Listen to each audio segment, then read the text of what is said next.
Harlequin by Bernard Cornwell, read by Sean Barrett. Many deadly battles have been fought, people slaughtered, churches robbed, souls destroyed, young women and virgins deflowered, respectable wives and widows dishonored. Towns, manors, and buildings burned, and robberies, cruelties, and ambushes committed on the highways. Justice has failed because of these things. The Christian faith has withered, and commerce has perished, and so many other wickednesses and horrid things have followed from these wars that they cannot be spoken, numbered, or written down. Jean II, King of France, 1360.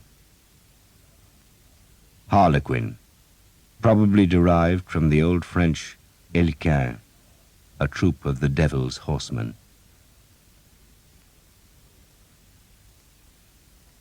Prologue. The treasure of Hookton was stolen on Easter morning, 1342. It was a holy thing, a relic that hung from the church rafters, and it was extraordinary that so precious an object should have been kept in such an obscure village. Some folk said it had no business being there, that it should have been enshrined in a cathedral or some great abbey, while others, many others, said it was not genuine. Only fools denied that relics were faked. Glib men roamed the byways of England selling yellowed bones that were said to be from the fingers or toes or ribs of the blessed saints. And sometimes the bones were human, though more often they were from pigs or even deer. But still folk bought and prayed to the bones. "A man might as well pray to St. Guinevere," Father Ralph said, then snorted with mocking laughter. "They're praying to ham bones, the blessed pig!" It had been Father Ralph who had brought the treasure to Hookton, and he would not hear of it being taken away to a cathedral or abbey, and so for 8 years it hung in the small church, gathering dust and growing spider webs that shone silver when the sunlight slanted through the high window of the western tower. Sparrows perched on the treasure, and some mornings there were bats hanging from its shaft. It was rarely cleaned and hardly ever brought down, though once in a while Father Ralph would demand that ladders be fetched and the treasure be unhooked from its chains, and he would pray over it and stroke it. He never boasted of it. Other churches or monasteries possessing such a prize would have used it to attract pilgrims, but Father Ralph turned visitors away. "It is nothing," he would say if a stranger inquired after the relic. "A bauble, nothing." He became angry if the visitors persisted. "It is nothing, nothing, nothing." Father Ralph was a frightening man, even when he was not angry, but in his temper he was a wild-haired fiend, and his flaring anger protected the treasure, though Father Ralph himself believed that ignorance was its best protection, for if men did not know of it, then God would guard it. And so he did, for a time. Hookton's obscurity was the treasure's best protection. The tiny village lay on England's south coast, where the Lip, a stream that was almost a river, flowed to the sea across a shingle beach. A half-dozen fishing boats worked from the village, protected at night by the hook itself, which was a tongue of shingle that curved around the Lip's last reach, though in the famous storm of 1322 the sea had roared across the hook and pounded the boats to splinters on the upper beach. The village had never really recovered from that tragedy.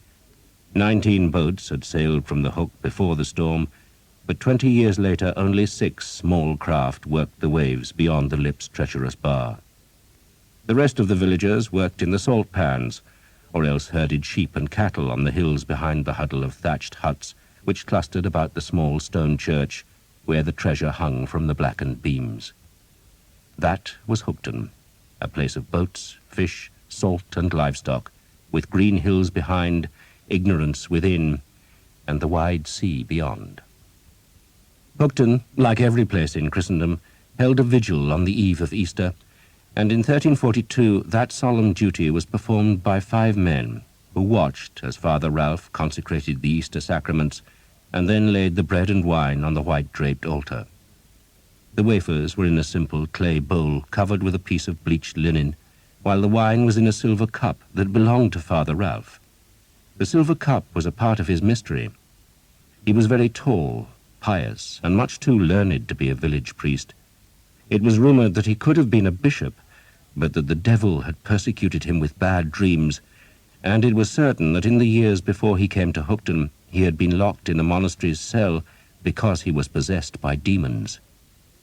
Then, in 1334, the demons had left him, and he was sent to Hookton, where he terrified the villagers by preaching to the gulls, or pacing the beach, weeping for his sins, and striking his breast with sharp-edged stones. He howled like a dog when his wickedness weighed too heavily on his conscience, but he also found a kind of peace in the remote village. He built a large house of timber, which he shared with his housekeeper, and he made friends with Sir Giles Marriott, who was the lord of Hookton, and lived in a stone hall 3 miles to the north. Sir Giles, of course, was a gentleman, and so, it seemed, was Father Ralph, despite his wild hair and angry voice. He collected books, which, after the treasure he had brought to the church, were the greatest marvels in Hookton. Sometimes, when he left his door open, people would just gape at the 17 books that were bound in leather and piled on a table. Most were in Latin, but a handful were in French, which was Father Ralph's native tongue. Not the French of France, but Norman French, the language of England's rulers, and the villagers reckoned their priest must be nobly born, though none dared ask him to his face. They were all too scared of him. But he did his duty by them. He christened them, churched them, married them, heard their confessions, absolved them, scolded them, and buried them. But he did not pass the time with them. He walked alone, grim-faced, hair awry and eyes glowering, but the villagers were still proud of him. Most country churches suffered ignorant, pudding-faced priests who were scarce more educated than their parishioners, but Hookton, in Father Ralph, had a proper scholar, too clever to be sociable, perhaps a saint, maybe of noble birth, a self-confessed sinner, probably mad, but undeniably a real priest. Father Ralph blessed the sacraments, then warned the 5 men that Lucifer was abroad on the night before Easter, and that the devil wanted nothing so much as to snatch the holy sacraments from the altar, and so the 5 men must guard the bread and wine diligently. And for a short time after the priest had left, they dutifully stayed on their knees, gazing at the chalice, which had an armorial badge engraved in its silver flank. The badge showed a mythical beast, a Yale, holding a Grail, and it was that noble device which suggested to the villagers that Father Ralph was indeed a high-born man who had fallen low through being possessed of devils. The silver chalice seemed to shimmer in the light of 2 immensely tall candles, which would burn through the whole long night. Most villages could not afford proper Easter candles, but Father Ralph purchased 2 from the monks at Shaftesbury every year, and the villagers would sidle into the church to stare at them. But that night, after dark, only the 5 men saw the tall, unwavering flames. Then John, a fisherman, farted. "Reckon that's ripe enough to keep the old devil away," he said, and the other 4 laughed. Then they all abandoned the chancel steps and sat with their backs against the nave wall. John's wife had provided a basket of bread, cheese, and smoked fish, while Edward, who owned a salt works on the beach, had brought ale. In the bigger churches of Christendom, knights kept this annual vigil. They knelt in full armour, their surcoats embroidered with prancing lions and stooping hawks, and axe heads and spread-wing eagles, and their helmets mounted with feathered crests. But there were no knights in Hookton, and only the youngest man, who was called Thomas, and who sat slightly apart from the other 4, had a weapon. It was an ancient, blunt, and slightly rusted sword. "You reckon that old blade will scare the devil, Thomas?" John asked him. "My father said I had to bring it," Thomas said. "What does your father want with a sword?" "He throws nothing away, you know that," Thomas said, hefting the old weapon.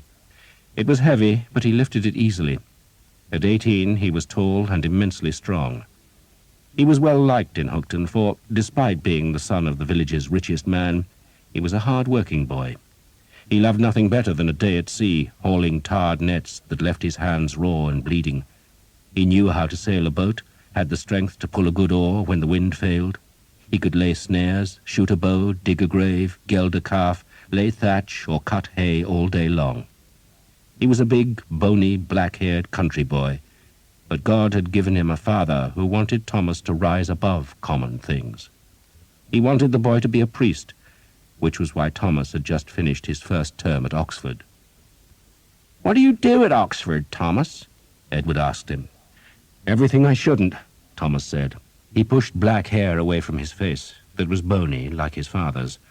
He had very blue eyes, a long jaw, slightly hooded eyes, and a swift smile. The girls in the village reckoned him handsome.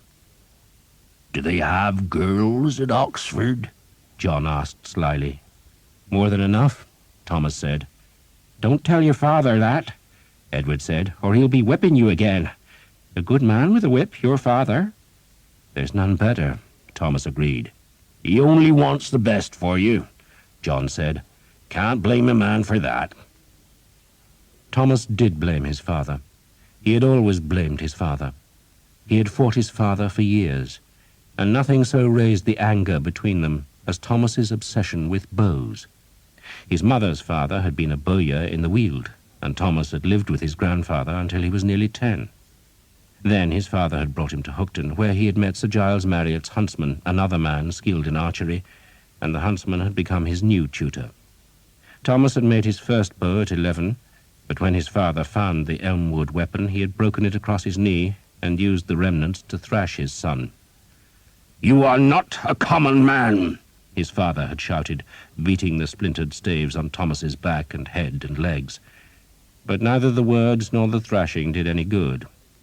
And as Thomas's father was usually preoccupied with other things, Thomas had plenty of time to pursue his obsession. By 15, he was as good a bowyer as his grandfather, knowing instinctively how to shape a stave of yew so that the inner belly came from the dense heartwood, while the front was made of the springier sapwood. And when the bow was bent, the heartwood was always trying to return to the straight, and the sapwood was the muscle that made it possible. To Thomas's quick mind, there was something elegant, simple, and beautiful about a good bow. Smooth and strong, a good bow was like a girl's flat belly. And that night, keeping the Easter vigil in Hookton Church, Thomas was reminded of Jane, who served in the village's small alehouse. John, Edward, and the other two men had been speaking of village things, the price of lambs at Dorchester Fair, the old fox up on Lip Hill that had taken a whole flock of geese in one night, and the angel who had been seen over the rooftops at Lyme. "I reckon they's been drinking too much," Edward said. "I sees angels when I drink," John said. "That be Jane," Edward said. "Looks like an angel, she does." "Don't behave like one," John said. "Lass is pregnant." And all four men looked at Thomas, who stared innocently up at the treasure hanging from the rafters. In truth, Thomas was frightened that the child was indeed his, and terrified of what his father would say when he found out, but he pretended ignorance of Jane's pregnancy that night. He just looked at the treasure that was half obscured by a fishing net hung up to dry, while the four older men gradually fell asleep. A cold draught flickered the twin candle flames. A dog howled somewhere in the village, and always, never-ending, Thomas could hear the sea's heartbeat as the waves thumped on the shingle, then scraped back, paused, and thumped again. He listened to the four men snoring, and he prayed that his father would never find out about Jane, though that was unlikely, for she was pressing Thomas to marry her, and he did not know what to do. Maybe, he thought, he should just run away, take Jane and his bow and run. But he felt no certainty, and so he just gazed at the relic in the church roof and prayed to its saint for help. The treasure was a lance. It was a huge thing, with a shaft as thick as a man's forearm and twice the length of a man's height, and probably made of ash, though it was so old no one could really say, and age had bent the blackened shaft out of true, though not by much, and its tip was not an iron or steel blade, but a wedge of tarnished silver, which tapered to a bodkin's point. The shaft did not swell to protect the hand grip, but was smooth like a spear or a goad. Indeed, the relic looked very like an oversized ox goad, but no farmer would ever tip an ox goad with silver. This was a weapon, a lance. But it was not any old lance. This was the very lance which St. George had used to kill the dragon. It was England's lance, for St. George was England's saint, and that made it a very great treasure, even if it did hang in Hookton's spidery church roof. There were plenty of folk who said it could not have been St. George's lance, but Thomas believed it was, and he liked to imagine the dust churned by the hooves of St. George's horse, and the dragon's breath streaming in hellish flame as the horse reared and the saint drew back the lance. The sunlight, bright as an angel's wing, would have been flaring about St. George's helmet, and Thomas imagined the dragon's roar, the thrash of its scale-hooked tail, the horse screaming in terror, and he saw the saint stand in his stirrups before plunging the lance's silver tip down through the monster's armored hide. Straight to the heart the lance went, and the dragon's squeals would have rung to heaven as it writhed and bled and died. Then the dust would have settled, and the dragon's blood would have crusted on the desert sand, and St. George must have hauled the lance free, and somehow it ended up in Father Ralph's possession. But how? The priest would not say. But there it hung, a great dark lance, heavy enough to shatter a dragon's scales. So that night Thomas prayed to St. George, while Jane, the black-haired beauty whose belly was just rounding with her unborn child, slept in the tap-room of the alehouse, and Father Ralph cried aloud in his nightmare for fear of the demons that circled in the dark, and the vixens screamed on the hill as the endless waves clawed and sucked at the shingle on the hook. It was the night before Easter. Thomas woke to the sound of the village cockerels, and saw that the expensive candles had burned down almost to their pewter holders. A grey light filled the window above the white-fronted altar. One day Father Ralph had promised the village that window would be a blaze of coloured glass, showing St. George skewering the dragon with the silver-headed lance.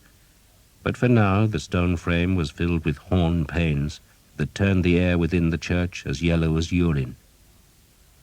Thomas stood, needing to piss, and the first awful screams sounded from the village. For Easter had come, Christ was risen, and the French were ashore. The raiders came from Normandy in 4 boats that had sailed the night's west wind. Their leader, Sir Guillaume d'Evêque, the Sieur d'Evêque, was a seasoned warrior who had fought the English in Gascony and Flanders, and had twice led raids on England's southern coast. Both times he had brought his boats safe home with cargoes of wool, silver, livestock, and women. He lived in a fine stone house on Caen's Ile Saint-Jean, where he was known as the Knight of the Sea and of the Land. He was 30 years old, broad in the chest, wind-burned and fair-haired, a cheerful, unreflective man who made his living by piracy at sea and night service on shore. And now he had come to Hookton. It was an insignificant place, hardly likely to yield any great reward, but Sir Guillaume had been hired for the task, and if he failed at Hookton, if he did not snatch so much as one single poor coin from a villager, he would still make his profit, for he had been promised 1,000 livres for this expedition. The contract was signed and sealed, and it promised Sir Guillaume the 1,000 livres, together with any other plunder he could find in Hookton. 100 livres had already been paid, and the rest was in the keeping of Brother Martin in Caen's Abbey aux Hommes, and all Sir Guillaume had to do to earn the remaining 900 livres was to bring his boats to Hookton, take what he wanted, but leave the church's contents to the man who had offered him such a generous contract. That man now stood beside Sir Guillaume in the leading boat. He was a young man, not yet 30, tall and black-haired, who spoke rarely and smiled less. He wore an expensive coat of mail that fell to his knees, and over it a surcoat of deep black linen that bore no badge, though Sir Guillaume guessed the man was nobly born, for he had the arrogance of rank and the confidence of privilege. He was certainly not a Norman noble, for Sir Guillaume knew all those men, and Sir Guillaume doubted the young man came from nearby Alençon or Maine, for he had ridden with those forces often enough, but the sallow cast of the stranger's skin suggested he came from one of the Mediterranean provinces, from Languedoc, perhaps, or Dauphine, and they were all mad down there, mad as dogs. Sir Guillaume did not even know the man's name. "Some men call me the Harlequin," the stranger had answered when Sir Guillaume had asked. "Harlequin?" Sir Guillaume had repeated the name. then made the sign of the cross, for such a name was hardly a boast. You mean like the Harlequin? Harlequin in France, the man had allowed, but in Italy they say Harlequin. It is all the same. The man had smiled, and something about that smile had suggested Sir Guillaume had best curb his curiosity if he wanted to receive the remaining 900 livres. The man who called himself the Harlequin now stared at the misty shore, where a stumpy church tower, a huddle of vague roofs, and a smear of smoke from the smouldering fires of the salt pans just showed. "Is that Hookton?" he asked. "So he says," Sir Guillaume answered, jerking his head at the shipmaster. "Then God have mercy on it," the man said. He drew his sword, even though the 4 boats were still a half-mile from shore. The Genoese crossbowmen, hired for the voyage, made the sign of the cross, then began winding their cords, as Sir Guillaume ordered his banner raised to the masthead. It was a blue flag decorated with 3 stooping yellow hawks that had outspread wings and claws hooked, ready to savage their prey. Sir Guillaume could smell the salt fires and hear the cockerels crowing ashore. The cockerels were still crowing as the bows of his 4 ships ran onto the shingle. Sir Guillaume and the Harlequin were the first ashore, but after them came a score of Genoese crossbowmen who were professional soldiers and knew their business. Their leader took them up the beach and through the village to block the valley beyond, where they would stop any of the villagers escaping with their valuables. Sir Guillaume's remaining men would ransack the houses, while the sailors stayed on the beach to guard their ships. It had been a long, cold, and anxious night at sea, but now came the reward. 40 men-at-arms invaded Hookton. They wore close-fitting helmets and had mail shirts over leather-backed hacktons. They carried swords, axes, or spears, and they were released to plunder. Most were veterans of Sir Guillaume's other raids and knew just what to do. Kick in the flimsy doors and start killing the men. Let the women scream, but kill the men, for it was the men who would fight back hardest. Some women ran, but the Genoese crossbowmen were there to stop them. Once the men were dead, the plundering could begin, and that took time, for peasants everywhere hid whatever was valuable, and the hiding places had to be ferreted out. Thatch had to be pulled down, wells explored, floors probed. But plenty of things were not hidden. There were hams waiting for the first meal after Lent, racks of smoked or dried fish, piles of nets, good cooking pots, distaffs and spindles, eggs, butter churns, casks of salt, all humble enough things, but sufficiently valuable to take back to Normandy. Some houses yielded small hoards of coins, and one house, the priest's, was a treasure trove of silver plate, candlesticks, and jugs. There were even some good bolts of woolen cloth in the priest's house, and a great carved bed, and a decent horse in the stable. Sir Guillaume looked at the 17 books, but decided they were worthless, and so, having wrenched the bronze locks from the leather covers, he left them to burn when the houses were fired. He had to kill the priest's housekeeper. He regretted that death.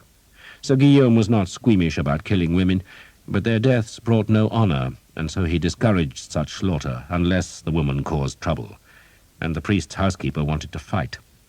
She slashed at Sir Guillaume's men-at-arms with a roasting spit, called them sons of whores and devil's grubs, and in the end Sir Guillaume cut her down with his sword because she would not accept her fate. "Stupid bitch," Sir Guillaume said, stepping over her body to peer into the hearth. 2 fine hams were being smoked in the chimney. "Pull them down," he ordered one of his men, then left them to search the house while he went to the church. Father Ralph, woken by the screams of his parishioners, had pulled on a cassock and run to the church. Sir Guillaume's men had left him alone out of respect, but once inside the little church, the priest had begun to hit the invaders until the Harlequin arrived and snarled at the men-at-arms to hold the priest. They seized his arms and held him in front of the altar, with its white Easter frontal. The Harlequin, his sword in his hand, bowed to Father Ralph. "My lord Count," he said. Father Ralph closed his eyes, perhaps in prayer, though it looked more like exasperation. He opened them and gazed into the Harlequin's handsome face. "You are my brother's son," he said, and did not sound mad at all, merely full of regret. True. How is your father? Dead, the Harlequin said, as is his father and yours. God rest their souls, Father Ralph said piously. And when you are dead, old man, I shall be the Count, and our family will rise again. Father Ralph half smiled, then just shook his head and looked up at the lance. It will do you no good, he said, for its power is reserved for virtuous men. It will not work for evil filth like you. Then Father Ralph gave a curious mewing noise as the breath rushed from him, and he stared down to where his nephew had run the sword into his belly. He struggled to speak, but no words came. Then he collapsed as the men-at-arms released him, and he slumped by the altar with blood puddling in his lap. The Harlequin wiped his sword on the wine-stained altar-cloth, then ordered one of Sir Guillaume's men to find a ladder. A ladder? The man-at-arms asked in confusion. They thatch their roofs, don't they? So they have a ladder. Find it. The Harlequin sheathed his sword, then stared up at the lance of St. George. I have put a curse on it. Father Ralph spoke faintly. He was pale-faced, dying, but sounded oddly calm. Your curse, my lord, worries me as much as a tavern-maid's fart. The Harlequin tossed the pewter candlesticks to a man-at-arms, then scooped the wafers from the clay bowl and crammed them into his mouth. He picked up the bowl, peered at its darkened surface, and reckoned it was a thing of no value, so left it on the altar. Where's the wine? He asked Father Ralph. Father Ralph shook his head. Galix meus inebrians, he said, and the Harlequin just laughed. Father Ralph closed his eyes as the pain griped his belly. Oh, God, he moaned. The Harlequin crouched by his uncle's side. Does it hurt? Like fire, Father Ralph said. You will burn in hell, my lord, the Harlequin said, and he saw how Father Ralph was clutching his wounded belly to staunch the flow of blood, and so he pulled the priest's hands away and then, standing, kicked him hard in the stomach. Father Ralph gasped with pain and curled his body. A gift from your family, the Harlequin said, then turned away as a ladder was brought into the church. The village was filled with screams, for most of the women and children were still alive, and their ordeal had scarcely begun. All the younger women were briskly raped by Sir Guillaume's men, and the prettiest of them, including Jane from the alehouse, were taken to the boats so they could be carried back to Normandy to become the whores or wives of Sir Guillaume's soldiers. One of the women screamed because her baby was still in her house, but the soldiers did not understand her, and they struck her to silence, then pushed her into the hands of the sailors, who lay her on the shingle and lifted her skirts. She wept inconsolably as her house burned. Geese, pigs, goats, 6 cows, and the priest's good horse were herded towards the boats, while the white gulls rode the sky, crying. End of Side 1. Side 2. The sun had scarcely risen above the eastern hills, and the village had already yielded more than Sir Guillaume had dared hope for. We could go inland, the captain of his Genoese crossbowmen suggested. We have what we came for, the black-dressed Harlequin intervened. He had placed the unwieldy lance of St. George on the graveyard grass, and now stared at the ancient weapon as though he was trying to understand its power. What is it? The Genoese crossbowman asked. Nothing that is of use to you. Sir Guillaume grinned. Strike a blow with that, he said, and it'll shatter like ivory. The Harlequin shrugged. He had found what he wanted, and Sir Guillaume's opinion was of no interest. Go inland, the Genoese captain suggested again. A few miles, maybe, Sir Guillaume said. He knew that the dreaded English archers would eventually come to Hookton, but probably not till midday, and he wondered if there was another village close by that would be worth plundering. He watched a terrified girl, maybe 11 years old, being carried towards the beach by a soldier. How many dead? He asked. Ours? The Genoese captain seemed surprised by the question. None. Not ours, theirs.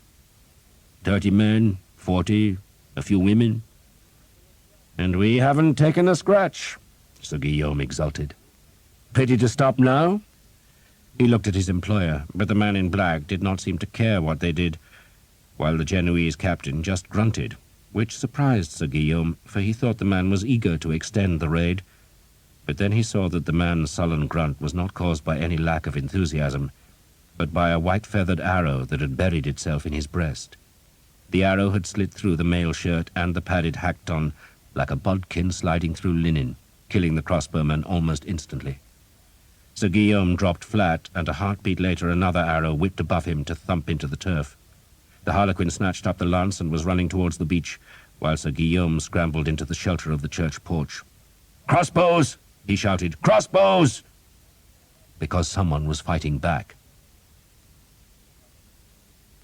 Thomas had heard the screams, and, like the other 4 men in the church, he had gone to the door to see what they meant.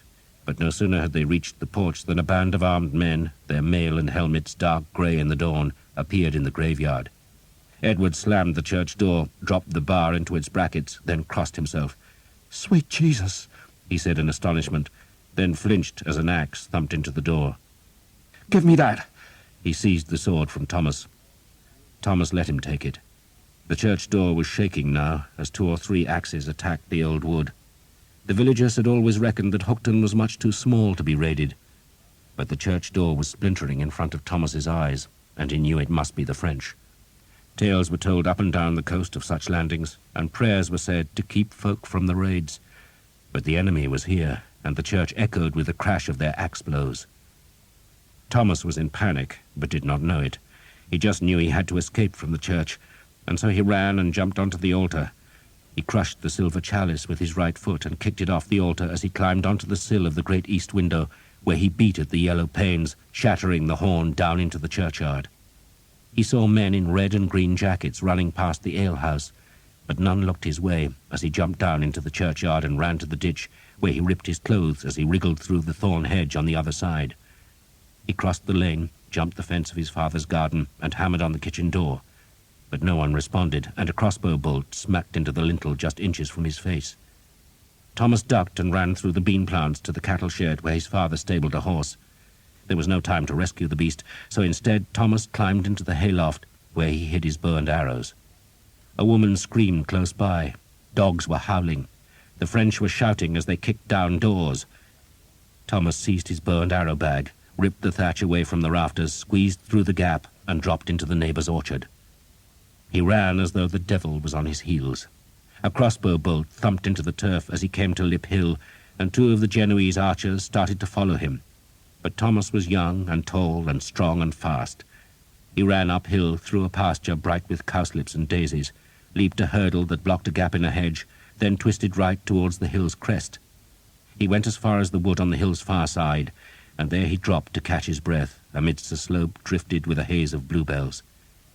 He lay there, listening to the lambs in a nearby field. He waited, hearing nothing untoward. The crossbowmen had abandoned their pursuit.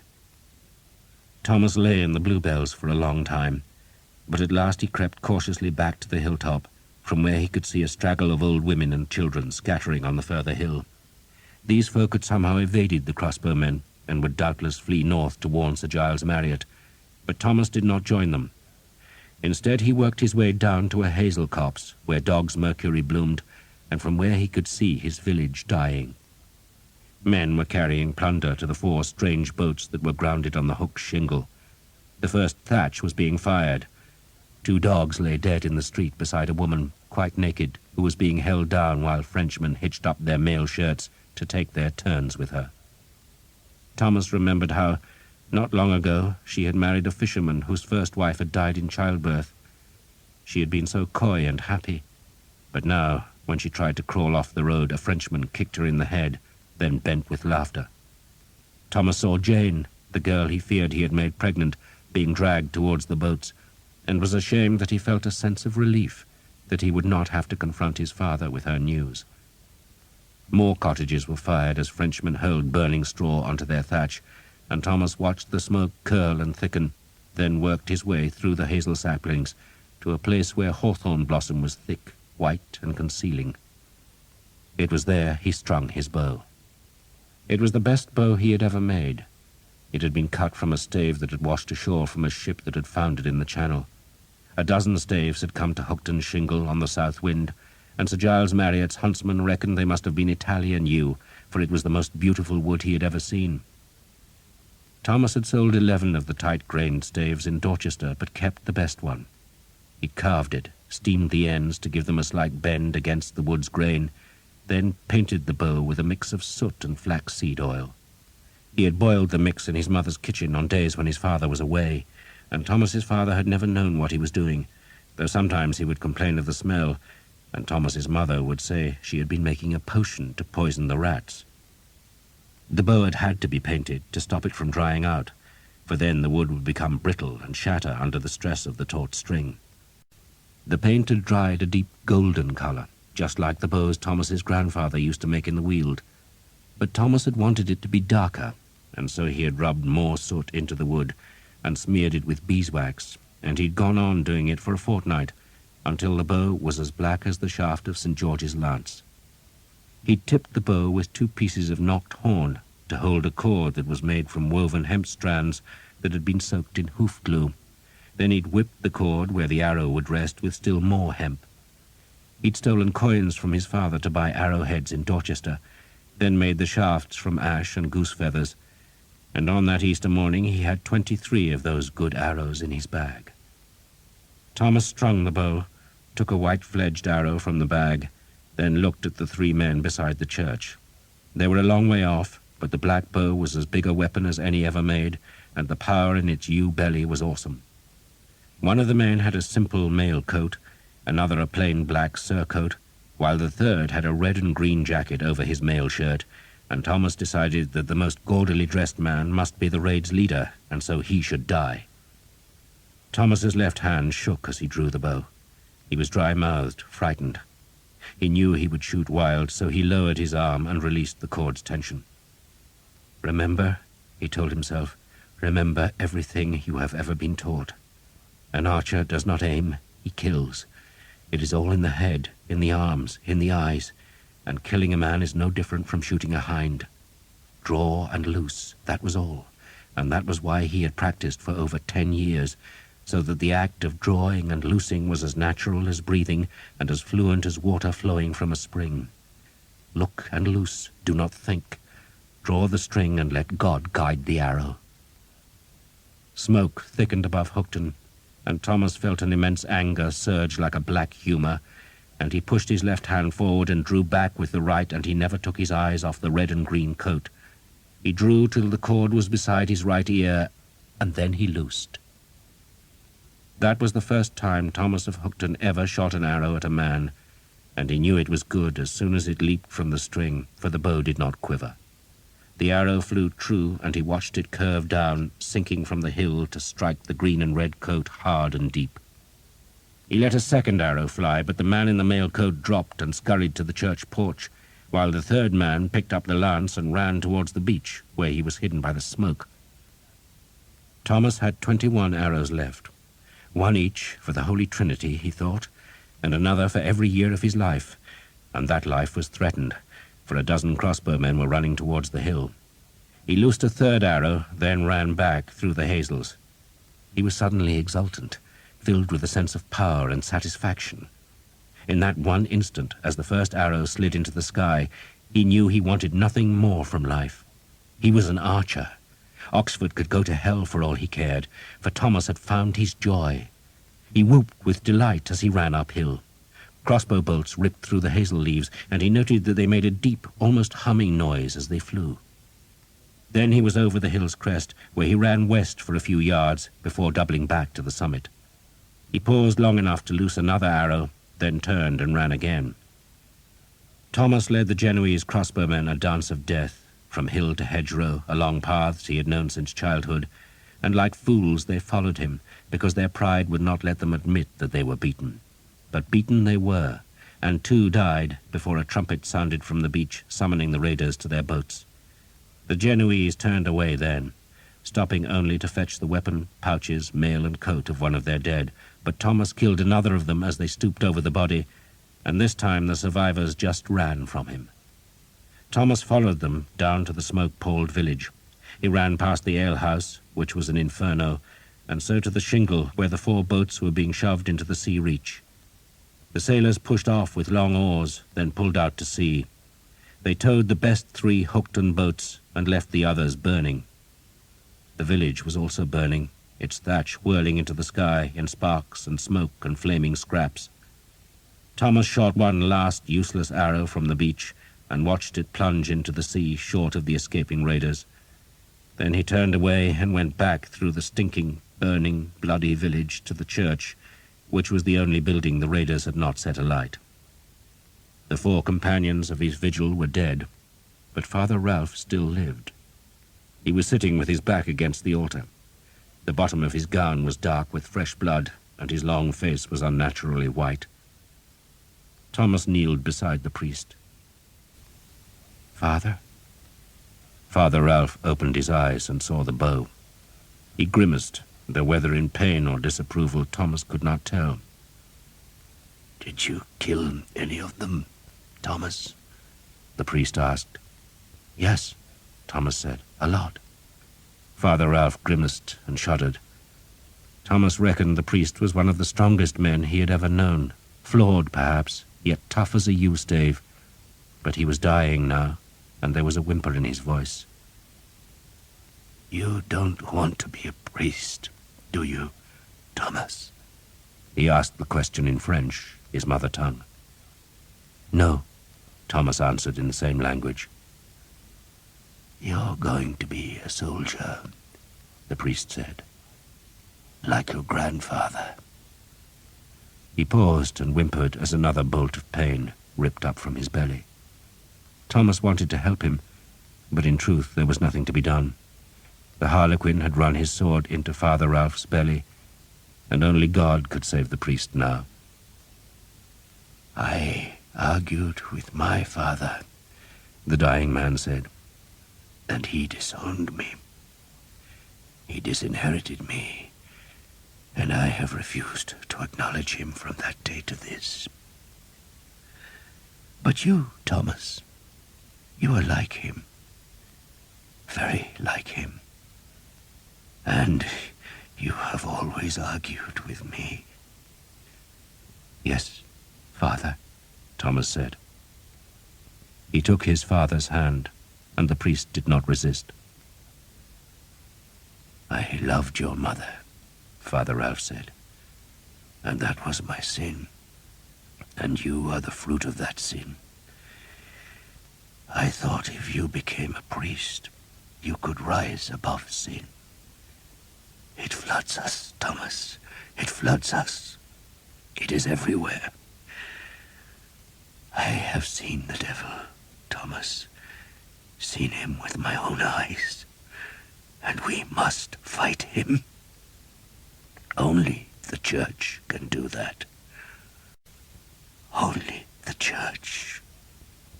The tears flowed down his hollow, unshaven cheeks. He looked past Thomas into the roof of the nave. "They stole the lance," he said sadly. "I know.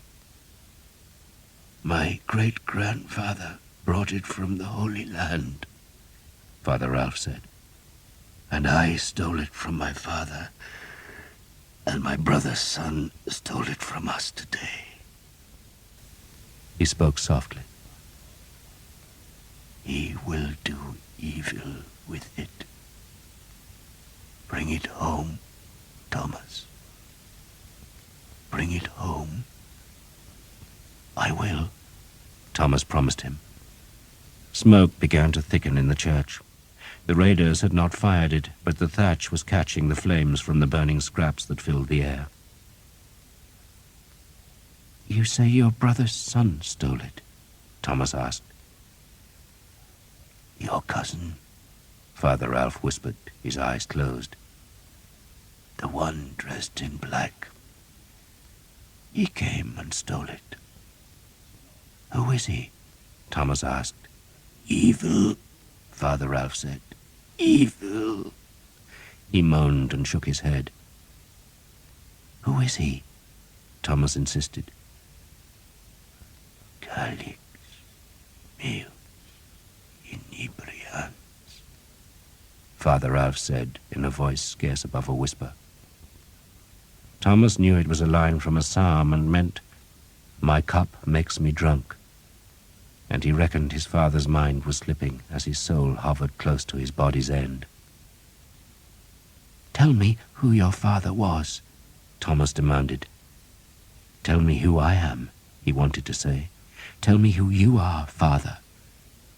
But Father Ralph's eyes were closed, though he still gripped Thomas's hand hard. "Father?" Thomas asked. The smoke dipped in the church and sifted out through the window Thomas had broken to make his escape. "Father?" But his father never spoke again. He died, and Thomas, who had fought against him all his life, wept like a child. At times he had been ashamed of his father, but in that smoky Easter morning he learned that he loved him. Most priests disowned their children, but Father Ralph had never hidden Thomas. He had let the world think what it wanted, and he had freely confessed to being a man as well as a priest, and if he sinned in loving his housekeeper, then it was a sweet sin that he never denied, even if he did say acts of contrition for it, and feared that in the life hereafter he would be punished for it. Thomas pulled his father away from the altar. He did not want the body to be burned when the roof collapsed. The silver chalice that Thomas had accidentally crushed was under the dead man's blood-soaked robe, and Thomas pocketed it before dragging the corpse out into the graveyard. He lay his father beside the body of the man in the red and green coat, and Thomas crouched there, weeping, knowing that he had failed in his first Easter vigil. The devil had stolen the sacraments, and St. George's lance was gone, and Hookton was dead. At midday, Sir Giles Marriott came to the village with a score of men armed with bows and billhooks. Sir Giles himself wore mail and carried a sword, but there was no enemy left to fight, and Thomas was the only person left in the village. 3 yellow hawks on a blue field, Thomas told Sir Giles. Thomas? Sir Giles asked, puzzled. He was the lord of the manor and an old man now, though in his time he had carried a lance against both the Scots and the French. He had been a good friend to Thomas's father, but he did not understand Thomas, whom he reckoned had grown wild as a wolf. 3 yellow hawks on a blue field, Thomas said vengefully, are the arms of the man who did this. Were they the arms of his cousin? He did not know. There were so many questions left by his father. I don't know whose badge that is, Sir Giles said, but I shall pray by God's bowels he screams in hell for this work. There was nothing to be done until the fires had burned themselves out, and only then could the bodies be dragged from the ashes. The burned dead had been blackened and grotesquely shrunk by the heat, so that even the tallest men looked like children. The dead villagers were taken to the graveyard for a proper burial, but the bodies of the 4 crossbowmen were dragged down to the beach and there stripped naked. Did you do this? Sir Giles asked Thomas. Yes, sir. Then I thank you. My first dead Frenchman, Thomas said angrily. No, Sir Giles said, and he lifted one of the men's tunics to show Thomas the badge of a green chalice embroidered on its sleeve. They're from Genoa, Sir Giles said. The French hire them as crossbowmen. I've killed a few in my time, but there are always more where they come from. You know what the badge is? A cup? Sir Giles shook his head. The Holy Grail. They reckon they have it in their cathedral. I'm told it's a great green thing, carved from an emerald and brought back from the Crusades. I should like to see it one day. Then I shall bring it to you, Thomas said bitterly, just as I shall bring back our lance. Sir Giles stared to sea. The raiders' boats were long gone, and there was nothing out there but the sun on the waves. Why would they come here? He asked. For the lance? I doubt it was even real, Sir Giles said. He was red-faced, white-haired, and heavy now. It was just an old spear, nothing more. It's real, Thomas insisted, and that's why they came. Sir Giles did not argue. Your father, he said instead, would have wanted you to finish your studies. My studies are done. Thomas said flatly. "I'm going to France." Sir Giles nodded. He reckoned the boy was far better suited to be a soldier than a priest. "Will you go as an archer?" he asked, looking at the great bow on Thomas's shoulder. "Or do you want to join my house and train to be a man-at-arms?" He half smiled. "You're gently born, you know." "I'm bastard-born," Thomas insisted. "Your father was of good birth." "You know what family?" Thomas asked. Sir Giles shrugged. "He would never tell me, and if I pressed him, he would just say that God was his father and his mother was the church." "And my mother," Thomas said, "was a priest's housekeeper and the daughter of a bowyer. I shall go to France as an archer." "There's more honour as a man-at-arms," Sir Giles observed. But Thomas did not want honour. He wanted revenge. Sir Giles let him choose what he wanted from the enemy's dead, and Thomas picked a mail coat, a pair of long boots, a knife, a sword, a belt, and a helmet. It was all plain gear, but serviceable, and only the mail coat needed mending, for he had driven an arrow clean through its rings. Sir Giles said he owed Thomas's father money, which may or may not have been true, but he paid it to Thomas with the gift of a 4-year-old gelding. "You'll need a horse," he said, "for nowadays all archers are mounted. Go to Dorchester," he advised Thomas, "and like as not you'll find someone recruiting bowmen." The Genoese corpses were beheaded and their bodies left to rot, while their 4 heads were impaled on stakes and planted along the Hook's shingle ridge. The gulls fed on the dead men's eyes and pecked at their flesh until the heads were flensed down to bare bones that stared vacantly to the sea. But Thomas did not see the skulls. He had gone across the water, taken his black bow, and joined the wars. Part 1. Brittany. It was winter. A cold morning wind blew from the sea, bringing a sour salt smell and a spitting rain that would inevitably sap the power of the bowstrings if it did not let up.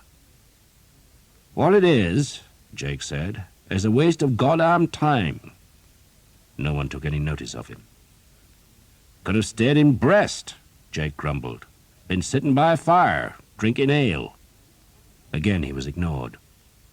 "Funny name for a town," Sam said after a long while. "Brest. I like it, though." He looked at the archers. "Maybe we'll see the blackbird again," he suggested. "Maybe she'll put a bolt through your tongue," Will Skeet growled, "and do us all a favour." The blackbird was a woman who fought from the town walls every time the army made an assault. She was young, had black hair, wore a black cloak, and shot a crossbow. In the first assault, when Will Skeet's archers had been in the vanguard of the attack and had lost 4 men, they had been close enough to see the blackbird clearly, and they had all thought her beautiful, though after a winter campaign of failure, cold, mud, and hunger, almost any woman looked beautiful. Still, there was something special about the blackbird. "She doesn't load that crossbow herself," Sam said, unmoved by Skeet's surliness. "Of course she bloody doesn't," Jake said. "There ain't a woman born that can crank a crossbow." "Dozy Mary could," another man said. "Got muscles like a bullock, she has." "And she closes her eyes when she shoots," Sam said, still talking of the blackbird. "I noticed." "That's because you weren't doing your goddamn job," Will Skeet snarled, "so shut your mouth, Sam." Sam was the youngest of Skeet's men. He claimed to be 18, though he was really not sure, because he had lost count. He was a draper's son, had a cherubic face, brown curls, and a heart as dark as sin. He was a good archer, though. No one could serve Will Skeet without being good. "Right, lads," Skeet said. "Make ready." He had seen the stir in the encampment behind them. The enemy would notice it soon, and the church bells would ring the alarm, and the town walls would fill with defenders armed with crossbows. The crossbows would rip their bolts into the attackers, and Skeet's job today was to try to clear those crossbowmen off the wall with his arrows. Some chance, he thought sourly. The defenders would crouch behind their crenellations and so deny his men an opportunity to aim, and doubtless this assault would end as the 5 other attacks had finished, in failure. It had been a whole campaign of failure. William Boone, the Earl of Northampton, who led this small English army, had launched the winter expedition in hope of capturing a stronghold in northern Brittany, but the assault on Carix had been a humiliating failure. The defenders of Guingamp had laughed at the English, and the walls of Lannion had repulsed every attack. They had captured Tréguier, but as that town had no walls, it was not much of an achievement and no place to make a fortress. Now, at the bitter end of the year, with nothing better to do, the Earl's army had fetched up outside this small town, which was scarcely more than a walled village. But even this miserable place had defied the army. The Earl had launched attack after attack, and all had been beaten back. The English had been met by a storm of crossbow bolts, the scaling ladders had been thrust from the ramparts, and the defenders had exulted in each failure. "What is this goddamn place called?" Skeet asked. "La Roche-Derrien," a tall archer answered. "You would know, Tom," Skeet said. "You know everything." "That is true, Will," Thomas said gravely. "Quite literally true." The other archers laughed. "So if you know so bloody much," Skeet said, "tell me what this goddamn town is called again." "La Roche-Derrien." "Daft bloody name," Skeet said. He was grey-haired, thin-faced, and had known nearly 30 years of fighting. He came from Yorkshire and had begun his career as an archer fighting against the Scots. He had been as lucky as he was skilled, and so he had taken plunder, survived battles, and risen in the ranks until he was wealthy enough to raise his own band of soldiers. He now led 70 men-at-arms and as many archers, whom he had contracted to the Earl of Northampton's service, which was why he was crouching behind a wet hedge 150 paces from the walls of a town whose name he still could not remember. His men-at-arms were in the camp, given a day's rest after leading the last failed assault. Will Skeet hated failure. "La Roche what?" he asked Thomas. "Derrien. What does that goddamn mean?" "That, I confess, I do not know." "Sweet Christ!" Skeet said in mock wonder. "He doesn't know everything." "It is, however, close to Derrière, which means arse," Thomas added. "The Rock of the Arse is my best translation." End of Side 2. Side 3. Skeet opened his mouth to say something, but just then the first of La Roche-Derrien's church bells sounded the alarm. It was the cracked bell, the one that sounded so harsh, and within seconds the other churches added their tolling, so that the wet wind was filled with their clangor. The noise was greeted by a subdued English cheer as the assault troops came from the camp and pounded up the road towards the town's southern gate. The leading men carried ladders, the rest had swords and axes. The Earl of Northampton led the assault, as he had led all the others, conspicuous in his plate armour, half covered by a surcoat, showing his badge of the Lions and Stars. "You know what to do!" Skeet bellowed. The archers stood, drew their bows and loosed. There were no targets on the walls, for the defenders were staying low, but the rattle of the steel-tipped arrows on the stones should keep them crouching. The white-feathered arrows hissed as they flew. Two other archer bands were adding their own shafts, many of them firing high into the sky, so that their missiles dropped vertically onto the wall's top, and to Skeet it seemed impossible that anyone could live under that hail of feather-tipped steel. Yet as soon as the Earl's attacking column came within 100 paces, the crossbow bolts began to spit from the walls. There was a breach close to the gate. It had been made by a catapult, the only siege machine left in decent repair, and it was a poor breach, for only the top third of the wall had been dismantled by the big stones, and the townsfolk had crammed timber and bundles of cloth into the gap. But it was still a weakness in the wall, and the ladder men ran towards it, shouting as the crossbow bolts whipped into them. Men stumbled, fell, crawled, and died, but enough lived to throw 2 ladders against the breach, and the first men-at-arms began to climb. The archers were loosing as fast as they could, overwhelming the top of the breach with arrows, but then a shield appeared there, a shield that was immediately stuck by a score of shafts, and from behind the shield a crossbowman shot straight down one of the ladders, killing the leading man. Another shield appeared, another crossbow was loosed. A pot was shoved onto the breach's top, then toppled over, and a gush of steaming liquid spilled down to make a man scream in agony. Defenders were hurling boulders over the breach, and their crossbows were snapping. "Closer!" Skeet shouted, and his archers pushed through the hedge and ran to within 100 paces of the town ditch, where they again loosed their long war bows and slashed their arrows into the embrasures. Some defenders were dying now, for they had to show themselves to shoot their crossbows down into the crowd of men who jostled at the foot of the 4 ladders that had been laid against the breach or walls. Men-at-arms climbed, a forked pole shoved one ladder back, and Thomas twitched his left hand to change his aim and released his fingers to drive an arrow into the breast of a man pushing on the pole. The man had been covered by a shield held by a companion, but the shield shifted for an instant, and Thomas's arrow was the first through the small gap, though 2 more followed before the dying man's last heartbeat ended. Other men succeeded in toppling the ladder. "St. George!" the English shouted, but the saint must have been sleeping, for he gave the attackers no help.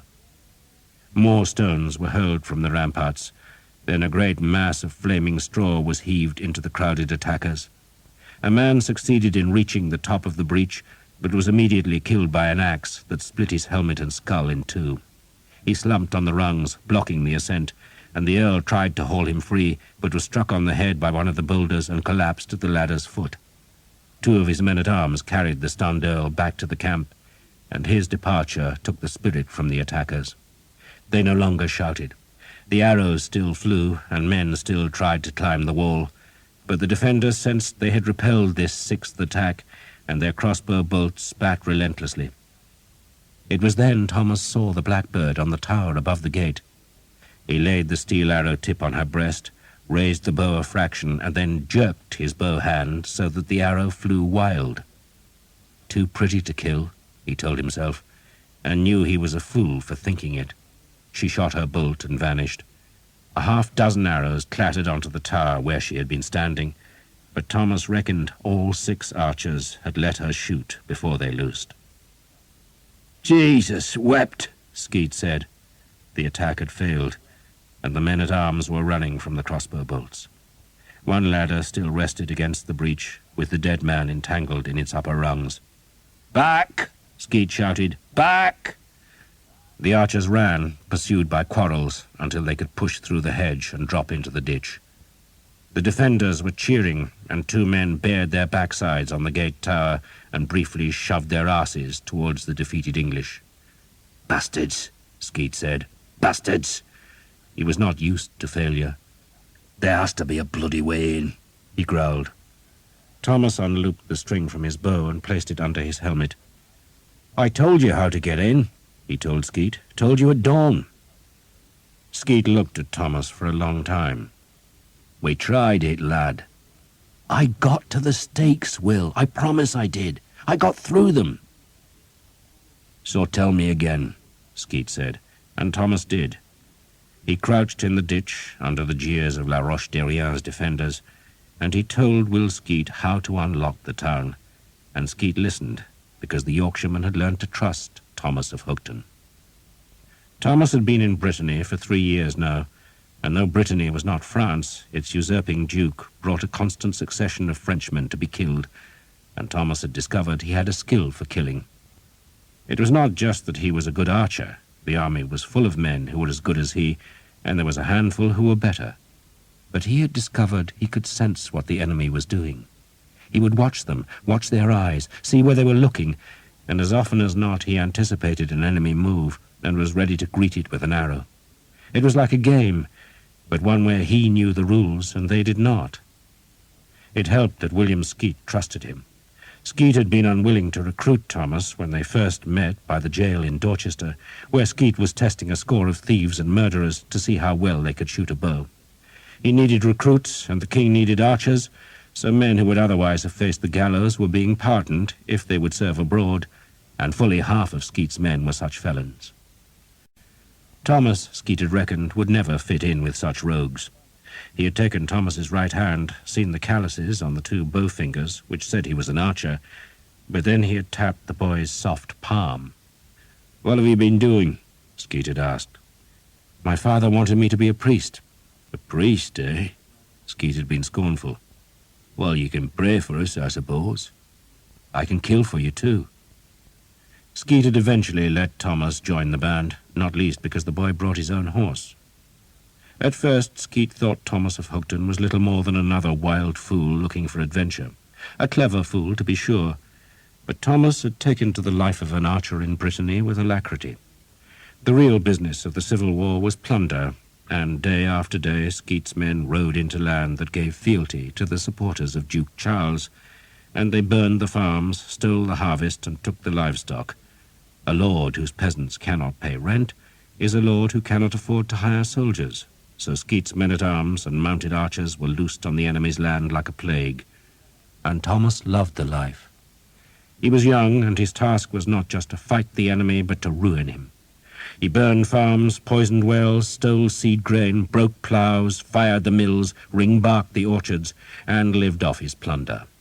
Skeet's men were the lords of Brittany, a scourge from hell, and the French-speaking villagers in the east of the duchy called them the Harlequin, which meant the devil's horsemen. Once in a while an enemy war band would seek to trap them, and Thomas had learned that the English archer, with his great long war bow, was the king of those skirmishes. The enemy hated the archers. If they captured an English bowman, they killed him. A man-at-arms might be imprisoned, a lord would be ransomed, but an archer was always murdered. Tortured first, then murdered. Thomas thrived on the life, and Skeet had learned the lad was clever, certainly clever enough to know better than to fall asleep one night when he should have been standing guard, and for that offence Skeet had thumped the daylights out of him. "You were goddamn drunk," he had accused Thomas, then beat him thoroughly, using his fists like blacksmiths' hammers. He had broken Thomas's nose, cracked a rib, and called him a stinking piece of Satan's shit. But at the end of it, Will Skeet saw that the boy was still grinning, and 6 months later he made Thomas into a vintner, which meant he was in charge of 20 other. Those 20 were nearly all older than Thomas, but none seemed to mind his promotion, for they reckoned he was different. Most archers wore their hair cropped short, but Thomas's hair was flamboyantly long and wrapped with bow cords, so it fell in a long black plait to his waist. He was clean-shaven and dressed only in black. Such affectations could have made him unpopular, but he worked hard, had a quick wit, and was generous. He was still odd, though. All archers wore talismans, maybe a cheap metal pendant showing a saint, or a dried hare's foot, but Thomas had a desiccated dog's paw hanging round his neck, which he claimed was the hand of St. Guinevere, and no one dared dispute him, because he was the most learned man in Skeet's band. He spoke French like a nobleman and Latin like a priest, and Skeet's archers were perversely proud of him because of those accomplishments. Now, 3 years after joining Will Skeet's band, Thomas was one of his chief archers.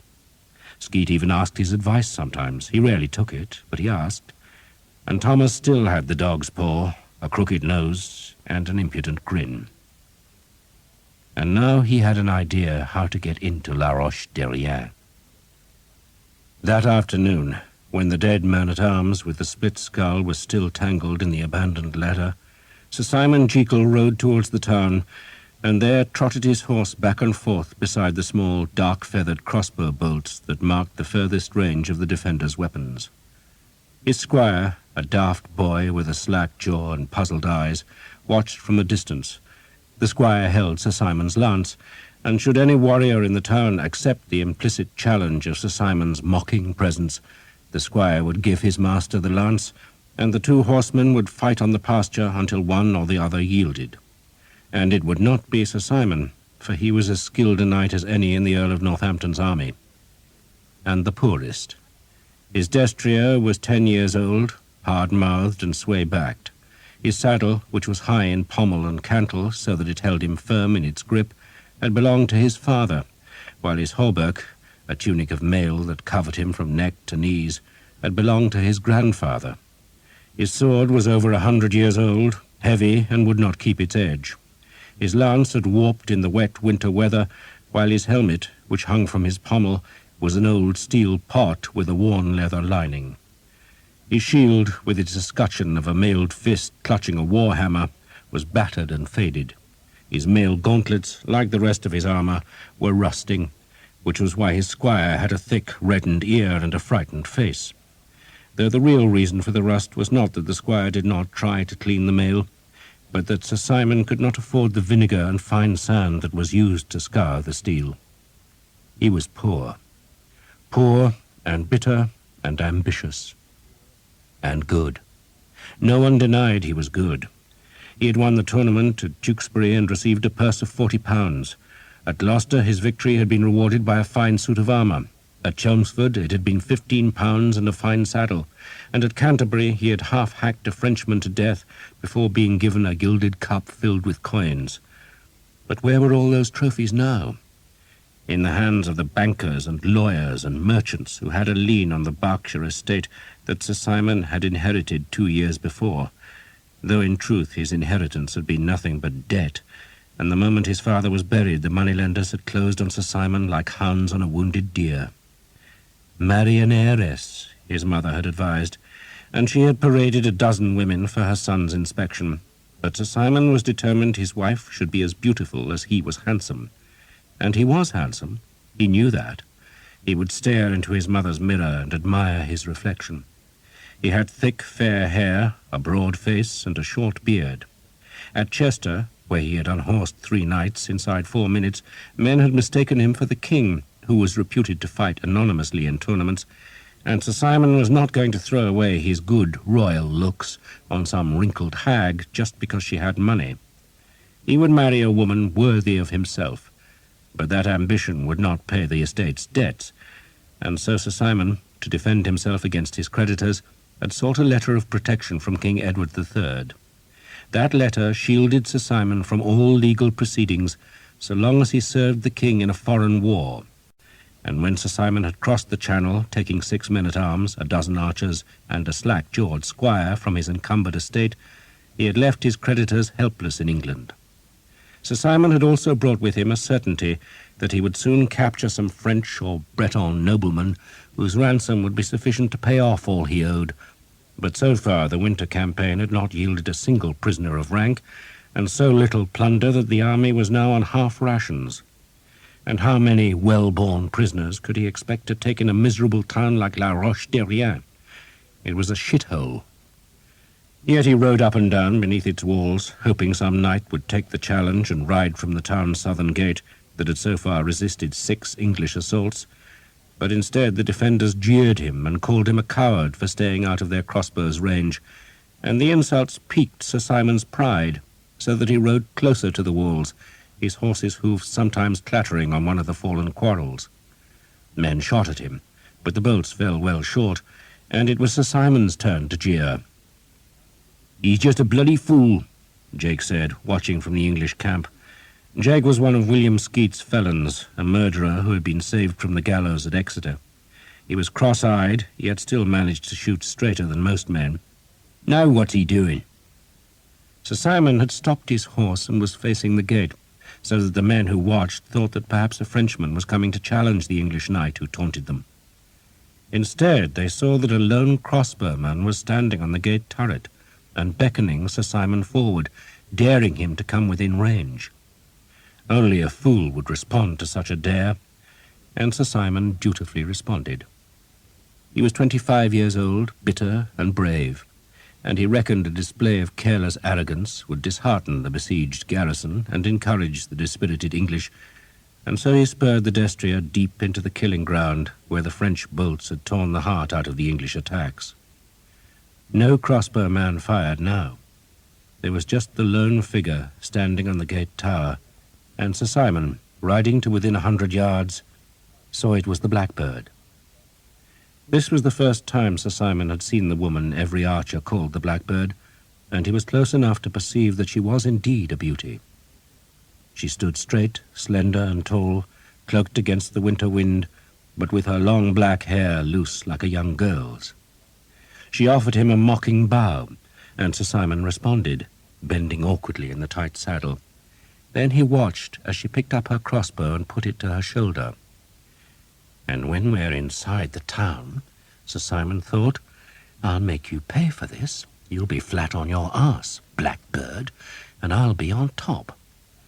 He stood his horse quite still, a lone horseman in the French slaughter ground, daring her to aim straight and knowing she would not. And when she missed, he would give her a mocking salute, and the French would take it as a bad omen. But what if she did aim straight? Sir Simon was tempted to lift the awkward helmet from his saddle's pommel, but resisted the impulse. He had dared the blackbird to do her worst, and he could show no nerves in front of a woman, and so he waited as she levelled the bow. The town's defenders were watching her and doubtless praying, or perhaps making wagers. "Come on, you bitch," he said under his breath. It was cold, but there was sweat on his forehead. She paused, pushed the black hair from her face, then rested the bow on a crenellation and aimed again. Sir Simon kept his head up and his gaze straight. Just a woman, he told himself. Probably could not hit a wagon at 5 paces. His horse shivered, and he reached out to pat its neck. "Be going soon, boy," he told it. The blackbird, watched by a score of defenders, closed her eyes and shot. Sir Simon saw the quarrel as a small black blur against the grey sky and the grey stones of the church towers showing above La Roche-Derrien's walls. He knew the quarrel would go wide, knew it with an absolute certainty. She was a woman, for God's sake!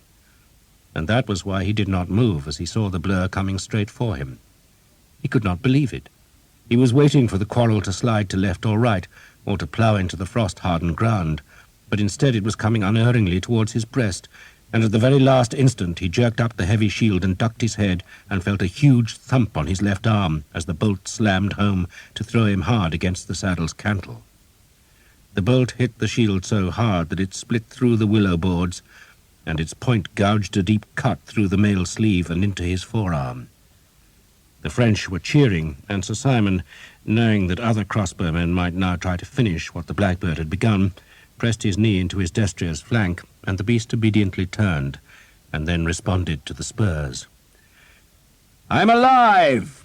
he said aloud, as if that would silence the French jubilation. "Goddamn bitch," he thought. He would pay her right enough, pay her till she squealed, and he curbed his horse, not wanting to look as though he fled. An hour later, after his squire had put a bandage over the slashed forearm, Sir Simon had convinced himself that he had scored a victory. He had dared, he had survived. It had been a demonstration of courage, and he lived, and for that he reckoned he was a hero, and he expected a hero's welcome as he walked toward the tent that housed the army's commander, the Earl of Northampton. The tent was made from 2 sails, their linen yellow and patched and threadbare after years of service at sea. They made a shabby shelter, but that was typical of William Boone, Earl of Northampton, who, though cousin to the king and as rich a man as any in England, despised gaudiness. The Earl, indeed, looked as patched and threadbare as the sails that made his tent. He was a short and squat man, with a face, men said, like the backside of a bull, but the face mirrored the Earl's soul, which was blunt, brave, and straightforward. The army liked William Boone, Earl of Northampton, because he was as tough as they were themselves. Now, as Sir Simon ducked into the tent, the Earl's curly brown hair was half covered with a bandage, where the boulder thrown from La Roche-Derrien's wall had split his helmet and driven a ragged edge of steel into his scalp. He greeted Sir Simon sourly. "Tired of life?" "The silly bitch shut her eyes when she pulled the trigger," Sir Simon said, oblivious to the Earl's tone. "She still aimed well," the Earl said angrily, "and that will put heart into the bastards. God knows they need no encouragement." "I'm alive, my lord," Sir Simon said cheerfully. "She wanted to kill me. She failed. The bear lives and the dogs go hungry." He waited for the Earl's companions to congratulate him, but they avoided his eyes, and he interpreted their sullen silence as jealousy. Sir Simon was a bloody fool, the Earl thought, and shivered. He might not have minded the cold so much had the army been enjoying success, but for 2 months the English and their Breton allies had stumbled from failure to farce, and the 6 assaults on La Roche-Derrien had plumbed the depths of misery. So now the Earl had called a council of war to suggest one final assault, this one to be made that same evening. Every other attack had been in the forenoon, but perhaps a surprise escalade in the dying winter light would take the defenders by surprise. Only what small advantages that surprise might bring had been spoiled, because Sir Simon's foolhardiness must have given the townsfolk a new confidence, and there was little confidence among the Earl's war captains who had gathered under the yellow sailcloth. 4 of those captains were knights who, like Sir Simon, led their own men to war, but the others were mercenary soldiers who had contracted their men to the Earl's service. 3 were Bretons, who wore the white ermine badge of the Duke of Brittany and led men loyal to the de Montfort Duke, while the others were English captains, all of them commoners who had grown hard in war. William Skeet was there, and next to him was Richard Tocham, who had begun his service as a man-at-arms and now led 140 knights and 90 archers in the Earl's service. Neither man had ever fought in a tournament, nor would they ever be invited, yet both were wealthier than Sir Simon, and that rankled. "My hounds of war," the Earl of Northampton called the independent captains, and the Earl liked them, but then the Earl had a curious taste for vulgar company. He might be cousin to England's king, but William Boone happily drank with men like Skeet and Tocham, ate with them, spoke English with them, hunted with them, and trusted them, and Sir Simon felt excluded from that friendship. If any man in this army should have been an intimate of the Earl, it was Sir Simon, a noted champion of tournaments, but Northampton would rather roll in the gutter with men like Skeet. "How's the rain?" the Earl asked.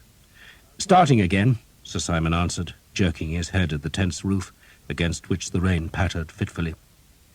"It'll clear," Skeet said dourly. He rarely called the Earl "my lord," addressing him instead as an equal, which, to Sir Simon's amazement, the Earl seemed to like. "And it's only spitting," the Earl said, peering out from the tent and letting in a swirl of damp, cold air. "Bowstrings will pluck in this." "So will crossbow cords," Richard Tocham interjected. "Bastards," he added.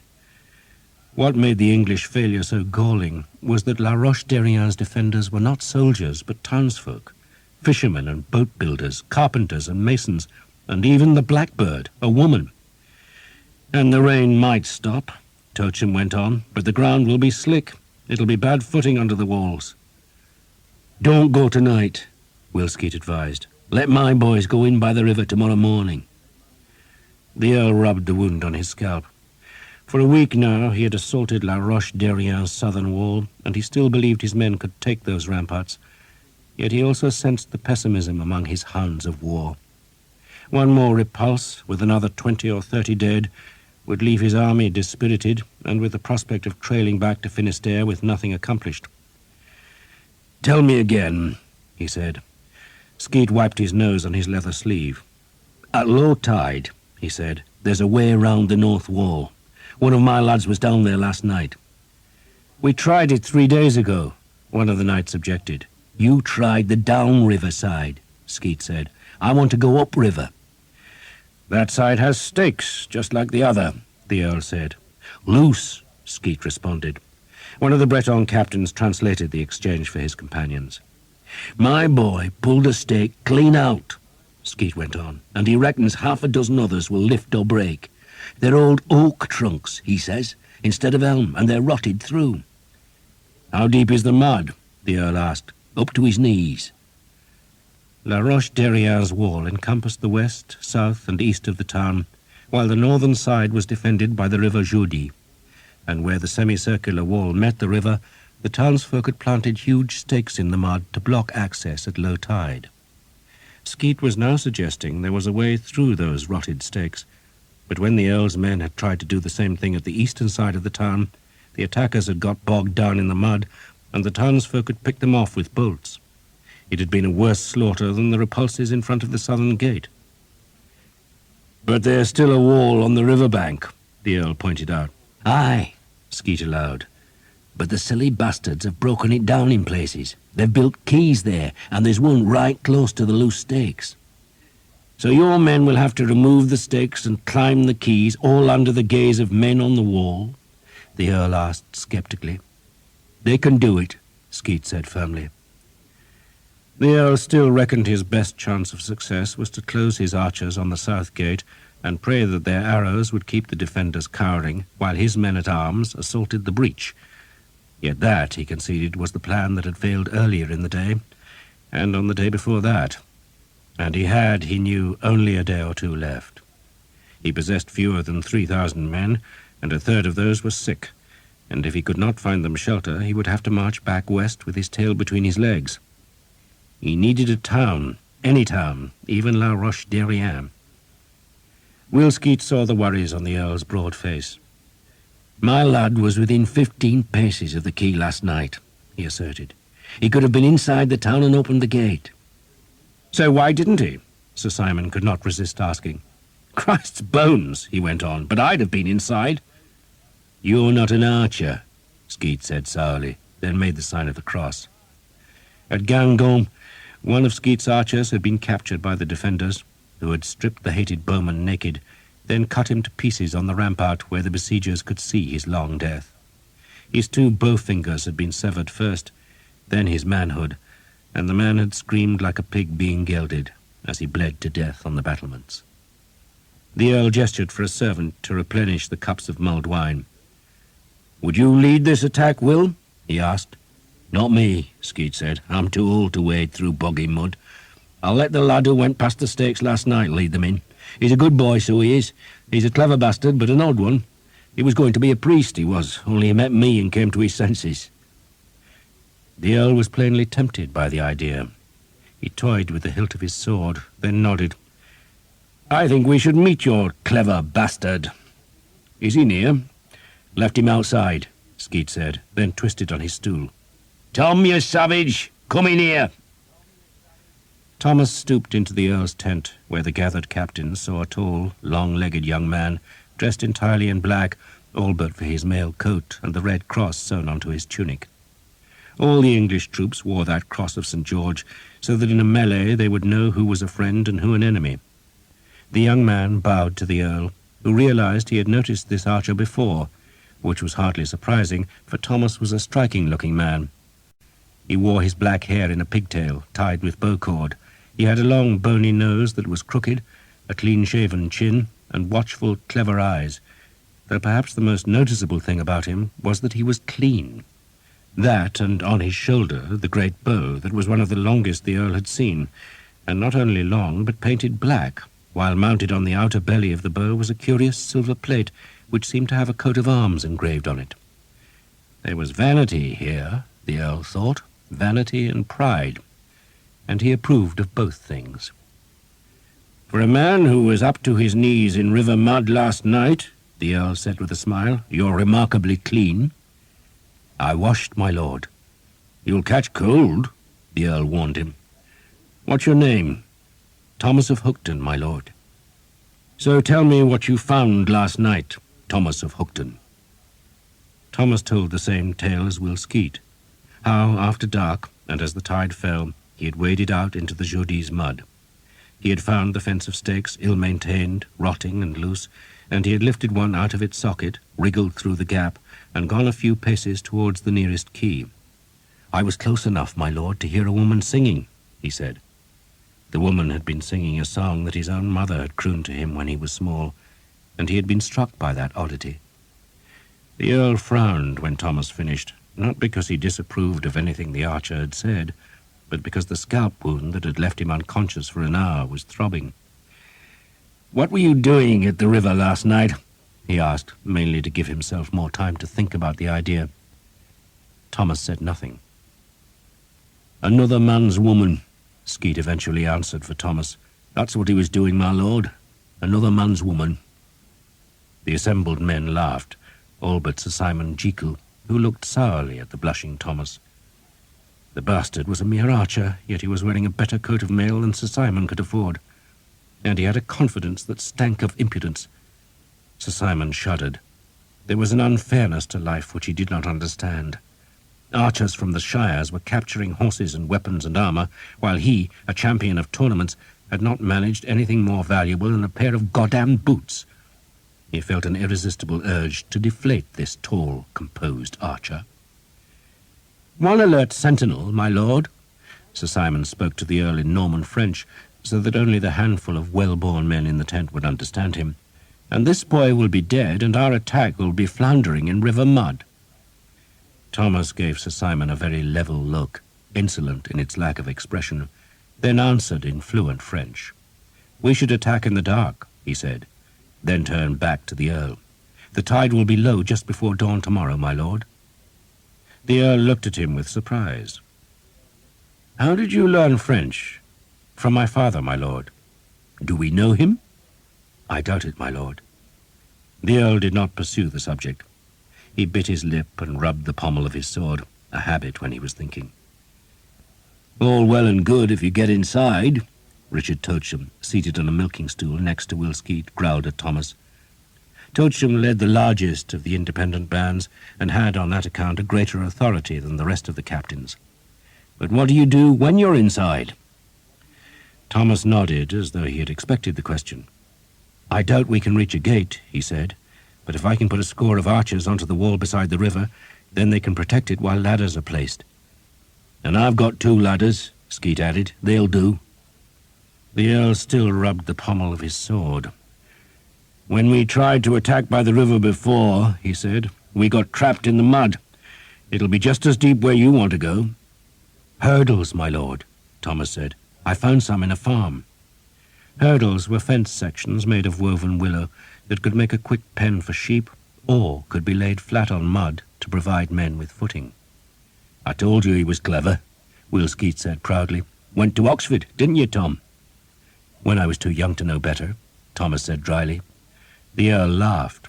He liked this boy, and he could see why Skeet had such faith in him. "Tomorrow morning, Thomas?" he asked. "Better than dusk tonight, my lord. They'll still be lively at dusk." Thomas gave Sir Simon an expressionless glance, intimating that the night's display of stupid bravery would have quickened the defenders' spirits. "Then tomorrow morning it is," the Earl said. He turned to Toacham. "But keep your boys closed on the south gate today. I want them to think we're coming there again." He looked back to Thomas. "What's the badge on your bow, boy?"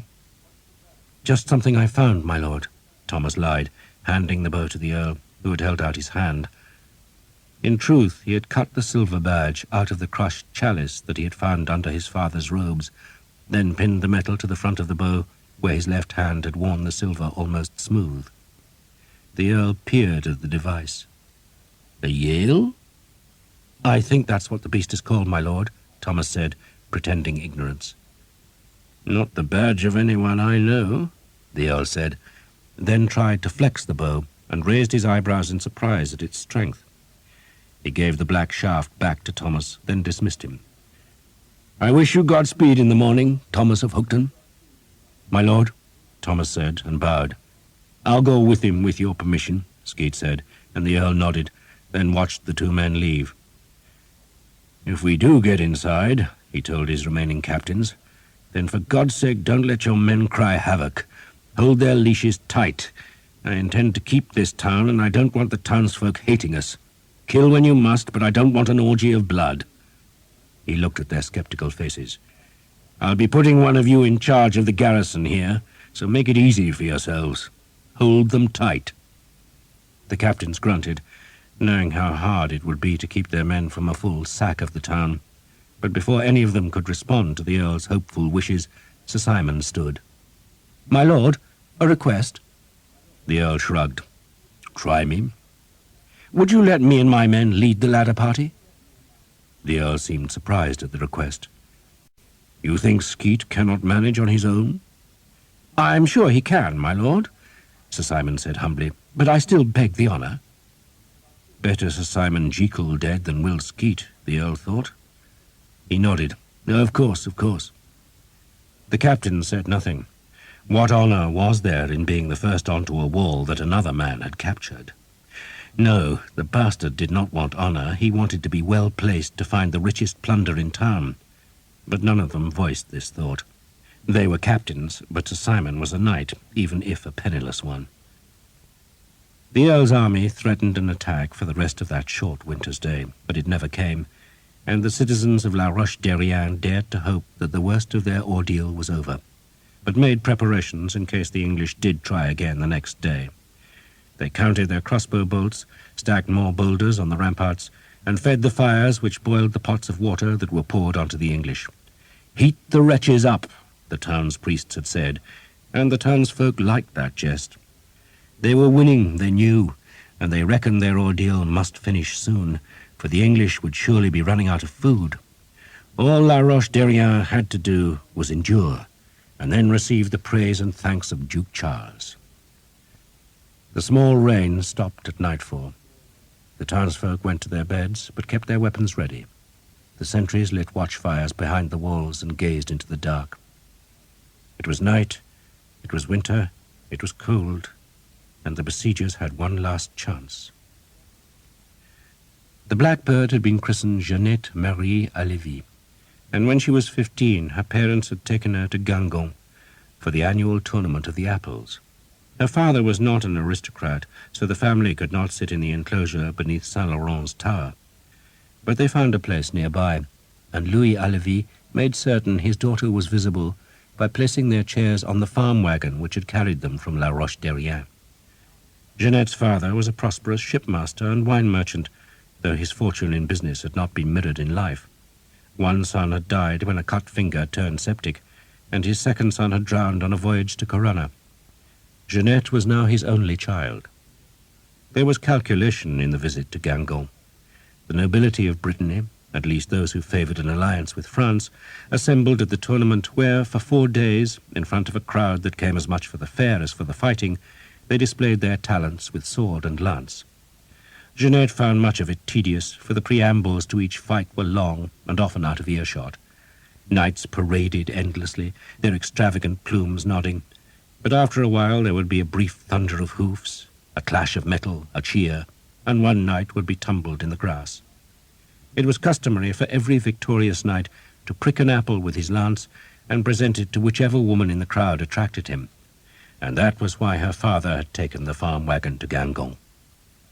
After 4 days, Jeanette had 18 apples and the enmity of a score of better-born girls. Her parents took her back to La Roche-Derrien and waited. They had displayed their wares, and now the buyers could find their way to the lavish house beside the river Jaudy. From the front the house seemed small, but go through the archway and a visitor found himself in a wide courtyard, reaching down to a stone quay where Monsieur Alévi's smaller boats could be moored at the top of the tide. The courtyard shared a wall with the church of Saint-Renan, and because Monsieur Alévi had donated the tower to the church, he had been permitted to drive an archway through the wall so that his family did not need to step into the street when they went to Mass. The house told any suitor that this was a wealthy family, and the presence of the parish priest at the supper table told him it was a devout family. Jeanette was to be no aristocrat's plaything. She was to be a wife. A dozen men condescended to visit the Alévi house, but it was Henri Chenier, Comte d'Armorique, who won the apple. He was a prime catch, for he was nephew to Charles of Blois, who was himself a nephew to King Philip of France, and it was Charles whom the French recognized as Duke and ruler of Brittany. The Duke allowed Henri Chenier to present his fiancée, but afterwards advised his nephew to discard her. The girl was a merchant's daughter, scarce more than a peasant, though even the Duke admitted she was a beauty. Her hair was shining black, her face was unflawed by the pox, and she had all her teeth. She was graceful, so that a Dominican friar in the Duke's court clasped his hands and exclaimed that Jeanette was the living image of the Madonna. The Duke agreed she was beautiful, but so what? Many women were beautiful. Any tavern in Guingamp, he said, could throw up a 2-livre whore who could make most wives look like hogs. It was not the job of a wife to be beautiful, but to be rich. "Make the girl your mistress," he advised his nephew, and virtually ordered Henri to marry an heiress from Picardy. But the heiress was a pox-faced slattern, and the Count of Armorica was besotted by Jeanette's beauty, and so he defied his uncle. He married the merchant's daughter in the chapel of his castle at Plabennec, which lay in Finistère, the world's end. The Duke reckoned his nephew had listened to too many troubadours, but the Count and his new wife were happy, and a year after their wedding, when Jeanette was 16, their son was born. They named him Charles, after the Duke, but if the Duke was complimented, he said nothing. He refused to receive Jeanette again and treated his nephew coldly. Later that same year, the English came in force to support Jean de Montfort, whom they recognized as the Duke of Brittany, and the King of France sent reinforcements to his nephew, Charles, whom he recognized as the real Duke, and so the Civil War began in earnest. The Count of Armorica insisted that his wife and baby son went back to her father's house in La Roche-Derrien, because the castle at Plabennec was small, in ill repair, and too close to the invaders' forces. That summer the castle fell to the English just as Jeanette's husband had feared, and the following year the King of England spent the campaigning season in Brittany, and his army pushed back the forces of Charles, Duke of Brittany. There was no one great battle, but a series of bloody skirmishes, and in one of them, a ragged affair fought between the hedgerows of a steep valley, Jeanette's husband was wounded. He had lifted the facepiece of his helmet to shout encouragement to his men, and an arrow had gone clean through his mouth. His servants brought the Count to the house beside the river Jaudy, where he took 5 days to die. 5 days of constant pain, during which he was unable to eat and scarce able to breathe, as the wound festered and the blood congealed in his gullet. He was 28 years old, a champion of tournaments, and he wept like a child at the end. He choked to death, and Jeanette screamed in frustrated anger and grief. Then began Jeanette's time of sorrow. She was a widow, la veuve Chenier, and not 6 months after her husband's death, she became an orphan when both her parents died of the bloody flux. She was just 18, and her son, the Count of Armorica, was 2. But Jeanette had inherited her father's wealth, and she determined to use it to strike back at the hated English who had killed her husband. And so she began outfitting 2 ships that could prey on English shipping. End of Side 3. Side 4. Monsieur Bellat, who had been her father's lawyer, advised against spending money on the ships. Jeanette's fortune would not last forever, the lawyer said, and nothing soaked up cash like outfitting warships that rarely made money unless by luck. Better, he said, to use the ships for trade. The merchants in Lannion are making a fine profit on Spanish wine, he suggested. He had a cold, for it was winter, and he sneezed. A very fine profit, he said wistfully. He spoke in Breton, though both he and Jeanette could, if needs be, speak French. I do not want Spanish wine, Jeanette said coldly, but English souls. No profit in those, my lady, Bellat said. He found it strange to call Jeanette my lady. He had known her since she was a child, and she had always been little Jeanette to him, but she had married and become an aristocratic widow, and a widow, moreover, with a temper. You cannot sell English souls, Bellat pointed out mildly. Except to the devil, Jeanette said, crossing herself. But I don't need Spanish wine, Bellat. We have the rents. The rents, Bellat said mockingly. He was tall, thin, scanty-haired, and clever. He had served Jeanette's father well and long, and was resentful that the merchant had left him nothing in his will. Everything had gone to Jeanette, except for a small bequest to the monks at Pontrier, so they would say masses for the dead man's soul. Bellat hid his resentment. Nothing comes from Plabennec, he told Jeanette. The English are there, and how long do you think the rents will come from your father's farms? The English will take them soon. An English army had occupied unwalled Tréguier, which was only an hour's walk northwards, and they had pulled down the cathedral tower there because some crossbowmen had shot at them from its summit. Bellat hoped the English would retreat soon, for it was deep in the winter, and their supplies must be running low, but he feared they might ravage the countryside about La Roche-Derrien before they left. And if they did, Jeanette's farms would be left worthless. How much rent can you get from a burned farm? He asked her. I don't care, she snapped. I shall sell everything if I have to, everything. Except for her husband's armor and weapons. They were precious, and would go to her son one day. Bellat sighed for her foolishness, then huddled in his black cloak and leaned close to the small fire which spat in the hearth. A cold wind came from the nearby sea, making the chimney smoke. You will permit me, madame, to offer you advice? First, the business. Bellat paused to wipe his nose on his long black sleeve. It ails, but I can find you a good man to run it as your father did, and I would draw up a contract which would ensure the man would pay you well from the profits. Second, madame, you should think of marriage. He paused, half expecting a protest, but Jeanette said nothing. Bellat sighed. She was so lovely. There were a dozen men in town who would marry her, but marriage to an aristocrat had turned her head, and she would settle for nothing less than another titled man. You are, madame, the lawyer continued carefully. "A widow who possesses, at the moment, a considerable fortune. But I have seen such fortunes drain away like snow in April. Find a man who can look after you, your possessions, and your son." Jeanette turned and stared at him. "I married the finest man in Christendom," she said. "And where do you think I will find another like him?" Men like the Count of Armorica, the lawyer thought, were found everywhere, more was the pity.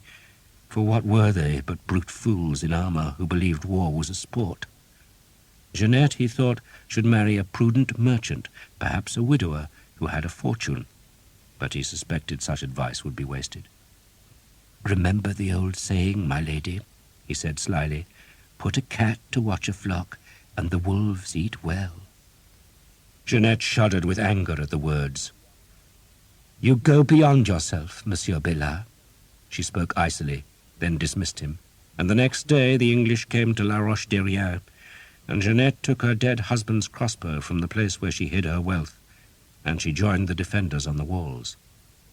Damn Bellard's advice. She would fight like a man, and Duke Charles, who despised her, would learn to admire her, to support her, and restore her dead husband's estates to her son. So Jeanette had become the blackbird, and the English had died in front of her walls, and Bellard's advice was forgotten. And now, Jeanette reckoned, the town's defenders had so rattled the English that the siege would surely be lifted. All would be well, in which belief, for the first time in a week, the blackbird slept well. Thomas crouched beside the river. He had broken through a stand of alders to reach the bank, where he now pulled off his boots and hose. Best to go bare-legged, he reckoned, so the boots did not get stuck in the river mud. It was going to be cold, freezing cold, but he could not remember a time when he had been happier. He liked this life, and his memories of Hookton, Oxford, and his father had almost faded. "Take your boots off," he told the 20 archers who would accompany him, "and hang your arrow bags round your necks." "Why?" someone challenged him from the dark. "So it bloody throttles you," Thomas growled. "So your arrows don't get wet," another man explained helpfully. Thomas tied his own bag round his neck. Archers did not carry the quivers that hunters used, for quivers were open at the top and their arrows could fall out when a man ran or stumbled or clambered through a hedge. Arrows in quivers got wet when it rained, and wet feathers made arrows fly crooked, so real archers used linen bags that were waterproofed with wax and sealed by laces. The bags were bolstered by withy frames that spread the linen so the feathers were not crushed. Will Skeet edged down the bank where a dozen men were stacking the hurdles. He shivered in the cold wind that came from the water. The sky to the east was still dark, but some light came from the watchfires that burned within La Roche-Derrien. "They're nice and quiet in there," Skeet said, nodding towards the town. "Pray they're sleeping," Thomas said. "In beds, too. I've forgotten what a bed's like," Skeet said, then edged aside to let another man through to the river bank. Thomas was surprised to see it was Sir Simon Jekyll, who had been so scornful of him in the Earl's tent. "Sir Simon," Will Skeet said, barely bothering to disguise his own scorn, "wants a word with thee." Sir Simon wrinkled his nose at the stench of the river mud. Much of it, he supposed, was the town's sewage, and he was glad he was not wading bare-legged through the muck. "You are confident of passing the stakes?" he asked Thomas. "I wouldn't be going otherwise," Thomas said, not bothering to sound respectful. Thomas's tone made Sir Simon bridle, but he controlled his temper. "The Earl," he said distantly, "has given me the honour of leading the attack on the walls." He stopped abruptly, and Thomas waited, expecting more, but Sir Simon merely looked at him with an irritated face. "So Thomas takes the walls," Skeet finally spoke, "to make it safe for your ladders." "What I do not want," Sir Simon ignored Skeet and spoke to Thomas, "is for you to take your men ahead of mine into the town itself. We see armed men, we're likely to kill them, you understand?" Thomas almost spat in derision. His men would be armed with bows, and no enemy carried a long-staved bow like the English, so there was hardly any chance of being mistaken for the town's defenders. But he held his tongue. He just nodded. You and your archers can join our attack, Sir Simon went on, but you will be under my command. Thomas nodded again, and Sir Simon, irritated by the implied insolence, turned on his heel and walked away. "Goddamn bastard," Thomas said. "He just wants to get his nose into the trough ahead of the rest of us," Skeet said. "You're letting the bastard use our ladders?" Thomas asked. "If he wants to be first up, let him. Ladders are green wood, Tom, and if they break, I'd rather it was him tumbling than me. Besides, I reckon we'll be better off following you through the river, but I ain't telling Sir Simon that." Skeet grinned, then swore as a crash sounded from the darkness south of the river. "Those bloody white rats," Skeet said, and vanished into the shadows.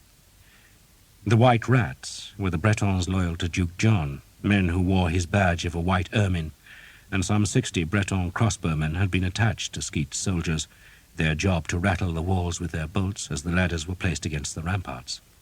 It was those men who had startled the night with their noise, and now the noise grew even louder.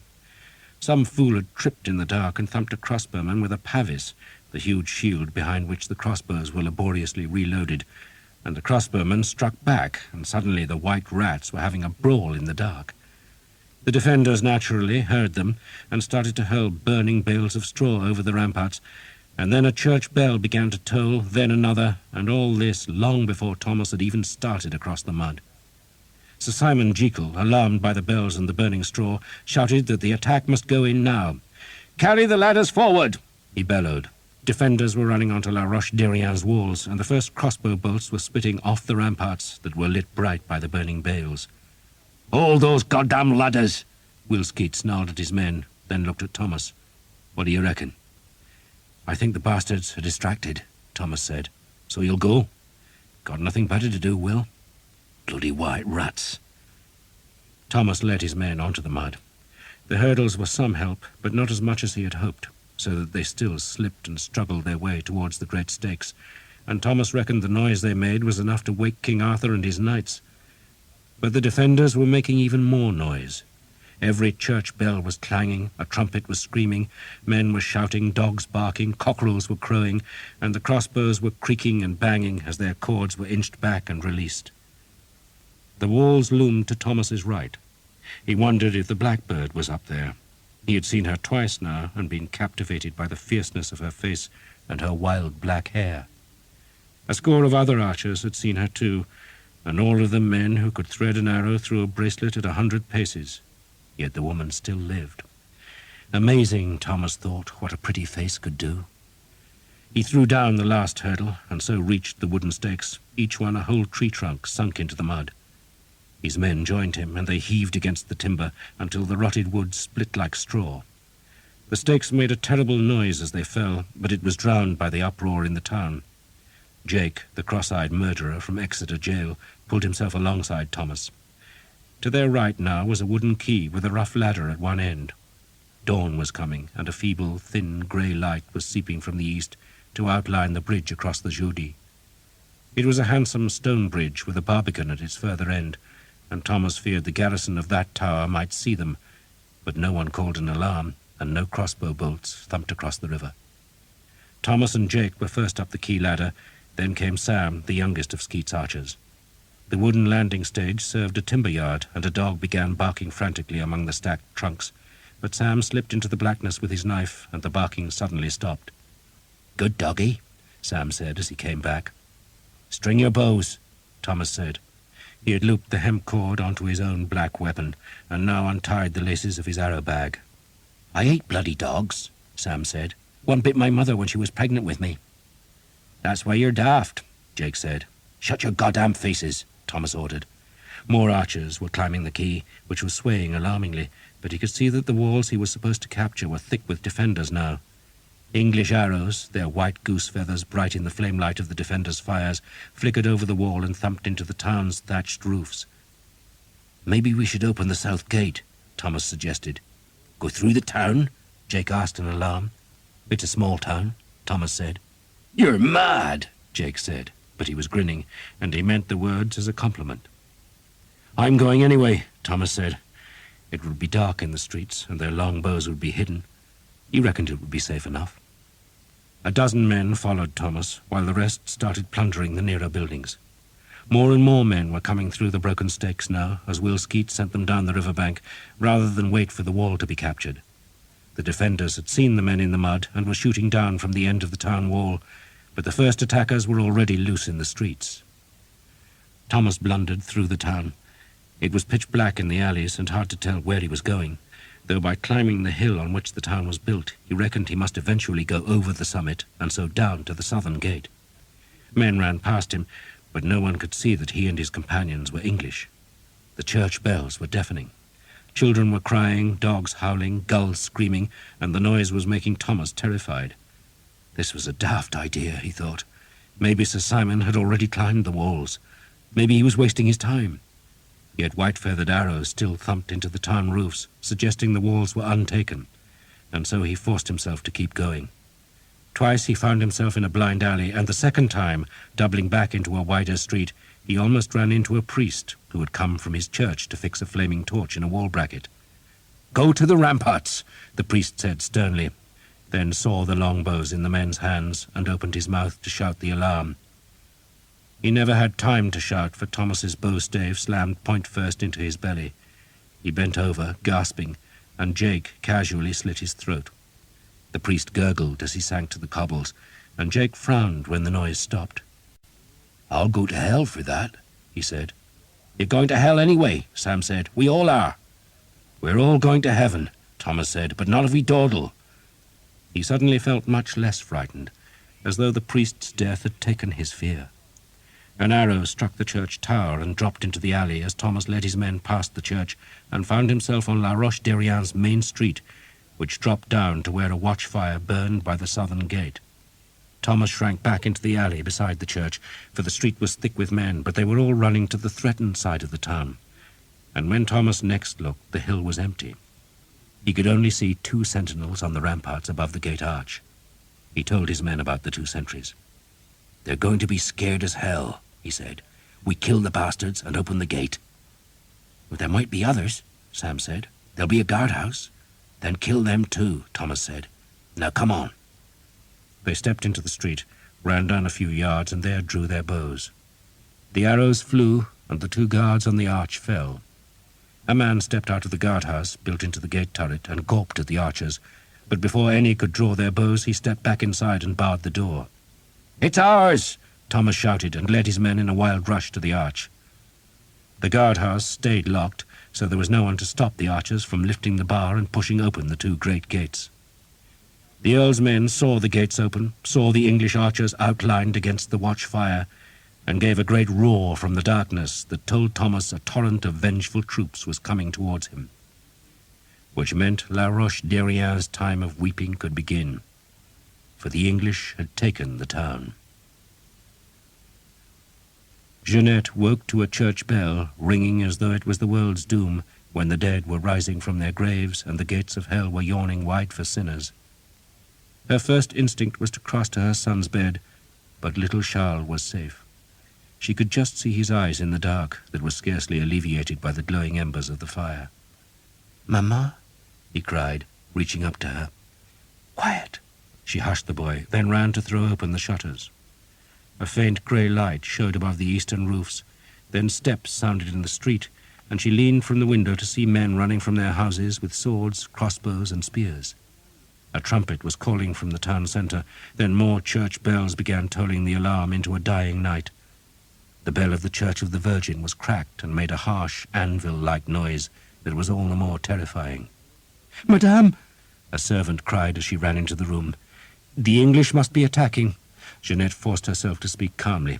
She was wearing nothing but a linen shift and was suddenly cold. She snatched up a cloak, tied it about her neck, then took her son into her arms. "You will be all right, Charles," she tried to console him. "The English are attacking again, that is all." Except she was not sure. The bells were sounding so wild. It was not the measured tolling that was the usual signal of attack, but a panicked clangor, as though the men hauling the ropes were trying to repel an attack by their own efforts. She looked from the window again and saw the English arrows flitting across the roofs. She could hear them thumping into the thatch. The children of the town thought it was a fine sport to retrieve the enemy arrows, and 2 had injured themselves sliding from the roofs. Jeanette thought about getting dressed, but decided she must find out what was happening first, so she gave Charles to the servant, then ran downstairs. One of the kitchen servants met her at the back door. "What's happening, madame?" "Another attack, that is all." She unbarred the door to the yard, then ran to the private entrance to Renon's church, just as an arrow struck the church tower and clattered down into the yard. She pulled open the tower door, then groped up the steep ladders that her father had built. It had not been mere piety that had inspired Louis Halévy to construct the tower, but also the opportunity to look downriver to see if his boats were approaching, and the high stone parapet offered one of the best views in La Roche-Derrien. Jeanette was deafened by the church bell that swung in the gloom, each clapper stroke thumping her ears like a physical blow. She climbed past the bell, pushed open the trap door at the top of the ladders, and clambered onto the leads. The English had come. She could see a torrent of men flowing about the river edge of the wall. They waded through the mud and swarmed over the broken stakes like a torrent of rats. Sweet Mother of Christ, she thought, sweet Mother of Christ, but they were in the town. She hurried down the ladders. "They're here," she called to the priest who hauled the bell rope. "They're in the town." "Havoc! Havoc!" the English shouted, the call that encouraged them to plunder. Jeanette ran across the yard and up the stairs. She pulled her clothes from the cupboard, then turned when the voices shouted havoc beneath her window. She forgot her clothes and took Charles back into her arms. "Mother of God," she prayed, "look after us now, look after us. Sweet Mother of God, keep us safe." She wept, not knowing what to do. Charles cried because she was holding him too tight, and she tried to soothe him. Cheers sounded in the street, and she ran back to the window and saw what looked like a dark river studded with steel flowing towards the town centre. She collapsed by the window, sobbing. Charles was screaming. 2 more servants were in the room, somehow thinking that Jeanette could shelter them, but there was no shelter now. The English had come. One of the servants shot the bolt on the bedroom door. But what good would that do? Jeanette thought of her husband's hidden weapons and of the Spanish sword's sharp edge, and wondered if she would have the courage to place the point against her breast and heave her body onto the blade. It would be better to die than be dishonored, she thought. But then what would happen to her son? She wept helplessly, then heard someone beating on the big gate which led to her courtyard. An axe, she supposed, and she listened to its crunching blows that seemed to shake the whole house. A woman screamed in the town, then another, and the English voices cheered rampantly. One by one the church bells fell silent, until only the cracked bell hammered its fear across the roofs. The axe still bit at the door. Would they recognize her, she wondered. She had exulted in standing on the ramparts, shooting her husband's crossbow at the besiegers, and her right shoulder was bruised because of it. But she had welcomed the pain, believing that every bolt fired made it less likely that the English would break into the town. No one had thought they could. And why besiege La Roche-Derrien anyway? It had nothing to offer. As a port it was almost useless, for the largest ships could not make it up the river, even at the top of the tide. The English, the townspeople had believed, were making a petulant demonstration and would soon give up and slink away. But now they were here, and Jeanette screamed as the sound of the axe blows changed.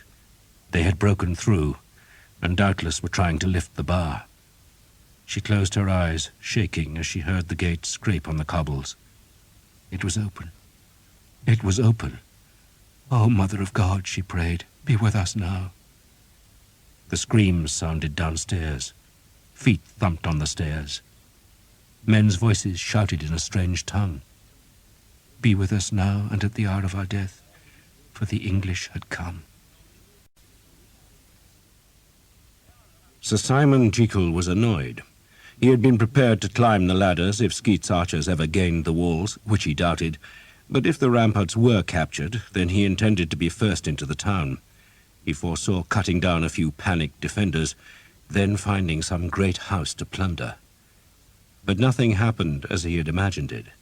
The town was awake, the wall manned, and the ladders never went forward, but Skeet's men still got inside by simply wading through the mud at the river's edge. Then a cheer at the southern side of the town suggested that gate was open, which meant that the whole damned army was getting into La Roche-Derrien ahead of Sir Simon. He swore. there would be nothing left. "My lord," one of his men-at-arms prompted Sir Simon, wanting a decision as to how they were to reach the women and valuables beyond the walls, which were emptying of their defenders as men ran to protect their homes and families. It would have been quicker, far quicker, to have waded through the mud, but Sir Simon did not want to dirty his new boots, and so he ordered the ladders forward. The ladders were made of green wood, and the rungs bent alarmingly as Sir Simon climbed, but there were no defenders to oppose him, and the ladder held. He clambered into an embrasure and drew his sword. A half-dozen defenders lay spitted with arrows on the rampart. 2 were still alive, and Sir Simon stabbed the nearest one. The man had been roused from his bed and had no mail, not even a leather coat, yet still the old sword made hard work of the killing stroke. It was not designed for stabbing, but for cutting. The new swords, made from the finest southern European steel, were renowned for their ability to pierce mail and leather, but this ancient blade required all Sir Simon's brute force to penetrate a rib cage. And what chance, he wondered sourly, would there be of finding a better weapon in this sorry excuse for a town? There was a flight of stone steps down into a street that was thronged by English archers and men-at-arms, smeared with mud to their thighs. They were breaking into houses. One man was carrying a dead goose, another had a bolt of cloth. The plundering had begun, and Sir Simon was still on the ramparts. He shouted at his men to hurry, and when enough of them had gathered on the wall's top, he led them down into the street. An archer was rolling a barrel from a cellar door, another dragged a girl by an arm. Where to go? That was Sir Simon's problem. The nearest houses were all being sacked, and the cheers from the south suggested the Earl's main army was descending on that part of the town. Some townsfolk, realizing all was lost, were fleeing in front of the archers to cross the bridge and countryside. Sir Simon decided to strike east. The Earl's men were to the south, Skeets were staying close to the west wall, so the eastern quarter offered the best hope of plunder. He pushed past Skeet's muddy archers and led his men towards the bridge. Frightened people ran past him, ignoring him and hoping he would ignore them. He crossed the main street, which led, and saw a roadway running alongside the big houses that fronted the river. Merchants, Sir Simon thought, fat merchants with fat profits. And then, in the growing light, he saw an archway that was surmounted by a coat of arms. A noble's house. "Who has an axe?" he asked his men. One of the men-at-arms stepped forward, and Sir Simon indicated the heavy gate. The house had windows on the ground floor, but they were covered by heavy iron bars, which seemed a good sign. Sir Simon stepped back to let his man start work on the gate. The axeman knew his business. He chopped a hole where he guessed the locking bar was, and when he had broken through, he put a hand inside and pushed the bar up and out of its brackets, so that Sir Simon and his could heave the gates open. Sir Simon left 2 men to guard the gate, ordering them to keep every other plunderer out of the property, then led the rest into the yard. The first things he saw were 2 boats tied at the river's quay. They were not large ships, but all hulls were valuable, and he ordered 4 of his archers to go aboard. "Tell anyone who comes that they're mine, you understand? Mine." He had a choice now. Storerooms or house. And a stable? He told 2 men-at-arms to find the stable and stand guard on whatever horses were there. Then he kicked in the house door and led his 6 remaining men into the kitchen. 2 women screamed. He ignored them. They were old, ugly servants, and he was after richer things. A door led from the back of the kitchen, and he pointed one of his archers towards it. Then, holding his sword ahead of him, he went through a small dark hall into a front room.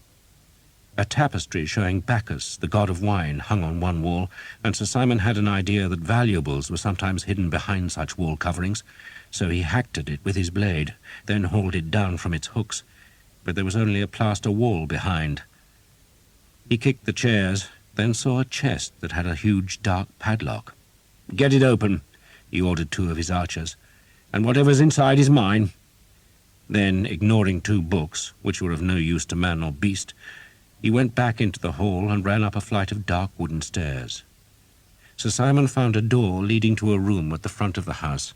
It was bolted, and a woman screamed from the other side when he tried to force the door. He stood back and used the heel of his boot, smashing the bolt on the far side and slamming the door back on its hinges. Then he stalked inside, his old sword glittering in the dawn's wan light, and he saw a black-haired woman. Sir Simon considered himself a practical man. His father, quite sensibly, had not wanted his son to waste time on education, though Sir Simon had learned to read and could, at a pinch, write a letter. He liked useful things, hounds and weapons, horses and armour, and he despised the fashionable cult of gentility. His mother was a great one for troubadours, and was forever listening to songs of knights so gentle that Sir Simon reckoned they would not have lasted 2 minutes in a tourney's melee. The songs and poems celebrated love as though it was some rare thing that gave a life enchantment. But Sir Simon did not need poets to define love, which to him was tumbling a peasant girl in a harvest field, or thrusting at some ale-reeking whore in a tavern. But when he saw the black-haired woman, he suddenly understood what the troubadours had been celebrating. It did not matter that the woman was shaking with fear, or that her hair was wildly awry, or that her face was streaked with tears. Sir Simon recognized beauty, and it struck him like an arrow. It took his breath away. So this, then, was love. It was the realization that he could never be happy until this woman was his, and that was convenient, for she was an enemy, the town was being sacked, and Sir Simon, clad in mail and fury, had found her first. "Get out!" he snarled at the servants in the room. "Get out!" The servants fled in tears, and Sir Simon booted the broken door shut, then advanced on the woman, who crouched beside her son's bed with the boy in her arms. "Who are you?" Sir Simon asked in French. The woman tried to sound brave. "I am the Countess of Armorica," she said. "And you, monsieur?" Sir Simon was tempted to award himself a peerage to impress Jeanette, but he was too slow-witted, and so heard himself uttering his proper name. He was slowly becoming aware that the room betrayed wealth. The bed hangings were thickly embroidered, the candlesticks were of heavy silver, and the walls either side of the stone hearth were expensively panelled in beautifully carved wood. He pushed the smaller bed against the door, reckoning that should ensure some privacy, then went to warm himself at the fire. He tipped more sea coal onto the small flames and held his chilled gloves close to the heat. "This is your house, madame?" "It is." "Not your husband's?" "I am a widow," Jeanette said. A wealthy widow! Sir Simon almost crossed himself out of gratitude. The widows he had met in England had been rouged hags, but this one was different. This one was a woman worthy of a tournament's champion, and seemed rich enough to save him from the ignominy of losing his estate and knightly rank. She might even have enough cash to buy a baronage, maybe an earldom. He turned from the fire and smiled at her. "Are those your boats at the quay?" "Yes, monsieur." "By the rules of war, madame, they are now mine. Everything here is mine." Jeanette frowned at that. "What rules?" "The law of the sword, madame, but I think you are fortunate. I shall offer you my protection." Jeanette sat on the edge of her curtained bed, clutching Charles.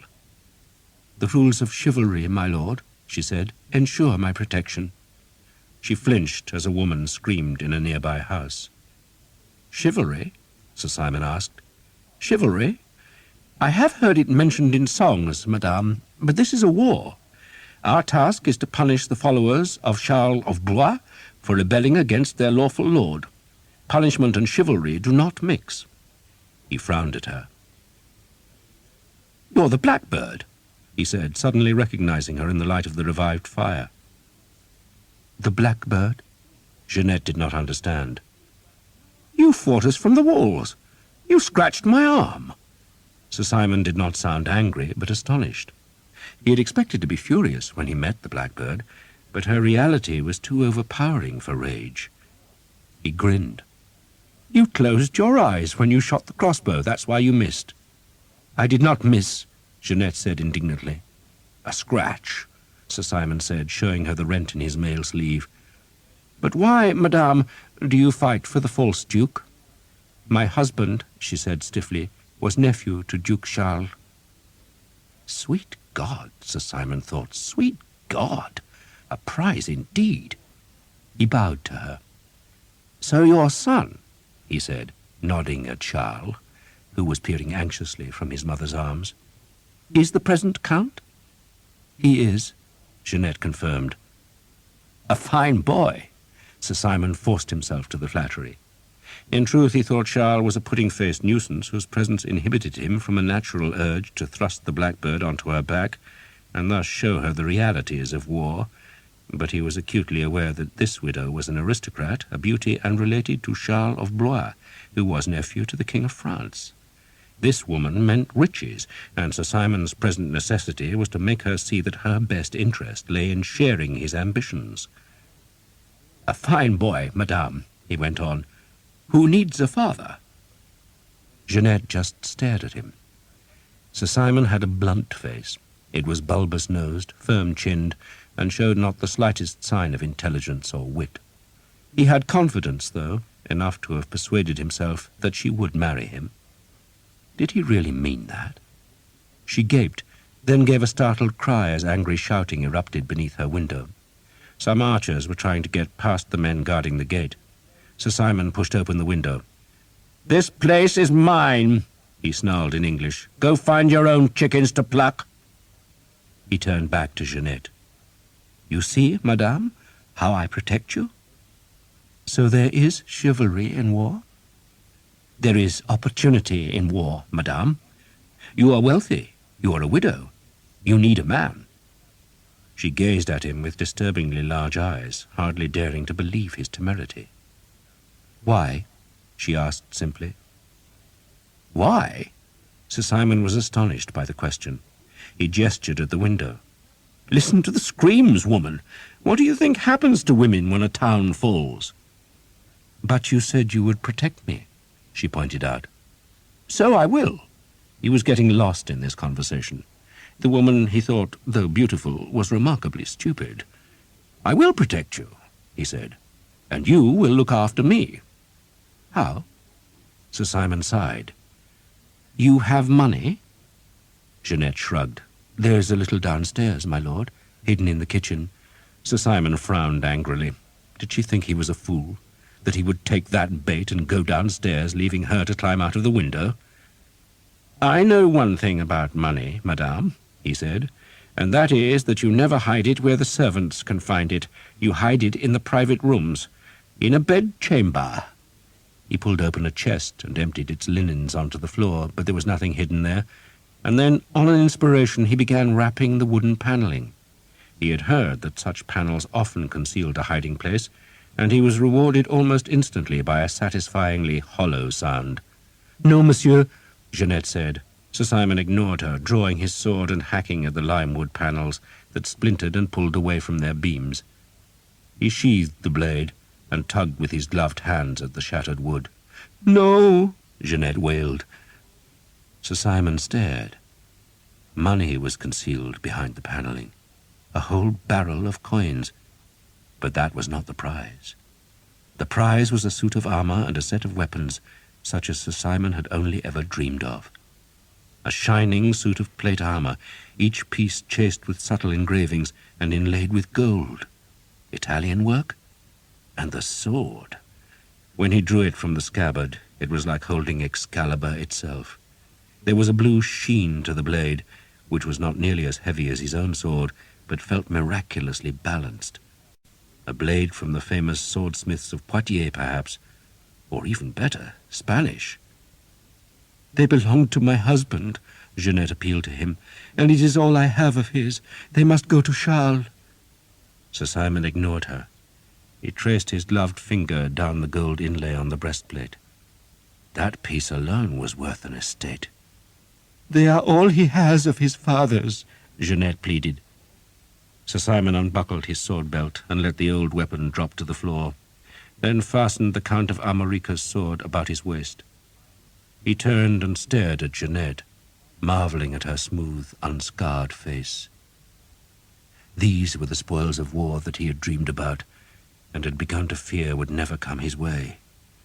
A barrel of cash, a suit of armour fit for a king, a blade made for a champion, and a woman that would be the envy of England. "The armour is mine," he said, "as is the sword." "No, monsieur, please." "What will you do? Buy them from me?" "If I must," Jeanette said, nodding at the barrel.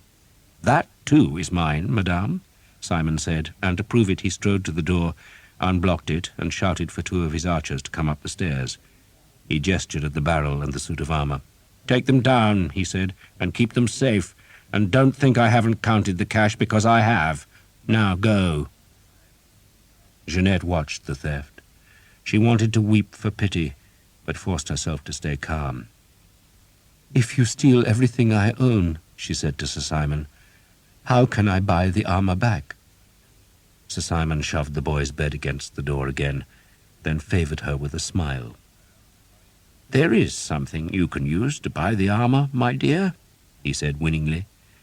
"You have what all women have. You can use that." Jeanette closed her eyes for a few heartbeats. "Are all the gentlemen of England like you?" she asked. "Few are so skilled in arms," Sir Simon said proudly. He was about to tell her of his tournament triumphs, sure that she would be impressed, but she interrupted him. "I meant," she said icily, "to discover whether the knights of England are all thieves, poltroons, and bullies." Sir Simon was genuinely puzzled by the insult.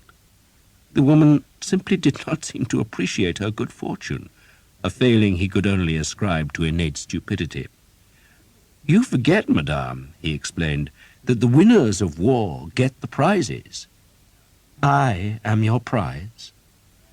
She was worse than stupid, Sir Simon thought, but who wanted cleverness in a woman? "Madame," he said, "I am your protector. If I leave you, if I take away my protection, then there will be a line of men on the stairs waiting to plough you. Now do you understand?" "I think," she said coldly, "that the Earl of Northampton will offer me better protection." Sweet Christ, Sir Simon thought, but the bitch was obtuse. It was pointless trying to reason with her, for she was too dull to understand. So he must force the breach. He crossed the room fast, snatched Charles from her arms, and threw the boy onto the smaller bed. Jeanette cried out and tried to hit him, but Sir Simon caught her arm and slapped her face with his gloved hand, and, when she went immobile with pain and astonishment, he tore her cloak's cords apart and then, with his big hands, ripped the shift down the front of her body. She screamed and tried to clutch her hands over her nakedness, but Sir Simon forced her arms apart and stared in astonishment. Flawless. "No," Jeanette wept. Sir Simon shoved her hard back onto the bed. "You want your son to inherit your traitorous husband's armour?" he asked, "or his sword? Then, madame, you had better be kind to their new owner. I am prepared to be kind to you." He unbuckled the sword, dropped it on the floor, then hitched up his mail coat and fumbled with the strings of his hose. "No!" Jeanette wailed and tried to scramble off the bed, but Sir Simon caught hold of her shift and yanked the linen so that it came down to her waist. The boy was screaming, and Sir Simon was fumbling with his rusted gauntlets, and Jeanette felt the devil had come into her house. She tried to cover her nakedness, but the Englishman slapped her face again, and once more hauled up his mail coat. Outside the window, the cracked bell of the Virgin's church was at last silent, for the English had come. Jeanette had a suitor, and the town wept. Thomas's first thought, after opening the gate, was not plunder, but somewhere to wash the river muck off his legs, which he did with a barrel of ale in the first tavern he encountered. The tavern-keeper was a big, bold man who stupidly attacked the English archers with a club, so Jake tripped him with his bowstave, then slit his belly. "Silly bastard," Jake said. "I wasn't going to hurt him. Much." The dead man's boots fitted Thomas, which was a welcome surprise, for very few did, and once they had found his cache of coins, they went in search of other amusement. The Earl of Northampton was spurring his horse up and down the main street, shouting at wild-eyed men not to set the town alight. He wanted to keep La Roche-Derrien as a fortress, and it was less useful to him as a heap of ashes. End of Side 4. Side 5. Not everyone plundered.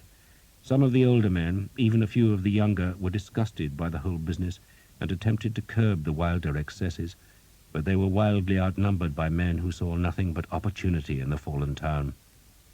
Father Hobb, an English priest who had a fondness for Will Skeet's men, tried to persuade Thomas and his group to guard a church, but they had other pleasures in mind. "Don't spoil your soul, Tom," Father Hobb said, in a reminder that Thomas, like all the men, had said Mass the day before. But Thomas reckoned his soul was going to be spoiled anyway, so it might as well happen sooner than later. He was looking for a girl, any girl really, for most of Will's men had a woman in camp. Thomas had been living with the sweet little Breton, but she had caught a fever just before the beginning of the winter campaign, and Father Hobb had said a funeral mass for her.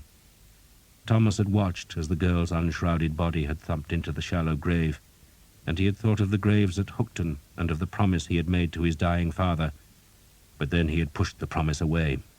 He was young and had no appetite for burdens on his conscience. La Roche-Derrien now crouched under the English fury. Men tore down thatch and wrecked furniture in their search for money. Any townsman who tried to protect his women was killed, while any woman who tried to protect herself was beaten into submission. Some folk had escaped the sack by crossing the bridge, but the small garrison of the Barbican fled from the inevitable attack, and now the Earl's men-at-arms manned the small tower, and that meant La Roche-Derrien was sealed to its fate. Some women took refuge in the churches, and the lucky ones found protectors there, but most were not lucky.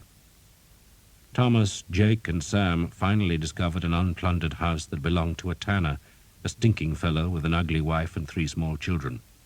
Sam, whose innocent face made strangers trust him on sight, held his knife at the throat of the youngest child, and the tanner suddenly remembered where he had hidden his cash. Thomas had watched Sam, fearing he really would slit the boy's throat, for Sam, despite his ruddy cheeks and cheerful eyes, was as evil as any man in Will Skeet's band. Jake was not much better, though Thomas counted both as friends. "The man's as poor as we are," Jake said in wonderment as he raked through the tanner's coins. He pushed a third of the pile towards Thomas. "You want his wife?" Jake offered generously. "Christ, no. She's cross-eyed like you."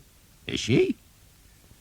Thomas left Jake and Sam to their games and went to find a tavern where there would be food, drink, and warmth. He reckoned any girl worth pursuing had been caught already, so he unstrung his bow, pushed past a group of men tearing the contents from a parked wagon, and found an inn where a motherly widow had sensibly protected both her property and her daughters by welcoming the first men-at-arms, showering them with free food and ale, then scolding them for dirtying her floor with their muddy feet. She was shouting at them now, though few understood what she said, and one of the men growled at Thomas that she and her daughters were to be left alone. Thomas held up his hands to show he meant no harm, then took a plate of bread, eggs, and cheese. "Now pay her," one of the men-at-arms growled, and Thomas dutifully put the tanner's few coins on the counter. "He's a good-looking one," the widow said to her daughters, who giggled. Thomas turned and pretended to inspect the daughters. "They are the most beautiful girls in Brittany," he said to the widow in French, "because they take after you, madame." That compliment, though patently untrue, raised squeals of laughter. Beyond the tavern were screams and tears, but inside it was warm and friendly. Thomas ate the food hungrily, then tried to hide himself in a window bay when Father Hobb came bustling in from the street. The priest saw Thomas anyway. "I'm still looking for men to guard the churches, Thomas." "I'm going to get drunk, Father," Thomas said happily, "so goddamn drunk that one of those 2 girls will look attractive." He jerked his head at the widow's daughters. Father Hobb inspected them critically, then sighed. "You'll kill yourself if you drink that much, Thomas." He sat at the table, waved at the girls, and pointed at Thomas's pot. "I'll have a drink with you," the priest said. "What about the churches?" "Everyone will be drunk soon enough," Father Hobb said, "and the horror will end. It always does. Ale and wine, God knows, are great causes of sin, but they make it short-lived. God's bones, but it's cold out there." He smiled at Thomas. "So how's your black soul, Tom?" Thomas contemplated the priest. He liked Father Hob, who was small and wiry, with a mass of untamed black hair about a cheerful face that was thick-scarred from a childhood pox. He was low-born, the son of a Sussex wheelwright, and like any country lad, he could draw a bow with the best of them.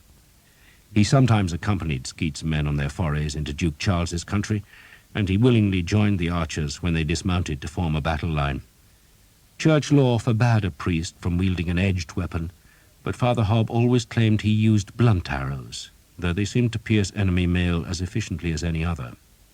Father Hob, in short, was a good man whose only fault was an excessive interest in Thomas's soul. "My soul," Thomas said, "is soluble in ale." "Now there's a good word," Father Hob said. "Soluble, eh?" He picked up the big black bow and prodded the silver badge with a dirty finger. "You've discovered anything about that?" "No." "Or who stole the lance?" "No." "Do you not care any more?" Thomas leaned back in the chair and stretched his long legs. "I'm doing a good job of work, Father. We're winning this war, and this time next year, who knows?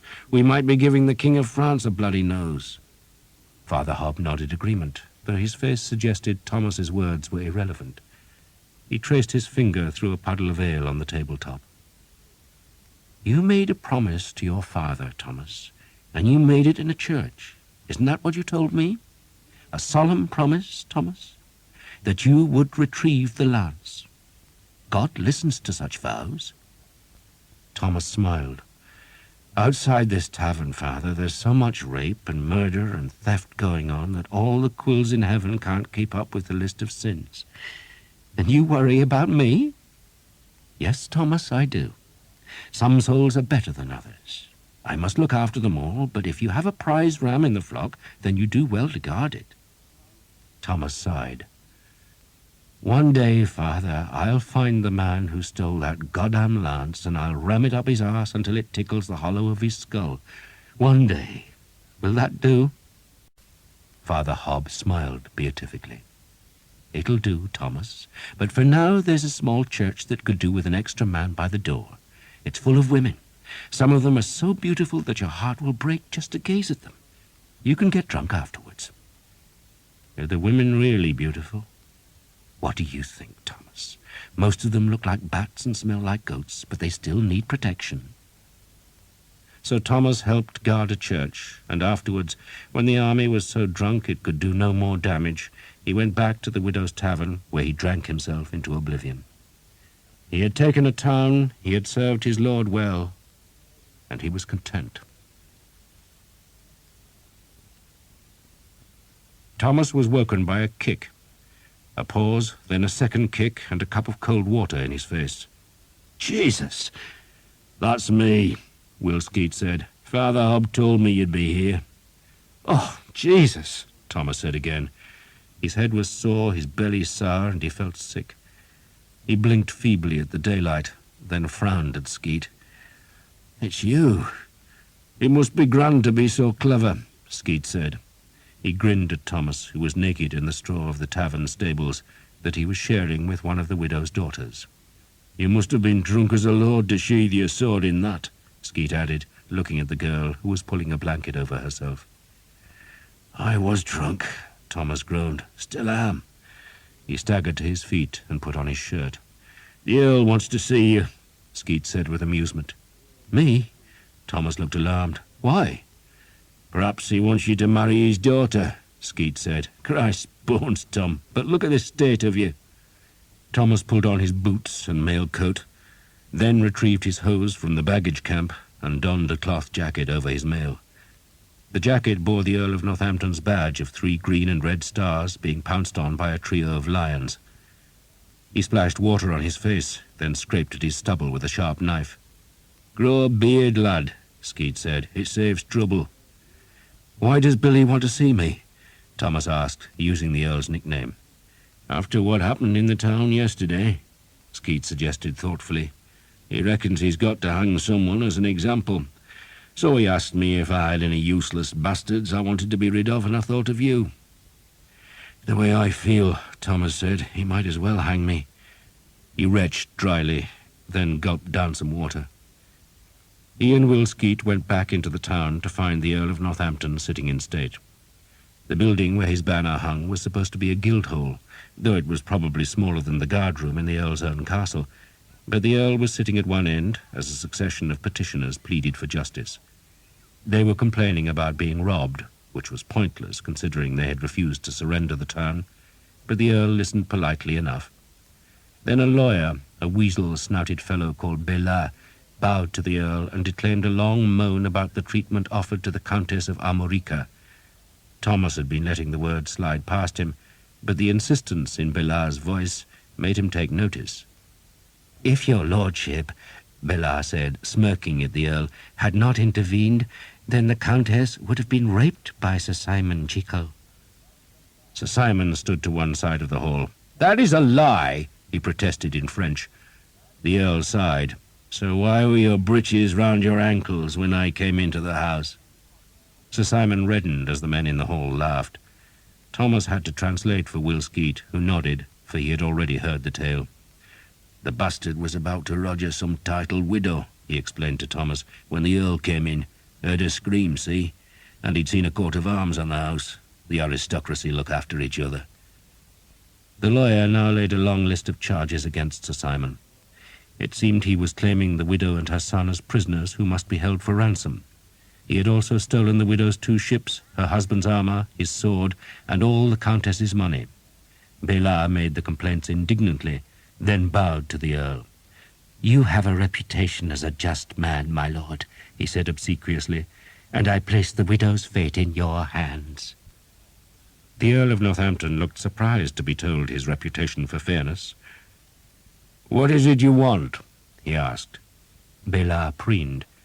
"The return of the stolen items, my lord, and the protection of the King of England for a widow and her noble son." The Earl drummed his fingers on the arm of the chair, then frowned at Sir Simon. "You can't ransom a 3-year-old, he said. "He's a count," Sir Simon protested, "a boy of rank." The Earl sighed. Sir Simon, he had come to realize, had a mind as simple as a bullock seeking food. He could see no point of view but his own, and was single-minded about pursuing his appetites. That, perhaps, was why he was such a formidable soldier, but he was still a fool. "We do not hold 3-year-old children to ransom," the Earl said firmly, "and we don't hold women as prisoners, not unless there is an advantage which outweighs the courtesy, and I see no advantage here." The Earl turned to the clerks behind his chair. "Who did Armorica support?" "Charles of Blois, my lord," one of the clerks, a tall Breton cleric, answered. "Is it a rich fief?" "Very small, my lord," the clerk, whose nose was running, spoke from memory. "There is a holding in Finistère, which is already in our hands, some houses in Guingamp, I believe, but nothing else." "There," the Earl said, turning back to Sir Simon, "what advantages will we make from a penniless 3-year-old?" "Not penniless," Sir Simon protested. "I took a rich armour there." "Which the boy's father doubtless took in battle." "And the house is wealthy." Sir Simon was getting angry. "There are ships, storehouses, stables." "The house," the clerk sounded bored, "belonged to the Count's father-in-law, a dealer in wine, I believe." The Earl raised a quizzical eyebrow at Sir Simon, who was shaking his head at the clerk's obstinacy. "The boy, my lord," Sir Simon responded with an elaborate courtesy which bordered on insolence, "is kin to Charles of Blois." "But being penniless," the Earl said, "I doubt he provokes fondness. More of a burden, wouldn't you think? Besides, what would you have me do? Make the child give fealty to the real Duke of Brittany? The real Duke, Sir Simon, is a 5-year-old child in London. It'll be a nursery farce. A 3-year-old bobbing down to a 5-year-old. Do their wet nurses attend them? Shall we feast on milk and penny cakes after? Or maybe we can enjoy a game of Hunt the Slipper when the ceremony is over." "The Countess fought us from the walls," Sir Simon attempted a last protest. "Do not dispute me," the Earl shouted, thumping the arm of his chair. "You forget that I am the King's deputy and have his powers." The Earl leaned back, taut with anger, and Sir Simon swallowed his own fury, but could not resist muttering that the Countess had used a crossbow against the English. "Is she the Blackbird?" Thomas asked Skeet. "The Countess? Aye, that's what they say." "She's a beauty." "After what I found you prodding this morning," Skeet said, "how can you tell?" The Earl gave an irritated glance at Skeet and Thomas, then looked back to Sir Simon. "If the Countess did fight us from the walls," he said, "then I admire her spirit. As for the other matters—" He paused and sighed. Bellart looked expectant, and Sir Simon wary. "The 2 ships," the Earl decreed, "are prizes, and they will be sold in England or else taken into royal service, and you, Sir Simon, will be awarded 1/3 of their value." That ruling was according to the law. The king would take 1/3, the Earl another, and the last portion went to the man who had captured the prize. As to the sword and armour, the Earl paused again. He had rescued Jeanette from rape, and he had liked her, and he had seen the anguish on her face and listened to her impassioned plea that she owned nothing that had belonged to her husband except the precious armour and the beautiful sword. But such things, by their very nature, were the legitimate plunder of war. "The armour and weapons and horses are yours, Sir Simon," the Earl said, regretting the judgment, but knowing it was fair. "As to the child, I decree he is under the protection of the Crown of England, and when he is of age he can decide his own fealty." He glanced at the clerks to make sure they were noting down his decisions. "You tell me you wish to billet yourself in the widow's house?" he asked Sir Simon. "I took it," Sir Simon said curtly. "And stripped it bare, I hear," the Earl observed icily. "The Countess claims you stole money from her." "She lies!" Sir Simon looked indignant. "Lies, my lord, lies!" The Earl doubted it, but he could hardly accuse a gentleman of perjury without provoking a duel, and, though William Boone feared no man except his king, he did not want to fight over so petty a matter. He let it drop. "However," he went on, "I did promise the lady protection against harassment." He stared at Sir Simon as he spoke, then looked at Will Skeet and changed to English. "You'd like to keep your men together, Will?" "I would, my lord." "Then you'll have the widow's house, and she is to be treated honourably, you hear me? Honourably. Tell your men that, Will." Skeet nodded. "I'll cut their ears off if they touch her, my lord." "Not their ears, Will. Slice something more suitable away. Sir Simon will show you the house. And you, Sir Simon," the Earl spoke French again, "will find a bed elsewhere." Sir Simon opened his mouth to protest, but one look from the Earl quietened him. Another petitioner came forward, wanting redress for a cellar full of wine that had been stolen, but the Earl diverted him to a clerk who would record the man's complaints on a parchment which the Earl doubted he would ever find time to read. Then he beckoned to Thomas. "I have to thank you, Thomas of Hookton." "Thank me, my lord." The Earl smiled. "You found a way into the town when everything else we'd tried had failed." Thomas reddened. "It was a pleasure, my lord." "You can claim a reward of me," the Earl said. "It's customary." Thomas shrugged. "I'm happy, my lord." "Then you're a lucky man, Thomas. But I shall remember the debt. And thank you, Will." Will Skeet grinned. "If this lump of a daft fool don't want a reward, my lord, I'll take it." The Earl liked that. "My reward to you, Will, is to leave you here. I'm giving you a whole new stretch of countryside to lay waste. God's teeth, you'll soon be richer than me." He stood. "Sir Simon will guide you to your quarters." Sir Simon might have bridled at the curt order to be a mere guide, but surprisingly he obeyed without showing any resentment, perhaps because he wanted another chance to meet Jeanette. And so, at midday, he led Will Skeet and his men through the streets to the big house beside the river. Sir Simon had put on his new armour and wore it without any surcoat, so that the polished plate and gold embossment shone bright in the feeble winter sun.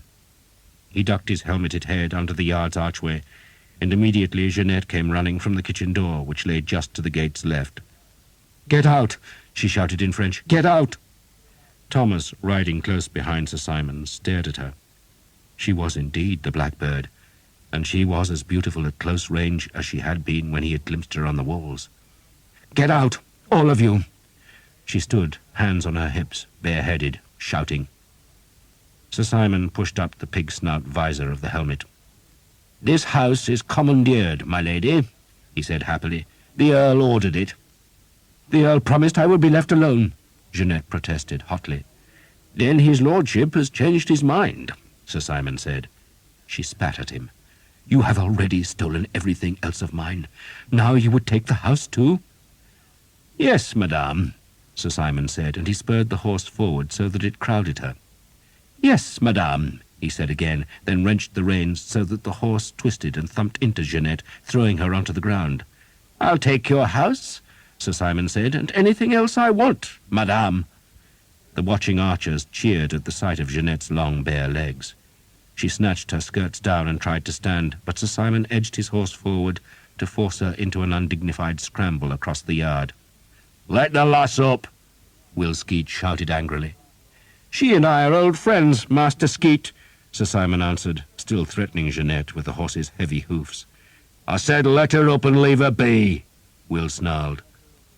Sir Simon, offended at being ordered by a commoner and in front of archers, turned angrily.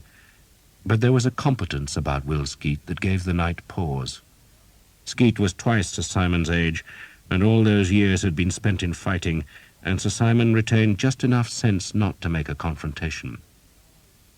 "The house is yours, Master Skeet," he said condescendingly, "but look after its mistress. I have plans for her." He backed the horse from Jeanette, who was in tears of shame, then spurred out of the yard.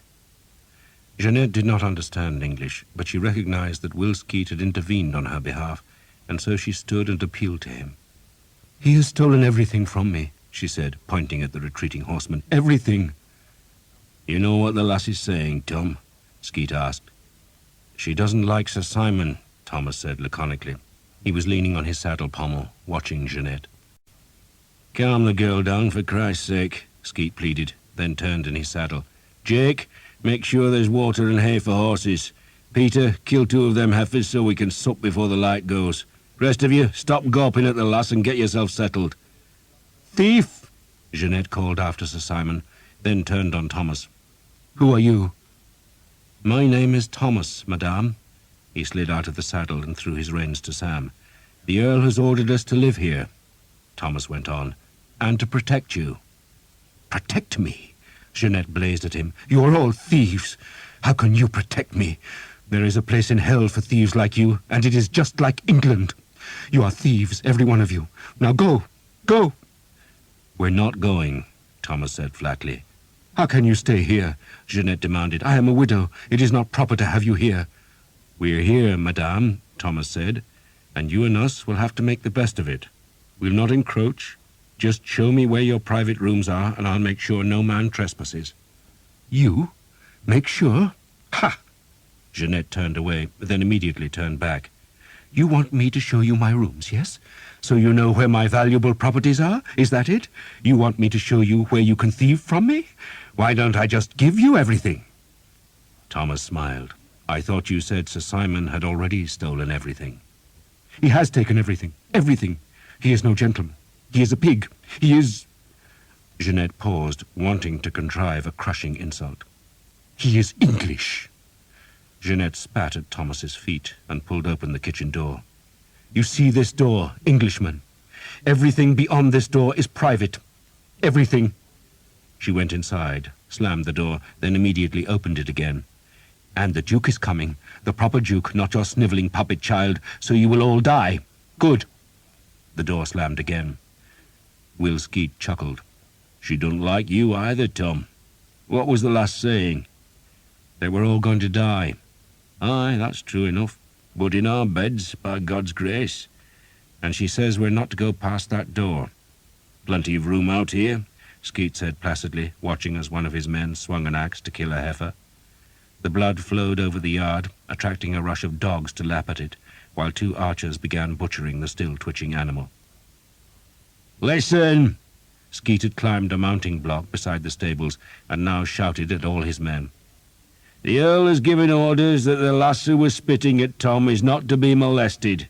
You understand that, you horsens? You keep your breeches laced up when she's around, and if you don't, I'll geld you. You treat her proper, and you don't go through that door. You've had your frolic. So now you can knuckle down to a proper bit of soldiering."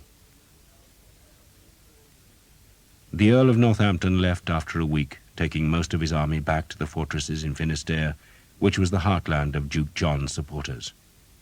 He left Richard Tocham as commander of the new garrison, but he also left Sir Simon Jekyll as Tocham's deputy. "The Earl doesn't want the bastard," Will Skeet told Thomas, "so he's foisted him on us." As Skeet and Tocham were both independent captains, there could have been jealousy between them, but the two men respected each other, and while Tocham and his men stayed in La Roche-Derrien and strengthened its defences, Skeet rode out into the country to punish the folk who paid their rents and owed their allegiance to Duke Charles. The Aelcar were thus released to be a curse on northern Brittany.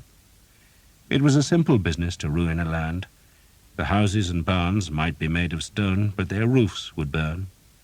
The livestock was captured, and if there were too many beasts to herd home, then the animals were slaughtered and their carcasses tipped down wells to poison the water.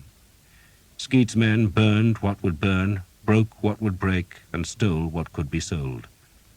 They killed, raped, and plundered. Fear of them drove men away from their farms, leaving the land desolate. They were the devil's horsemen, and they did King Edward's will by harrowing his enemy's land. They wrecked village after village, Kervec and Lanvelec, Saint-Laurent and Les Sept Saints, Tonquedec and Berhet, and a score of other places whose names they never learned. It was Christmas time, and back home the Yule logs were being dragged across frost-hardened fields to high-beamed halls, where troubadours sang of Arthur and his knights, of chivalrous warriors who allied pity to strength. But in Brittany the Aelcar fought the real war. Soldiers were not paragons. They were scarred, vicious men who took delight in destruction. They hurled burning torches onto thatch and tore down what had taken generations to build. Places too small to have names died, and only the farms in the wide peninsula between the two rivers north of La Roche-Derrien were spared, because they were needed to feed the garrison. Some of the serfs who were torn from their land were put to work heightening La Roche-Derrien's walls, clearing a wider killing ground in front of the ramparts, and making new barriers at the river's edge. It was a winter of utter misery for the Bretons. Cold rains whipped from the wild Atlantic, and the English scoured the farmlands. Once in a while there would be some resistance. A brave man would shoot a crossbow from a wood's edge, but Skeet's men were experts in trapping and killing such enemies. A dozen archers would dismount and stalk the enemy from the front, while a score of others galloped about his rear, and in a short while there would be a scream, and another crossbow was added to the plunder. The crossbow's owner would be stripped, mutilated, and hanged from a tree as a warning to other men to leave the Aelcar alone.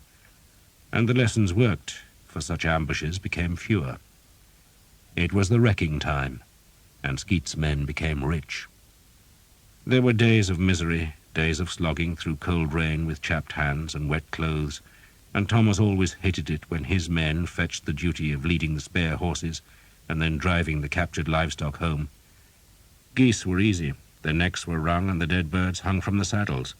But cows were slow, goats wayward, sheep stupid, and pigs obstinate.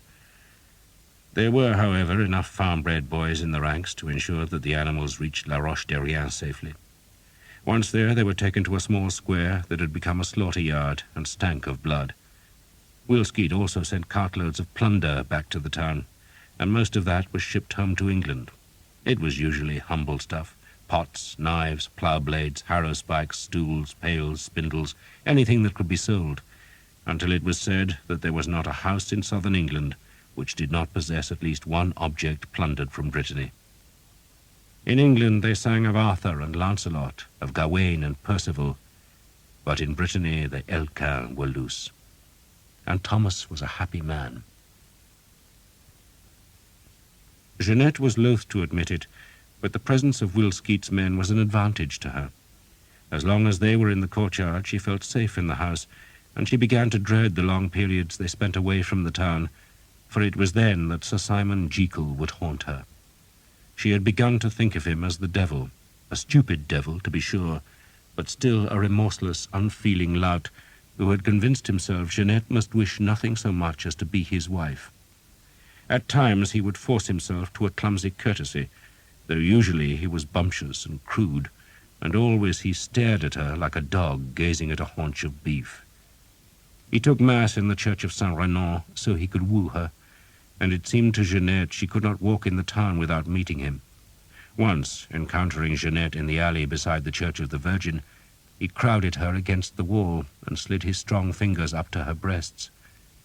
"I think, madame, you and I are suited," he told her in all earnestness. "You need a wife with money," she told him, for she had learned from others in the town the state of Sir Simon's finances. "I have your money," he pointed out, "and that has settled half my debts, and the prize money from the ships will pay much of the rest. But it is not your money I want, sweet one, but you." Jeanette tried to wrench away, but he had her trapped against the wall. "You need a protector, my dear," he said, and kissed her tenderly on the forehead. He had a curiously full mouth, big-lipped and always wet, as though his tongue was too large, and the kiss was wet and stank of stale wine. He pushed a hand down her belly, and she struggled harder, but he just pressed his body against hers and took hold of her hair beneath her cap. "You would like Berkshire, my dear?" "I would rather live in hell." He fumbled at the laces of her bodice, and Jeanette vainly tried to push him away, but she was only saved when a troop of men rode into the alley, and their leader called a greeting to Sir Simon, who had to turn away to respond, and that allowed Jeanette to wrench herself free. She left her cap in his grasp as she ran home, where she barred the doors, then sat weeping and angry and helpless. She hated him. She hated all the English, yet as the weeks passed she watched the townsfolk come to approve of their occupiers, who spent good money in La Roche-Derrien. English silver was dependable, unlike the French, which was debased with lead or tin. The presence of the English had cut the town off from its usual trade with Rennes and Guingamp, but the ship owners were now free to trade with both Gascony and England, and so their profits rose. Local ships were chartered to import arrows for the English troops, and some of the shipmasters brought back bales of English wool that they resold in other Breton ports that were still loyal to Duke Charles. Few folk were willing to travel far from La Roche-Derrien by land, for they needed to secure a pass from Richard Tocham, the commander of the garrison, and though the scrap of parchment protected them from the Elquin, it was no defence against the outlaws who lived in the farms emptied by Skeet's men. But boats from La Roche-Derrien and Tréguier could still sail east to Paimpol or west to Lannion, and so trade with England's enemies. That was how letters were sent out of La Roche-Derrien, and Jeanette wrote almost weekly to Duke Charles with news of the changes the English were making to the town's defences. She never received a reply, but she persuaded herself that her letters were useful. La Roche-Derrien prospered, but Jeanette suffered. Her father's business still existed, but the profits mysteriously vanished. The larger ships had always sailed from the quays of Tréguier, which lay an hour downriver, and though Jeanette sent them to Gascony to fetch wine for the English market, they never returned. They had either been taken by French ships, or, more likely, their captains had gone into business for themselves. The family farms lay south of La Roche-Derrien, in the countryside laid waste by Will Skeet's men, and so those rents disappeared. Plabennec, her husband's estate, was in English-held Finistère, and Jeanette had not seen a penny from that land in 3 years. So by the early weeks of 1346 she was desperate, and thus summoned the lawyer Bélard to the house. Bélard took a perverse pleasure in telling her how she had ignored his advice, and how she should never have equipped the 2 boats for war. Jeanette suffered his pomposity, then asked him to draw up a petition of redress, which she could send to the English court. The petition begged for the rents of Plabennec, which the invaders had been taking for themselves. It irked Jeanette that she must plead for money from King Edward III of England, but what choice did she have? Sir Simon Jekyll had impoverished her. Bélard sat at her table and made notes on a scrap of parchment. "How many mills at Plabennec?" he asked. "There were 2.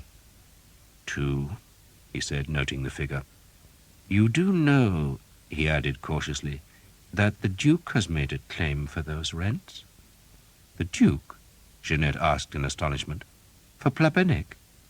Duke Charles claims it is his fief, Bella said. It might be, but my son is the Count. The Duke considers himself the boy's guardian, Bella observed. How do you know these things? Jeanette asked.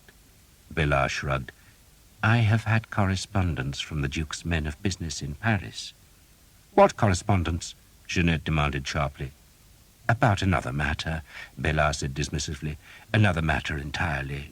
Plubbenec's rents were collected quarterly, I assume? Jeanette watched the lawyer suspiciously.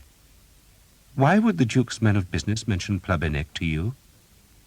They asked if I knew the family. Naturally, I revealed nothing. He was lying, Jeanette thought. She owed Bella money. Indeed, she was in debt to half of La Roche-Derrien's tradesmen. Doubtless, Bella thought his bill was unlikely to be paid by her, and so he was looking to Duke Charles for eventual settlement. Monsieur Bella, she said coldly, you will tell me exactly what you have been telling the Duke and why.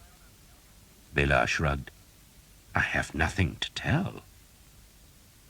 How is your wife? Jeanette asked sweetly.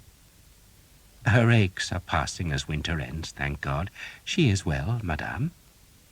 Then she will not be well, Jeanette said tartly, when she learns what you do with your clerk's daughter. How old is she, Bella? 12? Madame. Don't madame me. Jeanette thumped the table, almost upsetting the flask of ink. So what has passed between you and the Duke's men of business? Bella sighed. He put the cap on the ink flask, laid down the quill, and rubbed his thin cheeks. I have always, he said, looked after the legal matters of this family. It is my duty, madame, and sometimes I must do things that I would rather not, but such things are also a part of my duty. He half smiled. You are in debt, madame. You could rescue your finances easily enough by marrying a man of substance, but you seem reluctant to follow that course, and so I see nothing but ruin in your future. Ruin? You wish some advice? Sell this house, and you will have money enough to live for 2 or 3 years, and in that time the Duke will surely drive the English from Brittany, and you and your son will be restored to Plubbenec. Jeanette flinched. You think the devils will be defeated that easily? She heard hoofs in the street and saw that Skeet's men were returning to her courtyard. They were laughing as they rode. They did not look like men who would be defeated soon. Indeed, she feared they were unbeatable, for they had a blithe confidence that galled her. I think, madame, Bella said, that you must make up your mind what you are. Are you Louis Alévy's daughter or Henri Chenier's widow? Are you a merchant or an aristocrat? If you are a merchant, madame, then marry here and be content. If you are an aristocrat, then raise what money you can and go to the Duke and find yourself a new husband with a title. Jeanette considered the advice impertinent, but did not bridle. How much would we make on this house? She asked instead. I shall inquire, madame, Bella said. He knew the answer already, and knew that Jeanette would hate it, for a house in a town occupied by an enemy would fetch only a fraction of its proper value. So now was not the time to give Jeanette that news. Better, the lawyer thought, to wait until she was truly desperate. Then he could buy the house and its ruined farms for a pittance. Is there a bridge across the stream at Plubbenec? He asked, drawing the parchment towards him. Forget the petition, Jeanette said. If you wish, madame. I shall think about your advice, Bella. You will not regret it, he said earnestly. She was lost, he thought, lost and defeated. He would take her house and farms, the Duke would claim Plubbenec, and she would be left with nothing, which was what she deserved, for she was a stubborn and proud creature who had risen far above her proper station. I am always, Bella said humbly, at your ladyship's service. From adversity, he thought, a clever man could always profit, and Jeanette was ripe for plucking. Put a cat to guard the sheep, and the wolves would eat well. Jeanette did not know what to do. She was loath to sell the house, for she feared it would fetch a low price, but nor did she know how else she could raise money. Would Duke Charles welcome her? He had never shown any sign of it, not since he had opposed her marriage to his nephew. But perhaps he had softened since then. Perhaps he would protect her. She decided she would pray for guidance. So she wrapped a shawl around her shoulders, crossed the yard, ignoring the newly returned soldiers, and went into Saint Renan's church. There was a statue of the Virgin there, sadly shorn of her gilded halo, which had been ripped away by the English, and Jeanette often prayed to the image of Christ's mother, whom she believed had a special care for all women in trouble. She thought at first that the dimly lit church was empty. Then she saw an English bow propped against a pillar and an archer kneeling at the altar. It was the good-looking man, the one who wore his hair in a long pigtail bound with bow cord. It was, she thought, an irritating sign of vanity. Most of the English wore their hair cropped, but a few grew it extravagantly long, and they were the ones who seemed most flamboyantly confident. She wished he would leave the church. Then she was intrigued by his abandoned bow, and so she picked it up and was astonished by its weight. The string hung loose, and she wondered how much strength would be needed to bend the bow and hook the string's free loop on the empty horn tip. She pressed one end of the bow on the stone floor, trying to bend it, and just then an arrow span across the flagstones to lodge against her foot. "If you can string the bow," Thomas said, still on his knees at the altar, "you can have a free shot." Jeanette was too proud to be seen to fail, and too angry not to try, though she attempted to disguise her effort, which barely flexed the black yew stave. She kicked the arrow away. "My husband was killed by one of these bows," she said bitterly. "I've often wondered," Thomas said, "why you Bretons, or the French, don't learn to shoot them. Start your son at 7 or 8 years, madame, and in 10 years he'll be lethal. He'll fight as a knight, like his father." Thomas laughed. "We kill knights. They haven't made an armor strong enough to resist an English arrow." Jeanette shuddered. "What are you praying for, Englishman?" she asked. "Forgiveness?" Thomas smiled. "I am giving thanks, madame, for the fact that we rode 6 days in enemy country and did not lose one man." He climbed from his knees and pointed to a pretty silver box that sat on the altar. It was a reliquary and had a small crystal window that was rimmed with drops of colored glass. Thomas had peered through the window and seen nothing more than a small black lump about the size of a man's thumb. "What is it?" he asked. "The tongue of Saint Renan," Jeanette said defiantly. "It was stolen when you came to our town, but God was good, and the thief died next day, and the relic was recovered." "God is indeed good," Thomas said dryly. "And who was Saint Renan?" "He was a great preacher," she said, "who banished the nains and goriques from our farmlands. They still live in the wild place, but a prayer to Saint Renan will scare them away." "Nains and goriques?" Thomas asked. "They are spirits," she said. "They wanted the whole land, and I pray daily to the saint that he will banish the Harlequin as he drove out the nains. You know what the Harlequin are?" "We are," Thomas said proudly. She grimaced at his tone. "The Harlequin," she said icily, "from in hell, and so he gives them his horses and releases them on the living." She hefted his black bow and pointed to the silver plate tacked to its belly. "You even have the devil's picture on your bow." "It's a Yale," Thomas said. "It is a devil," she insisted, and threw the bow at him. Thomas caught it and, because he was too young to resist showing off, casually strung it. He made it appear effortless. "You pray to Saint Renan," he said, "and I shall pray to Saint Guinefort. We shall see which saint is the stronger." "Guinefort? I've not heard of her." "Him," Thomas corrected her, "and he lived in the Lyonnais." "You pray to a French saint?" Jeanette asked, intrigued. "All the time," Thomas said, touching the desiccated dog's paw that hung about his neck. He did not tell Jeanette anything more about the saint, who had been a favorite of his father's, who in his better moments would laugh at the story. Guinefort had been a dog, and, so far as Thomas's father knew, the only animal ever to be canonized. The beast had saved a baby from a wolf, then been martyred by his owner, who thought the dog had eaten the baby, when in truth he had hidden it beneath the cot. "Pray to the blessed Guinefort," had been Father Ralph's reaction to every domestic crisis, and Thomas had adopted the saint as his own. He sometimes wondered whether the saint was an efficient intercessor in heaven, though perhaps Guinefort's whining and barking were as effective as the pleas of any other saint. But Thomas was sure that few other folk used the dog as their representative to God, and perhaps that meant he received special protection. Father Hobb had been shocked to hear of a holy dog, but Thomas, though he shared his father's amusement, now genuinely thought of the animal as his guardian. End of side 5. Side 6. Jeanette wanted to know more about the blessed Saint Guinefort, but she did not want to encourage an intimacy with any of Skeet's men, and so she forgot her curiosity and made her voice cold again. "I have been wanting to see you," she said, "to tell you that your men and their women must not use the yard as a latrine. I see them from the window. It is disgusting. Maybe you behave like that in England, but this is Brittany. You can use the river." Thomas nodded, but said nothing.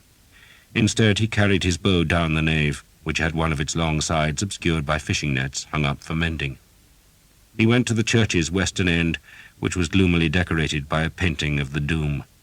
The righteous were vanishing into the rafters, while the condemned sinners were tumbling to a fiery hell, cheered on by angels and saints. Thomas stopped in front of the painting.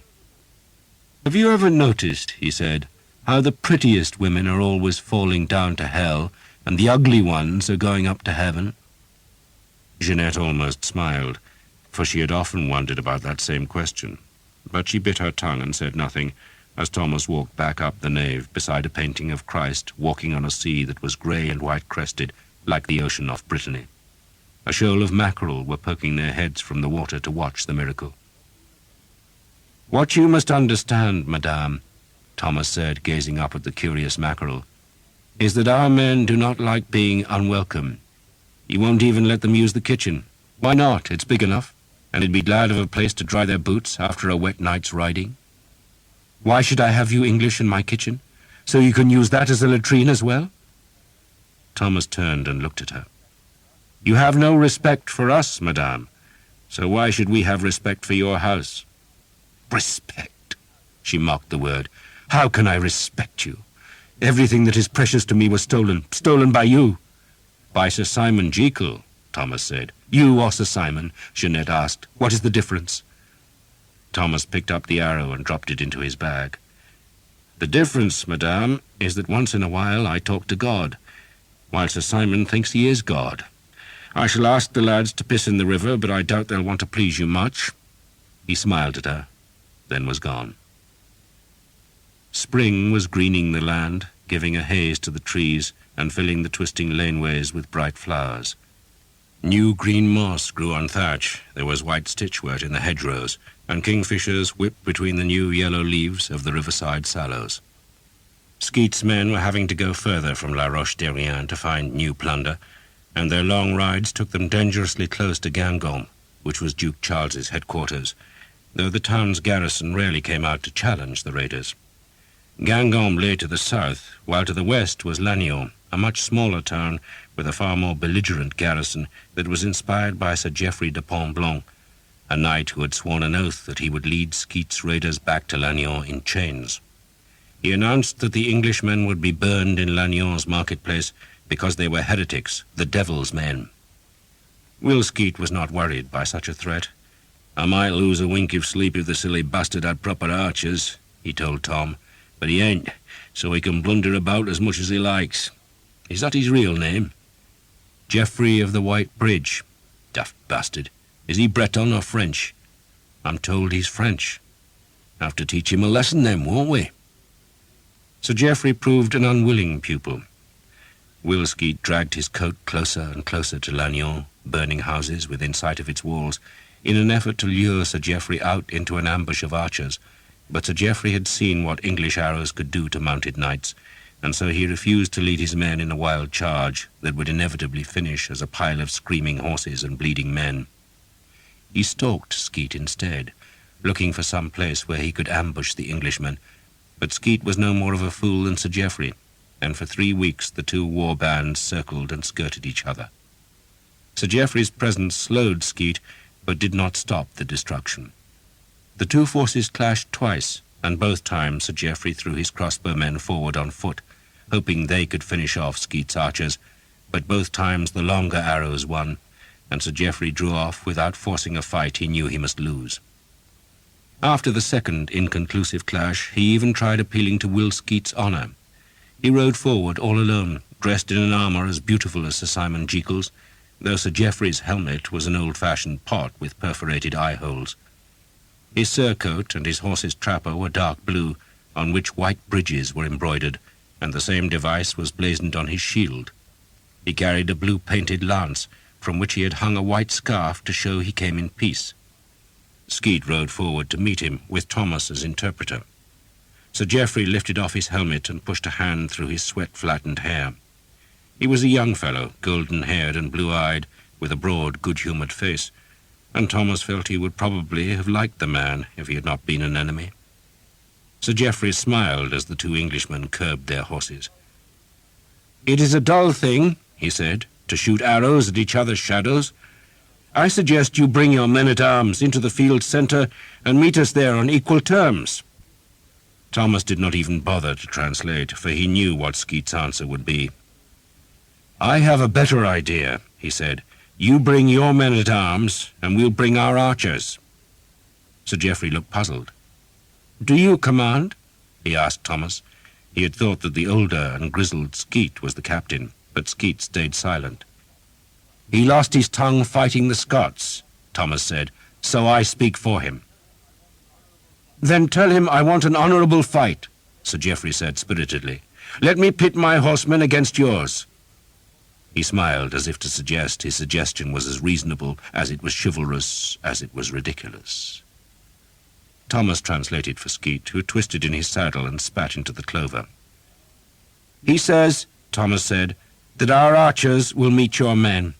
12 of our archers against 100 of your men-at-arms." Sir Geoffrey shook his head sadly.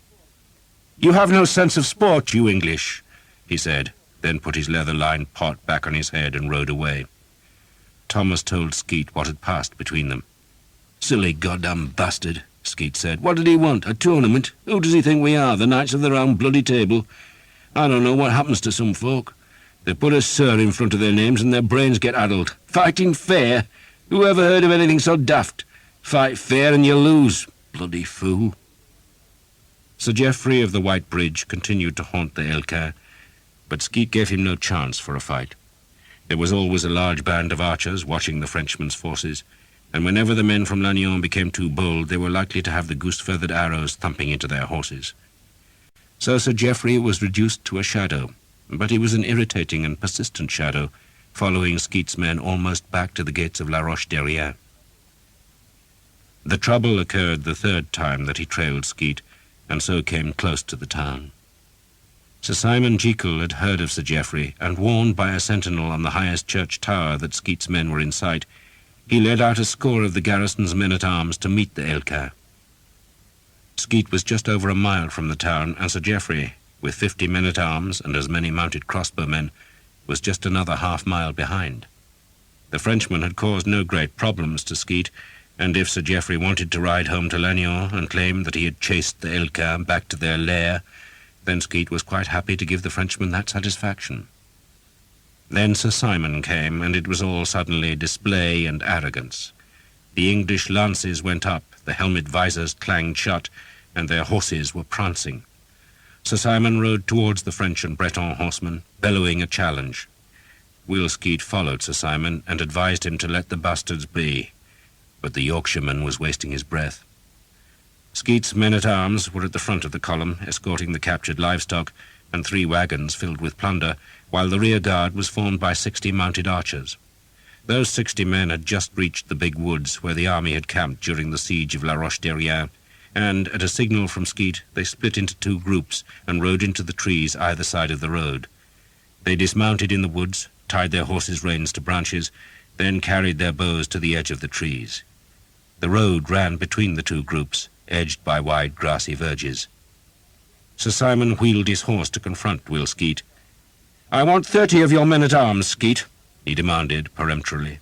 "You can want them," Will Skeet said, "but you'll not have them." "Good Christ, man, I outrank you!" Sir Simon was incredulous at Skeet's refusal. "I outrank you, Skeet. I'm not asking you, fool, I'm ordering." Skeet looked up at the sky. "Looks like rain, don't you think? and we could do with a drop. Fields are right dry and streams are low." Sir Simon reached out and gripped Skeet's arm, forcing the older man to turn to him. "He has 50 knights," Sir Simon spoke of Sir Geoffrey de Pontblanc, "and I have 20. Give me 30 men, and I'll take him prisoner. Just give me 20.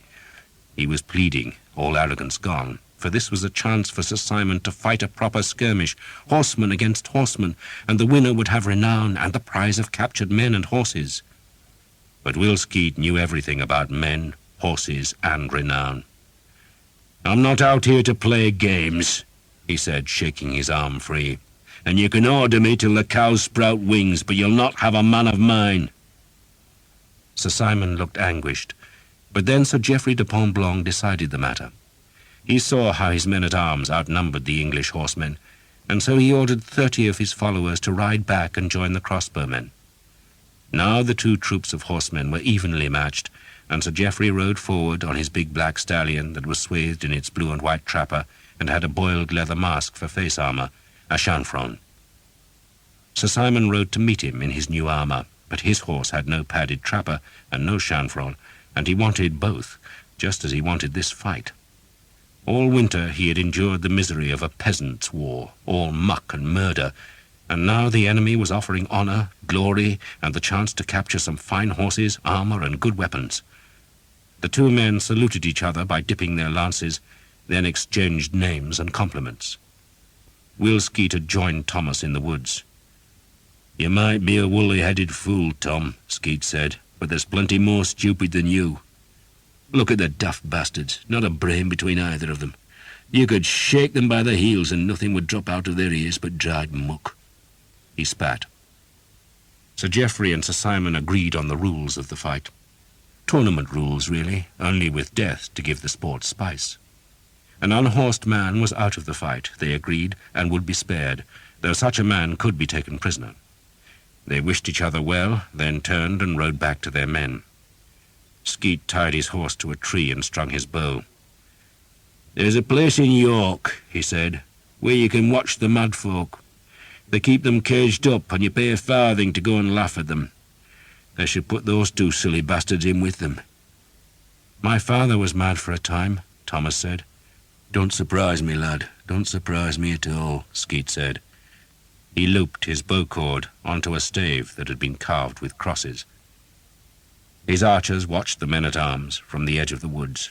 As a spectacle it was wondrous, like a tournament, only on this spring meadow there were no marshals to save a man's life. The two groups of horsemen readied themselves. Squires tightened girths, men hefted lances, and made sure their shield straps were tight. Visors clanged shut, turning the horsemen's world into a dark place slashed with slitted daylight. They dropped their reins, for from now on the well-trained destriers would be guided by the touch of spur and the pressure of knees. The horsemen needed both hands for their shields and weapons. Some men wore two swords, a heavy one for slashing and a thinner blade for stabbing, and they made certain the weapons slid easily from their scabbards. Some gave their lances to squires to leave a hand free to make the sign of the cross, then took the lances back. The horses stamped on the pasture. Then Sir Geoffrey lowered his lance in a signal that he was ready, and Sir Simon did the same, and the 40 men spurred their big horses forward.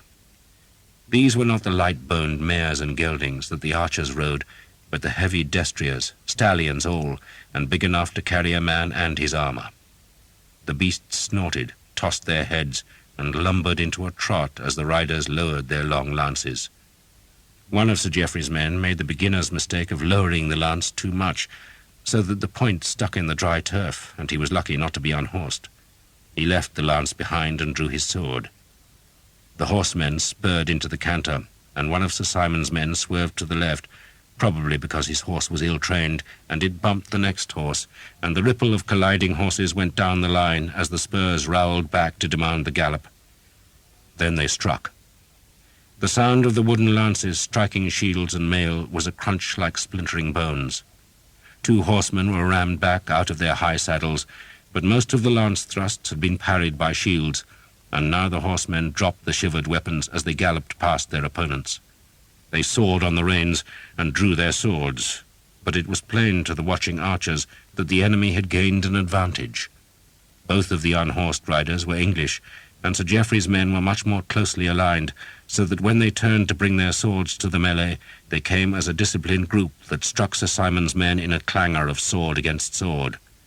An Englishman reeled from the melee with a missing hand. Dust and turf spewed up from hoofs. A riderless horse limped away. The swords clashed like hammers on anvils. Men grunted as they swung. A huge Breton, with no device on his plain shield, was wielding a falchion, a weapon that was half sword and half axe, and he used the broad blade with a terrible skill. An English man-at-arms had his helmet split open and his skull with it, so that he rode wavering from the fight, blood pouring down his mail coat. His horse stopped a few paces from the turmoil, and the man-at-arms slowly, so slowly, bent forward and then slumped down from the saddle. One foot was trapped in a stirrup as he died, but his horse did not seem to notice. It just went on cropping the grass. 2 of Sir Simon's men yielded and were sent back to be taken prisoner by the French and Breton squires. Sir Simon himself was fighting savagely, turning his horse to beat off 2 opponents. He sent one reeling out of the fight with a useless arm, then battered the other with swift cuts from his stolen sword.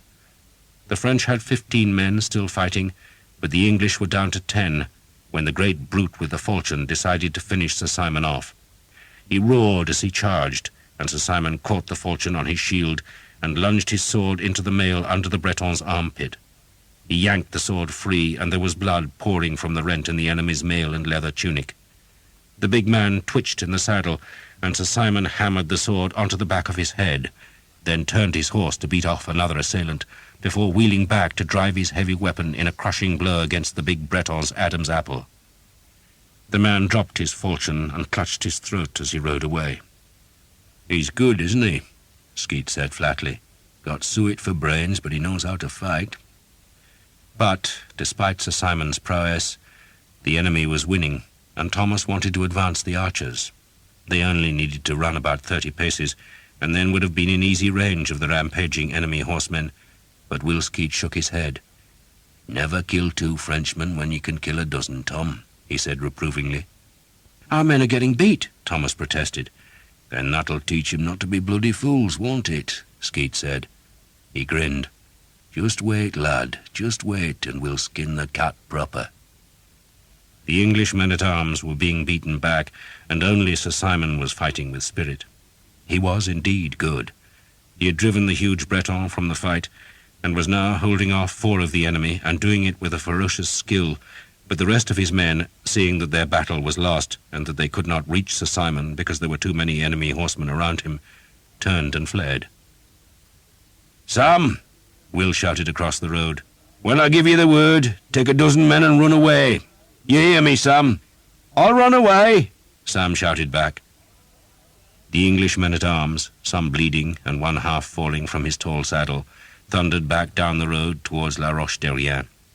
The French and Bretons had surrounded Sir Simon, but Sir Geoffrey of the White Bridge was a romantic fellow, and refused to take the life of a brave opponent, and so he ordered his men to spare the English knight. Sir Simon, sweating like a pig under the leather and iron plate, pushed up the snout-like visor of his helmet. "I don't yield," he told Sir Geoffrey. His new armour was scarred and his sword edge chipped, but the quality of both had helped him in the fight. "I don't yield," he said again, "so fight on." Sir Geoffrey bowed in his saddle.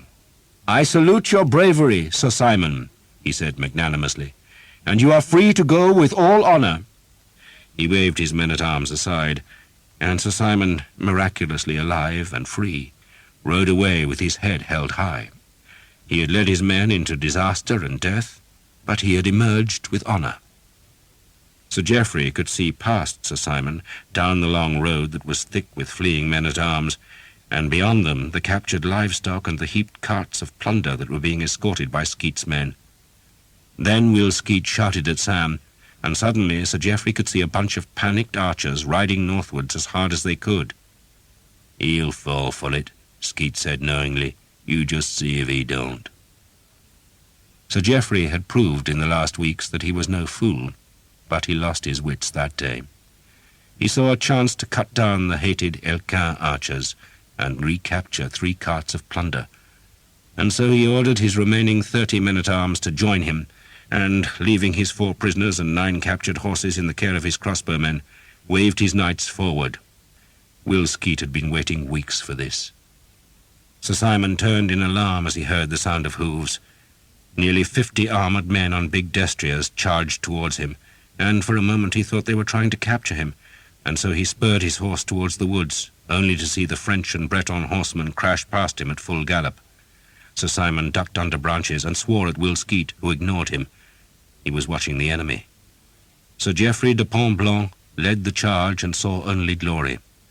He had forgotten the archers in the woods, or else believed they had all fled after the defeat of Sir Simon's men. Sir Geoffrey was on the cusp of a great victory. He would take back the plunder, and even better, lead the dreaded Harlequin to a fiery fate in Lagnon's marketplace. "Now!" Skeet shouted through cupped hands. "Now!"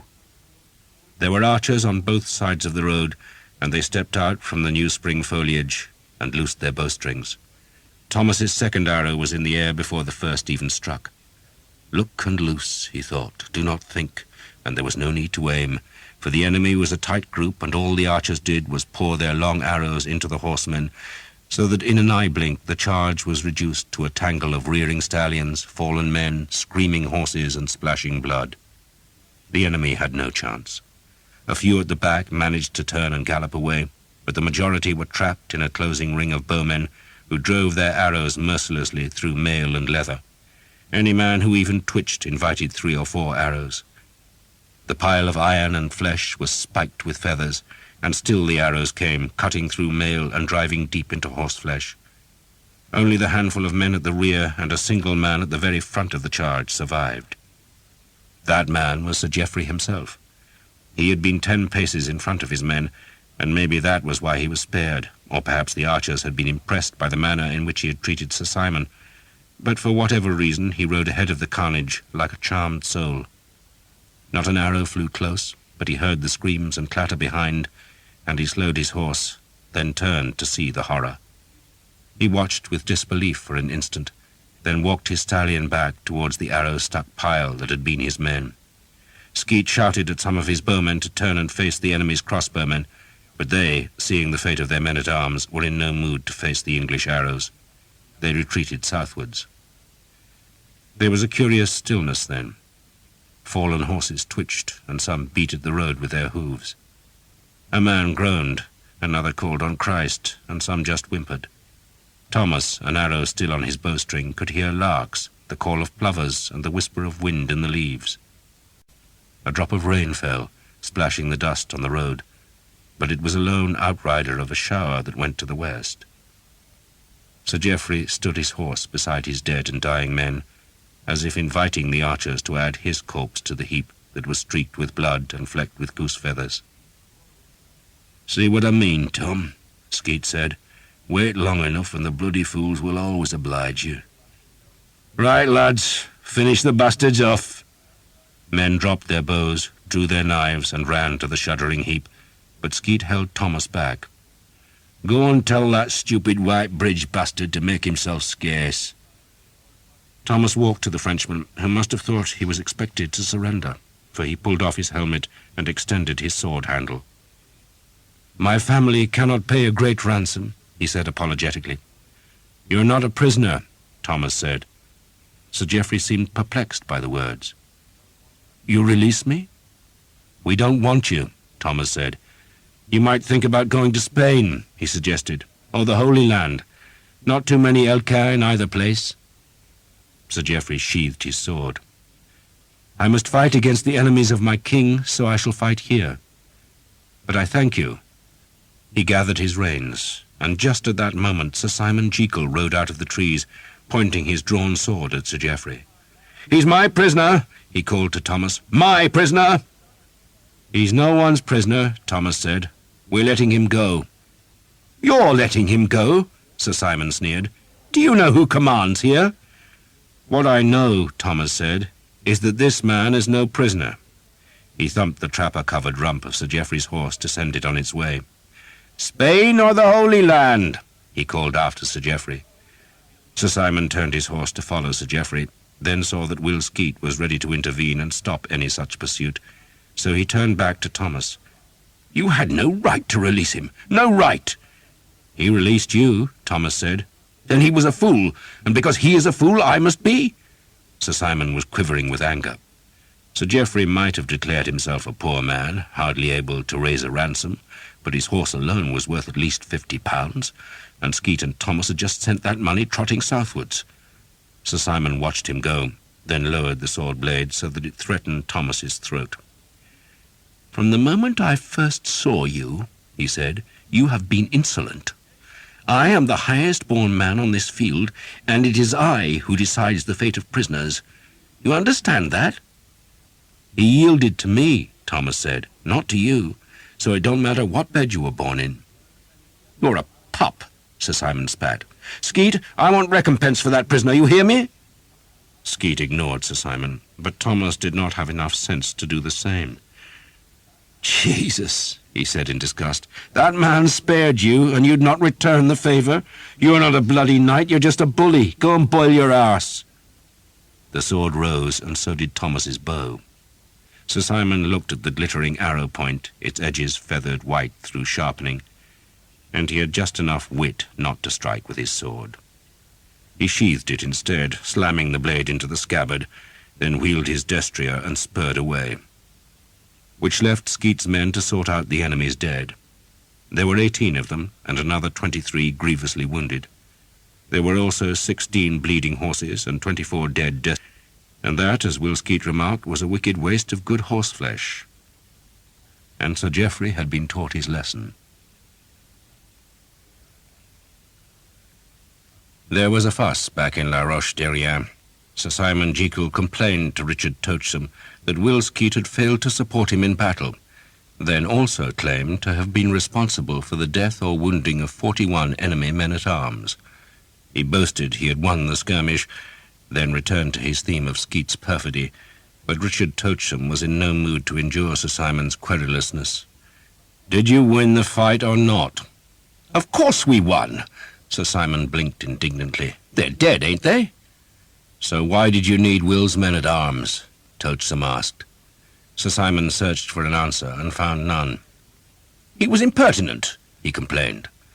That's for you and him to settle, not me, Toachsome said in abrupt dismissal. But he was thinking about the conversation, and that night he talked with Skeet. 41 dead or wounded, he vowed.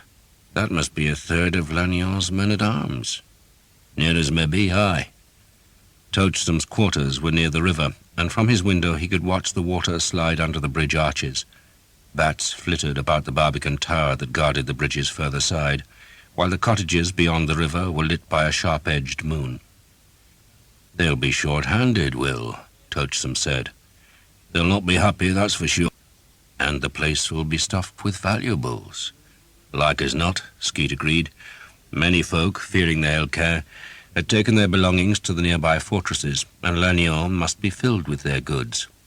More to the point, Toachsome would find food there. His garrison received some food from the farms north of La Roche-Derrien, and more was brought across the Channel from England, but the Elcaire's wastage of the countryside had brought harmlessly close. Leave 50 men here? Toachsome was still thinking aloud, but he had no need to explain his thoughts to an old soldier like Skeet. We'll need new ladders, Skeet said. What happened to the old ones? Firewood. It were a cold winter. A night attack? Toachsome suggested. Full moon in 5 or 6 days. 5 days from now, then, Toachsome decided. And I'll want your men, Will, if they're sober by then. They deserve their drink after what they did today, Toachsome said warmly, then gave Skeet a smile. Sir Simon was complaining about you. Says you were impertinent. That weren't me, Dick. It was my lad Tom. Told the bastard to go and boil his ass. I fear Sir Simon was never one for taking good advice, Toachsome said gravely. Nor were Skeet's men. He had let them loose in the town, but warned them that they would feel rotten in the morning if they drank too much, and they ignored that advice to make celebration in La Roche-Derrien's taverns. Thomas had gone with a score of his friends and their women to an inn where they sang, danced, and tried to pick a fight with a group of Duke John's white rats, who were too sensible to rise to the provocation and slipped quietly into the night. A moment later, 2 men-at-arms walked in, both wearing jackets with the Earl of Northampton's badge of the Lions and the Stars. Their arrival was jeered, but they endured it with patience and asked if Thomas was present. "He's the ugly bastard over there," Jake said, pointing to Thomas, who was dancing to the music of a flute and drum. The men-at-arms waited till he had finished his dance, then explained that Will Skeet was with the garrison's commander and wanted to talk with him. Thomas drained his ale. "What it is," he told the other archers, "is that they can't make a decision without me. Indispensable, that's me." The archers mocked that, but cheered good-naturedly as Thomas left with the 2 men-at-arms. One of them came from Dorset and had actually heard of Hookton. "Didn't the French land there?" he asked. "Bastards wrecked it. I doubt there's anything left," Thomas said. "So why does Will want me?" "God knows, and he ain't telling," one of the men said. He had led Thomas towards Richard Touchsom's headquarters, but now he pointed down a dark alley. "They're in a tavern at the end there, place with the anchor hanging over the door." "Good for them," Thomas said. If he had not been half drunk, he might have realized that Touchsom and Skeet were unlikely to summon him to a tavern, let alone the smallest one in town, at the river end of the darkest alley. But Thomas suspected nothing until he was halfway down the narrow passage, and 2 men stepped from a gateway. The first he knew of them was when a blow landed on the back of his head. He pitched forward onto his knees, and the second man kicked him in the face. Then both men rained kicks and blows on him until he offered no more resistance, and they could seize his arms and drag him through the gate into a small smithy. There was blood in Thomas's mouth. His nose had been broken again, a rib was cracked, and his belly was churning with ale. A fire burned in the smithy. Thomas, through half-closed eyes, could see an anvil.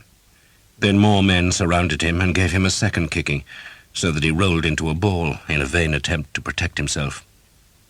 "Enough," a voice said, and Thomas opened his eyes to see Sir Simon Jekyll. The 2 men who had fetched him from the tavern and who had seemed so friendly now came through the smithy gate and stripped off their borrowed tunics showing the Earl of Northampton's badge. "Well done," Sir Simon told them, then looked at Thomas. "Mere archers," Sir Simon said. "Do not tell knights to boil their arse." A tall man, a huge brute with lank yellow hair and blackened teeth, was standing beside Thomas, wanting to kick him if he offered an insolent reply, so Thomas held his tongue. Instead, he offered a silent prayer to St. Sebastian, the patron saint of archers. This plight, he reckoned, was too serious to be left to a dog. "Take his breeches down, Collie," Sir Simon ordered, and turned back to the fire. Thomas saw there was a great 3-legged pot standing in the red-hot charcoal. He swore under his breath, realizing that he was the one who was to get a boiled arse. Sir Simon peered into the pot.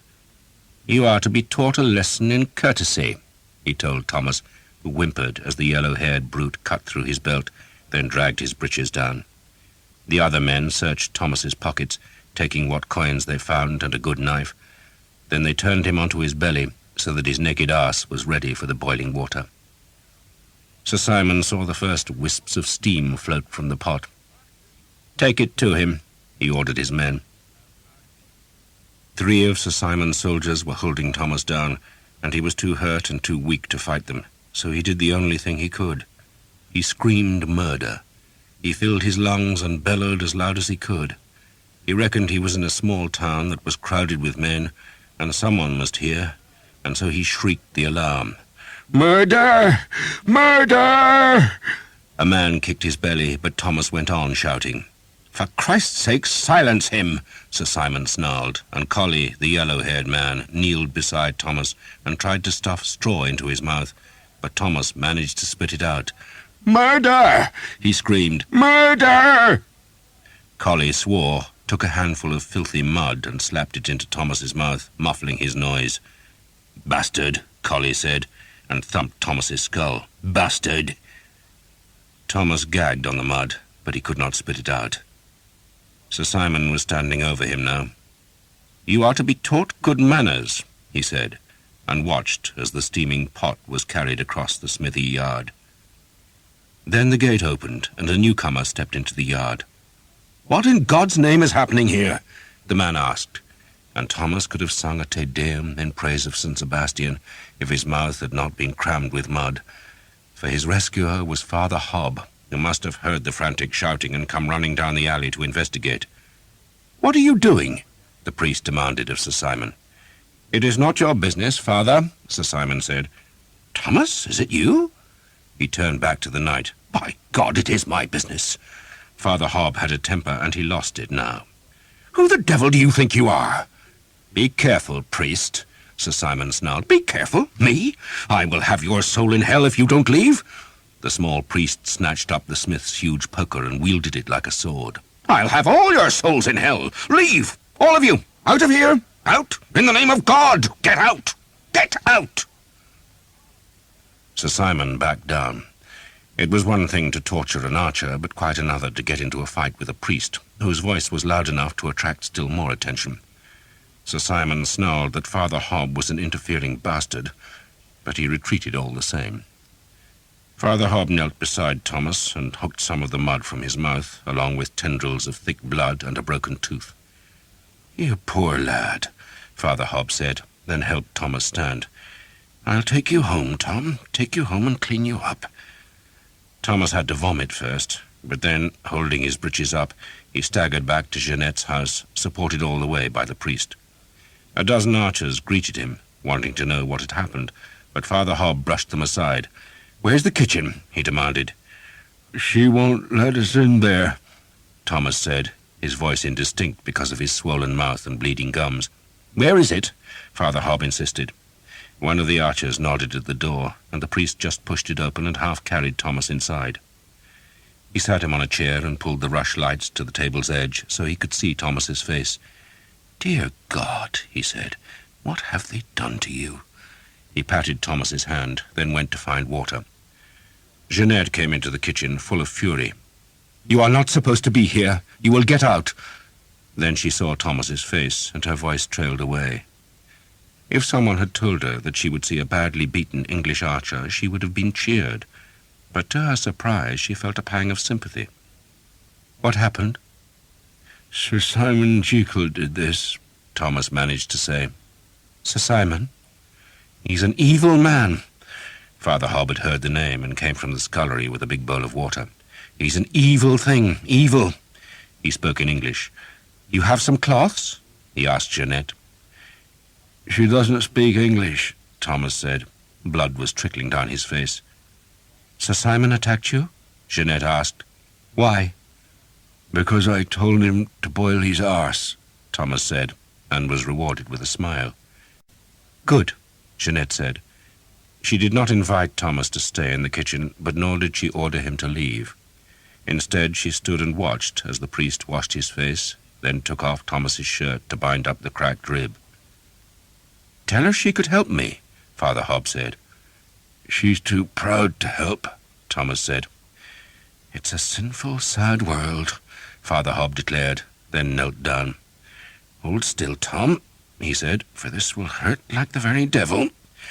He took hold of the broken nose, and there was the sound of cartilage scraping before Thomas shouted in pain. Father Hobb put a cold, wet cloth over his nose. "Hold that there, Tom, and the pain will go. Well, it won't really, but you'll get used to it." He sat on an empty salt barrel, shaking his head. "Sweet Jesus, Tom, what are we going to do with you?" "You've done it," Thomas said, "and I'm grateful. A day or two and I'll be leaping about like a spring lamb." "You've been doing that for too long, Tom," Father Hobb said earnestly. Jeanette, not understanding a word, just watched the two men. "God gave you a good head," the priest went on, "but you waste your wits, Tom. You do waste them." "You want me to be a priest?" Father Hobb smiled. "I doubt you'd be much credit to the church, Tom. You'd like as not end up as an archbishop, because you're clever and devious enough. But I think you'd be happier as a soldier. But you have debts to God, Tom. Remember that promise you made to your father? You made it in a church, and it will be good for your soul to keep that promise, Tom." Thomas laughed, and immediately wished he had not, for the pain whipped through his ribs. He swore, apologized to Jeanette, then looked back to the priest. "And now, in the name of God, Father, am I supposed to keep that promise? I don't even know what bastard stole the lance." "What bastard?" Jeanette asked, for she had picked up that one word. "Sir Simon?" "He is a bastard," Thomas said, "but he's not the only one." And he told her about the lance, about the day his village had been murdered, about his father dying, and about the man who carried a banner showing 3 yellow hawks on a blue field. He told the story slowly, through bloody lips, and when he had finished, Jeanette shrugged. "So you want to kill this man, yes?" "One day." "He deserves to be killed," Jeanette said. Thomas stared at her through half-closed eyes, astonished by those words. "You know him?" "He is called Sir Guillaume d'Evêque," Jeanette said. "What's she saying?" Father Hob asked. "I know him," Jeanette said grimly.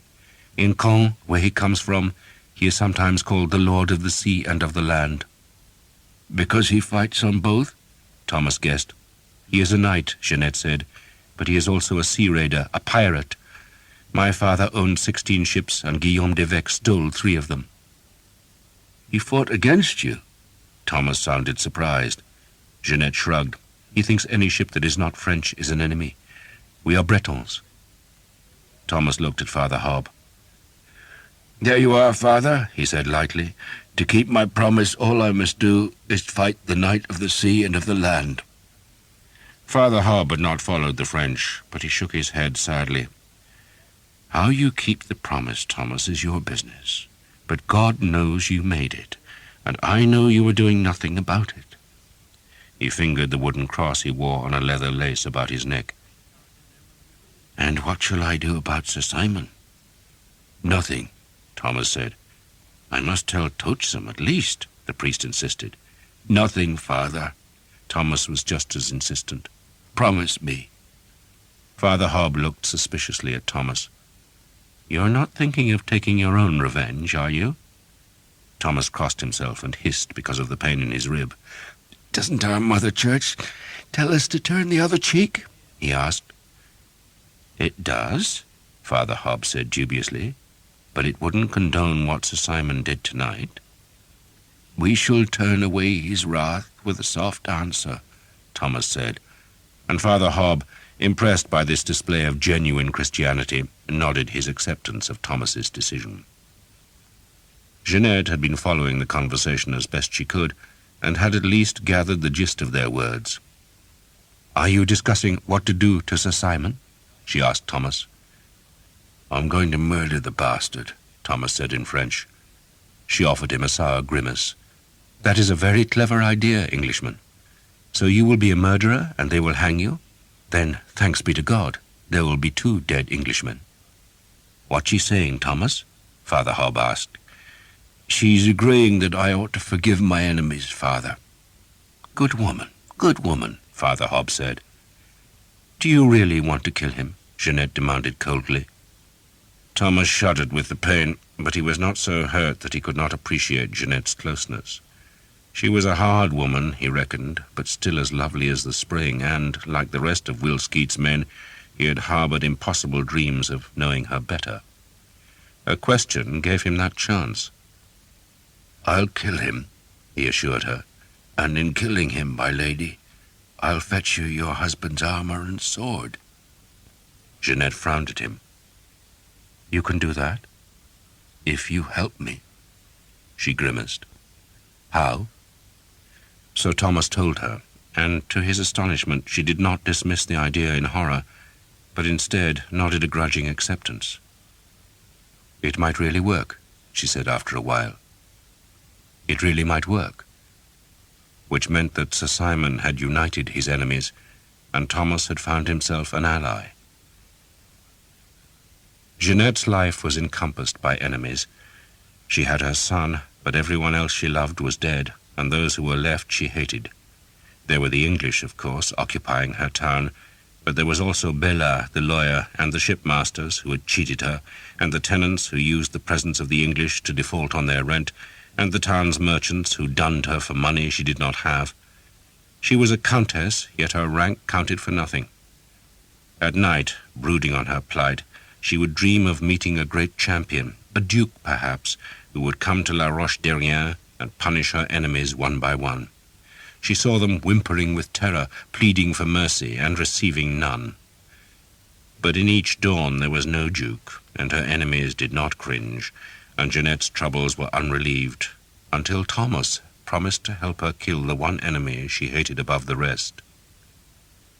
To which end, early in the morning, after her conversation with Thomas, Jeanette went to Richard Toachsom's headquarters.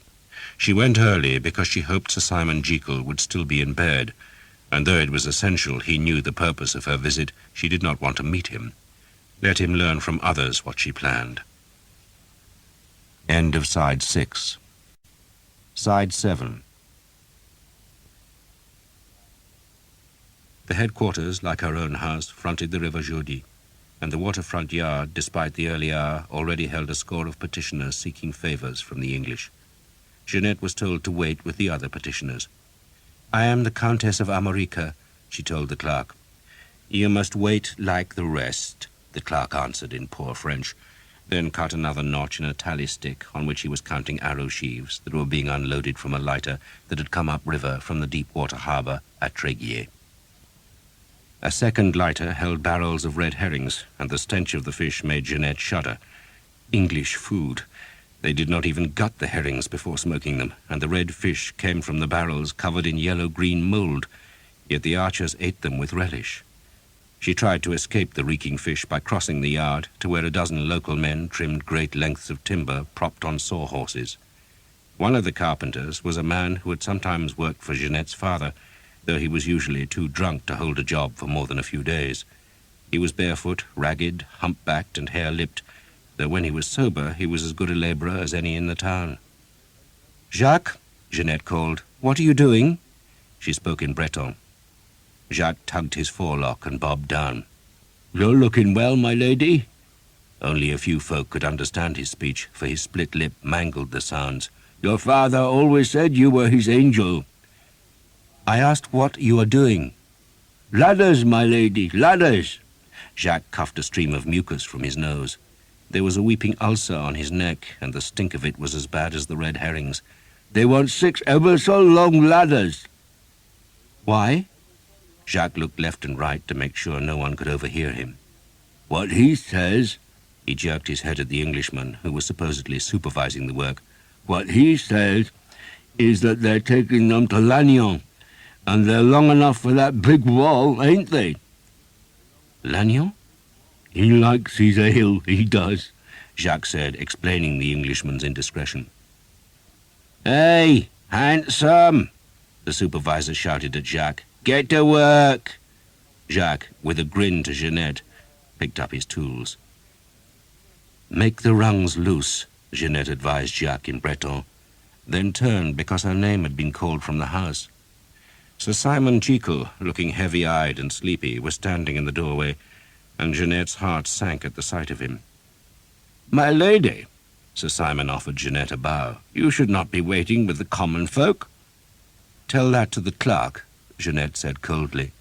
The clerk, tallying the arrow sheaves, squealed when Sir Simon caught him by the ear. "This clerk?" he asked. "He told me to wait out here." Sir Simon cuffed the man across the face. "She's a lady, you bastard! You treat her like a lady!"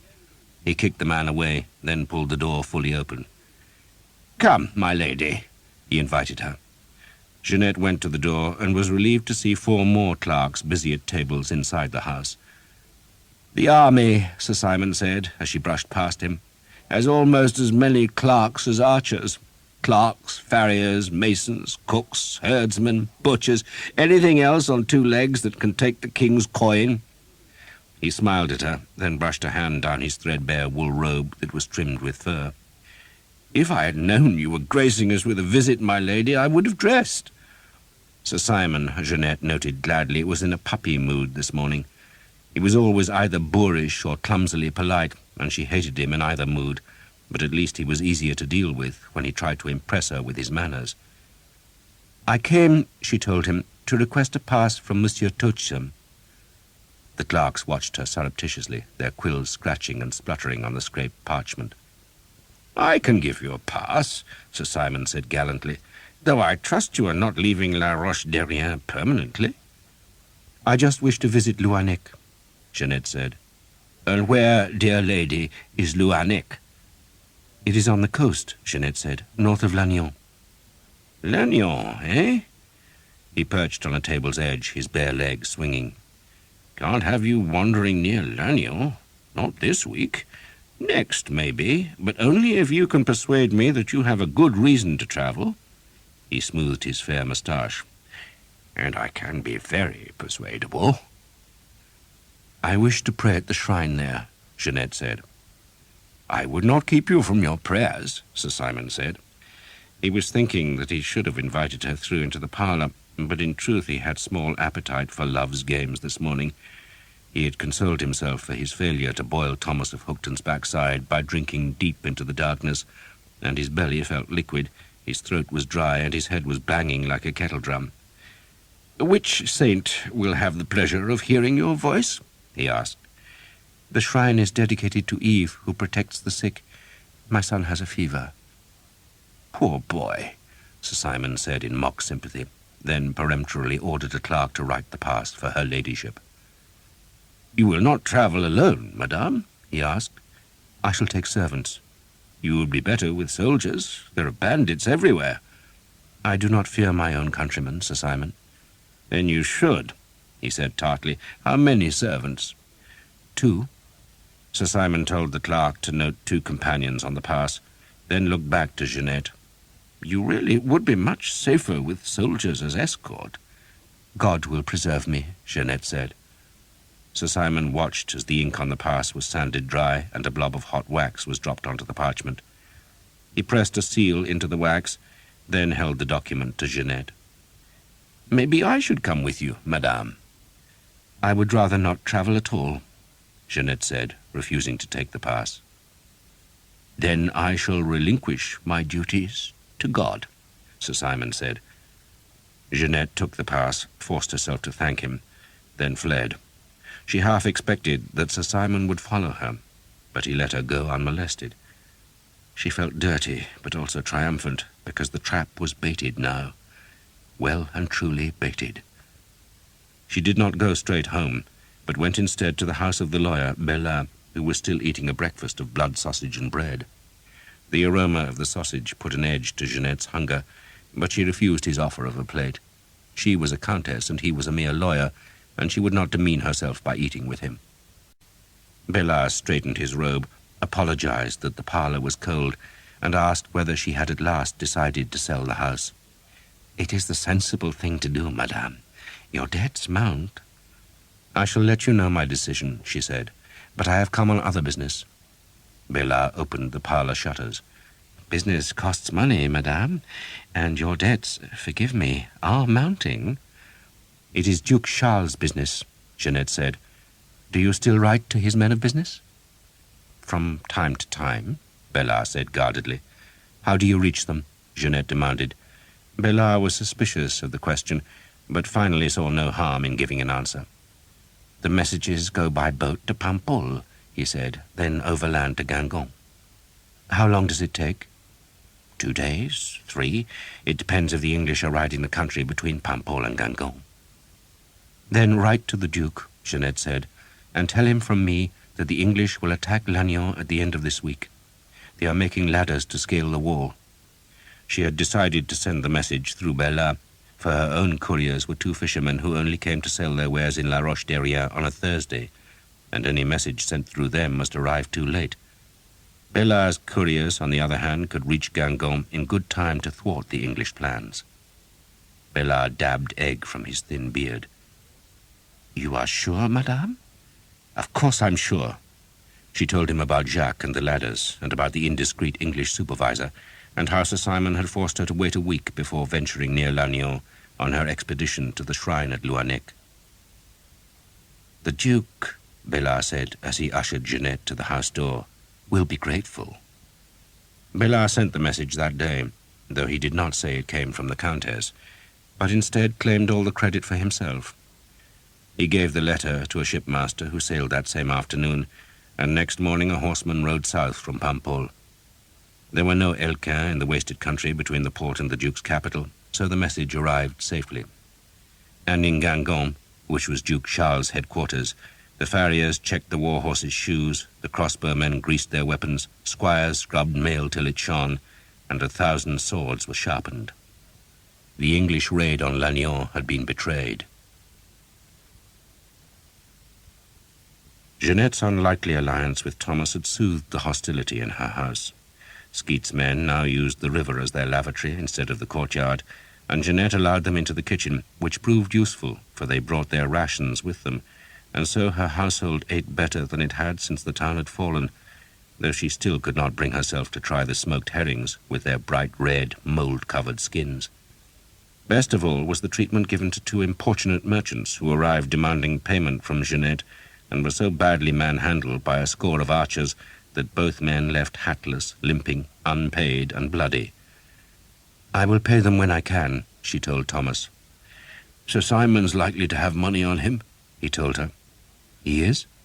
"Only a fool leaves cash where a servant can find it," he said. 4 days after the beating, his face was still swollen and his lips black with blood clots.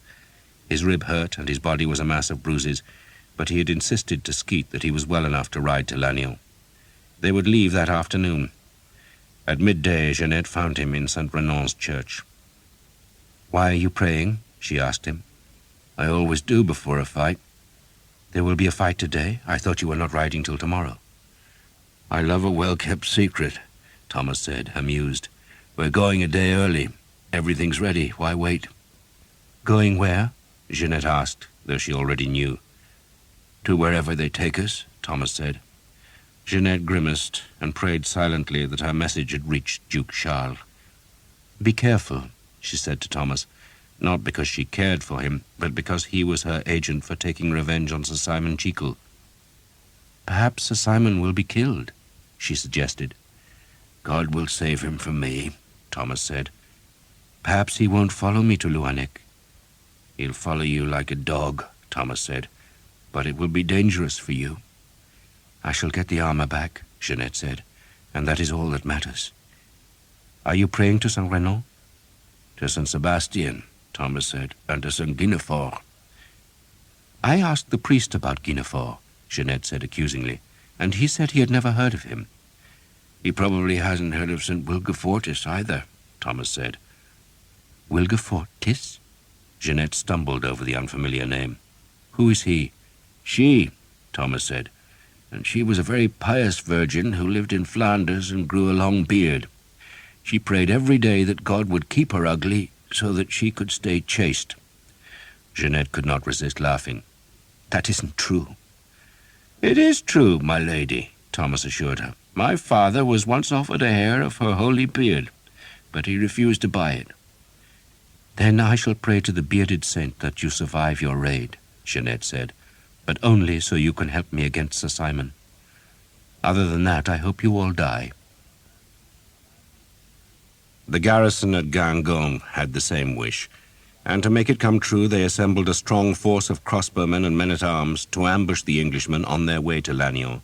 But they, like Jeanette, were convinced that La Roche-Derrien's garrison would make their sally on the Friday, and so they did not leave till late on Thursday, by which time Tochesom's force was already within 5 miles of Lannion. The shrunken garrison did not know the English were coming because Duke Charles's war captains, who commanded his forces in Guingamp while the Duke was in Paris, decided not to warn the town. If too many people knew that the English had been betrayed, then the English themselves might hear of it, abandon their plans, and so deny the Duke's men the chance of a rare and complete victory. The English expected victory themselves. It was a dry night, and near midnight a full moon slid out from behind a silver-edged cloud to cast Lannion's walls in sharp relief. The raiders were hidden in woods, from where they watched the few sentinels on the ramparts. Those sentinels grew sleepy, and after a time went to the bastions where fires burned, and so they did not see the 6 ladder parties creep across the night fields, nor the 100 archers following the ladders. And still they slept as the archers climbed the rungs, and Tochesom's main force erupted from the woods, ready to burst through the eastern gate that the archers would open. The sentinels died, The first dogs awoke in the town, then a church bell began to ring, and Lanyon's garrison came awake, but too late, for the gate was open, and Tochsom's mail-clad soldiers were crying havoc in the dark alleys, while still more men-at-arms and archers were pouring through the narrow gate. Skeet's men were the rear guard, and so waited outside the town as the sack began. Church bells were clanging wildly as the town's parishes woke to nightmare, but gradually the clangor ceased. Will Skeet stared at the moon-glossed fields south of Lannion. "I hear it was Sir Simon Jekyll who improved your looks," he said to Thomas. "It was. Because you told him to boil his ass." Skeet grinned. "You can't blame him for thumping you," Skeet said, "but he should have talked to me first." "What would you have done?" "Made sure he didn't thump you too much, of course," Skeet said, his gaze moving steadily across the landscape. Thomas had acquired the same habit of watchfulness, but all the land beyond the town was still. A mist rose from the low ground. "So what do you plan to do about it?" Skeet asked. "Talk to you." "I don't fight your goddamn battles, boy," Skeet growled. "What do you plan to do about it?" "Ask you to lend me Jake and Sam on Saturday, and I want 3 crossbows." "Crossbows, eh?" Skeet asked flatly. He saw that the rest of Tochsom's force had now entered the town, so he put 2 fingers to his lips and sounded a piercing whistle to signal that his own men could follow. "Onto the walls!" he shouted as the Harlequin rode forward. "Onto the walls!" That was the rearguard's job, to man the fallen town's defences. "Half the bloody bastards will still get drunk," Skeet growled, "so you stay with me, Tom."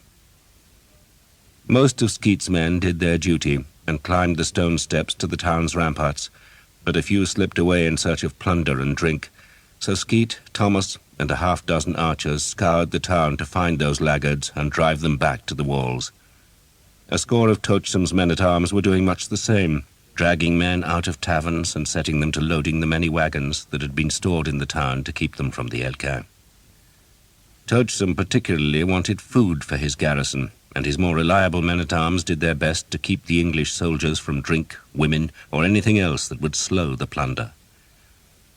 The town's garrison, woken and surprised, had done their best to fight back, but they had responded much too late, and their bodies now lay in the moonlit streets. But in the western part of the town, close to the quays which fronted the river Légué, the battle still went on, and Skeet was drawn to the sound.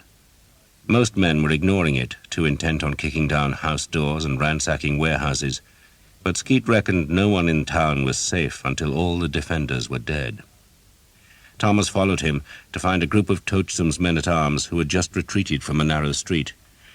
"There's a mad bastard down there," one of them told Skeet, "and he's got a dozen crossbowmen." The mad bastard and his crossbowmen had already killed their share of Englishmen, for the red-crossed bodies lay where the street bent sharply towards the river. "Burn them out," one of the men-at-arms suggested. "Not before we've searched the buildings," Skeet said, then sent 2 of his archers to fetch one of the ladders that had been used to scale the ramparts.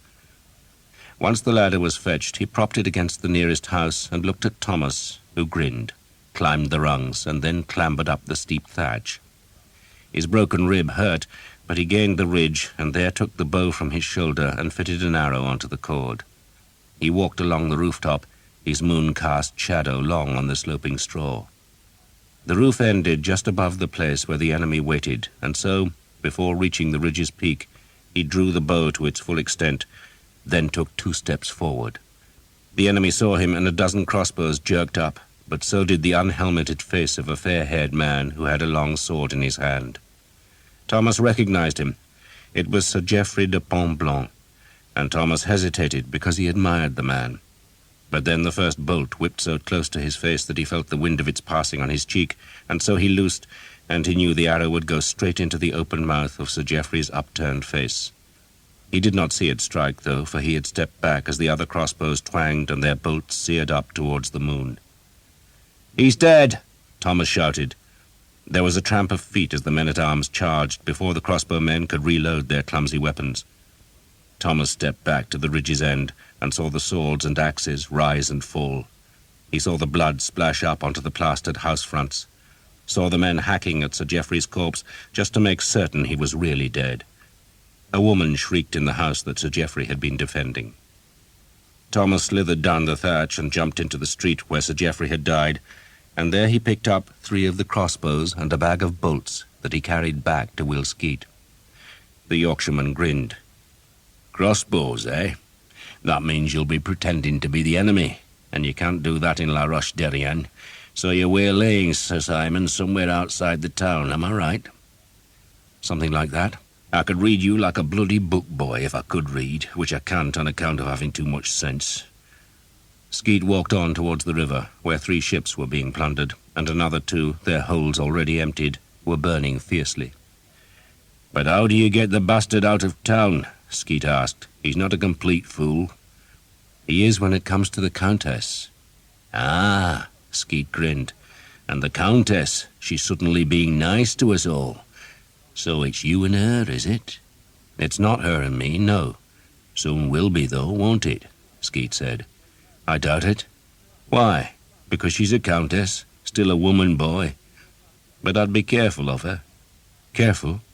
"Hard bitch, that one. Looks lovely on the outside, but it's all flint inside. She'll break your heart, boy." Skeet had stopped on the wide stone quays, where men were emptying warehouses of leather, grain, smoked fish, wine, and bolts of cloth. Sir Simon was among them, shouting at his men to commandeer more wagons. The town was yielding a vast fortune. It was a much bigger place than La Roche-Derrien, and because it had successfully fought off the Earl of Northampton's winter siege, it had been reckoned a safe place for Bretons to store their valuables. Now it was being gutted. A man staggered past Thomas with an armload of silver plate. Another man was dragging a half-naked woman by the shreds of her nightdress. One group of archers had broken open a vat and were dipping their faces to drink the wine. "It was easy enough getting in here," Skeet said, "but it'll be the devil's own job to get these sodden bastards back out again." Sir Simon beat his sword on the backs of 2 drunks who were getting in the way of his men emptying a storehouse of its bolts of cloth. He saw Thomas and looked surprised, but he was too wary of Will Skeet to say anything. He just turned away. "Bastard must have paid off his debts by now," Skeet said, still staring at Sir Simon's back. "War's a good way to get rich, so long as you ain't taken prisoner and ransomed. Not that they'd ransom you or me, boy.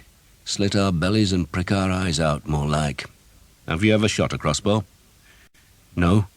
"Ain't quite as easy as it looks. Not as hard as shooting a real bow, of course, but it still takes practice. Goddamn things can pitch a bit high if you're not used to them. Do Jake and Sam want to help you?" "They say so."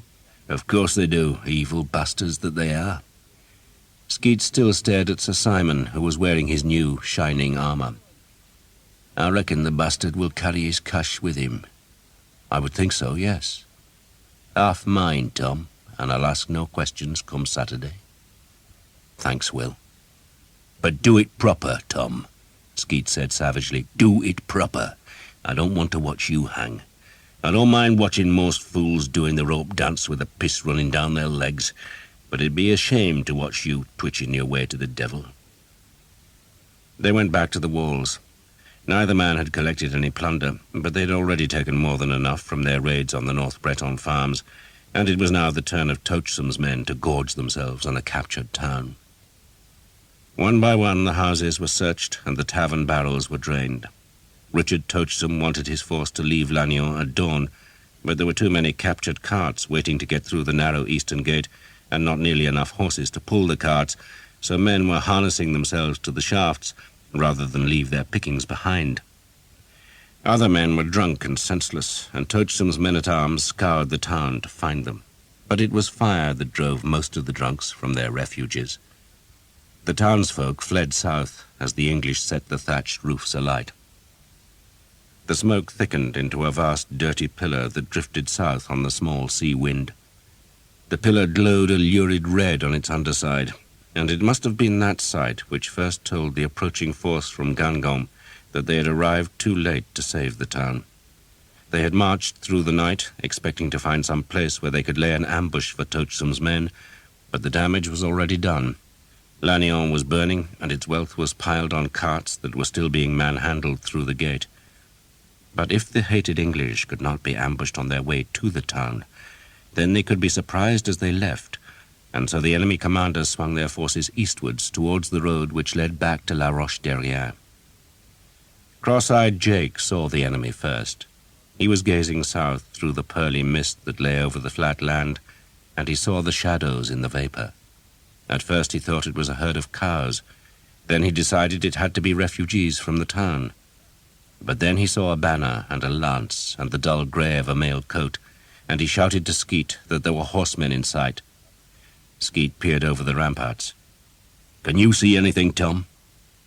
It was just before dawn proper, and the countryside was suffused with greyness and streaked with mist. Thomas stared. He could see a thick wood a mile or more to the south, and a low ridge showing dark above the mist. Then he saw the banners, and the grey mail in the grey light, and a thicket of lances. "Men-at-arms," he said. "A lot of the bastards." Skeet swore. Toachsom's men were either still in the town, or else strung along the road to La Roche-Derrien, and strung so far that there could be no hope of pulling them back behind Lannion's walls. Though even if that had been possible, it was not practical, for the whole western side of the town was burning furiously, and the flames were spreading fast. To retreat behind the walls was to risk being roasted alive, but Toachsom's men were hardly in a fit condition to fight. Many were drunk, and all were laden with plunder. "Hedgerow," Skeet said curtly, pointing to a ragged line of blackthorn and elder that ran parallel to the road where the carts rumbled. "Archers to the hedge, Tom. We'll look after your horses. Christ knows how we'll stop the bastards." He made the sign of the cross. "But we ain't got much choice."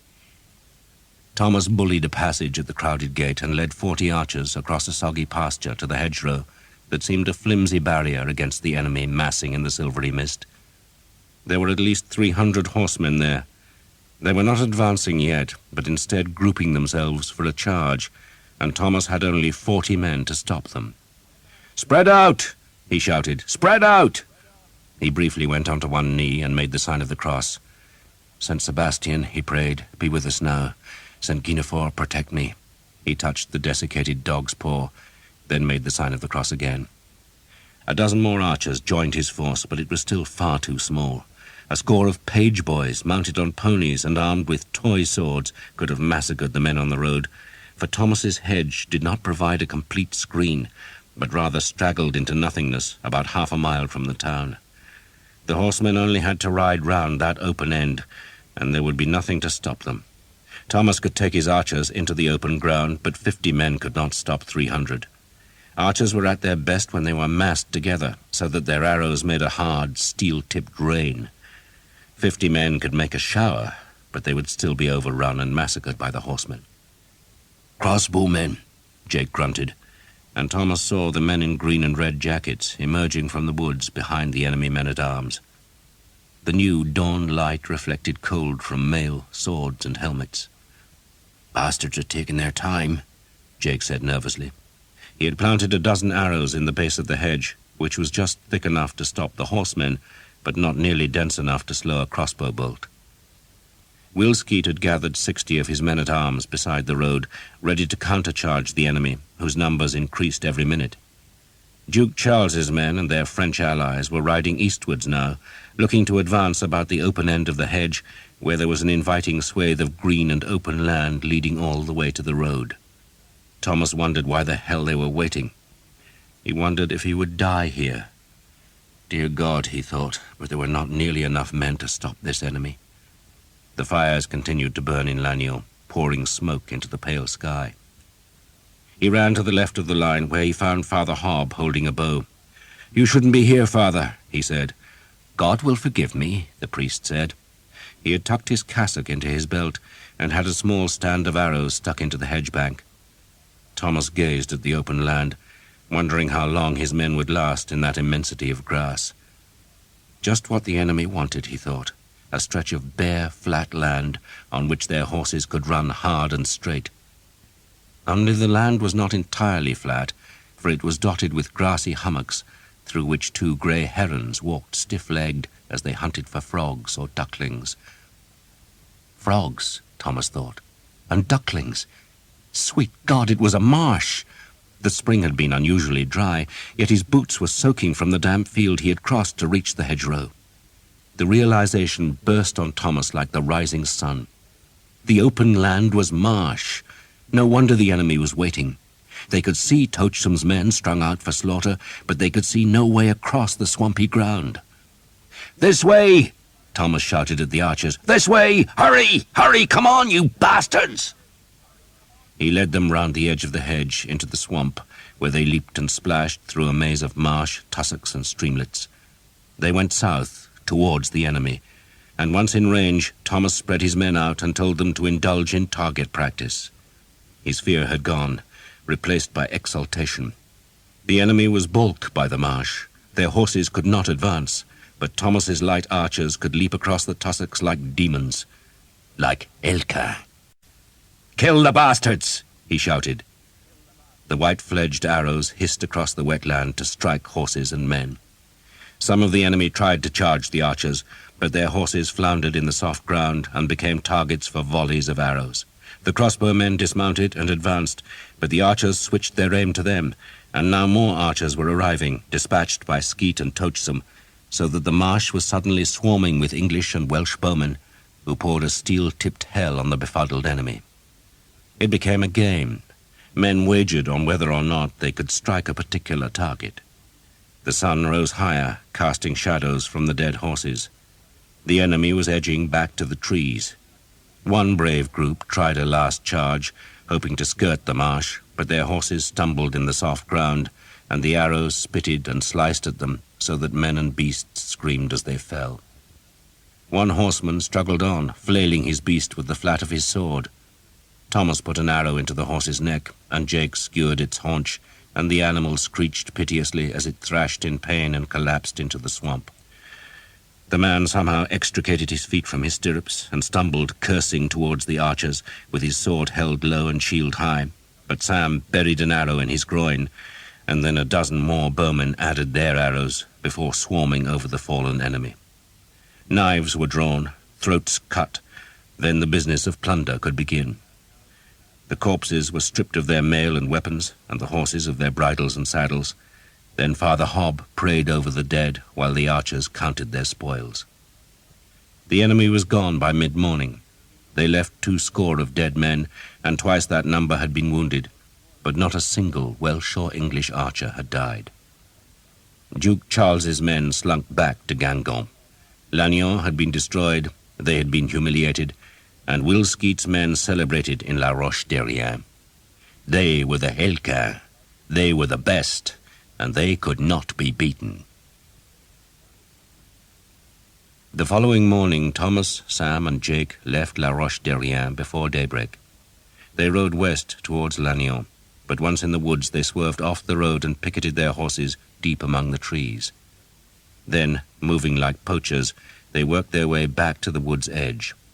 Each had his own bow slung on his shoulder, and carried a crossbow too, and they practiced with the unfamiliar weapons as they waited in a swathe of bluebells at the wood's margin, from where they could see La Roche-Derrien's western gate. Thomas had only brought a dozen bolts, short and stub-feathered, so each of them shot just 2 times. Will Skeet had been right. The weapons did kick up as the archers loosed, so that their first bolts went high on the trunk that was their target. Thomas's second shot was more accurate, but nothing like as true as an arrow shot from a proper bow. The near miss made him apprehensive of the morning's risks, but Jake and Sam were both cheerful at the prospect of larceny and murder. "Can't really miss," Sam said after his second shot had also gone high. "Might not catch the bastard in the belly, but we'll hit him somewhere." He levered the cord back, grunting with the effort. No man alive could haul a crossbow string by arm power alone, and so a mechanism had to be employed.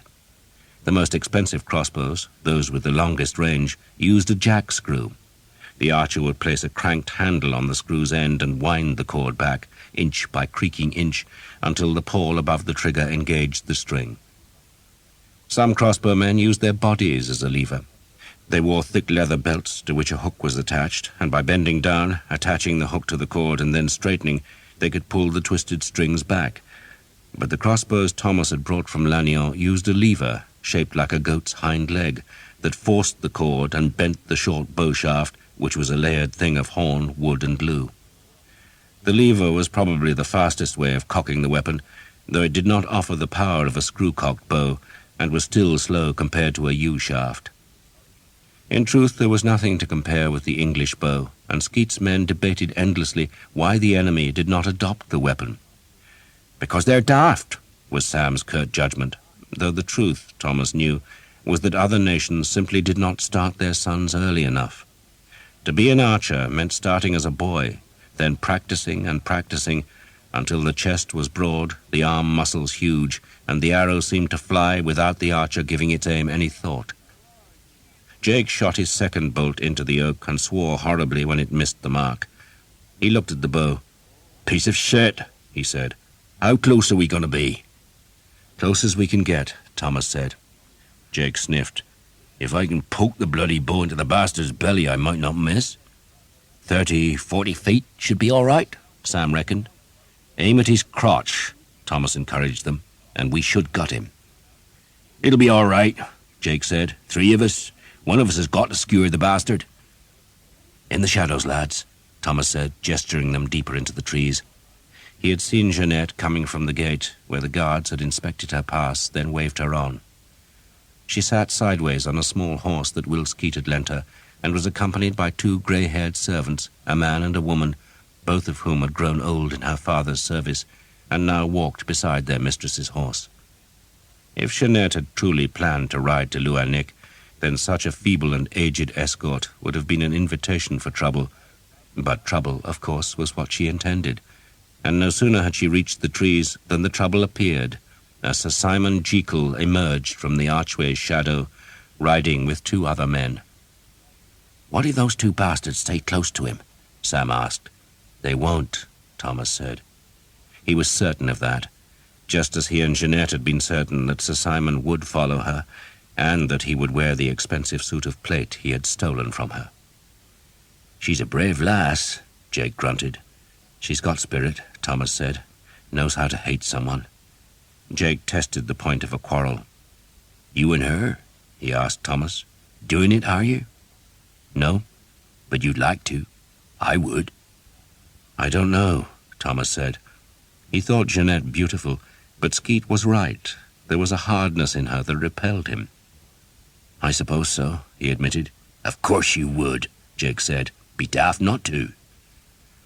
Once Jeanette was among the trees, Thomas and his companions trailed her, staying hidden and always conscious that Sir Simon and his 2 henchmen were closing quickly.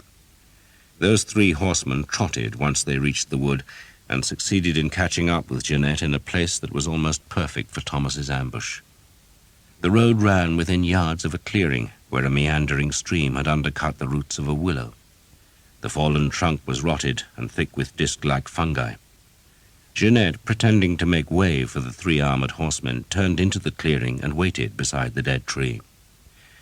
Best of all, there was a stand of young alders close to the willow's trunk that offered cover to Thomas. Sir Simon turned off the road, ducked under the branches, and curbed his horse close to Jeanette.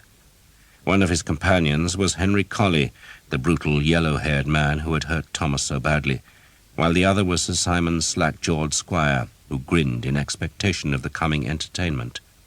Sir Simon pulled off the snouted helmet and hung it on his saddle's pommel, then smiled triumphantly.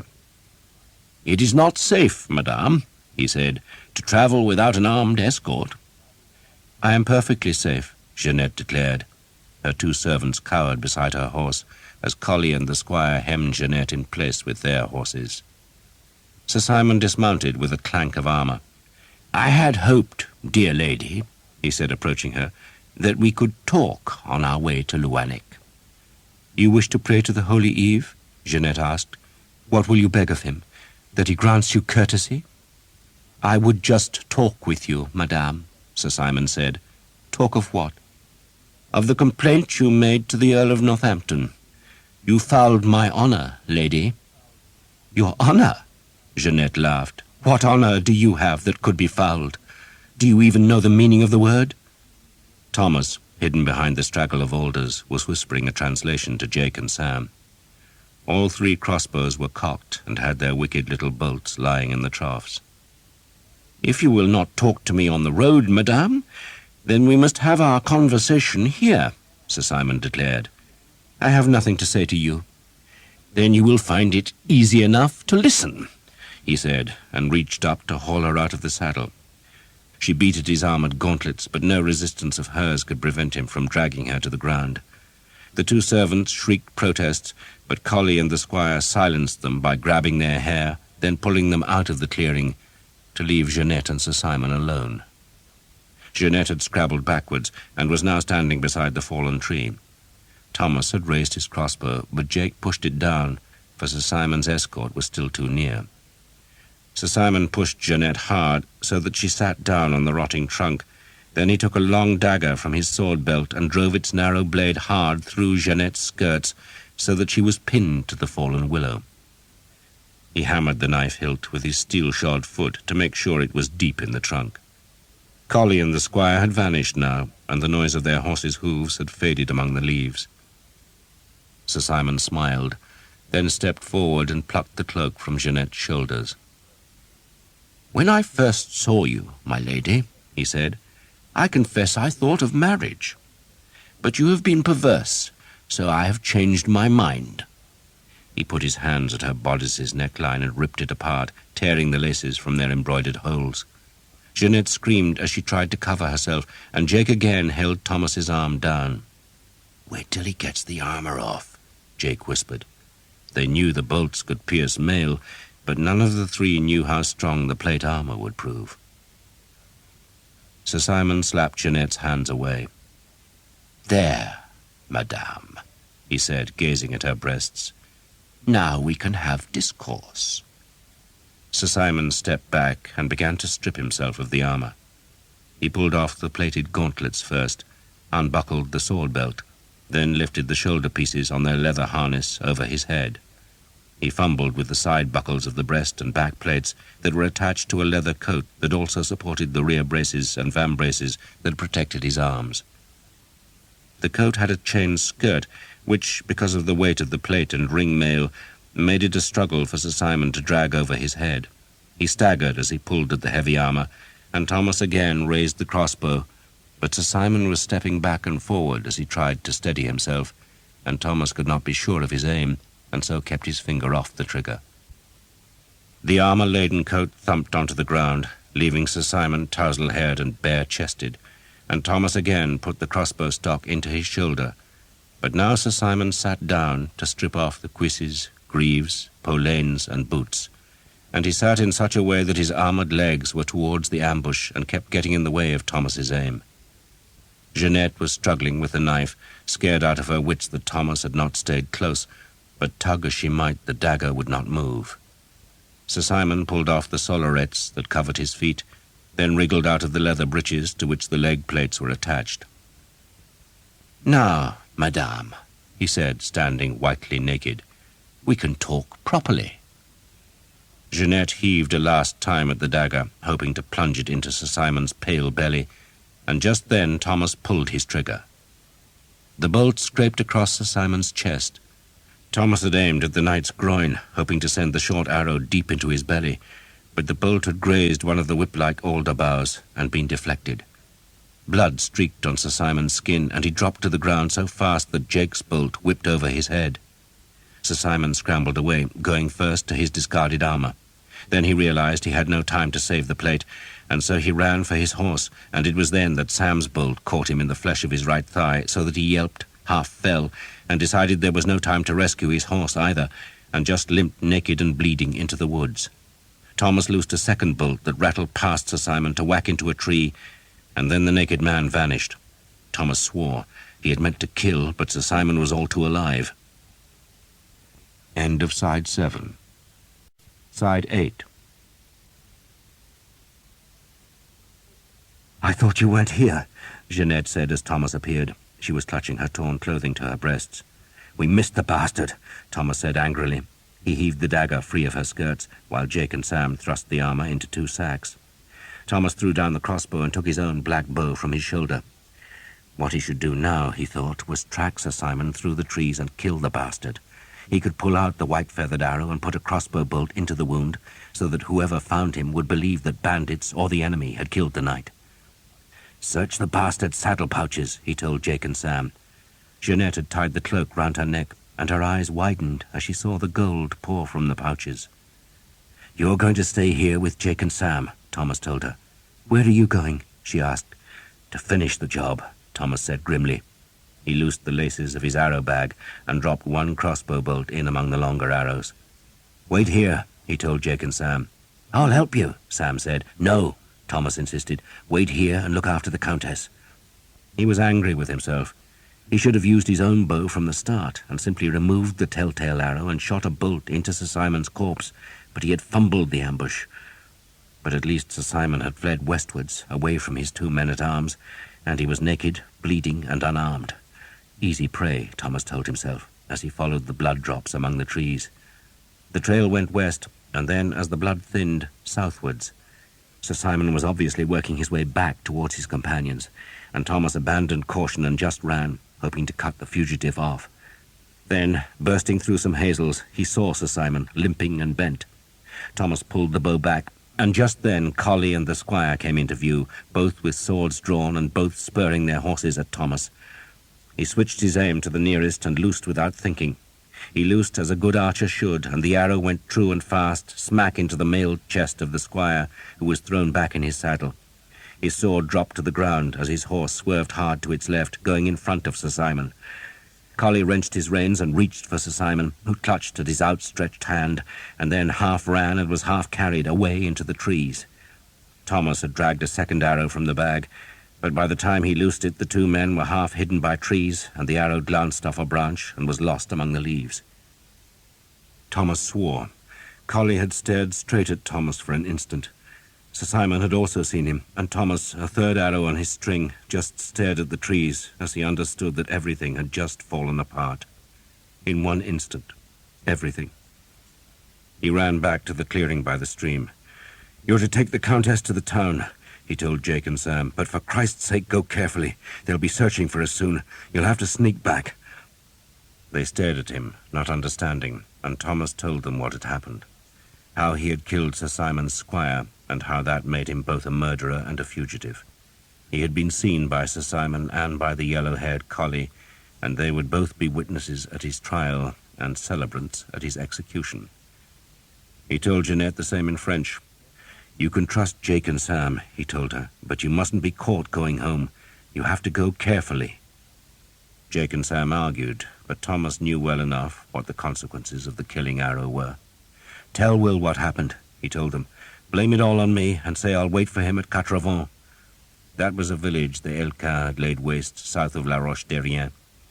"Tell him I'd like his advice." Jeanette tried to persuade him that his panic was unnecessary.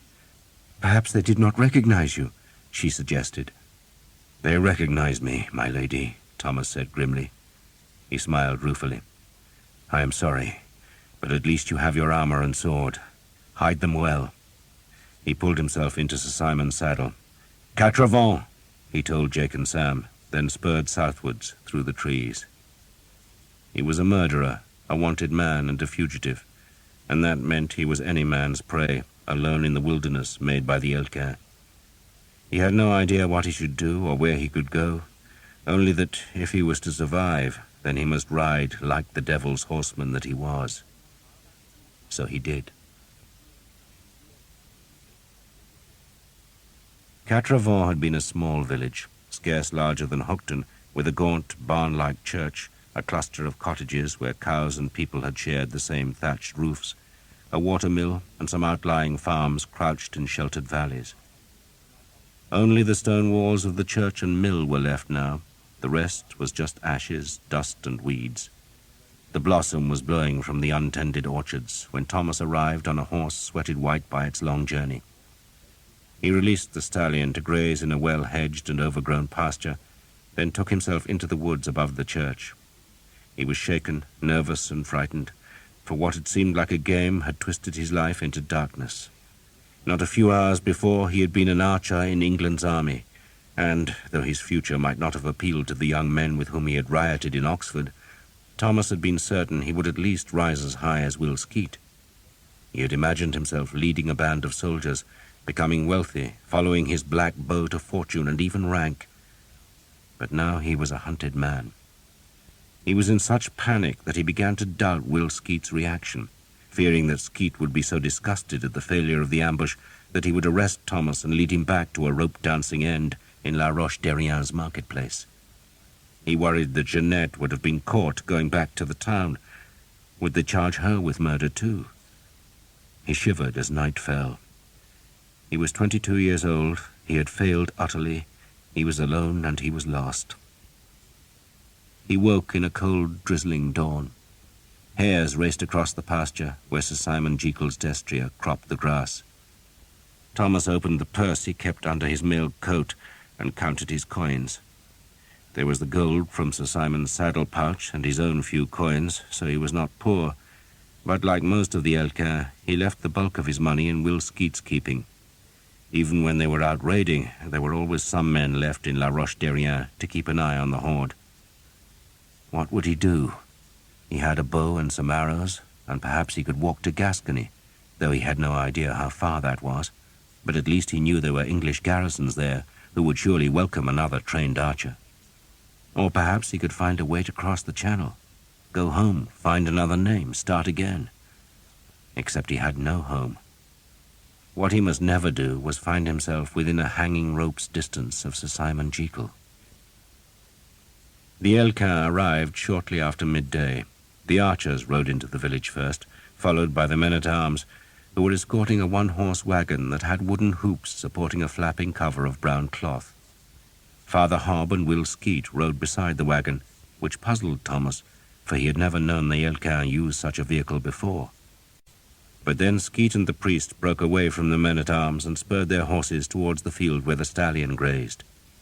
The two men stopped by the hedge, and Skeet cupped his hands and shouted towards the woods, "Come on out, you daft bastard!" Thomas emerged, very sheepishly, to be greeted with an ironic cheer from the archers. Skeet regarded him sourly. "God's bones, Tom," he said, "but the devil did a bad thing when he humped your mother." Father Hobb tutted at Will's blasphemy, then raised a hand in blessing. "You missed a fine sight, Tom," he said cheerfully. "Sir Simon coming home to La Roche, half naked and bleeding like a stuck pig. I'll hear your confession before we go." "Don't grin, you stupid bastard," Skeet snapped. "Sweet Christ, Tom, but if you do a job, do it proper.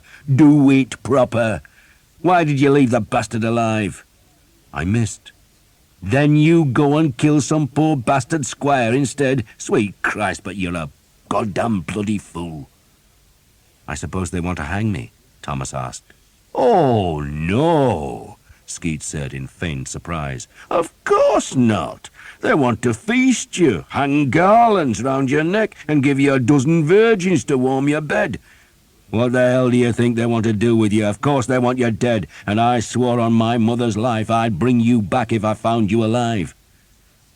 "Does he look alive to you, Father?" Father Hobb examined Thomas. "He looks very dead to me, Master Skeet."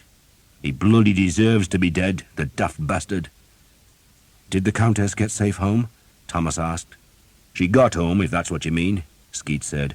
"But what do you think Sir Simon wanted the moment he'd covered up his shriveled prick? To have her house searched, Tom, for some armour and a sword that were legitimately his. He's not such a daft fool. He knows you and she were together." Thomas cursed, and Skeet repeated the blasphemy. "So they pressed her two servants, and they admitted the Countess planned everything." "They did what?" Thomas asked. "They pressed them," Skeet repeated, which meant that the old couple had been put flat on the ground and had stones piled on their chests. "The old girl squealed everything at the first stone, so they were hardly hurt," Skeet went on. "And now Sir Simon wants to charge her ladyship with murder. And naturally had her house searched for the sword and armour, but they found nought, because I had them and her hidden well away. But she's still as deep in the shit as you are. You can't just go about sticking crossbow bolts into knights and slaughtering squires, Tom. It upsets the order of things." "I'm sorry, Will," Thomas said. "So the long and the brief of it," Skeet said, "is that the Countess is seeking the protection of her husband's uncle." He jerked a thumb at the cart. "She's in that, together with her bairn, two bruised servants, a suit of armour, and a sword." "Sweet Jesus," Thomas said, staring at the cart. You put her there, Skeet growled, not him. And I had the devil's own business keeping her hid from Sir Simon. Dick Toacham suspects I'm up to no good, and he don't approve, though he took my word in the end, but I still had to promise to drag you back by the scruff of your miserable neck. But I haven't seen you, Tom. I'm sorry, Will, Thomas said again. You bloody well should be sorry, Skeet said, though he was exuding a quiet satisfaction that he had managed to clean up Thomas's mess so efficiently. Jake and Sam had not been seen by Sir Simon or his surviving man-at-arms, so they were safe. Thomas was a fugitive, and Jeanette had been safely smuggled out of La Roche-Derrien before Sir Simon could make her life into utter misery. She's travelling to Gangum, Skeet went on, and I'm sending a dozen men to escort her, and God only knows if the enemy will respect their flag of truce. If I had a lick of bloody sense, I'd skin you alive and make a bow cover out of your hide. Yes, Will, Thomas said meekly. Don't bloody yes will me, Skeet said. What are you going to do with the few days you've got left to live? I don't know. Skeet sniffed. You could grow up for a start, though there's probably scant chance of that happening. Right, lad. He braced himself, taking charge. I took your money from the chest, so here it is. He handed Thomas a leather pouch. And I've put 3 sheaves of arrows in the lady's cart, and that'll keep you for a few days. If you've got any sense, which you ain't, then you'd go south or north. You could go to Gascony, but it's a hell of a long walk. Flanders is closer and has plenty of English troops, who'll probably take you in if they're desperate. That's my advice, lad. Go north, and hope Sir Simon never goes to Flanders. Thank you, Thomas said. But how do you get to Flanders? Skeet asked. Walk, Thomas suggested. God's bones, Will said, but you're a useless, worm-eaten piece of lousy meat. Walk dressed like that and carrying a bow, and you might just as well just cut your own throat. It'll be quicker than letting the French do it. You might find this useful, Father Hobb intervened, and offered Thomas a black cloth bundle, which on unrolling proved to be the robe of a Dominican friar. You speak Latin, Tom, the priest said, so you could pass for a wandering preacher. If anyone challenges you, say you're traveling from Avignon to Aachen. Thomas thanked him. Do many Dominicans travel with a bow? He asked. Lad, Father Hobb said sadly, I can unbutton your breeches and I could point you downwind, but even with the good Lord's help, I can't piss for you. In other words, Skeet said, work it out for yourself. You got yourself in this bloody mess, Tom, so you get yourself out. I enjoyed your company, lad. Thought you'd be useless when I first saw you, and you weren't, but you are now. But be lucky, boy. He held out his hand, and Thomas shook it. You might as well go to Gangump with the Countess, Skeet finished, and then find your own way. But Father Hobb wants to save your soul first. God knows why. Father Hobb dismounted and led Thomas into the roofless church, where grass and weeds now grew between the flagstones. He insisted on hearing a confession, and Thomas was feeling abject enough to sound contrite. Father Hobb sighed when it was done. You killed a man, Tom, he said heavily, and it is a great sin. Father, Thomas began. No, Tom, no excuses. The Church says that to kill in battle is a duty a man owes to his Lord, but you killed outside the law. That poor squire, what offense did he give you? And he had a mother, Tom. Think of her. No, you've sinned grievously, and I must give you a grievous penance. Thomas, on his knees, looked up to see a buzzard sliding between the thinning clouds above the church's scorched walls. Then Father Hobb stepped closer, looming above him. I'll not have you muttering pater nosters, Tom, the priest said, but something hard, something very hard. He put his hand on Thomas's hair. Your penance is to keep the promise you made to your father. He paused to hear Thomas's response, but the young man was silent. You hear me? Father Hobb demanded fiercely. Yes, Father. You will find the lance of St. George, Thomas, and return it to England. That is your penance. And now," he changed into execrable Latin, "in the name of the Father, and of the Son, and of the Holy Spirit, I absolve you." He made the sign of the cross. "Don't waste your life, Tom." "I think I already have, Father. You're just young. It seems like that when you're young. Life's nothing but joy or misery when you're young." He helped Thomas up from his knees. "You're not hanging from a gibbet, are you? You're alive, Tom, and there's a deal of life in you yet." He smiled. "I have a feeling we shall meet again." Thomas made his farewells, then watched as Will Skeet collected Sir Simon Jekyll's horse and led the Harlequin eastwards, leaving the wagon and its small escort in the ruined village. The leader of the escort was called Hugh Boltby, one of Skeet's better men-at-arms, and he reckoned they would likely meet the enemy the next day, somewhere close to Guingamp. He would hand the Countess over, then ride back to join Skeet. "And you'd best not be dressed as an archer, Tom," he added. Thomas walked beside the wagon that was driven by Pierre, the old man who had been pressed by Sir Simon. Jeanette did not invite Thomas inside. Indeed, she pretended he did not exist, though next morning, after they had camped in an abandoned farm, she laughed at the sight of him dressed in the friar's robe. "I'm sorry about what happened," Thomas said to her. Jeanette shrugged. "It may be for the best. I probably should have gone to Duke Charles last winter." "Why didn't you, my lady?" "He hasn't always been kind to me," she said wistfully, "but I think that might have changed by now." She had persuaded herself that the Duke's attitude might have altered because of the letters she had sent to him, letters that would help him when he led his troops against the garrison at La Roche-Derrien. She also needed to believe the Duke would welcome her, for she desperately needed a safe home for her son, Charles, who was enjoying the adventure of riding in a swaying, creaking wagon. Together they would both start a new life in Guingamp, and Jeanette had woken with optimism about that new life. She had been forced to leave La Roche-Derrien in a frantic hurry, putting into the cart just the retrieved armor, the sword, and some clothes, though she had some money that Thomas suspected Will had given to her. But her real hopes were pinned on Duke Charles, who, she told Thomas, would surely find her a house and lend her money in advance of the missing rents from Plabennec. "He is sure to like Charles, don't you think?" she asked Thomas. "I'm sure," Thomas said, glancing at Jeanette's son, who was shaking the wagon's reins and clicking his tongue in a vain effort to make the horse go quicker. "But what will you do?"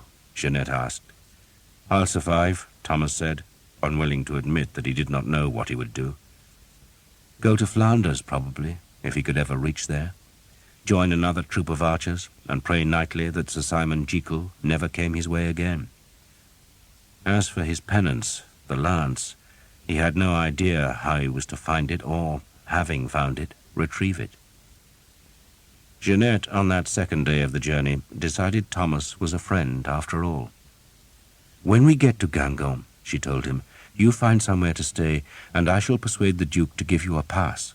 Even a wandering friar will be helped by a pass from the Duke of Brittany."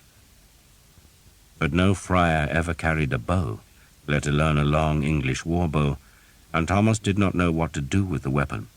He was loath to abandon it, but the sight of some charred timbers in the abandoned farmhouse gave him an idea.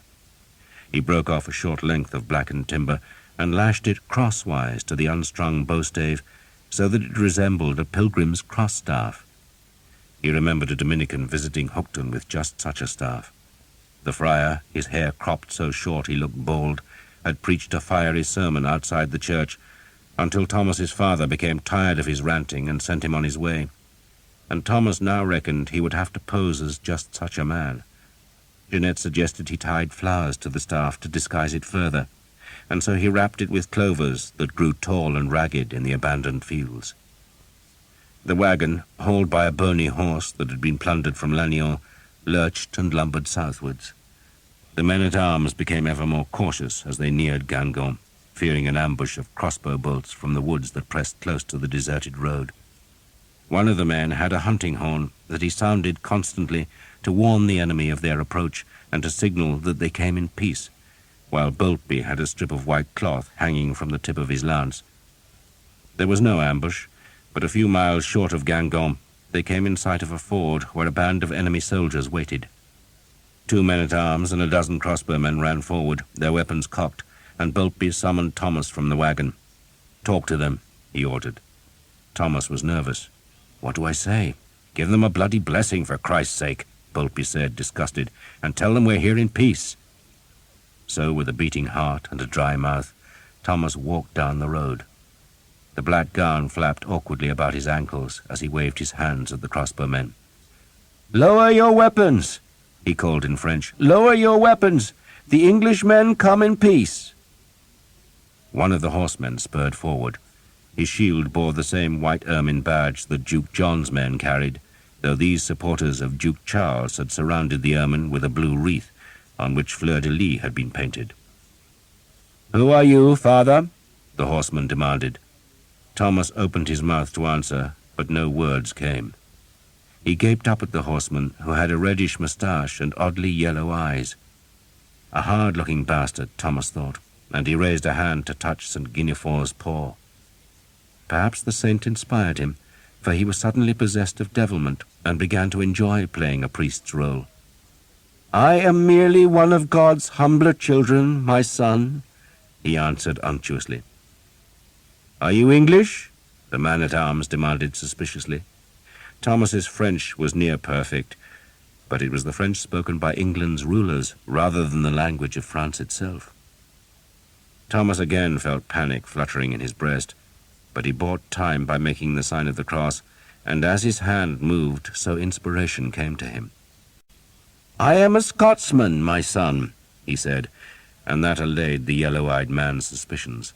The Scots had ever been France's ally. Thomas knew nothing of Scotland, but doubted many Frenchmen or Bretons did either, for it was far away and by all accounts a most uninviting place. Skeet always said it was a country of bog, rock, and heathen bastards who were twice as difficult to kill as any Frenchman. "I am a Scotsman," Thomas repeated, "who brings a kinswoman of the Duke out of the hands of the English." The man-at-arms glanced at the wagon. "A kinswoman of Duke Charles?" "Is there another Duke?"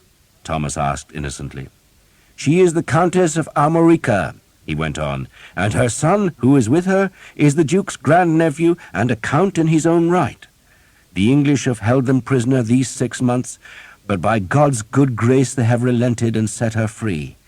The Duke, I know, will want to welcome her." Thomas laid on Jeanette's rank and relationship to the Duke as thick as newly skimmed cream, and the enemy swallowed it whole. They allowed the wagon to continue, and Thomas watched as Hugh Boltby led his men away at a swift trot, eager to put as much distance as possible between themselves and the crossbowmen. The leader of the enemy's men-at-arms talked with Jeanette, and seemed impressed by her hauteur. He would, he said, be honoured to escort the Countess to Guingamp, though he warned her that the Duke was not there, but was still returning from Paris. He was said to be at Rennes now, a city that lay a good day's journey to the east. "You will take me as far as Rennes?" Jeanette asked Thomas. "You want me to, my lady?" "A young man is useful," she said. "Pierre is old," she gestured at the servant, "and has lost his strength. Besides, if you're going to Flanders, then you will need to cross the river at Rennes." So Thomas kept her company for the 3 days that it took the painfully slow wagon to make the journey. They needed no escort beyond Guingamp, for there was small danger of any English raiders this far east in Brittany, and the road was well patrolled by the Duke's forces. The countryside looked strange to Thomas, for he had become accustomed to rank fields, untended orchards, and deserted villages, but here the farms were busy and prosperous. The churches were bigger and had stained glass, and fewer folk spoke Breton. This was still Brittany, but the language was French. They stayed in country taverns that had fleas in the straw. Jeanette and her son were given what passed for the best room, while Thomas shared the stables with the 2 servants. They met 2 priests on the road, but neither suspected that Thomas was an impostor. He greeted them in Latin, which he spoke better than they did, and both men wished him a good day and a fervent Godspeed. Thomas could almost feel their relief when he did not engage them in further conversation.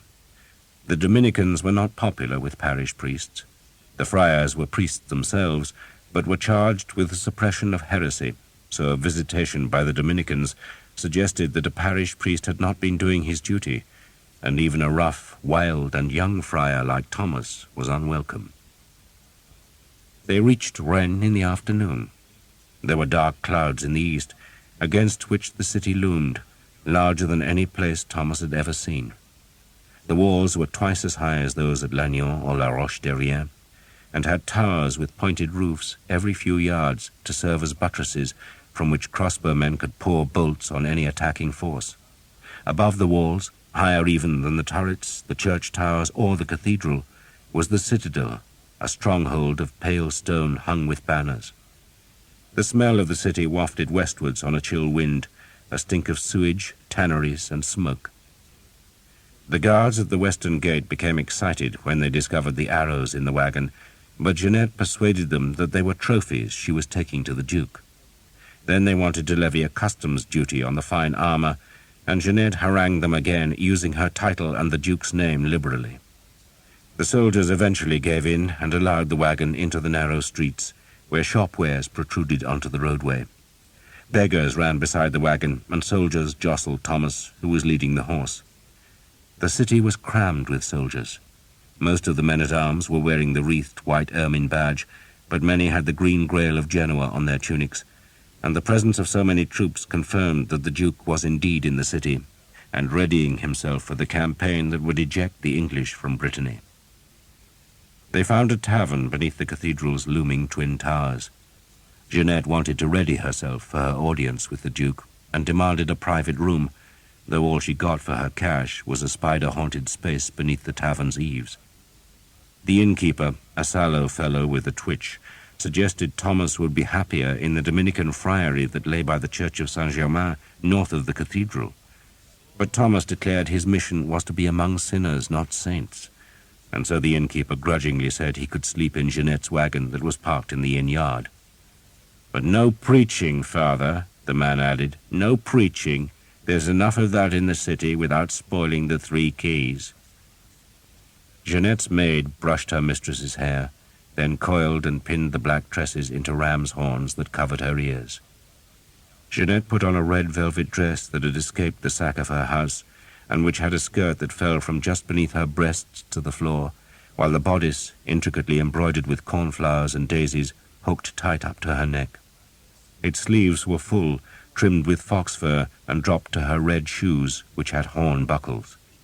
Her hat matched the dress and was trimmed with the same fur and a blue-black veil of lace. She spat on her son's face and rubbed off the dirt, then led him down to the tavern yard. "Do you think the veil is right?" she asked Thomas anxiously. Thomas shrugged. "It looks right to me." "No, the colour. Is it right with the red?" He nodded, hiding his astonishment. He had never seen her dressed so fashionably. She looked like a countess now, while her son was in a clean smock and had his hair wetted and smoothed.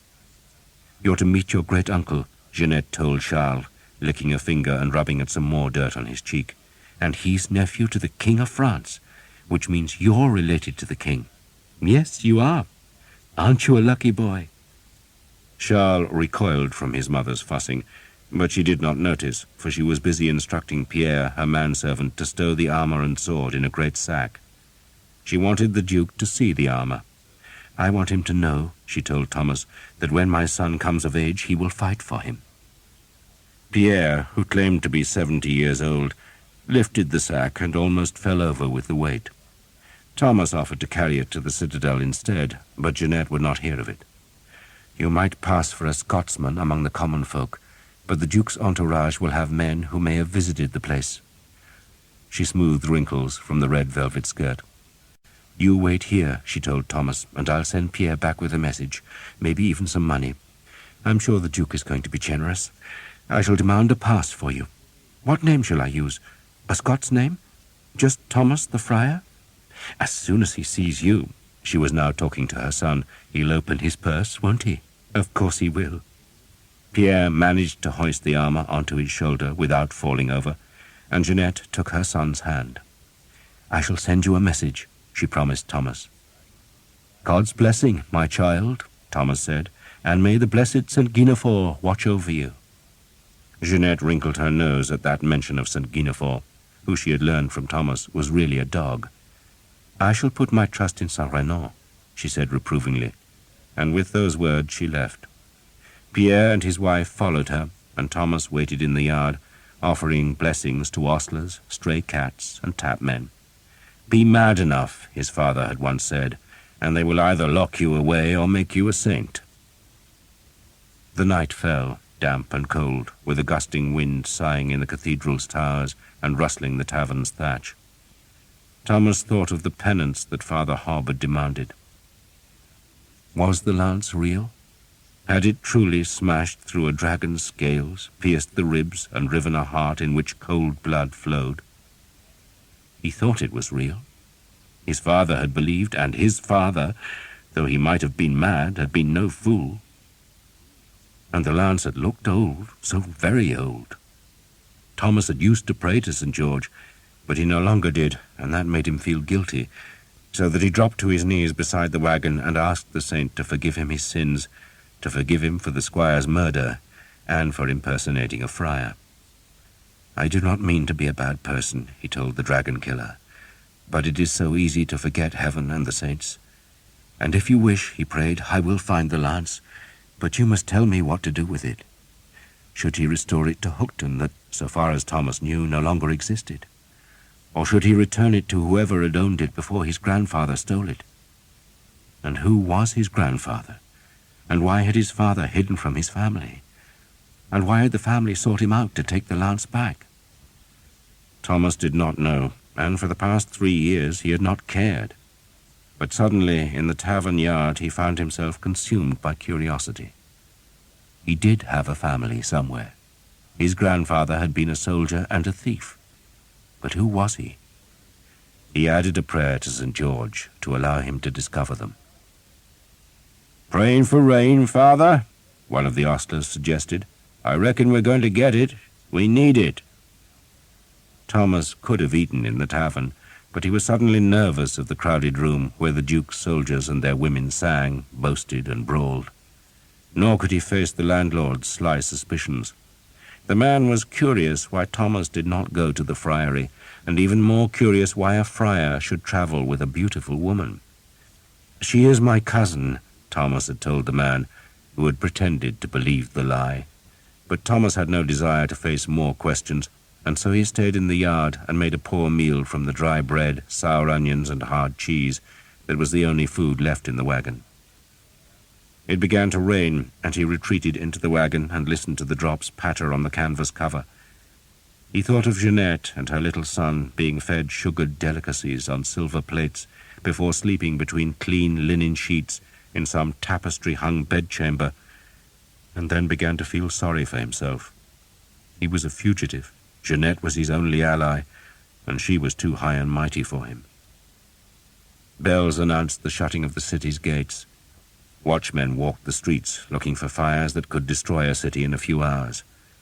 Sentries shivered on the walls, and Duke Charles's banners flew from the citadel's summit.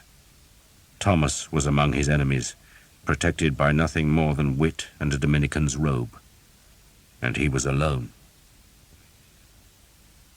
Jeanette became increasingly nervous as she approached the citadel, but she had persuaded herself that Charles of Blois would accept her as a dependent once he met her son, who was named for him, and Jeanette's husband had always said that the Duke would like Jeanette if only he could get to know her better. It was true that the Duke had been cold in the past, but her letters must have convinced him of her allegiance, and at the very least she was certain he would possess the chivalry to look after a woman in distress. To her surprise, it was easier to enter the citadel than it had been to negotiate the city gate. The sentries waved her across the drawbridge, beneath the arch, and so into a great courtyard ringed with stables, mews, and storehouses. A score of men-at-arms were practicing with their swords, which, in the gloom of the late afternoon, generated bright sparks. More sparks flowed from a smithy where a horse was being shoed, and Jeanette caught the whiff of burning hoof, mingling with the stink of a dung-heap and the reek of a decomposing corpse which hung in chains high on the courtyard wall. A laconic and misspelled placard pronounced the man to have been a thief. A steward guided her through a second arch, and so into a great cold chamber, where a score of petitioners waited to see the Duke. A clerk took her name, raising an eyebrow in silent surprise when she announced herself. "His Grace will be told of your presence," the man said in a bored voice, then dismissed Jeanette to a stone bench that ran along one of the hall's high walls. Pierre lowered the armor to the floor and squatted beside it, while Jeanette sat. Some of the petitioners paced up and down, clutching scrolls and silently mouthing the words they would use when they saw the Duke, while others complained to the clerks that they had already been waiting 3, 4, or even 5 days. How much longer? A dog lifted its leg against a pillar. Then 2 small boys, 6 or 7 years old, ran into the hall with mock wooden swords. They gazed at the petitioners for a second, then ran up some stairs that were guarded by men-at-arms. Were they the Duke's sons? Jeanette wondered, and she imagined Charles making friends with the boys. "You're going to be happy here," she told him. "I'm hungry, Mama. We shall eat soon." She waited. 2 women strolled along the gallery at the head of the stairs, wearing pale dresses made of expensive linen that seemed to float as they walked, and Jeanette suddenly felt shabby in her wrinkled red velvet. "You must be polite to the Duke," she told Charles, who was getting fretful from hunger. "You kneel to him. Can you do that? Show me how you kneel." "I want to go home," Charles said. "Just for Mama. Show me how you kneel. That's good." Jeanette ruffled her son's hair in praise, then immediately tried to stroke it back into place. From upstairs came the sound of a sweet harp and a breathy flute, and Jeanette thought longingly of the life she wanted, a life fit for a countess, edged with music and handsome men, elegance and power. She would rebuild Plabennec, though with what she did not know, but she would make the tower larger and have a staircase like the one in this hall. An hour passed, then another. It was dark now, and the hall was dimly lit by 2 burning torches that sent smoke into the fan tracery of the high roof. Charles became even more petulant, so Jeanette took him in her arms and tried to rock him to sleep. 2 priests, arm in arm, came slowly down the stairs, laughing, and then a servant in the Duke's livery ran down, and all the petitioners straightened and looked at the man expectantly. He crossed to the clerk's table, spoke there for a moment, then turned and bowed to Jeanette. She stood. "You will wait here," she told her 2 servants. The other petitioners stared at her resentfully. She had been the last to enter the hall, yet she was the first to be summoned. Charles dragged his feet, and Jeanette struck him lightly on the head to remind him of his manners. The servant walked silently beside her. "His Grace is in good health?" Jeanette asked nervously. The servant did not reply, just led her up the stairs, then turned right down the gallery, where rain spat through open windows. They went under an arch and up a further flight of steps, at the top of which the servant threw open a high door. "The Count of Armorica," he announced, "and his mother." The room was evidently in one of the citadel's turrets, for it was circular. A great fireplace was built into one side, while cruciform arrow slits opened onto the grey wet darkness beyond the walls. The circular chamber itself was brilliantly lit by 40 or 50 candles that cast their light over hanging tapestries, a great polished table, a chair, a prie-dieu carved with scenes from Christ's Passion, and a fur-covered couch. The floor was soft with deerskins. 2 clerks worked at a smaller table, while the Duke, gorgeous in a deep blue robe edged with ermine and with a cap to match, sat at the great table. A middle-aged priest, gaunt, white-haired and narrow-faced, stood beside the prie-dieu and watched Jeanette with an expression of distaste. Jeanette curtsied to the Duke and nudged Charles. "Kneel," she whispered. Charles began crying and hid his face in his mother's skirts. The Duke flinched at the child's noise, but said nothing. He was still young, though closer to 30 than to 20, and had a pale, watchful face. He was thin, had a fair beard and moustache, and long, bony white hands that were clasped in front of his downturned mouth. His reputation was that of a learned and pious man, but there was a petulance in his expression that made Jeanette wary. She wished he would speak, but all 4 men in the room just watched her in silence. "I have the honor of presenting your Grace's grand-nephew," Jeanette said, pushing her crying son forward, "the Count of Armorica." The Duke looked at the boy. His face betrayed nothing. "He is named Charles," Jeanette said, but she might as well have stayed silent, for the Duke still said nothing. The silence was broken only by the child's whimpering and the crackle of flames in the great hearth. "I trust your Grace received my letters," Jeanette said nervously. The priest suddenly spoke, making Jeanette jump with surprise. "You came here," he said in a high voice, "with a servant carrying a burden. What is in it?" Jeanette realized they must have thought she had brought the Duke a gift, and she blushed, for she had not thought to bring one. Even a small token would have been a tactful gesture, but she had simply not remembered that courtesy. "It contains my dead husband's armor and sword," she said, "which I rescued from the English, who have otherwise left me with nothing. Nothing. I am keeping the armor and sword for my son, so that one day he can use them to fight for his liege lord." She bowed her head to the Duke. The Duke steepled his fingers. To Jeanette it seemed he never blinked, and that was as unsettling as his silence. "His Grace would like to see the armor," the priest announced, though the Duke had shown no sign of wishing anything at all. The priest snapped his fingers, and one of the clerks left the room. The second clerk, armed with a small pair of scissors, went round the big chamber, trimming the wicks of the many candles in their tall iron holders.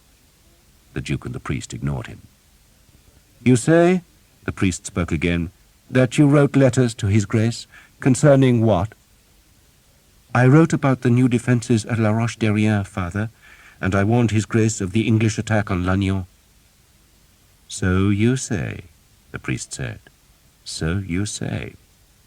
Charles was still crying, and Jeanette jerked his hand hard in the hope of stilling him, but he just whined more.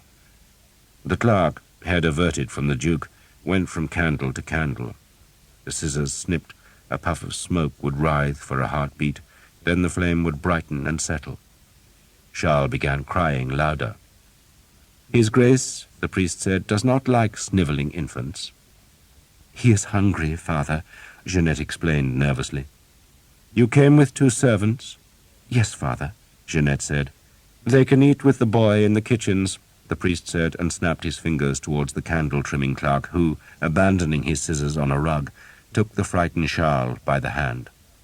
The boy did not want to leave his mother, but he was dragged away, and Jeanette flinched as the sound of his crying receded down the stairs. End of Side 8. Side 9. The Duke, other than steepling his fingers, had not moved. He just watched Jeanette with an unreadable expression. "You say," the priest took up the questioning again, "that the English left you with nothing. They stole all I had." The priest flinched at the passion in her voice. "If they left you destitute, madame, then why did you not come for our help earlier?" "I did not wish to be a burden, Father." "But now you do wish to become a burden." Jeanette frowned. "I have brought his Grace's nephew, the Lord of Plabennec. Or would you rather that he grew up among the English?" "Do not be impertinent, child," the priest said placidly. The first clerk re-entered the room carrying the sack, which he emptied on the deerskins in front of the Duke's table. The Duke gazed at the armor for a few seconds, then settled back in his high carved chair. "It is very fine," the priest declared. "It is most precious," Jeanette agreed. The Duke peered again at the armor. Not a muscle of his face moved. "His Grace approves," the priest said, then gestured with a long white hand, and the clerk, who seemed to understand what was wanted without words, gathered up the sword and armor and carried them from the room. "I am glad your Grace approves," Jeanette said, and dropped another curtsy. She had a confused idea that the Duke, despite her earlier words, had assumed the armor and sword were a gift, but she did not want to inquire. It could all be cleared up later. A gust of cold wind came through the arrow slits to bring spots of rain and to flicker the candles in wild shudders. "So what," the priest asked, "do you require of us?" "My son needs shelter, Father," Jeanette said nervously. "He needs a house, a place to grow and learn to be a warrior." His Grace is pleased to grant that request, the priest said. Jeanette felt a great wash of relief. The atmosphere in the room was so unfriendly that she had feared she would be thrown out as destitute as she had arrived. But the priest's words, though coldly stated, told her that she need not have worried. The Duke was taking his responsibility, and she curtsied for a third time. "I am grateful, Your Grace." The priest was about to respond, but to Jeanette's surprise, the Duke held up one long white hand, and the priest bowed. "It is our pleasure," the Duke said in an oddly high-pitched voice, "for your son is dear to us, and it is our desire that he grows to become a warrior like his father." He turned to the priest and inclined his head, and the priest gave another stately bow, then left the room.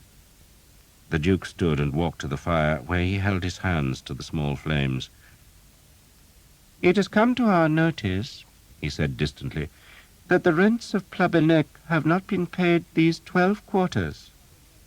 The English are in possession of the domain, Your Grace." "And you are in debt to me," the Duke said, frowning at the flames. "If you protect my son, Your Grace, then I shall be forever in your debt," Jeanette said humbly. The Duke took off his cap and ran a hand through his fair hair. Jeanette thought he looked younger and kinder without the hat, but his next words chilled her. "I did not want Henri to marry you." He stopped abruptly. For a heartbeat, Jeanette was struck dumb by his frankness. "My husband regretted Your Grace's disapproval," she finally said in a small voice. The Duke ignored Jeanette's words. "He should have married Lisette of Picardy. She had money, lands, tenants. She would have brought our family great wealth. In times of trouble, wealth is a—" He paused, trying to find the right word. "It is a cushion. You, madame, have no cushion." "Only Your Grace's kindness," Jeanette said. "Your son is my charge," the Duke said. "He will be raised in my household and trained in the arts of war and civilization, as befits his rank." "I am grateful." Jeanette was tired of grovelling. She wanted some sign of affection from the Duke, but ever since he had walked to the hearth, he would not meet her eyes. Now, suddenly, he turned on her. "There is a lawyer called Bellard in La Roche-Derrien." "Indeed, Your Grace." "He tells me your mother was a Jewess." He spat the last word. Jeanette gaped at him. For a few heartbeats, she was unable to speak. Her mind was reeling with disbelief that Bellard would say such a thing. But at last she managed to shake her head. "She was not," she protested. "He tells us, too," the Duke went on, "that you petitioned Edward of England for the rents of Plabennec." "What choice did I have?" "And that your son was made a ward of Edward's?" the Duke asked pointedly. Jeanette opened and closed her mouth. The accusations were coming so thick and fast, she did not know how to defend herself. It was true that her son had been named a ward of King Edward's, but it had not been Jeanette's doing. Indeed, she had not even been present when the Earl of Northampton made that decision. But before she could protest or explain, the Duke spoke again. "Bellard tells us," he said, "that many in the town of La Roche-Derrien have expressed satisfaction with the English occupiers." "Some have," Jeanette admitted. "And that you, madame, have English soldiers in your own house, guarding you." "They forced themselves on my house," she said indignantly. "Your Grace must believe me. I did not want them there." The Duke shook his head. "It seems to us, madame, that you have given a welcome to our enemies. Your father was a vintner, was he not?" Jeanette was too astonished to say anything. It was slowly dawning on her that Bellard had betrayed her utterly. Yet she still clung to the hope that the Duke would be convinced of her innocence. "I offered them no welcome," she insisted. "I fought against them." "Merchants," the Duke said, "have no loyalties other than to money. They have no honor. Honor is not learned, madame. It is bred. Just as you breed a horse for bravery and speed, or a hound for agility and ferocity, so you breed a nobleman for honor. You cannot turn a plough horse into a destrier, nor a merchant into a gentleman. It is against nature and the laws of God." He made the sign of the cross. "Your son is the Count of Armorica, and we shall raise him in honor, but you, madame, the daughter of a merchant and a Jewess. It is not true, Jeanette protested. Do not shout at me, madame, the Duke said icily. You are a burden on me.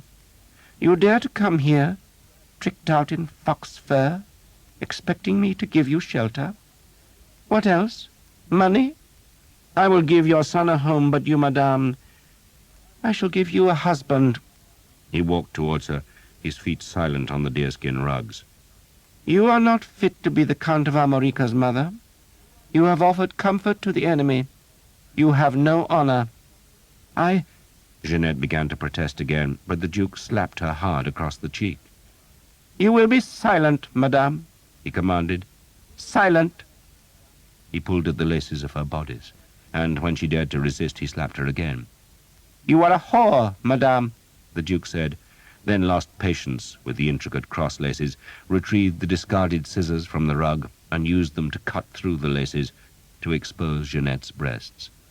She was so astonished, stunned, and horrified that she made no attempt to protect herself. This was not Sir Simon Gico, but her liege lord, the king's nephew, and her husband's uncle. You are a pretty whore, madame, the Duke said with a sneer. How did you enchant Henri? Was it Jewish witchcraft? No, Jeanette whimpered. Please, no. The Duke unhooked his gown, and Jeanette saw he was naked beneath. No, she said again. Please, no. The Duke pushed her hard so that she fell on the bed. His face still showed no emotion, not lust, not pleasure, not anger. He hauled her skirts up, then knelt on the bed and raped her with no sign of enjoyment. He seemed, if anything, angry, and when he was done, he collapsed on her, then shuddered. Jeanette was weeping. He wiped himself on her velvet skirt. I shall take that experience, he said, as payment of the missing rents from Plabennec. He crawled off her, stood and hooked the ermine edges of his gown. You will be placed in a chamber here, madame, and tomorrow I shall give you in marriage to one of my men-at-arms. Your son will stay here, but you will go wherever your new husband is posted. Jeanette was whimpering on the bed. The Duke grimaced with distaste, then crossed the room and kneeled on the prie-dieu. Arrange your gown, madame, he said coldly, and compose yourself. Jeanette rescued enough of the cut laces to tie her bodice into place, then looked at the Duke through the candle flames. You have no honor, she hissed. You have no honor. The Duke ignored her.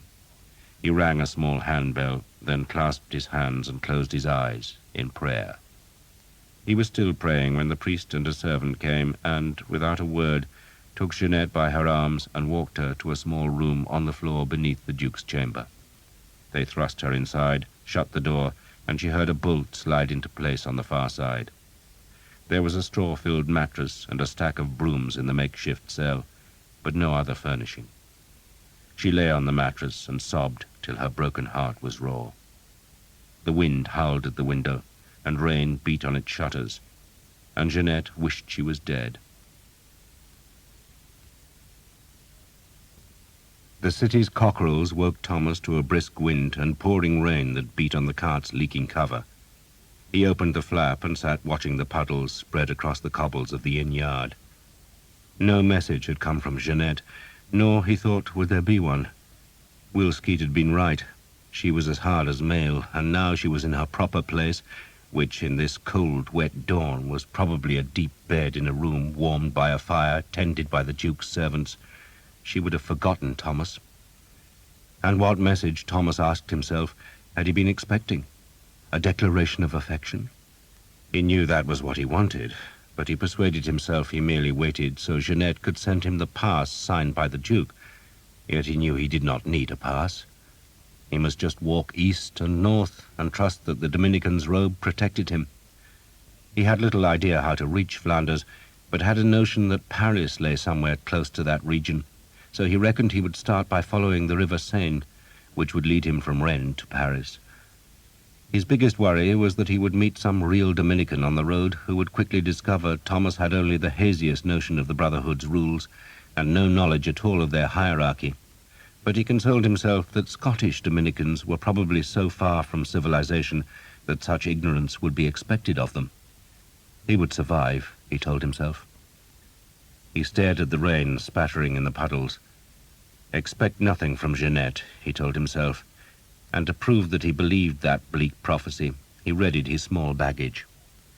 It irked him to leave the mail coat behind, but it weighed too much, so he stowed it in the wagon, then put the 3 sheaves of arrows into a sack.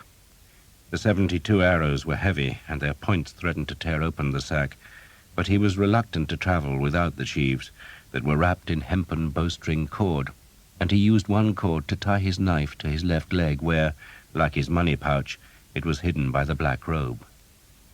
He was ready to go, but the rain was now hammering the city like an arrow storm. Thunder crackled to the west. The rain pelted on the thatch, poured off the roofs, and overflowed the water butts to wash the inn's night soil out of the yard. Midday came, heralded by the city's rain-muffled bells, and still the city drowned.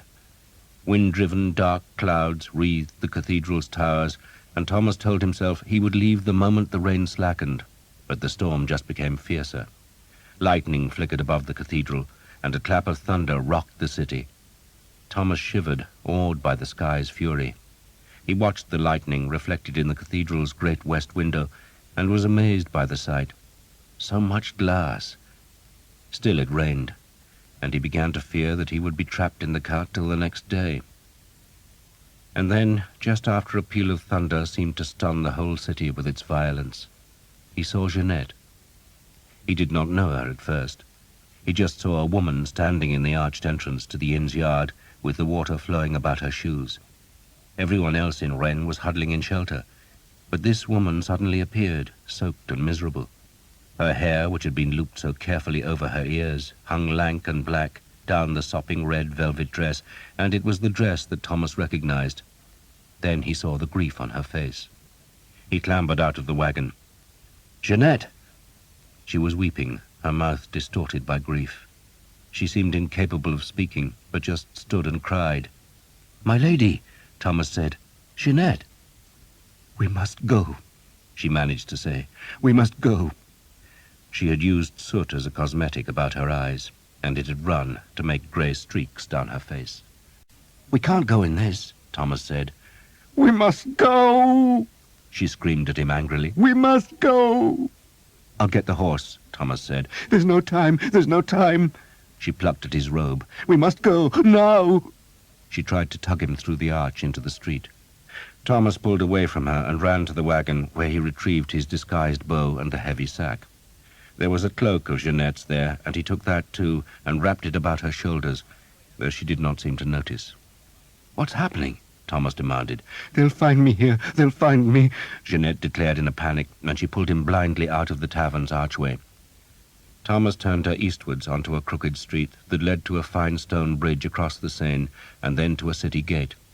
The big gates were barred, but a small door in one of the gates was open, and the guards in the tower did not care if some fool of a drenched friar wanted to take a madly sobbing woman out of the city. Jeanette kept looking back, fearing pursuit, but still did not explain her panic or her tears to Thomas. She just hurried eastwards, insensible to the rain, wind, and thunder. The storm eased towards dusk, by which time they were close to a village that had a poor excuse for a tavern. Thomas ducked under the low doorway and asked for shelter. He put coins on a table.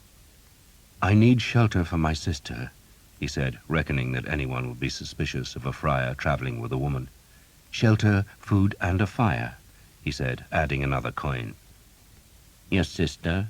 The tavern keeper, a small man with a face scarred by the pox and bulbous with wens, peered at Jeanette, who was crouched in the tavern's porch. Thomas touched his head, suggesting she was mad. "I am taking her to the shrine of St. Guinevere," he explained. The tavern keeper looked at the coins, glanced again at Jeanette, then decided the strange pair could have the use of an empty cattle byre. "You can put a fire there," he said grudgingly, "but don't burn the thatch." Thomas lit a fire with embers from the tavern's kitchen, then fetched food and ale. He forced Jeanette to eat some of the soup and bread, then made her go close to the fire.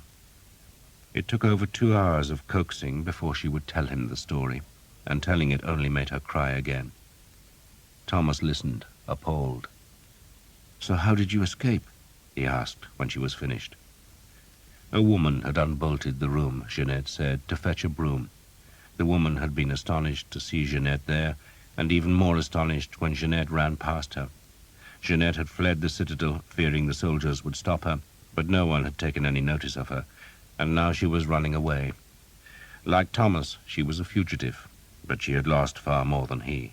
She had lost her son, her honor, and her future. "I hate men," she said.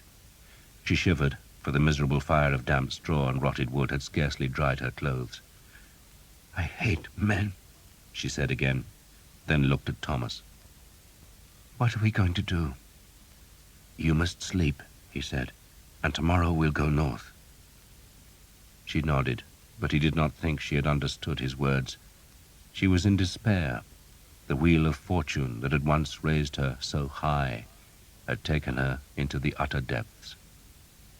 She slept for a time, but when Thomas woke in the grey dawn, he saw she was crying softly, and he did not know what to do or say, so he just lay in the straw until he heard the tavern door creak open, then went to fetch some food and water.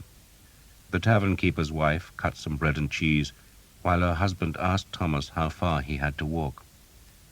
"St. Guinefort's shrine is in Flanders," Thomas said. "Flanders?" the man said, as though it was on the far side of the moon. "The family doesn't know what else to do with her," Thomas explained, "and I don't know how to reach Flanders. I thought to go to Paris first." "Not Paris," the tavern-keeper's wife said scornfully. "You must go to Fougères." Her father, she said, had often traded with the north countries, and she was sure that Thomas's route lay through Fougères and Rouen. She did not know the roads beyond Rouen, but was certain he must go that far, though to begin, she said, he must take a small road that went north from the village.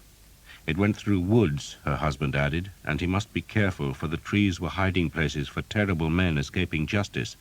But after a few miles he would come to the Fougères highway, which was patrolled by the Duke's men.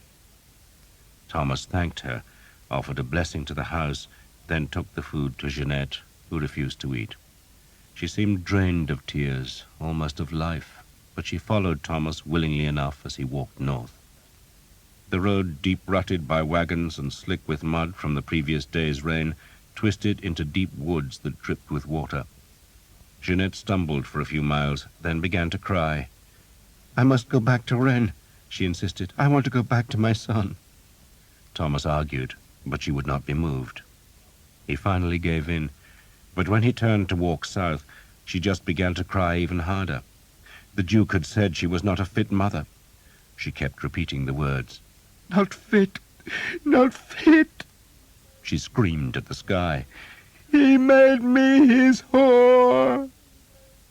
Then she sank onto her knees beside the road and sobbed uncontrollably. She was shivering again, and Thomas thought that if she did not die of an ague, then the grief would surely kill her. "We're going back to Rennes," Thomas said, trying to encourage her. "I can't," she wailed. "He'll just whore me. Whore me!" She shouted the words, then began rocking back and forwards and shrieking in a terrible high voice.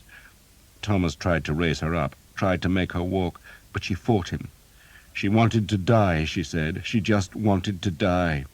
"A whore!" she screamed, and tore at the fox-fur trimmings of her red dress. "A whore! He said I shouldn't wear fur. He made me a whore." She threw the tattered fur into the undergrowth. It had been a dry morning, but the rain clouds were heaping in the east again, and Thomas was nervously watching as Jeanette's soul unraveled before his eyes. She refused to walk, so he picked her up and carried her, until he saw a well-trodden path going into the trees.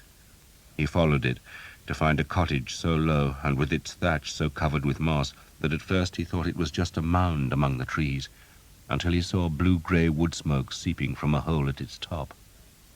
Thomas was worried about the outlaws who were said to haunt these woods, but it was beginning to rain again, and the cottage was the only refuge in sight. Sir Thomas lowered Jeanette to the ground and shouted through the burrow-like entrance. An old man, white-haired, red-eyed, and with skin blackened by smoke, peered back at Thomas. The man spoke a French so thick with local words and accent that Thomas could scarcely understand him. But he gathered the man was a forester and lived here with his wife, and the forester looked greedily at the coins Thomas offered, then said that Thomas and his woman could use an empty pig shelter. The place stank of rotted straw and shit, but the thatch was almost rainproof, and Jeanette did not seem to care. Thomas raked out the old straw, then cut Jeanette a bed of bracken. The forester, once the money was in his hands, seemed little interested in his guests. But in the middle of the afternoon, when the rain had stopped, Thomas heard the forester's wife hissing at him, and a few moments later, the old man left and walked towards the road, but without any of the tools of his trade. No axe, bill-hook, or saw. Jeanette was sleeping, exhausted, so Thomas stripped the dead clover plants from his black bow, unlashed the crosspiece, and put back the horn tips. He strung the yew, thrust 6 arrows into his belt, and followed the old man as far as the road, and there he waited in a thicket. The forester returned towards evening with 2 young men, whom Thomas presumed were the outlaws of whom he had been warned. The old man must have reckoned that Thomas and his woman were fugitives, for though they carried bags and money, they had sought a hiding place, and that was enough to raise anyone's suspicions. A friar did not need to skulk in the trees, and women wearing dresses trimmed with torn remnants of fur did not seek a forester's hospitality. So doubtless the 2 young men had been fetched to help slit Thomas's throat and then divide whatever coins they found on his body. Jeanette's fate would be similar, but delayed. Thomas put his first arrow into the ground between the old man's feet, and the second into a tree close by. "The next arrow kills," he said, though they could not see him, for he was in the thicket's shadows. They just stared wide-eyed at the bushes where he was hiding, and Thomas made his voice deep and slow. "You come with murder in your souls," he said, "but I can raise the Elka from the deeps of hell. I can make the devil's claws cut to your heart and have the dead haunt your daylight. You will leave the friar and his sister alone." The old man dropped to his knees. His superstitions were as old as time and scarcely touched by Christianity. He believed there were trolls in the forest and giants in the mist. He knew there were dragons. He had heard of black-skinned men who lived on the moon and who dropped to earth when their home shrank to a sickle. He understood there were ghosts who hunted among the trees. All this he knew as well as he knew ash and larch, oak and beech, and he did not doubt that it was a demon who had spat the strangely long arrow from the thicket. "You must go," he told his companions. "You must go." The 2 fled, and the old man touched his forehead to the leaf mold. "I meant no harm."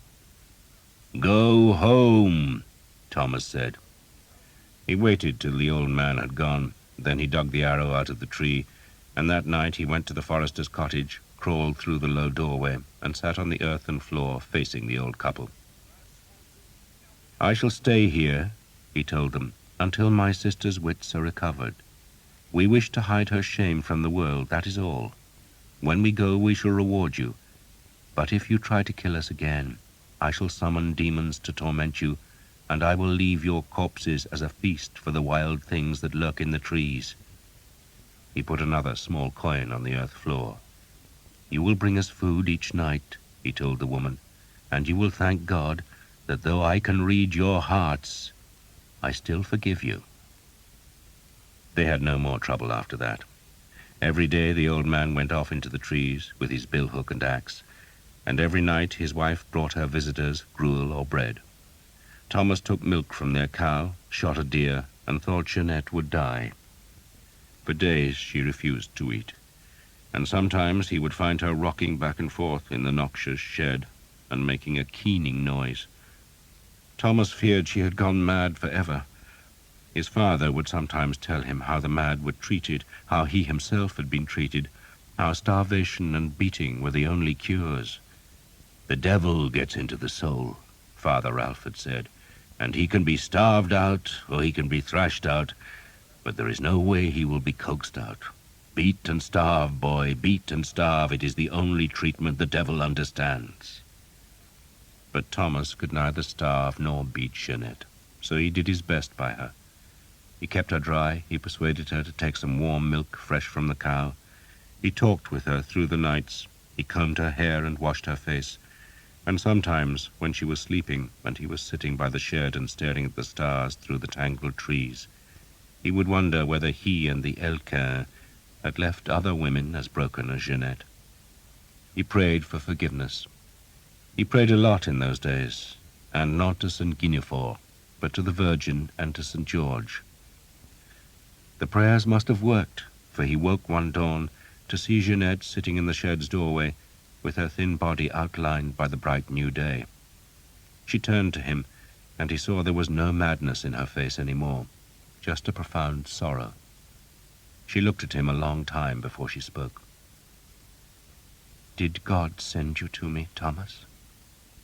"He showed me great favor if he did," Thomas replied. She smiled at that, the first smile he had seen on her face since Rennes. "I have to be content," she said very earnestly, "because my son is alive, and he will be properly cared for, and one day I shall find him." "We both shall," Thomas said. "Both?" He grimaced. "I have kept none of my promises," he said. "The lance is still in Normandy, Sir Simon lives, and how I shall find your son for you I do not know. I think my promises are worthless, but I shall do my best." She held out her hand so he could take it, and she let it stay there. "We have been punished, you and I," she said, "probably for the sin of pride. The Duke was right. I am no aristocrat. I am a merchant's daughter, but thought I was higher. Now look at me." "Thinner," Thomas said, "but beautiful." She shuddered at that compliment. "Where are we?" "Just a day outside Rennes." "Is that all?" "In a pig shed," Thomas said, "a day out of Rennes." 4 years ago I lived in a castle," she said wistfully. "Plabennec wasn't large, but it was beautiful. It had a tower and a courtyard and 2 mills and a stream, and an orchard that grew very red apples." "You will see them again," Thomas said, "you and your son." He regretted mentioning her son, for tears came to her eyes, but she cuffed them away. "It was the lawyer," she said. "Lawyer?" "Bella. He lied to the Duke." There was a kind of wonderment in her voice that Bella had proved so traitorous. "He told the Duke I was supporting Duke Jean." "Then I will, Thomas. I will. I will support your Duke. If that is the only way to regain Plabennec and find my son, then I shall support Duke Jean." She squeezed Thomas's hand. "I'm hungry." They spent another week in the forest while Jeanette recovered her strength.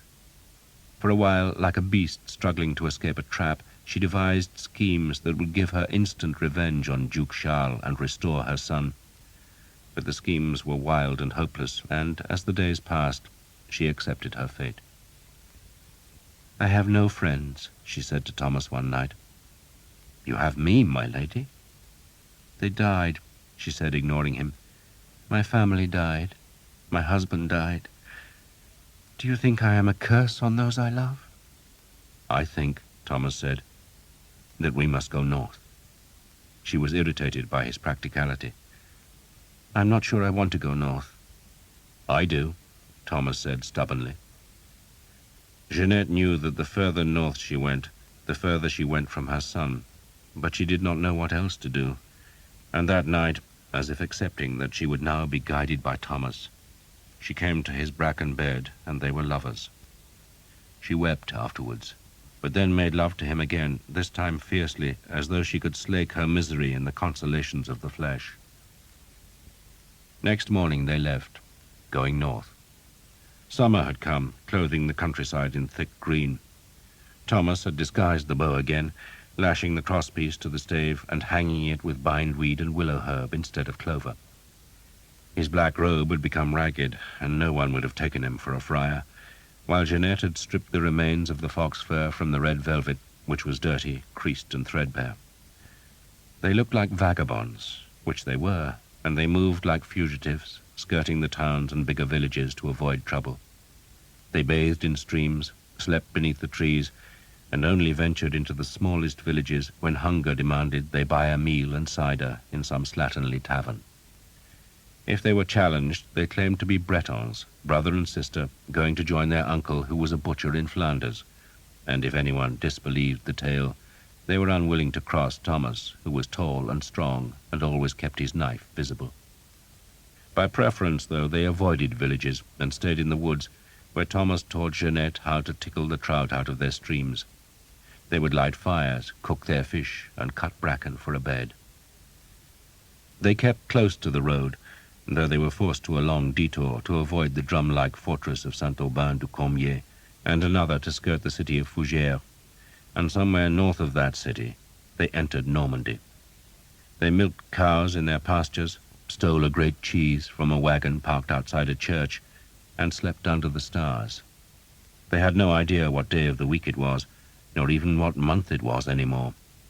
Both were browned by the sun and made ragged by traveling. Jeanette's misery was dissolved in a new happiness, and nowhere more than when they discovered an abandoned cottage, merely cob walls of mud and straw that were decaying without a roof, in a spinney of hazel trees. They cleared away the nettles and brambles and lived in the cottage for more than a week, seeing no one, wanting to see no one, delaying their future because the present was so blissful. Jeanette could still weep for her son, and spent hours devising exquisite revenges to be taken against the Duke, against Bela, and against Sir Simon Gicot. But she also revelled in that summer's freedom. Thomas had fitted his bow again so he could hunt, and Jeanette, growing ever stronger, had learned to pull it back almost to her chin. Neither knew where they were, and did not much care. Thomas's mother used to tell him a tale of children who ran away into the forest and were reared by the beasts. "They grow hair all over their bodies," she would tell him, "and have claws and horns and teeth."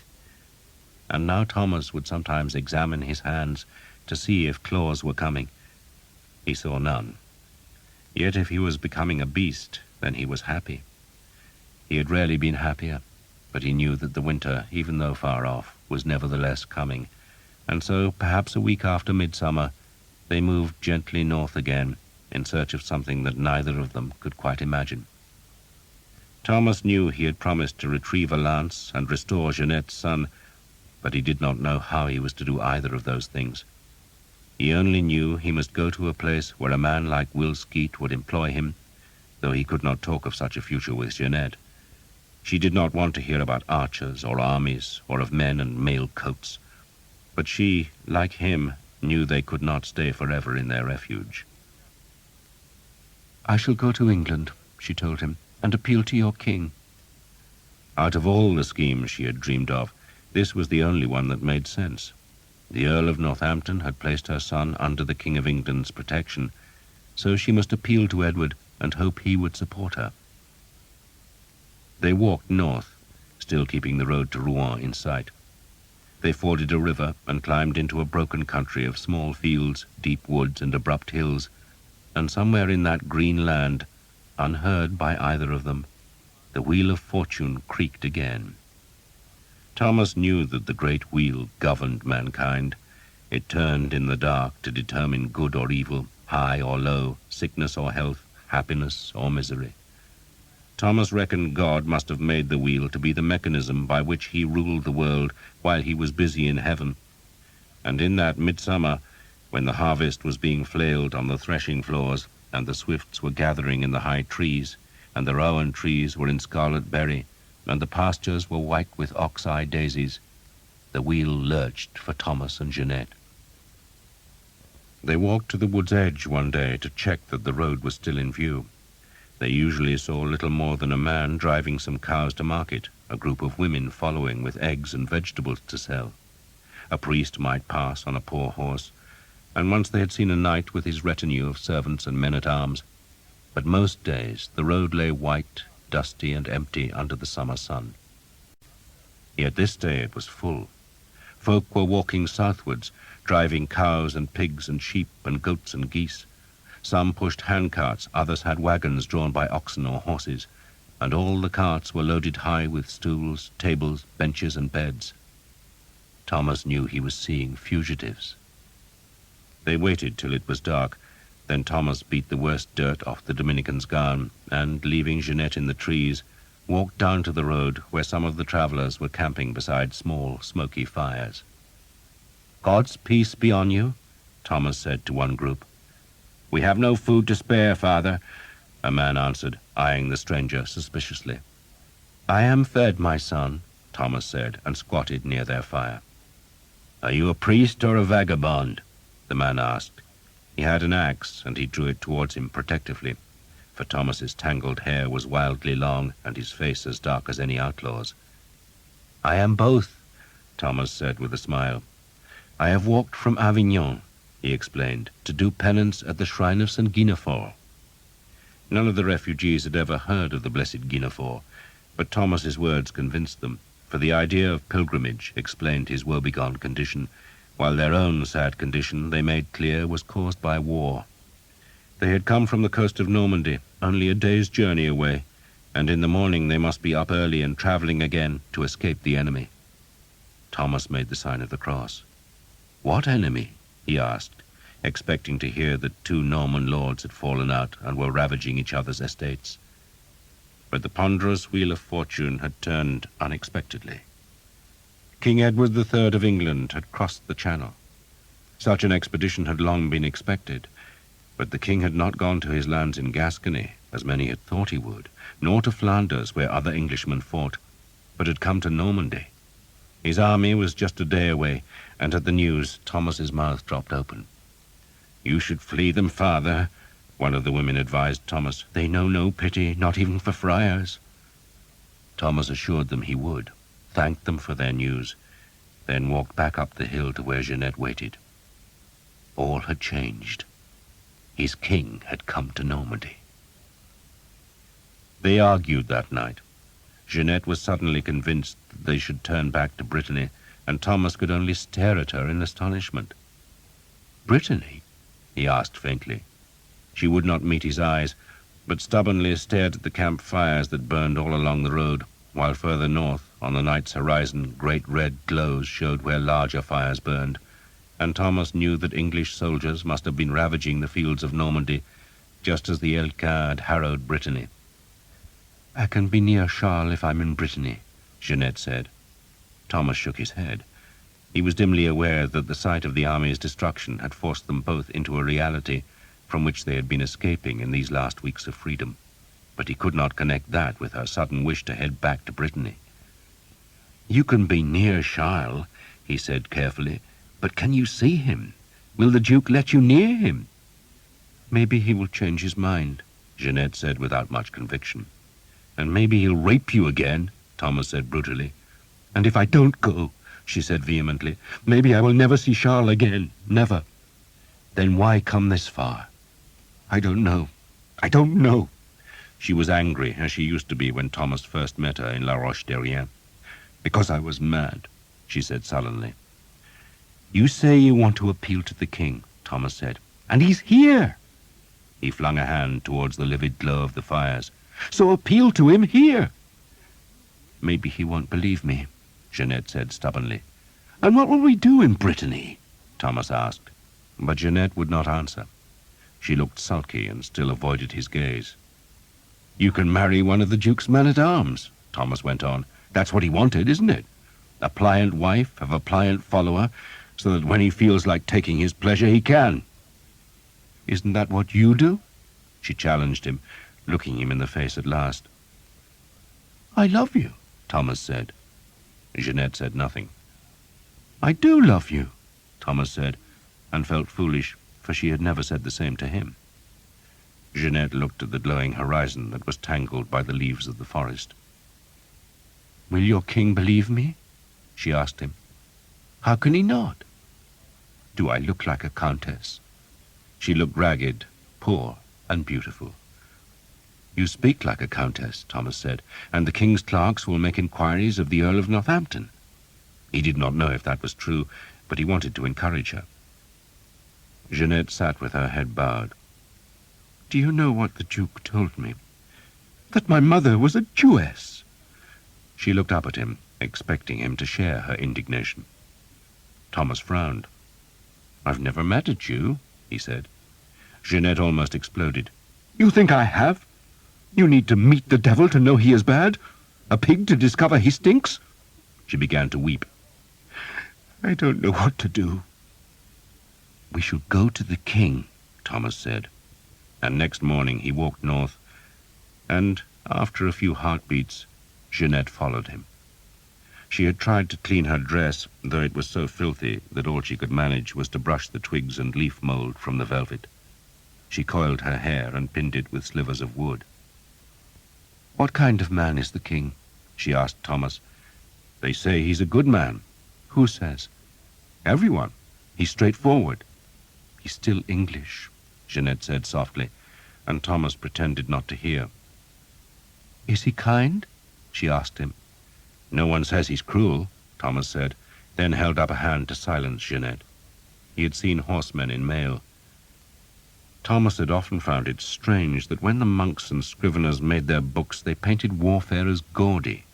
Their squirrel hair brushes showed men in brightly coloured surcoats or jupons, and their horses in brilliantly patterned trappers. Yet for most of the time war was grey, until the arrows bit, when it became shot through with red. Grey was the colour of a mail coat, and Thomas was seeing grey among the green leaves.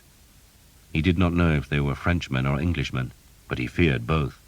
The French were his enemy, but so were the English until they were convinced that he was English too, and convinced, moreover, that he was not a deserter from their army. More horsemen came from the distant trees, and these men were carrying bows, so they had to be English.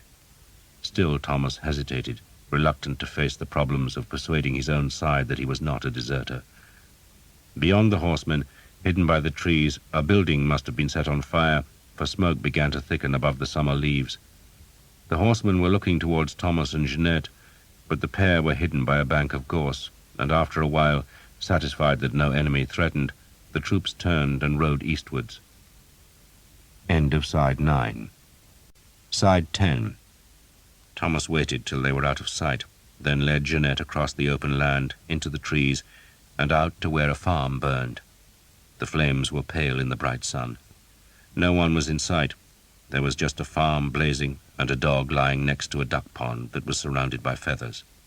The dog was whimpering, and Jeanette cried out, for it had been stabbed in the belly. Thomas stooped beside the beast, stroked its head and fondled its ears, and the dying dog licked his hand and tried to wag its tail, and Thomas rammed his knife deep into its heart, so that it died swiftly. It would not have lived, he told Jeanette.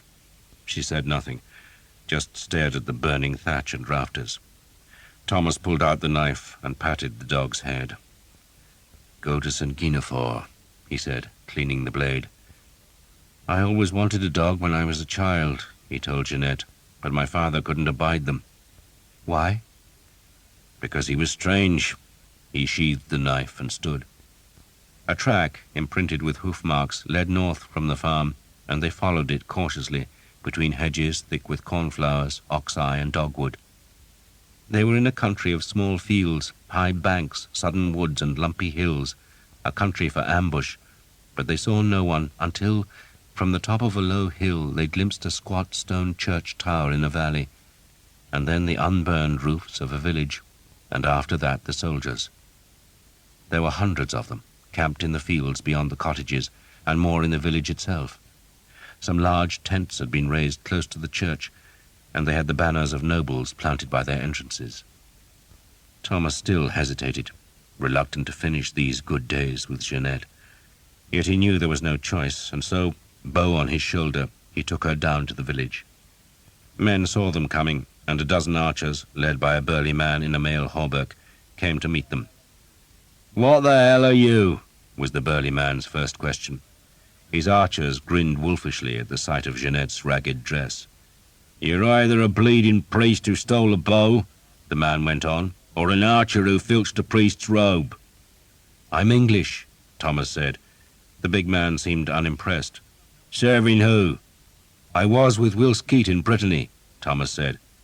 "Brittany?" The big man frowned, not certain whether or not to believe Thomas. "Tell them I'm a countess," Jeanette urged Thomas in French. "What's she saying?" "Nothing," Thomas said. "So what are you doing here?" the big man asked. "I got cut off from my troop in Brittany," Thomas said weakly. He could hardly tell the truth, that he was a fugitive from justice, but he had no other tale prepared. "I just walked." It was a lame explanation, and the big man treated it with the scorn it deserved. "What you mean, lad," he said, "is that you're a bloody deserter." "I'd hardly come here if I was, would I?" Thomas asked defiantly. "You'd hardly come here if you just got lost," the man pointed out. He spat. "You'll have to go to Scoresby. Let him decide what you are." "Scoresby?" Thomas asked. "You've heard of him?" the big man asked belligerently. Thomas had heard of Walter Scoresby, who, like Skeet, was a man who led his own band of men-at-arms and archers, but Scoresby did not have Skeet's good reputation. He was said to be a dark-humoured man, but he was evidently to decide Thomas's fate, for the archers closed around him and walked the pair towards the village. "She your woman?" one of them asked Thomas. "She's the Countess of Armorica," Thomas said. "And I'm the bloody Earl of London," the archer retorted. Jeanette clung to Thomas's arm, terrified of the unfriendly faces. Thomas was equally unhappy. When things had been at their worst in Brittany, when the Harlequin were grumbling and it was cold, wet and miserable, Skeet liked to say, "Be happy you're not with Scoresby." And now it seemed Thomas was. "We hang deserters," the big man said with relish. Thomas noted that the archers, like all the troops he could see in the village, wore the red cross of St. George on their tunics. A great crowd of them were gathered in a pasture that lay between the small village church and a Cistercian monastery or priory that had somehow escaped destruction, for the white-robed monks were assisting a priest who said mass for the soldiers. "Is it Sunday?" Thomas asked one of the archers. "Tuesday," the man said, taking off his hat in honor of the sacraments. "St. James's Day."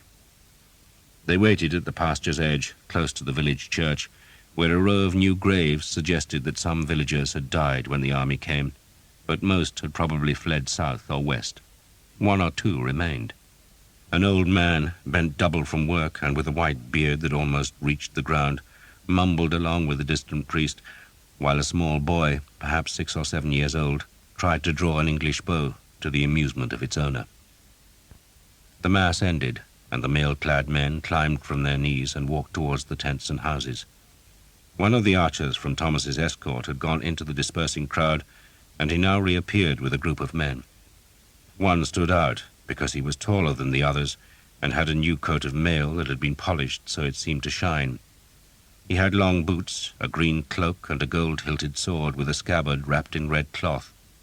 The finery seemed at odds with the man's face, which was pinched and gloomy. He was bald, but had a forked beard, which he had twisted into plaits.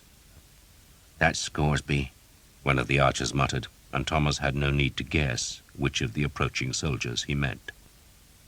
Scoresby stopped a few paces away, and the big archer who had arrested Thomas smirked. "A deserter," he announced proudly. "Says he walked here from Brittany." Scoresby gave Thomas a hard glance, and Jeanette a much longer look. Her ragged dress revealed a length of thigh and a ripped neckline, and Scoresby clearly wanted to see more. Like Will Skeet, he had begun his military life as an archer and had risen by dint of shrewdness, and Thomas guessed there was not much mercy in his soul's mix. Scoresby shrugged. "If he's a deserter," he said, "then hang the bastard." He smiled. "But we'll keep his woman." "I'm not a deserter," Thomas said, "and the woman is the Countess of Armorica, who is related to the Count of Blois, nephew to the King of France." Most of the archers jeered at this outrageous claim, but Scoresby was a cautious man, and he was aware of a small crowd that had gathered at the churchyard's edge. 2 priests and some men-at-arms wearing noblemen's escutcheons were among the spectators, and Thomas's confidence had put just enough doubt in Scoresby's mind. He frowned at Jeanette, seeing a girl who looked at first glance like a peasant, but despite her tanned face, She was undoubtedly beautiful, and the remnants of her dress suggested she had once known elegance. "She's who?" Scoresby demanded. "I told you who she was," Thomas said belligerently, "and I will tell you more. Her son has been stolen from her, and her son is a ward of our king's. She has come for his Majesty's help." Thomas hastily told Jeanette what he had said, and to his relief she nodded her agreement. Scoresby gazed at Jeanette, and something about her increased his doubt. "Why are you with her?" he asked Thomas. "I rescued her," Thomas said. "He says," a voice spoke in French from the crowd, and Thomas could not see the speaker, who was evidently surrounded by men-at-arms, all wearing a green and white livery. "He says that he rescued you, madame. Is that true?" "Yes," Jeanette said. She frowned, unable to see who was questioning her. "Tell us who you are," the unseen man demanded. "I am Jeanette, Dowager Countess of Armorica." "Your husband was who?" The voice suggested a young man, but a very confident young man. Jeanette bridled at the tone of the question, but answered it. "Henri Chenier, Comte d'Armorique."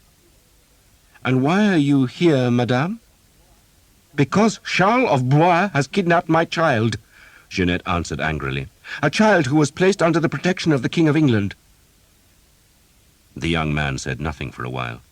Some in the crowd were edging nervously away from the liveried men-at-arms who surrounded him, and Scoresby was looking apprehensive. "Who placed him under that protection?" he eventually asked. "William Boone," Jeanette said, "Earl of Northampton."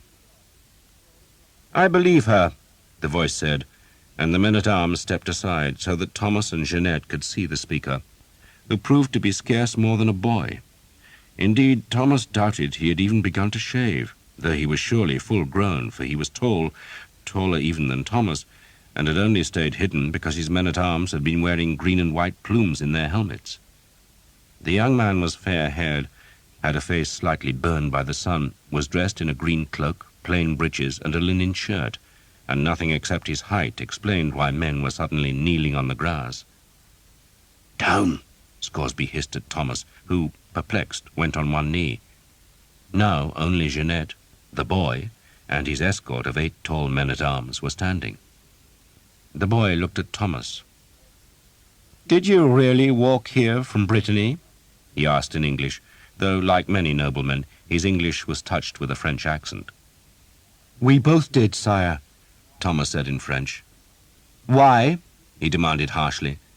"To seek the protection of the King of England," Thomas said, "who is the guardian of my lady's son, who has been treacherously taken prisoner by England's enemies." The boy looked at Jeanette with much the same wolfish appreciation that Scoresby had shown. He might not shave, but he knew a beautiful woman when he saw one. He smiled. "You are most welcome, madame," he said. "I knew of your husband's reputation. I admired him, and I regret that I will never have a chance to meet him in combat." He bowed to Jeanette, then untied his cloak and walked to her. He placed the green cape over her shoulders to cover the torn dress. "I shall ensure, madame," he said, "that you are treated with the courtesy your rank demands, and will vow to keep whatever promises England made on your son's behalf." He bowed again. Jeanette, astonished and pleased by the young man's manner, put the question that Thomas had been wanting answered. "Who are you, my lord?" she asked, offering a curtsy. "I am Edward of Woodstock, madame," he said, offering her his arm. It meant nothing to Jeanette, but it astonished Thomas. "He is the king's eldest son," he whispered to her.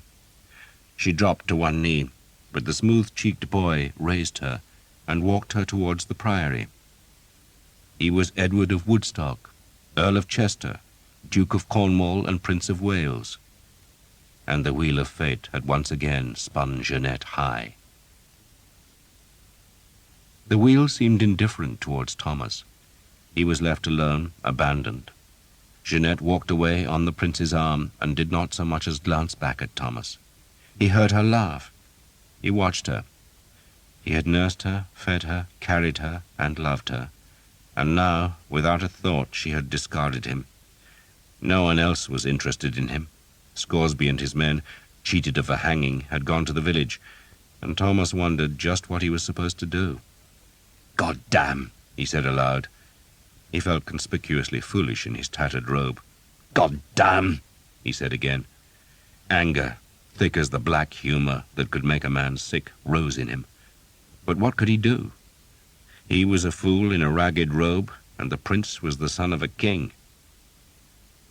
The prince had taken Jeanette to the low grassy ridge where the big tent stood in a colourful row. Each tent had a flagpole, and the tallest flew the quartered banner of the Prince of Wales, which showed the golden lions of England on the 2 red quarters and golden fleurs-de-lis on the 2 blue. The fleurs-de-lis were there to show the king's claim to the French throne, while the whole flag, which was that of England's king, was crossed with a white-toothed bar to show that this was the banner of the king's eldest son. Thomas was tempted to follow Jeanette, to demand the prince's help, but then one of the lower banners, the one furthest away from him, caught the small warm wind and sluggishly lifted its folds. He stared at it. The banner had a blue field and was slashed diagonally with a white band. 3 rampant yellow lions were emblazoned on either side of the bar, which was decorated with 3 red stars that had green centres. It was a flag Thomas knew well, but he scarcely dared believe that he was seeing it here in Normandy, for the arms were those of William Bohun, Earl of Northampton. Northampton was the king's deputy in Brittany, yet his flag was unmistakable, and Thomas walked towards it, fearing that the wind-rippled flag would turn out to be a different coat of arms, similar to the Earl's but not the same.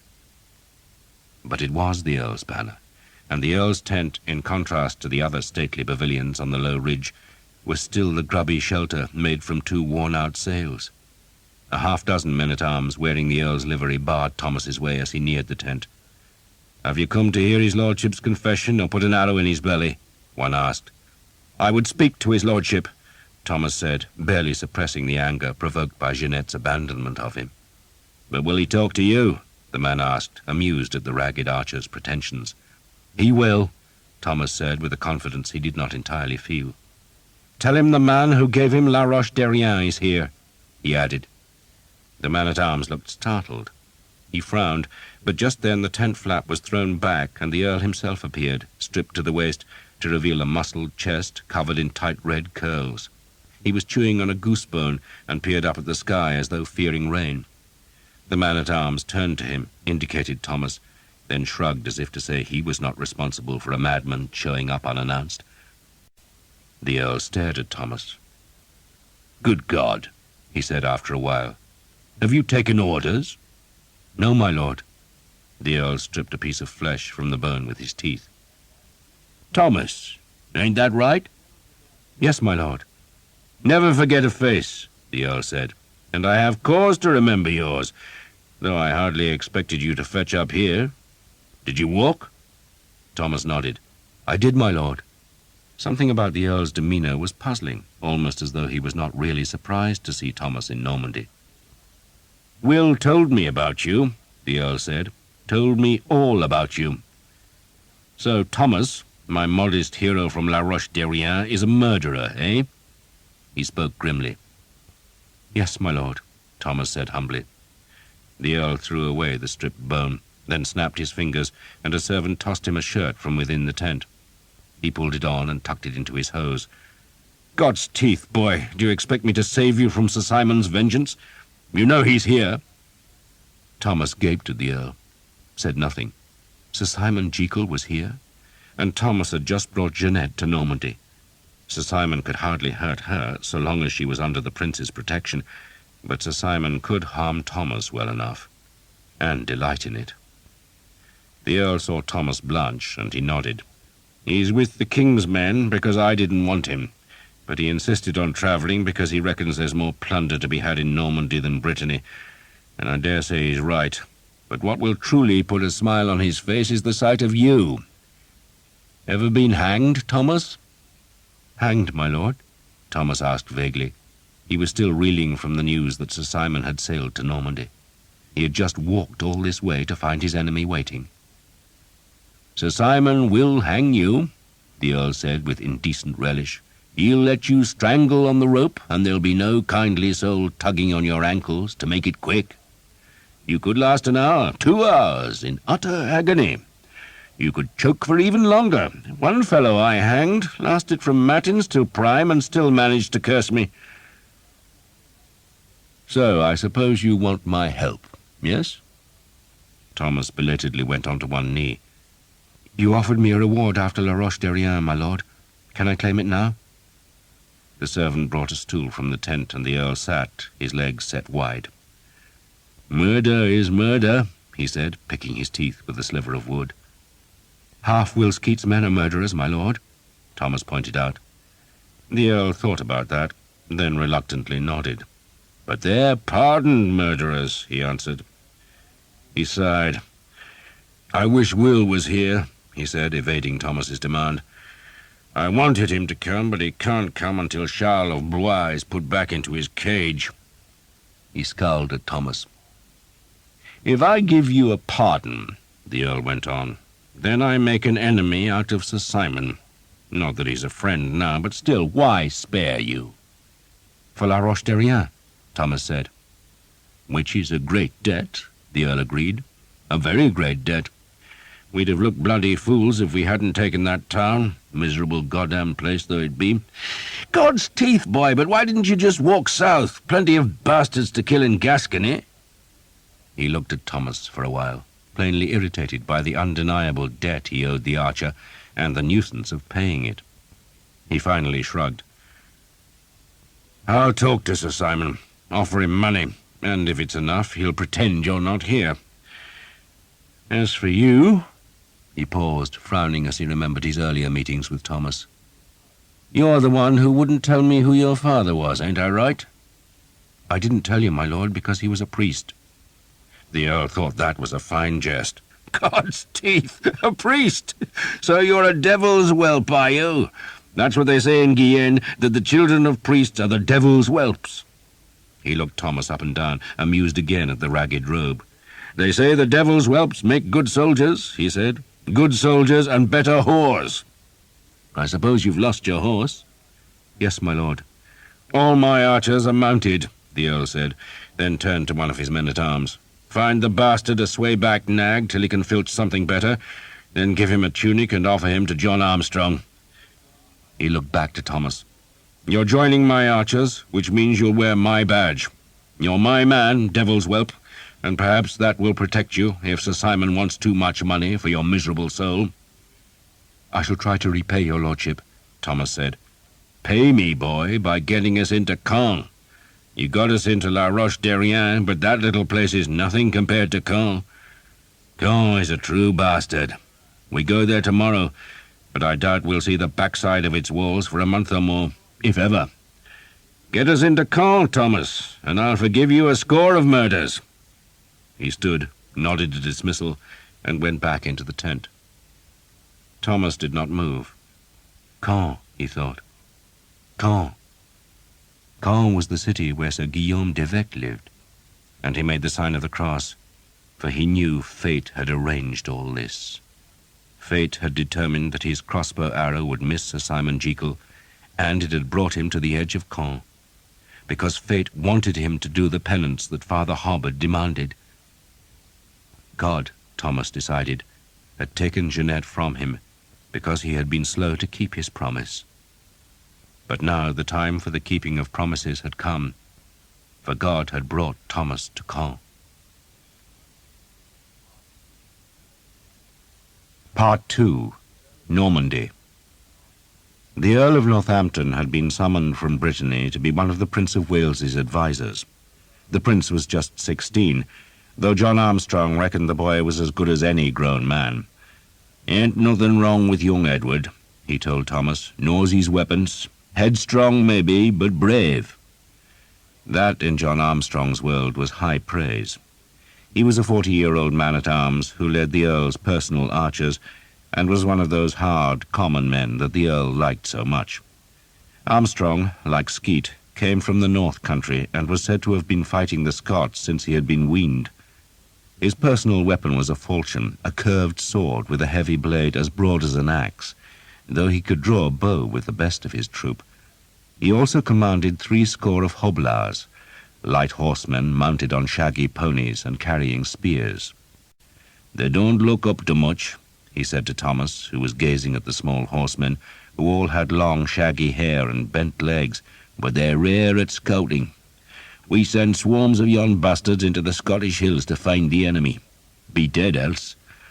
Armstrong had been at La Roche-Derrien and remembered Thomas's achievement in turning the town's river flank, and because of that he accepted Thomas readily enough. He gave him a lice-ridden hackton, a padded jacket that might stop a feeble sword-cut, and a short surcoat, a jupon, that had the Earl's stars and lions on its breast and bore the cross of St. George on its right sleeve. The hackton and jupon, like the breeches and arrow bag that completed Thomas's outfit, had belonged to an archer who had died of the fever shortly after reaching Normandy. "You can find yourself better stuff in Caen," Armstrong told him, "if we ever get into Caen." Thomas was given a sway-backed grey mare that had a hard mouth and an awkward gait. He watered the beast, rubbed her down with straw, then ate red herrings and dry beans with Armstrong's men. He found a stream and washed his hair, then twisted the bow-cord round the wet pigtail. He borrowed a razor and scraped off his beard, tossing the stiff hairs into the stream so that no one could work a spell on them. It seemed strange to spend the night in a soldier's encampment and to sleep without Jeanette. He still felt bitter about her, and that bitterness was like a sliver of iron in his soul when he was roused in the night's dark heart. He felt lonely, chill and unwanted as the archers began their march. He thought of Jeanette in the prince's tent and remembered the jealousy he had felt in Rennes when she had gone to the citadel to meet Duke Charles. She was like a moth, he thought, flying to the brightest candle in the room. Her wings had been scorched once, but the flame drew her still. The army advanced on Caen in 3 battles, each of about 4,000 men. The king commanded one, the Prince of Wales the second, while the third was under the orders of the Bishop of Durham, who much preferred slaughter to sanctity. The prince had left the encampment early to stand his horse beside the road, where he could watch his men pass in the summer dawn. He was in black armour, with a lion crest on his helm, and escorted by a dozen priests and 50 knights. As Thomas approached, he saw Jeanette was among those green and white blazoned horsemen. She was wearing the same colours, a dress of pale green cloth with white cuffs, hems and bodice, and was mounted on a palfrey that had silver curb chains, green and white ribbons plaited into its mane, and a white saddle-cloth embroidered with the lions of England. Her hair had been washed, brushed and coiled, then decorated with cornflowers, and as Thomas came nearer he thought how ravishing she looked. There was a radiant happiness on her face, and her eyes were bright. She was just to one side of the prince and a pace or so behind him, and Thomas noted how often the boy turned to speak to her. The men in front of Thomas were pulling off their helmets or caps to salute the prince, who looked from Jeanette to them, sometimes nodding or calling out to a knight he recognized. Thomas, riding his borrowed horse that was so small his long legs hung almost to the ground, raised a hand to greet Jeanette. She stared into his smiling face, then looked away without showing any expression. She spoke with a priest, who was evidently the prince's chaplain. Thomas let his hand drop. "If you're a bloody prince," the man beside Thomas said, "you get the cream, don't you? We get lice, and he gets that." Thomas said nothing. Jeanette's dismissal had left him embarrassed. Had the last weeks been a dream? He twisted in his saddle to look at her, and saw she was laughing at some comment of the prince's.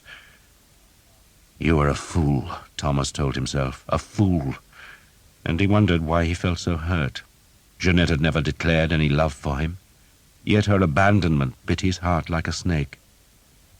The road dropped into a hollow where sycamore and ash grew thick, and Thomas, turning again, could not see Jeanette. "There'll be plenty of women in Caen," an archer said with relish. "If we ever get in," another commented, using the 5 words that were always spoken whenever the city was named. The previous night, Thomas had listened to the campfire talk that had all been about Caen. It was, he gathered, a huge city, one of the biggest in France, and protected by a massive castle and a great wall. The French, it seemed, had adopted a strategy of retreating into such citadels rather than face England's bowmen in the open fields, and the archers feared they could be stranded in front of Caen for weeks. The city could not be ignored, for if it was left untaken, its huge garrison would threaten the English supply lines.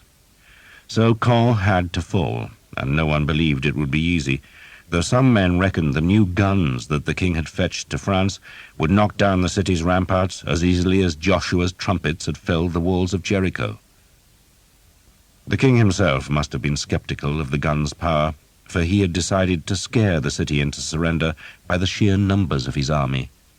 The 3 English battles moved eastward on every road, track, or stretch of meadow that offered a path, but an hour or 2 after dawn, the men-at-arms who served as marshals began halting the various contingents. Sweaty horsemen galloped up and down the masses of men, shouting at them to move into a rough line. Thomas, wrestling with his stubborn mare, understood that the whole army was being formed into a huge crescent. A low hill lay in front, and a hazy smear beyond the hill betrayed the thousands of cooking fires in Caen.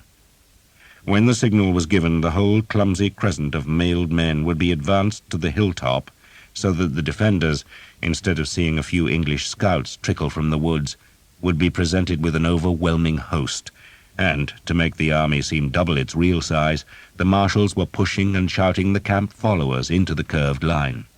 Cooks, clerks, women, masons, farriers, carpenters, scullions, anyone who could walk, crawl, ride, or stand, was being added to the crescent, and a host of bright flags were raised over those bemused masses. It was a hot morning, and the leather and mail made men and horses sweat. Dust blew in the wind. The Earl of Warwick, marshal of the host, was galloping up and down the crescent, red-faced and cursing, but slowly the cumbersome line formed to his satisfaction. "When the trumpet sounds," a knight shouted at Armstrong's men, "advance to the hilltop. When the trumpet sounds, not before." That army of England must have looked like 20,000 men when the trumpets tore the summer sky with their massed defiance. To Caen's defenders it was a nightmare.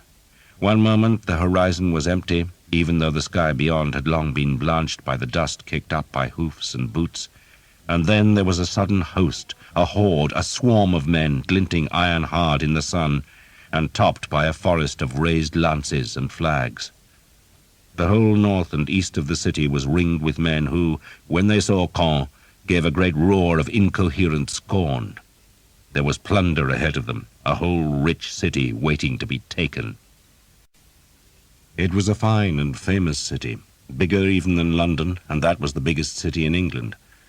Caen, indeed, was one of the great cities of France. The conqueror had endowed it with the wealth he stole from England, and it still showed. Within the city walls, the church spires and towers stood as close as the lances and flags in Edward's army, while on either side of the city were 2 vast abbeys. The castle lay to the north, its ramparts, like the pale stone of the city's high walls, hung with war banners. The English roar was answered with a defiant cheer from the defenders, who clustered thick on the ramparts. So many crossbows, Thomas thought, remembering the heavy bolts thumping from La Roche-Derrien's embrasures.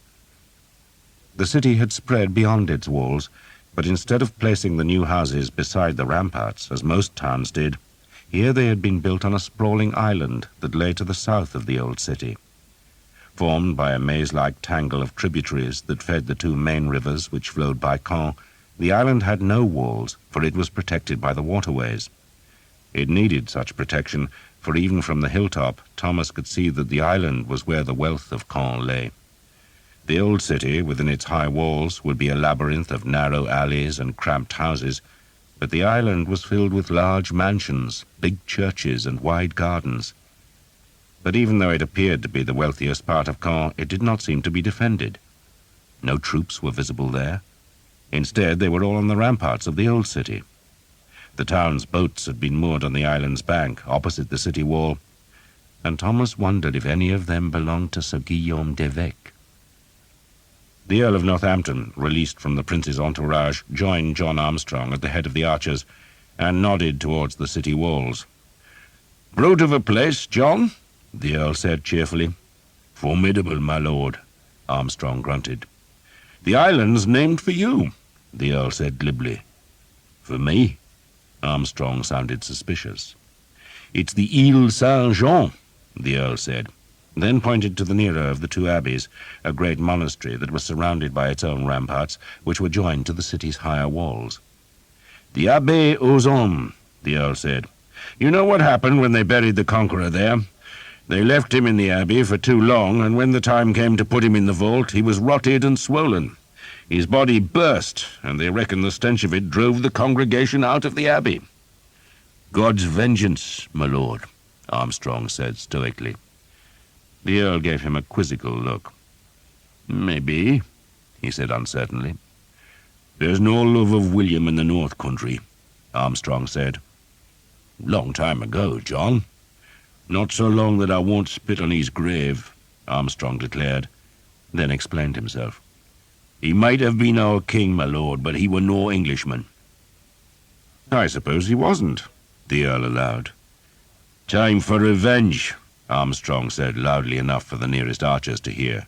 "We'll take him, we'll take his city, and we'll take his goddamn women." The archers cheered, though Thomas did not see how the army could possibly take Caen. The walls were huge and well buttressed with towers, and the ramparts were thick with defenders who looked as confident as the attackers. Thomas was searching the banners for the one showing 3 yellow hawks on a blue field, but there were so many flags, and the wind was stirring them so briskly, that he could not pick Sir Guillaume d'Evêque's 3 hawks from the other gaudy ripples that swirled beneath the embrasures. "So what are you, Thomas?" The Earl had dropped back to ride beside him. His horse was a big destrier, so that the Earl, despite being much shorter than Thomas, towered above him. He spoke in French. "English or Norman?" Thomas grimaced. "English, my lord, right to my sore arse." It had been so long since he had ridden that his thighs were chafed raw. "We're all English now, aren't we?" The Earl sounded mildly surprised. "Would you want to be anything else?" Thomas asked, and looked around at the archers. "God knows, my lord, I wouldn't want to fight them." "Nor me," the Earl grunted. "And I've saved you a fight with Sir Simon. Or rather, I've saved your miserable life. I talked to him last night. I can't say he was very willing to spare you a throttling, and I can't blame him for that." The Earl slapped at a horsefly. "But in the end, his greed overcame his hatred of you. You've cost me my share of the prize money for the Countess's 2 ships, young Thomas. 1 ship for his dead squire, and the other for the hole you put in his leg." "Thank you, my lord," Thomas said effusively. He felt the relief surge through him. "Thank you," he said again. "So you're a free man," the Earl said. "Sir Simon shook on it, a clerk made a note of it, and a priest witnessed it. Now, for God's sake, don't go and kill another of his fellows." "I won't, sir," Thomas promised. "And you're in my debt now," the Earl said. "I acknowledge it, my lord." The Earl made a dismissive noise, suggesting it was unlikely Thomas could ever pay such a debt. Then he shot the archer a suspicious look. "And speaking of the Countess," he went on, "you never mentioned that you brought her north?" "It didn't seem important, my lord." "And last night," the Earl continued, "after I'd growled at Jekyll for you, I met her ladyship in the prince's quarters. She says you treated her with complete chivalry. It seems you behaved with discretion and respect." "Is that really true?" Thomas reddened. "If she says so, my lord, it must be true." The Earl laughed, then touched his spurs to his destrier. "I've bought your soul," he said cheerfully, "so fight well for me." He curved away to rejoin his men-at-arms. "He's all right, our Billy," an archer said, nodding at the Earl. "A good one." "If only they were all like him," Thomas agreed. "How come you talk French?" the archer asked suspiciously. "Picked it up in Brittany," Thomas said vaguely. The army's vanguard had now reached the cleared space in front of the walls, and a crossbow bolt slammed into the turf as a warning. The camp followers, who had helped give the illusion of overwhelming force, were pitching tents on the hills to the north, while the fighting men spread out in the plain that surrounded the city. Marshals were galloping between the units, shouting that the prince's men were to go clear about the walls to the Abbé aux Dames on the city's further side. It was still early, about mid-morning, and the wind brought the smell of Caen's cooking fires as the Earl's men marched past deserted farms. The castle loomed above them. They went to the western side of the town. The Prince of Wales, mounted on a big black horse and followed by a standard-bearer and a troop of men-at-arms, galloped to the convent, which, because it lay well outside the city walls, had been abandoned. He would make it his home for the duration of the siege, and Thomas, dismounting where Armstrong's men would camp, saw Jeanette following the prince. Following him like a puppy, he thought sourly, then chided himself for jealousy. Why be jealous of a prince? A man might as well resent the sun or curse the ocean. There are other women, he told himself as he hobbled his horse in one of the abbey pastures. A group of archers was exploring the deserted buildings that lay close to the convent. Most were cottages, but one had been a carpenter's workshop and was piled with wood shavings and sawdust, while beyond it was a tannery, still stinking of the urine, lime, and dung that cured the leather. Beyond the tannery was nothing but a waste ground of thistles and nettles that ran clear to the city's great wall, and Thomas saw that dozens of archers were venturing into the weeds to stare at the ramparts. It was a hot day, so that the air in front of the wall seemed to shiver. A small north wind drifted some high clouds and rippled the long grass that grew in the ditch at the base of the battlements. About 100 archers were in the waste ground now, and some were within long crossbow range, though no Frenchman shot at them. A score of the inquisitive bowmen were carrying axes to cut firewood, but morbid curiosity had driven them towards the ramparts instead of outwards to the woods, and Thomas now followed them, wanting to judge for himself what horrors the besiegers faced. The screeching sound of ungreased axles made him turn to see 2 farm wagons being dragged towards the convent. They both held guns, great bulbous things with swollen metal bellies and gaping mouths. He wondered if the gun's magic could blast a hole through the city's ramparts, but even if it did, then men would still have to fight through the breach. He made the sign of the cross. Maybe he would find a woman inside the city. He had almost everything a man needed. He had a horse, he had a hackton, he had his bow and arrow bag. He just needed a woman. Yet he did not see how an army twice the size could cross Caen's great walls. They reared up from their boggy ditch like cliffs, and every 50 paces there was a conical roofed bastion that would give the garrison's crossbowmen the chance to slash their quarrels into the flanks of the archers. It would be carnage, Thomas thought, far worse than the slaughter that had occurred each time the Earl of Northampton's men had assailed the southern wall at La Roche-Derrien. More and more archers came into the waste ground to stare at the city. Most were just inside crossbow range, but the French still ignored them. Instead, the defenders began hauling in the gaudy banners that hung from the embrasures. Thomas looked for Sir Guillaume's 3 hawks, but could not see them. Most of the banners were decorated with crosses or the figures of saints. One showed the keys of heaven, another the lion of St. Mark, and a third had a winged angel scything down English troops with a flaming sword. That banner disappeared. "What the hell are the goddamn bastards doing?" an archer asked. "The bastards are running away," another man said. He was staring at the stone bridge that led from the old city to the Ile Saint-Jean.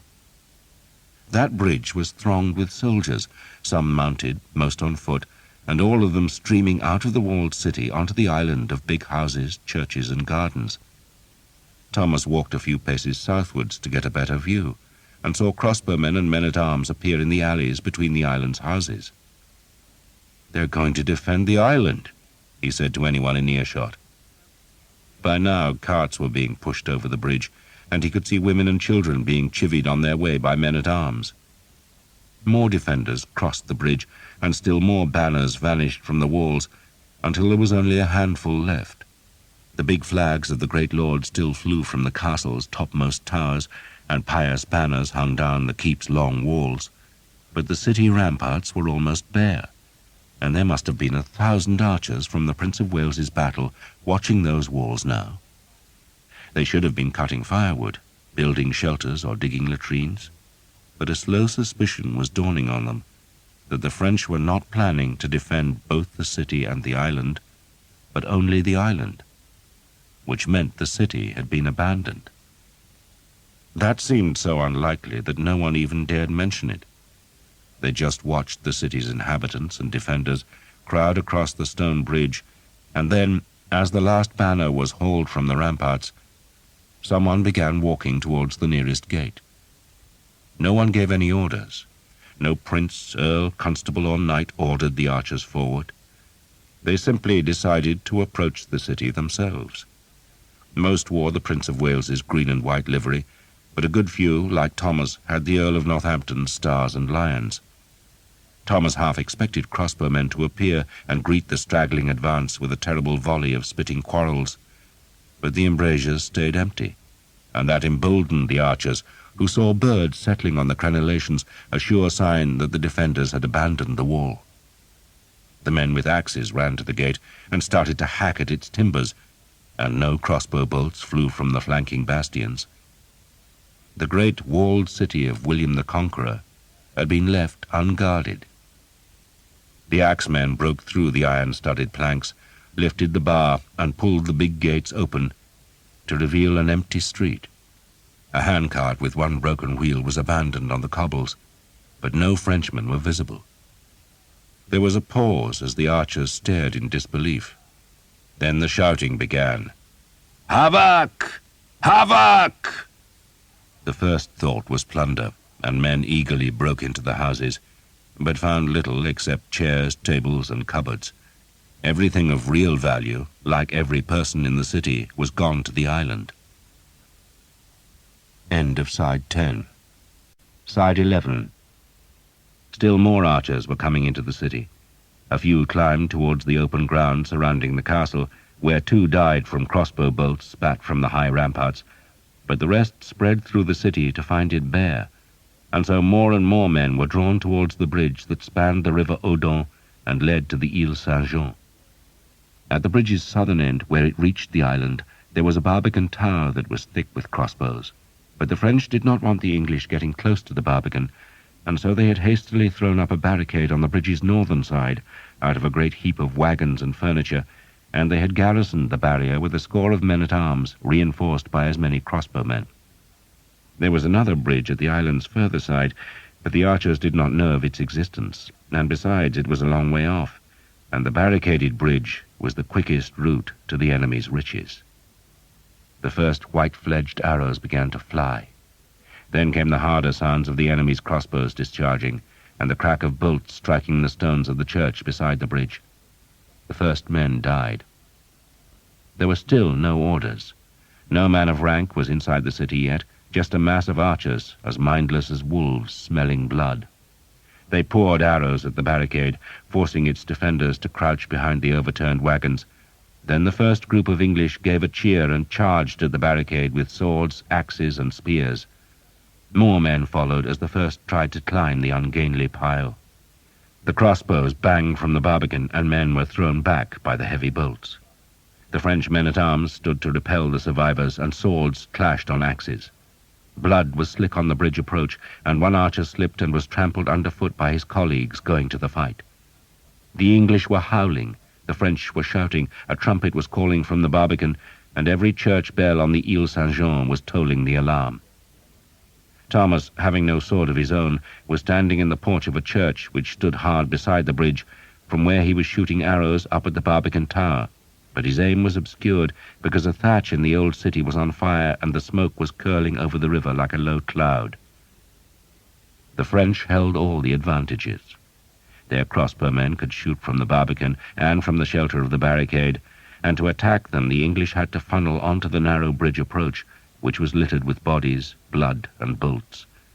Still more enemy crossbowmen were stationed in the line of boats that was moored along the island's bank, stranded there by the falling tide, and the defenders of those boats, sheltered by the stout wooden gunwales, could shoot up at any archer foolish enough to show himself on those parts of the city wall that were not smoke-shrouded.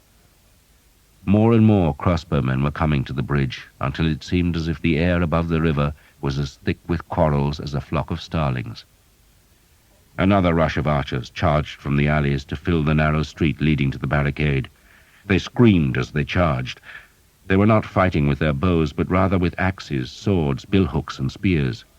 The spears were mostly carried by the hoblars, many of them Welshmen, who uttered a high-shrieked howl as they ran with the archers. A dozen of the new attackers must have fallen to crossbow bolts, but the survivors leaped the bodies and closed right up to the barricade that was now defended by at least 30 men-at-arms and as many crossbowmen. Thomas ran and picked up the arrow-bag of a dead man. The attackers were crammed up against the arrow-stuck barricade with little room to wield their axes, swords, and spears. The French men-at-arms stabbed with lances, hacked with swords, and flailed with maces, and as the front rank of archers died, the next rank was pushed on to the enemy weapons, and all the time the crossbow quarrels thumped down from the Barbican's crenellated tower and flew up from the grounded ships in the river. Thomas saw a man reeling from the bridge with a crossbow bolt buried in his helmet. Blood poured down his face as he made a strange, incoherent mewing before falling to his knees and then slowly collapsing on the road, where he was trampled by another rush of attackers. A few English archers found their way onto the roof of the church, and they killed a half-dozen of the barricade's defenders before the crossbowmen on the Barbican swept them away with stinging volleys. The bridge approach was thick with bodies now, so many corpses that they obstructed the charging English, and a half-dozen men began heaving the dead over the parapet. A tall archer, armed with a long-handled axe, managed to reach the barricade's summit, where he chopped the heavy blade again and again, beating down at a Frenchman who had ribbons on his helmet. But then he was struck by 2 crossbow belts, and he folded over, letting the axe fall and clutching at his belly, and the French hauled him down to their side of the barricade, where 3 men hacked at him with swords, then used the archer's own axe to sever his head. They thrust the bloody trophy onto a spear and waved it above the barricade to taunt their attackers. A mounted man-at-arms, wearing the Earl of Warwick's badge of a bear and ragged staff, shouted at the archers to retreat. The Earl himself was in the city now, sent by the king to pull his bowmen back from their unequal fight, but the archers were not willing to listen. The French were jeering them, killing them, but still the archers wanted to break through the bridge's defences and slake themselves on Caen's wealth. And so still more blood-maddened men charged at the barricade, so many that they filled the road as the bolts whipped down from the smoky sky. The attackers at the back heaved forward, and the men at the front died on French lances and blades. The French were winning. Their crossbow bolts were smacking into the crush of men, and those at the front began to push backwards to escape the slaughter, while those at the back still shoved forward, and the ones in between, threatened with a crushing death, broke through a stout wooden fence that let them spill off the bridge's approach onto a narrow strip of ground that lay between the river and the city walls. More men followed them. Thomas was still crouching in the church porch. He sent an occasional arrow up towards the Barbican, but the thickening smoke hung like fog, and he could scarcely see his targets. He watched the men streaming off the bridge onto the narrow river bank, but did not follow, for that seemed just another way of committing suicide. They were trapped there, with the high city wall at their backs and the swirling river in front, and the far bank of the river was lined with boats from which crossbowmen poured quarrels into these new and inviting targets. The spillage of men off the bridge opened the roadway to the barricade again, and newly arrived men who had not experienced the carnage of the first attacks took up the fight. A hobbler managed to climb onto an overturned wagon and stabbed down with his short spear. There were crossbow bolts sticking from his chest, but still he screeched and stabbed and tried to go on fighting, even when a French man-at-arms disemboweled him. His guts spilled out, but somehow he found the strength to raise the spear and give one last lunge before he fell into the defenders. A half-dozen archers were trying to dismantle the barricade, while others were throwing the dead off the bridge to clear the roadway. At least one living man, wounded, was thrown into the river. He screamed as he fell. "Get back, you dogs! Get back!" The Earl of Warwick had come to the chaos, and he flailed at men with his marshal's staff. He had a trumpeter sounding the 4 falling notes of the retreat, while the French trumpeter was blasting out the attack signal, brisk couplets of rising notes that stirred the blood, and the English and Welsh were obeying the French rather than the English trumpet. More men, hundreds of them, were streaming into the old city, dodging the Earl of Warwick's constables and closing on the bridge, where, unable to get past the barricade, they followed the men down to the riverbank, from where they shot their arrows at the crossbowmen in the barges. The Earl of Warwick's men started pulling archers away from the street that led to the bridge, but for every one they hauled away, another 2 slipped past. A crowd of Caen's menfolk, some armed with nothing more than staves, waited beyond the barbican, promising yet another fight if the barricade was ever overcome. A madness had gripped the English army, a madness to attack a bridge that was too well defended. Men went screaming to their deaths, and still more followed. The Earl of Warwick was bellowing at them to pull back, but they were deaf to him. Then a great roar of defiance sounded from the river-bank, and Thomas stepped out from the porch to see that groups of men were now trying to wade the river Odon. And they were succeeding. It had been a dry summer, the river was low, and the falling tide made it lower still, so that at its deepest the water only came up to a man's chest. Scores of men were now plunging into the river. Thomas, dodging two of the Earl's constables, leaped the remnants of the fence and slithered down the bank, which was studded with embedded crossbow quarrels. The place stank of shit, for this was where the city emptied its night soil. A dozen Welsh hobblars waded into the river, and Thomas joined them, holding his bow high above his head to keep its string dry. The crossbowmen had to stand up from their shelter behind the barge gunwales to shoot down at the attackers in the river, and once they were standing they made easy targets for those archers who had stayed on the city bank. The current was strong, and Thomas could only take short steps. Bolts splashed about him. A man just in front was hit in the throat and was snatched down by the weight of his mail coat to leave nothing but a swirl of bloody water. The ship's gunwales were stuck with white-feathered arrows. A Frenchman was draped over the side of one boat, and his body twitched whenever an arrow hit his corpse. Blood trickled from a scupper. "Kill the bastards! Kill the bastards!" a man muttered next to Thomas, who saw it was one of the Earl of Warwick's constables. Finding he could not stop the attack, he had decided to join it. The man was carrying a curved falchion, half sword and half butcher's cleaver. The wind flattened the smoke from the burning houses, dipping it close to the river and filling the air with scraps of burning straw. Some of those scraps had lodged in the furled sails of two of the ships that were now burning fiercely. Their defenders had scrambled ashore. Other enemy bowmen were retreating from the first mud-streaked English and Welsh soldiers who clambered up the bank between the grounded boats. The air was filled with the quick fluttering hiss of arrows flying overhead. The island's bells still clamoured. A Frenchman was shouting from the barbican's tower, ordering men to spread along the river and attack the groups of Welsh and English who struggled and slithered in the river mud. Thomas kept wading. The water reached his chest, then began to recede. He fought the clinging mud of the river bed and ignored the crossbow bolts that drove into the water about him. A crossbowman stood up from behind a boat's gunwale and aimed straight at Thomas's chest, but then two arrows struck the man and he fell backwards. Thomas pushed on, climbing now. Then suddenly he was out of the river, and he stumbled up the slick mud into the shelter of the overhanging stern of the closest barge. He could see that men were still fighting at the barricade, but he could also see that the river was now swarming with archers and hobblars, who, mud-spattered and soaking, began to haul themselves onto the boats. The remaining defenders had few weapons other than their crossbows, while most of the archers had swords or axes. The fight on the moored boats was one-sided, the slaughter brief, and then the disorganized and leaderless mass of attackers surged off the blood-soaked decks and up from the river onto the island. The Earl of Warwick's man-at-arms went ahead of Thomas. He clambered up the steep grassy bank and was immediately hit in the face by a crossbow bolt, so that he jerked backwards with a fine mist of blood encircling his helmet. The bolt had driven clean through the bridge of his nose, killing him instantly and leaving him with an offended expression. His falchion landed in the mud at Thomas's feet, so he slung his bow and picked the weapon up.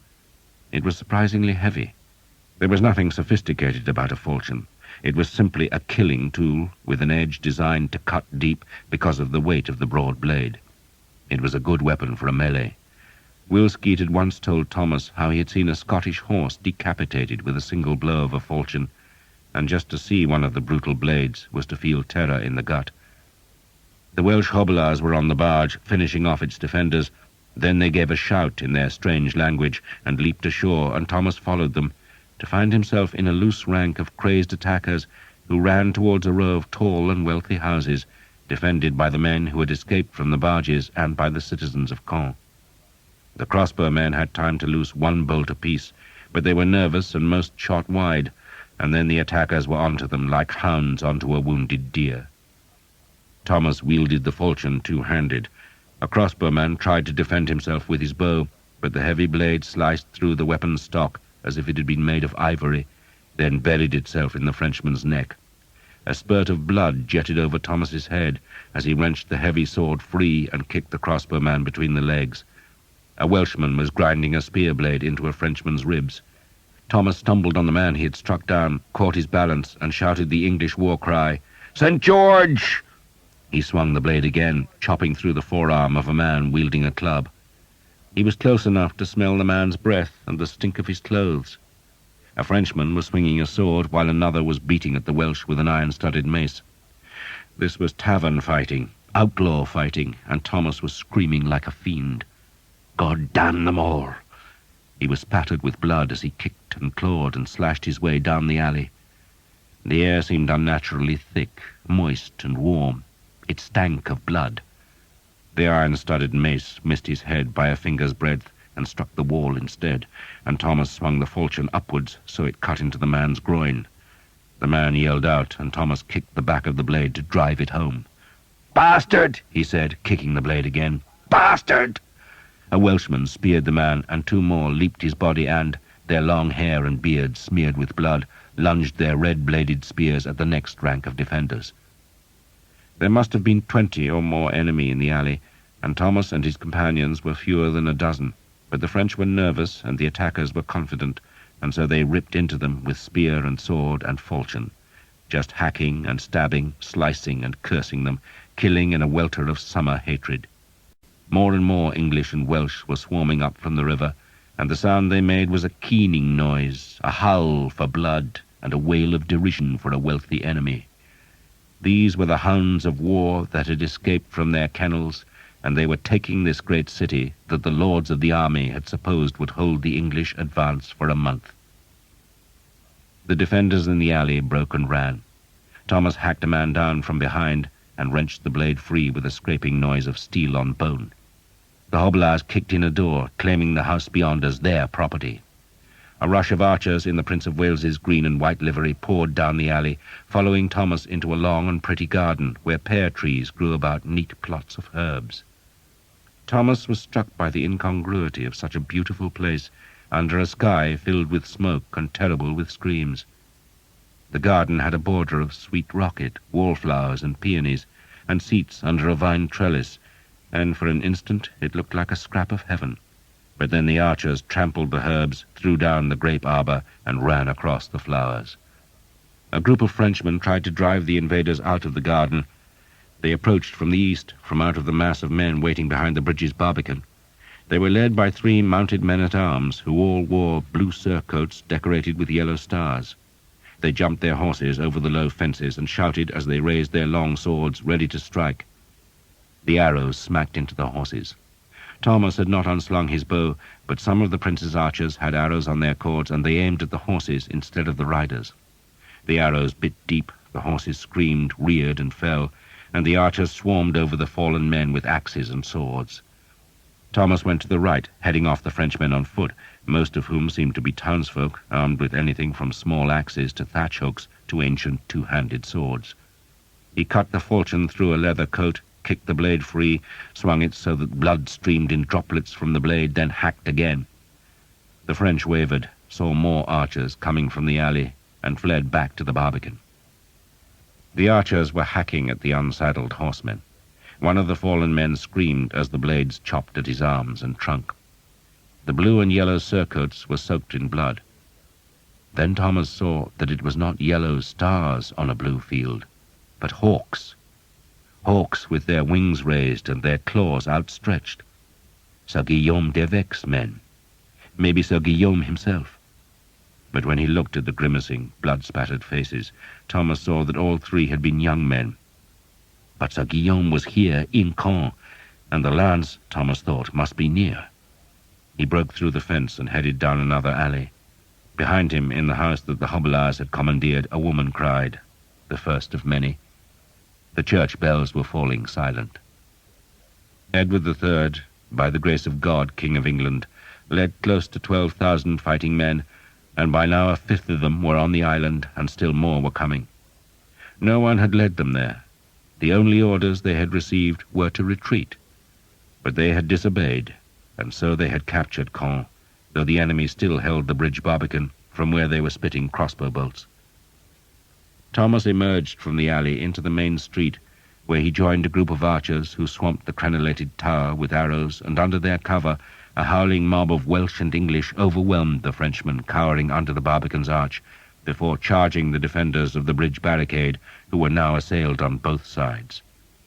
The Frenchmen, seeing their doom, threw down their weapons and shouted that they yielded, but the archers were in no mood for quarter. They just howled and attacked. Frenchmen were tossed into the river, and then scores of men hauled the barricade apart, tipping its furniture and wagons over the parapet. The great mass of Frenchmen who had been waiting behind the barbican scattered into the island, most, Thomas assumed, going to rescue their wives and daughters. They were pursued by the vengeful archers who had been waiting at the bridge's far side, and the grim crowd went past Thomas, going into the heart of the Ile Saint-Jean, where the screams were now constant. The cry of havoc was everywhere. The barbican tower was still held by the French, though they were no longer using their crossbows for fear of retaliation by the English arrows. No one tried to take the tower, though a small group of archers stood in the bridge's center and stared up at the banners hanging from the ramparts. Thomas was about to go into the island's center when he heard the clash of hooves on stone, and he looked back to see a dozen French knights who must have been concealed behind the barbican. These men now erupted from a gate and, with visors closed and lances couched, spurred their horses towards the bridge. They plainly wanted to charge clean through the old city to reach the greater safety of the castle. Thomas took a few steps towards the Frenchmen, then thought better of it. No one wanted to resist a dozen fully armored knights. But he saw the blue and yellow surcoat, saw the hawks on a knight's shield, and he unslung his bow and took an arrow from the bag. He hauled the cord back. The Frenchmen were just spurring onto the bridge, and Thomas shouted, "Évêque! Évêque!" He wanted Sir Guillaume, if it was he, to see his killer, and the man in the blue and yellow surcoat did half turn in the saddle, though Thomas could not see his enemy's face because the visor was down. He loosed, but even as he let the cord snap, he saw that the arrow was warped. It flew low, smacking into the man's left leg instead of the small of his back where Thomas had aimed. He pulled a second arrow out, but the dozen knights were on the bridge now, their horses' hooves striking sparks from the cobbles, and the leading men lowered their lances to batter the handful of archers aside, and then they were through and galloping up the further streets towards the castle. The white-fledged arrow still jutted from the knight's thigh, where it had sunk deep, and Thomas sent a second arrow after it, but that one vanished in the smoke as the French fugitives disappeared in the old city's tight streets. The castle had not fallen, but the city and the island belonged to the English. They did not belong to the king yet, because the great lords, the earls and the barons, had not captured either place. They belonged to the archers and the hobelards, and they now set about plundering the wealth of Caen. The Ile Saint-Jean was, other than Paris itself, the fairest, plumpest, and most elegant city in northern France.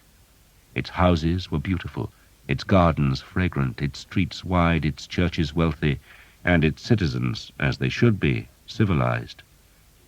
Into that pleasant place came a savage horde of muddy, bloody men who found riches beyond their dreams. What the Harlequin had done to countless Breton villages was now visited on a great city. It was a time for killing, for rape and wanton cruelty. Any Frenchman was an enemy, and every enemy was cut down. The leaders of the city garrison, magnates of France, were safe in the upper floors of the Barbican Tower, and they stayed there until they recognized some English lords to whom they could safely surrender, while a dozen knights had escaped to the castle. A few other lords and knights managed to outgallop the invading English and flee across the island's southern bridge, but at least a dozen titled men, whose ransoms could have made 100 archers rich as princelings, were cut down like dogs and reduced to mangled meat and weltering blood. Knights and men-at-arms, who could have paid 100 or 200 pounds for their freedom, were shot with arrows or clubbed down in the mad rage which possessed the army. As for the humbler men, the citizens armed with lengths of timber, mattocks, or mere knives, they were just slaughtered. Caen, the city of the conqueror that had become rich on English plunder, was killed that day, and the wealth of it was given back to Englishmen. And not just its wealth, its women too. To be a woman in Caen that day was to be given a foretaste of hell.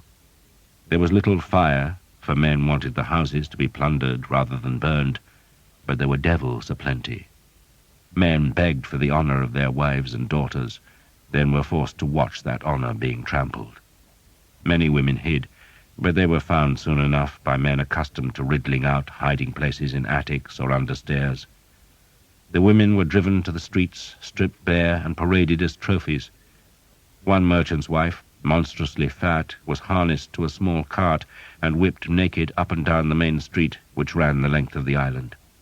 For an hour or more the archers made her run, some men laughing themselves to tears at the sight of her massive rolls of fat, and when they were bored with her, they tossed her into the river, where she crouched, weeping and calling for her children, until an archer, who had been trying out a captured crossbow on a pair of swans, put a quarrel through her throat.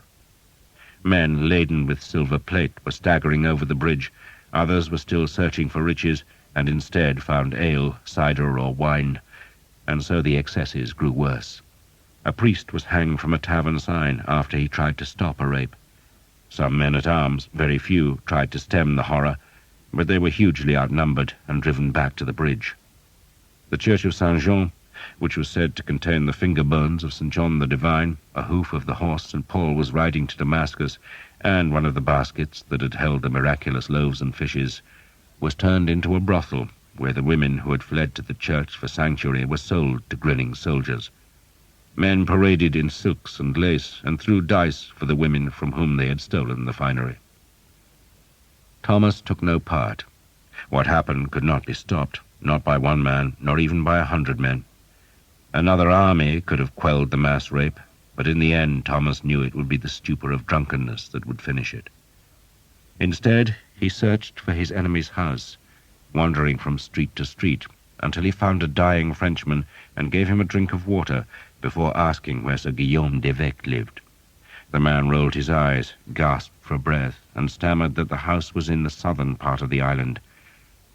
"You cannot miss it," the man said. "It is stone, all stone, and has 3 hawks carved above the door." Thomas walked south. Bands of the Earl of Warwick's men-at-arms were coming in force to the island to restore order, but they were still struggling with the archers close to the bridge, and Thomas was going to the southern part of the island, which had not suffered as badly as the streets and alleys closer to the bridge. He saw the stone house above the roofs of some plundered shops.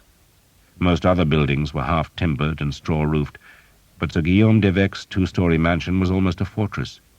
Its walls were stone, its roof tiled, and its windows small, but still some archers had got inside, for Thomas could hear screams. He crossed a small square where a large oak grew through the cobbles, strode up the house steps and under an arch that was surmounted by the 3 carved hawks. He was surprised by the depth of anger that the sight of the escutcheon gave him. This was revenge, he told himself, for Hookton. He went through the hallway to find a group of archers and hobblers squabbling over the kitchen pots. 2 manservants lay dead by the hearth, in which a fire still smouldered. One of the archers snarled at Thomas that they had reached the house first and its contents were theirs. But before Thomas could answer, he heard a scream from the upper floor, and he turned and ran up the big wooden stairway. 2 rooms opened from the upper hallway, and Thomas pushed open one of the doors to see an archer in the Prince of Wales's livery struggling with a girl. The man had half torn off her pale blue dress, but she was fighting back like a vixen, clawing at his face and kicking his shins. Then, just as Thomas came into the room, the man managed to subdue her with a great clout to the head. The girl gasped and fell back into the wide and empty hearth as the archer turned on Thomas. "She's mine," he said curtly. "Go and find your own." Thomas looked at the girl. She was fair-haired, thin and weeping. He remembered Jeanette's anguish after the Duke had raped her, and he could not stomach seeing such pain inflicted on another girl, not even a girl in Sir Guillaume d'Evêque's mansion. "I think you've hurt her enough," he said. He crossed himself, remembering his sins in Brittany. "Let her go," he added. The archer, a bearded man a dozen years older than Thomas, drew his sword. It was an old weapon, broad-bladed and sturdy, and the man hefted it confidently. "Listen, boy," he said. "I'm going to watch you go through that door, and if you don't, I'll string your goddamn guts from wall to wall." Thomas hefted the falchion. "I've sworn an oath to St. Guinevere," he told the man, "to protect all women." "Goddamn fool!" The man leaped at Thomas, lunged, and Thomas stepped back and parried so that the blade struck sparks as they rang together. The bearded man was quick to recover, lunged again, and Thomas took another backward step and swept the sword aside with the falchion. The girl was watching from the hearth with wide blue eyes. Thomas swung his broad blade, missed, and was almost skewered by the sword, but he stepped aside just in time, then kicked the bearded man in the knee so that he hissed with pain. Then Thomas swept the falchion in a great haymaking blow that cut into the bearded man's neck. Blood arced across the room as the man, without a sound, dropped to the floor. The falchion had very nearly severed his head, and the blood still pulsed from the open wound as Thomas knelt beside his victim. "If anyone asks," he said to the girl in French, "your father did this, then ran away." He had got into too much trouble after murdering a squire in Brittany, and did not want to compound the crime by the death of an archer. He took 4 small coins from the archer's pouch, then smiled at the girl, who had remained remarkably calm while a man was almost decapitated in front of her eyes. "I'm not going to hurt you," Thomas said. "I promise." She watched him from the hearth. "You won't?" "Not today," he said gently. End of side 11. Side 12. She stood, shaking the dizziness from her head. She pulled her dress close at her neck and tied the torn parts together with loose threads. "You may not hurt me," she said, "but others will." "Not if you stay with me," Thomas said. "Here." He took the big black bow from his shoulder, unstrung it, and tossed it to her. "Carry that," he said, "and everyone will know you're an archer's woman. No one will touch you then." She frowned at the weight of the bow. "No one will hurt me?" "Not if you carry that," Thomas promised her again. "Is this your house?" "I work here," she said. "For Sir Guillaume d'Evêque?" he asked, and she nodded. "Is he here?" She shook her head. "I don't know where he is." Thomas reckoned his enemy was in the castle, where he would be trying to extricate an arrow from his thigh. "Did he keep a lance here?" he asked. "A great black lance with a silver blade?" She shook her head quickly. Thomas frowned. The girl, he could see, was trembling. She had shown bravery, but perhaps the blood seeping from the dead man's neck was unsettling her. He also noted that she was a pretty girl, despite the bruises on her face and the dirt in her tangle of fair hair. She had a long face, made solemn by big eyes. "Do you have family here?" Thomas asked her. "My mother died. I have no one except Sir Guillaume." "And he left you here alone?" Thomas asked scornfully. "No," she protested. "He thought we'd be safe in the city. But then, when your army came, the men decided to defend the island instead. They left the city, because all the good houses are here." She sounded indignant. "So what do you do for Sir Guillaume?" Thomas asked her. "I clean," she said, "and milk the cows on the other side of the river." She flinched as men shouted angrily from the square outside. Thomas smiled.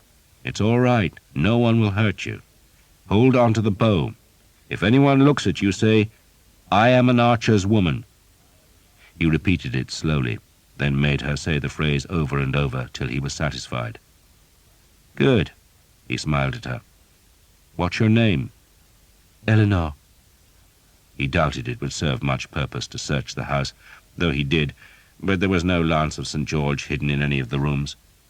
There was no furniture, no tapestries, nothing of any value except the spits and pots and dishes in the kitchen. Everything precious, Eleanor said, had gone to the castle a week before. Thomas looked at the shattered dishes on the kitchen flagstones. "How long have you worked for him?" he asked. "All my life," Eleanor said, then added shyly, "I'm 15. "And you never saw a great lance that he brought back from England?" "No," she said, eyes wide, but something about her expression made Thomas think she was lying, though he did not challenge her. He decided he would question her later, when she had learned to trust him. "You'd better stay with me," he told Eleanor. "Then you won't get hurt. I'll take you to the encampment, and when our army moves on, you can come back here." What he really meant was that she could stay with him and become a true archer's woman, but that, like the lance, could wait a day or two. She nodded, accepting that fate with equanimity. She must have prayed to be spared the rape that tortured Caen, and Thomas was her prayer's answer. He gave her his arrow bag so that she looked even more like an archer's woman. "We'll have to go through the city," he told Eleanor as he led her down the staircase, "so stay close." He went down the house's outer steps. The small square was now crowded with mounted men-at-arms, wearing the badge of the Bear and Ragged Staff. They had been sent by the Earl of Warwick to stop the slaughter and robbery, and they stared hard at Thomas, but he lifted his hands to show he was carrying nothing, then threaded between the horses. He had gone perhaps a dozen paces when he realized that Eleanor was not with him. She was terrified of the horsemen in dirty mail, their grim faces framed in steel, and so she had hesitated at the house door. Thomas opened his mouth to call her, and just then a horseman spurred at him from under the branches of the oak. Thomas looked up, then the flat of a sword blade hammered into the side of his head, and he was pitched forward, his ear bleeding, onto the cobblestones. The falchion fell from his hand. Then the man's horse stepped on his forehead, and Thomas's vision was seared with lightning. The man climbed from the saddle and stamped his armored foot on Thomas's head. Thomas felt the pain, heard the protests from the other men-at-arms, then felt nothing as he was kicked a second time. But in the few heartbeats before he lost consciousness, he had recognized his assailant. Sir Simon Jekyll, despite his agreement with the Earl, wanted revenge. Perhaps Thomas was lucky. Perhaps his guardian saint, whether dog or man, was looking after him, for if he had been conscious, he would have suffered torture. Sir Simon might have put his signature to the agreement with the Earl the previous night, but the sight of Thomas had driven any mercy from his mind.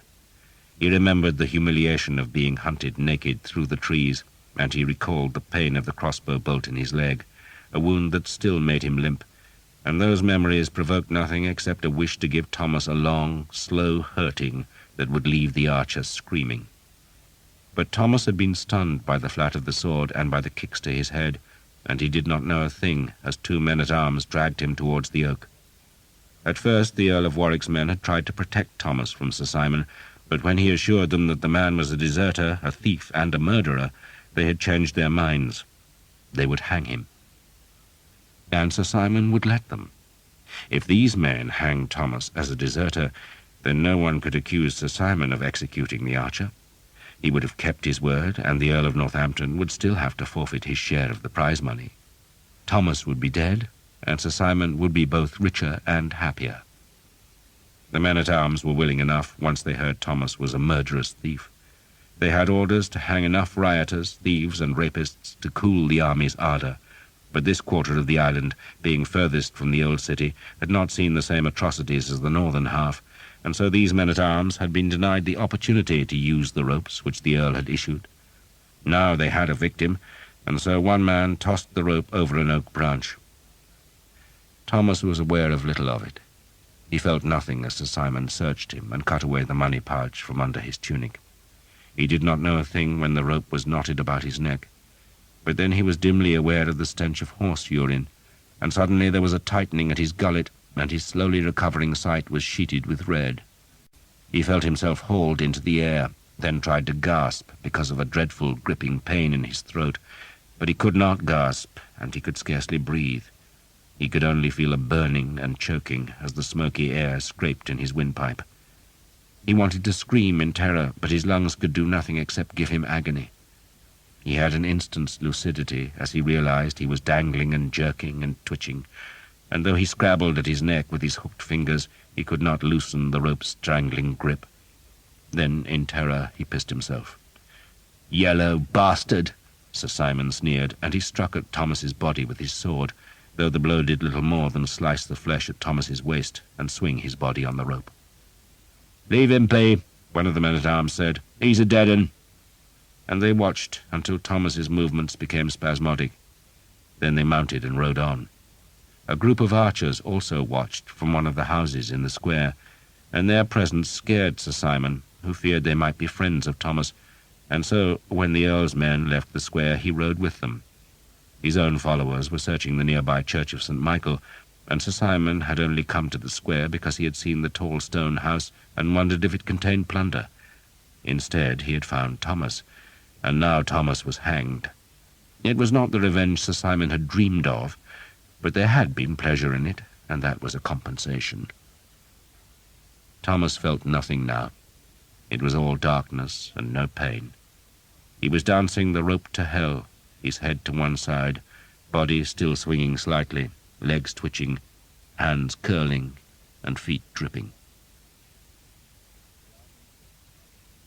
The army stayed 5 days in Caen. Some 300 Frenchmen of rank, all of whom could yield ransoms, had been taken prisoner, and they were escorted north to where they could take ship for England.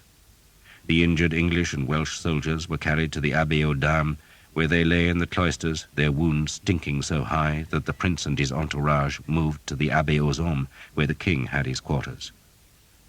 The bodies of the massacred citizens were cleared from the streets. A priest of the king's household tried to bury the dead decently, as befitted Christians, but when a common grave was dug in the churchyard of Saint-Jean, it could hold only 500 bodies, and no one had time or spades enough to bury the rest, so 4,500 corpses were tipped into the rivers. The city's survivors, creeping out of their hiding places when the madness of the sack was over, wandered along the river banks to search for their relatives among the corpses that were stranded by the falling tide. Their searches disturbed the wild dogs and the screeching flocks of ravens and gulls that squabbled as they feasted on the bloated dead. The castle was still in French hands. Its walls were high and thick, and no ladder could scale them. The king sent a herald to demand the garrison's surrender, but the French lords in the great keep politely refused, and then invited the English to do their worst, confident that no mangonel or catapult could hurl a stone high enough to breach their lofty walls. The king reckoned they were right, so instead ordered his gunners to break down the castle's stones, and the army's 5 largest cannon were trundled through the old city on their wagons. 3 of the guns were long tubes made from wrought iron strips bound by steel hoops, while 2 had been cast in brass by bell founders and looked like bulbous jars with swollen oval bellies, narrow necks, and flaring mouths. All were around 5 feet long and needed sheer legs to be swung from their wagons onto wooden cradles. The cradles were set on planks of wood. The ground under the gun carriages had been graded so that the guns could point up towards the castle's gate. "Bring down the gate," the king had ordered, and he could release his archers and men-at-arms in an assault. So the gunners, most of them men from Flanders or Italy who were skilled in this work, mixed their gunpowder. It was made from saltpeter, sulphur, and charcoal, but the saltpeter was heavier than the other ingredients and always settled to the bottom of the barrels, while the charcoal rose to the top, so the gunners had to stir the mix thoroughly before they ladled the deadly powder into the bellies of the jars. They placed a shovelful of loam, made from water and clay soil, in the narrow part of each gun's neck before loading the crudely sculpted stone balls that were the missiles. The loam was to seal the firing chamber so that the power of the explosion did not leak away before all the powder had caught the fire. Still more loam was packed about the stone balls to fill the space between the missiles and the barrels. Then the gunners had to wait while the loam hardened to make a firmer seal. The other 3 guns were quicker to load. Each iron tube was lashed to a massive wooden cradle that ran the length of the gun, then turned in a right angle so that the gun's breech rested against the bulk of solid oak. That breech, a quarter of the gun's length, was separate from the barrel and was lifted clean out of the cradle and set upright on the ground, where it was filled with the precious black powder. Once the 3 breech chambers were filled, they were sealed by willow plugs to contain the explosion, then slotted back into their cradles. The 3 tube barrels had already been loaded, 2 with stone balls and the 3rd with a yard-long garrow, a giant arrow made of iron. The 3 breech chambers had to be worked firmly against the barrels so that the force of the explosion did not escape through the joint between the gun's 2 parts. The gunners used wooden wedges that they hammered between the breech and the oak at the back of the cradle, and every blow of the mauls sealed the joints imperceptibly tighter. Other gunners were ladling powder into the spare breech chambers that would fire the next shots. It all took time, well over an hour for the loam in the two bulbous guns to set firm enough, and the work attracted a huge crowd of curious onlookers who stood a judicious distance away to be safe from fragments should any of the strange machines explode. The French, just as curious, watched from the castle battlements. Once in a while a defender would shoot a crossbow quarrel, but the range was too long. One bolt came within a dozen yards of the guns, but the rest fell well short, and each failure provoked a jeer from the watching archers. Finally, the French abandoned the provocation and just watched. The 3 tube guns could have been fired first, for they had no loam to set, but the king wanted the first volley to be simultaneous. He envisaged a mighty blow in which the 5 missiles would shatter the castle gate, and, once the gate was down, he would have his gunners gnaw at the gate's arch. The master gunner, a tall and lugubrious Italian, finally declared the weapons ready, and so the fuses were fetched. These were short lengths of hollow straw filled with gunpowder, their ends sealed with clay, and the fuses were pushed down through the narrow touch-holes. The master gunner pinched the clay seal from each fuse's upper end, then made the sign of the cross. A priest had already blessed the guns, sprinkling them with holy water, and now the master gunner knelt and looked at the king, who was mounted on a tall grey stallion. The king, yellow-bearded and blue-eyed, looked up at the castle. A new banner had been hung from the ramparts, showing God holding a hand in blessing over a fleur-de-lis. It was time, he thought, to show the French whose side God was really on. "You may fire," he said solemnly. 5 gunners armed themselves with linstocks, long wands that each held a length of glowing linen. They stood well to the side of the guns, and, at a signal from the Italian, they touched the fire to the exposed fuses. There was a brief fizzing, a puff of smoke from the touch-holes. Then the 5 mouths vanished in a cloud of grey-white smoke, in which 5 monstrous flames stabbed and writhed as the guns themselves, firm gripped by their cradles, slammed back along their plank bedding to thud against the mounds of earth piled behind each breach. The noise of the weapons hammered louder than the loudest thunder. It was a noise that physically pounded the eardrums and echoed back from the pale castle walls. And when the sound at last faded, the smoke still hung in a shabby screen in front of the guns that now lay askew on their carriages with gently smoking muzzles. The noise had startled 1,000 nesting birds up from the old city's roofs and the castle's higher turrets, yet the gate appeared undamaged. The stone balls had shattered themselves against the walls, while the garrow had done nothing except gouge a furrow in the approach road. The French, who had ducked behind the battlements when the noise and smoke erupted, now stood and called insults as the gunners stoically began to realign their weapons. The king, 34 years old and not as confident as his bearing suggested, frowned as the smoke cleared. "Did we use enough powder?" he demanded of the master gunner. The question had to be translated into Italian by a priest. "Use more powder, sire," the Italian said, "and the guns will shatter." He spoke regretfully. Men always expected his machines to work miracles, and he was tired of explaining that even black powder needed time and patience to do its work. "You know best," the king said dubiously. "I'm sure you know best." He was hiding his disappointment, for he had half hoped that the whole castle would shatter like glass when the missiles struck. His entourage, most of them older men, were looking contemptuous, for they had little faith in guns, and even less in Italian gunners. "Who," the king asked a companion, "is that woman with my son?" "The Countess of Armorica, sire. She fled from Brittany." The king shuddered, not because of Jeanette, but because the rotten smell of the powder smoke was pungent. "He grows up fast," he said, with just a touch of jealousy in his voice. He was bedding some peasant girl, who was pleasant enough and knew her business, but she was not as beautiful as the black-haired countess who accompanied his son. Jeanette, unaware that the king watched her, gazed at the castle in search of any sign that it had been struck by gunfire. "So what happened?" she asked the prince. "It takes time," the prince said, hiding his surprise that the castle gate had not magically vanished in an eruption of splinters. "But they do say," he went on, that in the future we shall fight with nothing but guns. Myself, I cannot imagine it." "They are amusing," Jeanette said, as a gunner carried a bucket of puddled loam to the nearest gun. The grass in front of the guns was burning in a score of places, and the air was filled with a stench like rotted eggs that was even more repugnant than the smell of the corpses in the river.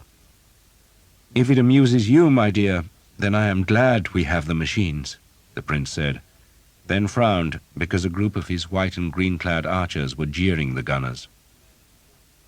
"Whatever happened to the man who brought you from Normandy?" he asked. "I should have thanked him for his services to you."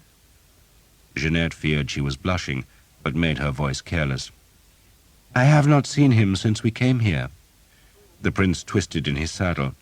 "Boone," he called to the Earl of Northampton, "didn't my lady's personal archer join your fellows?" "He did, sire." "So where is he?" The Earl shrugged. "Vanished. We think he must have died crossing the river." "Poor fellow," the prince said. "Poor fellow." And Jeanette, to her surprise, felt a pang of sorrow, then thought it was probably for the best. She was the widow of a count, and now the lover of a prince, and Thomas, if he was on the river's bed, could never tell the truth. "Poor man," she said lightly, "and he behaved so gallantly to me." She was looking away from the prince in case he saw her flushed face, and she found herself staring, to her utter astonishment, at Sir Simon Jekyll, who, with another group of knights, had come for the entertainment of the guns. Sir Simon was laughing, evidently amused that so much noise and smoke had produced so little effect. Jeanette, disbelieving her eyes, just stared at him. She had gone pale. The sight of Sir Simon had brought back the memories of her worst days in La Roche-Derrien, the days of fear, poverty, humiliation, and the uncertainty of knowing to whom she could turn for help. "I fear we never rewarded the fellow," the prince said, still speaking of Thomas. Then he saw that Jeanette was taking no notice. "My dear?" the prince prompted, but she still looked away from him. "My lady?" the prince spoke louder, touching her arm. Sir Simon had noticed there was a woman with the prince, but he had not realized it was Jeanette. He only saw a slender lady in a pale gold dress, seated side-saddle on an expensive palfrey that was hung with green and white ribbons. The woman wore a tall hat from which a veil stirred in the wind. The veil had concealed her profile, but now she was staring directly at him. Indeed, she was pointing at him, and to his horror he recognized the Countess. He also recognized the banner of the young man beside her, though at first he could not believe she was with the prince. Then he saw the grim entourage of mailed men behind the fair-haired youth, and he had an impulse to flee, but instead nervelessly dropped to his knees. As the prince, Jeanette, and the horsemen approached him, he fell full length on the ground. His heart was beating wildly, his mind a whirl of panic. "Your name?" the prince demanded curtly. Sir Simon opened his mouth, but no words would come. "His name," Jeanette said vengefully, "is Sir Simon Jekyll. He tried to strip me naked, sire, and then he would have raped me if I had not been rescued. He stole my money, my armor, my horses, my ships, and he would have taken my honor with as much delicacy as a wolf stealing a lamb." "Is it true?" the prince demanded. Sir Simon still could not speak, but the Earl of Northampton intervened. "The ships, armor, and horses, sire, were spoils of war. I granted them to him." "And the rest, Boone?" "The rest, sire?" The Earl shrugged. "The rest Sir Simon must explain for himself." "But it seems he is speechless," the prince said. "Have you lost your tongue, Jekyll?" Sir Simon raised his head and caught Jeanette's gaze, and it was so triumphant that he dropped his head again. He knew he should say something, anything, but his tongue seemed too big for his mouth, and he feared he would merely stammer nonsense, so he kept silent. "You tried to smirch a lady's honor," the prince accused Sir Simon. Edward of Woodstock had high ideas of chivalry, for his tutors had ever read to him from the romances. He understood that war was not as gentle as the handwritten books liked to suggest, but he believed that those who were in places of honor should display it, whatever the common man might do. The prince was also in love, another ideal encouraged by the romances.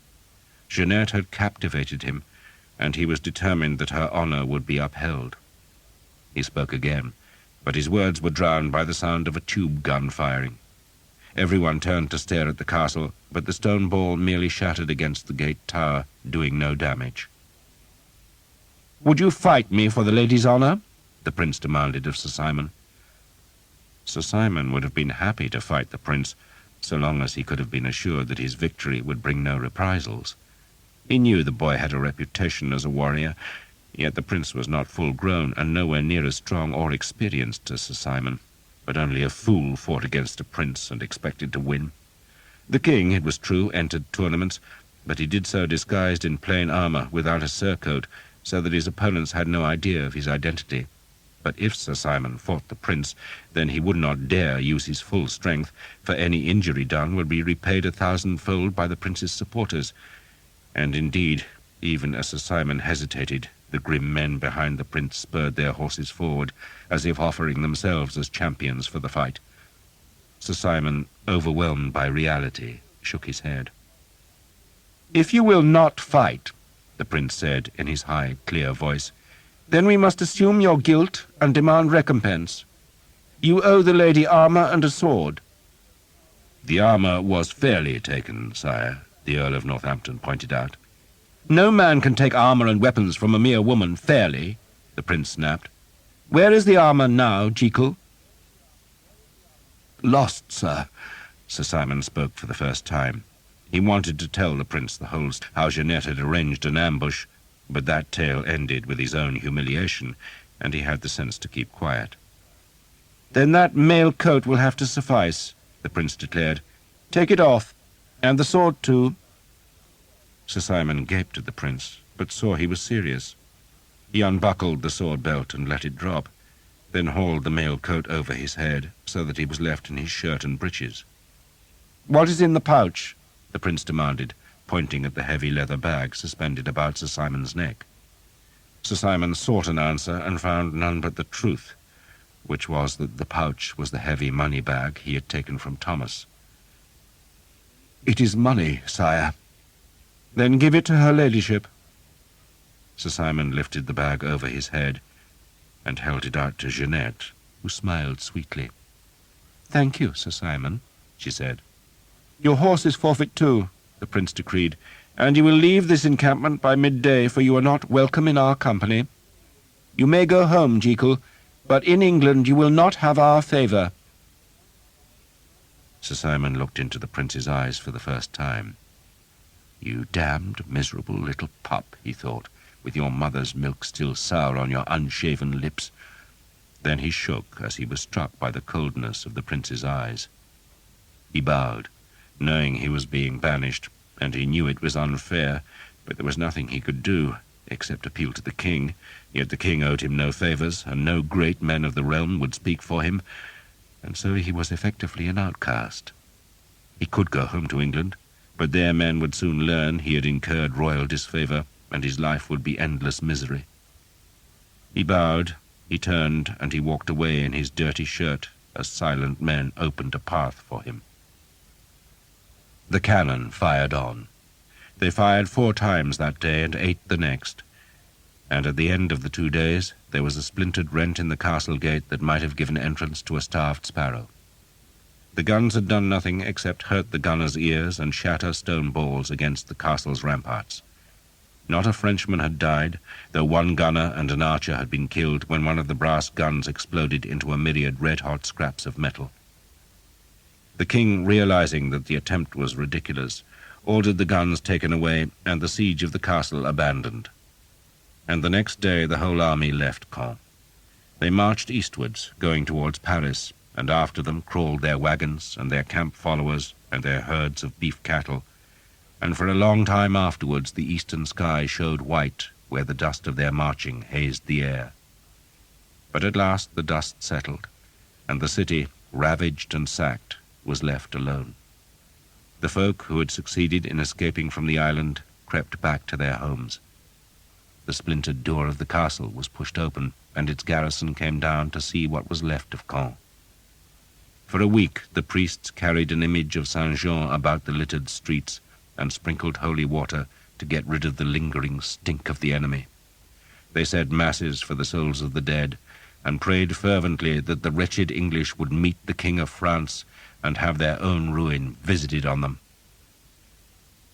But at least the English were gone, and the violated city, ruined, could stir again. Light came first, a hazy light, smeared, in which Thomas thought he could see a wide window, but a shadow moved against the window and the light went. He heard voices, then they faded. In pasquis herbarum acclinavit me. The words were in his head. He makes me lie down in leafy pastures. A psalm, the same psalm from which his father had quoted his dying words. Calix meus inebrians. My cup makes me drunk. Only he was not drunk. Breathing hurt, and his chest felt as though he was being pressed by the torture of the stones. Then there was blessed darkness and oblivion once more. End of side 12. Side 13. The light came again. It wavered. The shadow was there. The shadow moved towards him, and a cool hand was laid on his forehead. "I do believe you are going to live," a man's voice said in a tone of surprise. Thomas tried to speak, but only managed a strangled, grating sound. "It astonishes me," the voice went on, "what young men can endure. Babies, too. Life is marvelously strong. Such a pity we waste it." "It's plentiful enough," another man said. "The voice of the privileged," the first man, whose hand was still on Thomas's forehead, answered. "You take life," he said, "so value it as a thief values his victims." "And you are a victim?" "Of course. A learned victim, a wise victim, even a valuable victim, but still a victim." "And this young man, what is he?" "An English archer," the second voice said sourly, "and if we had any sense we'd kill him here and now." "I think we shall try and feed him instead. Help me raise him." Hans pushed Thomas upright in the bed, and a spoonful of warm soup was put into his mouth, but he could not swallow, and so spat the soup onto the blankets. Pain seared through him, and the darkness came again. The light came a third time, or perhaps a fourth, he could not tell. Perhaps he dreamed it, but this time an old man stood outlined against the bright window. The man had a long black robe, but he was not a priest or monk, for the robe was not gathered at the waist, and he wore a small, square black hat over his long white hair. "God!" Thomas tried to say, though the word came out as a guttural grunt. The old man turned. He had a long, forked beard, and was holding a Jordan jar. It had a narrow neck and a round belly, and the bottle was filled with a pale yellow liquid that the man held up to the light. He peered at the liquid, then swilled it about before sniffing at the jar's mouth. "Are you awake?" "Yes." "And you can speak? What a doctor I am! My brilliance astonishes me. If only it would persuade my patients to pay me. But most believe I should be grateful that they don't spit at me. Would you say this urine is clear?" Thomas nodded, and wished he had not, for the pain jarred through his neck and down his spine. "You do not consider it turgid? Not dark?" "No, indeed not. It smells and tastes healthy, too. A good flask of clear yellow urine, and there is no better sign of good health. Alas, it is not yours." The doctor pushed open the window and poured the urine away. "Swallow," he instructed Thomas. Thomas's mouth was dry, but he obediently tried to swallow and immediately gasped with pain. "I think," the doctor said, "that we had best try a thin gruel. Very thin, with some oil, I believe, or better still, butter. That thing tied about your neck is a strip of cloth which has been soaked in holy water. It was not my doing, but I did not forbid it. You Christians believe in magic. Indeed, you could have no faith without a trust in magic, so I must indulge your beliefs. Is that a dog's paw about your neck? Don't tell me, I'm sure I don't want to know. However, when you recover, I trust you will understand that it was neither dog's paws nor wet cloths that healed you, but my skill. I have bled you, I have applied poultices of dung, moss, and clove, and I have sweated you. Eleanor, though, will insist it was her prayers and that tawdry strip of wet cloth that revived you. Eleanor? She cut you down, dear boy. You were half dead. By the time I arrived, you were more dead than alive, and I advised her to let you expire in peace. I told her you were halfway in what you insist is hell, and that I was too old and too tired to enter into a tugging contest with the devil. But Eleanor insisted, and I have ever found it difficult to resist her entreaties. Gruel with rancid butter, I think. You are weak, dear boy, very weak. Do you have a name? Thomas. Mine is Mordecai, though you may call me Doctor. You won't, of course. You'll call me a damned Jew, a Christ murderer, a secret worshipper of pigs, and a kidnapper of Christian children. This was all said cheerfully. How absurd! Who would want to kidnap children, Christian or otherwise? Vile things. The only mercy of children is that they grow up, as my son has, but then, tragically, they beget more children.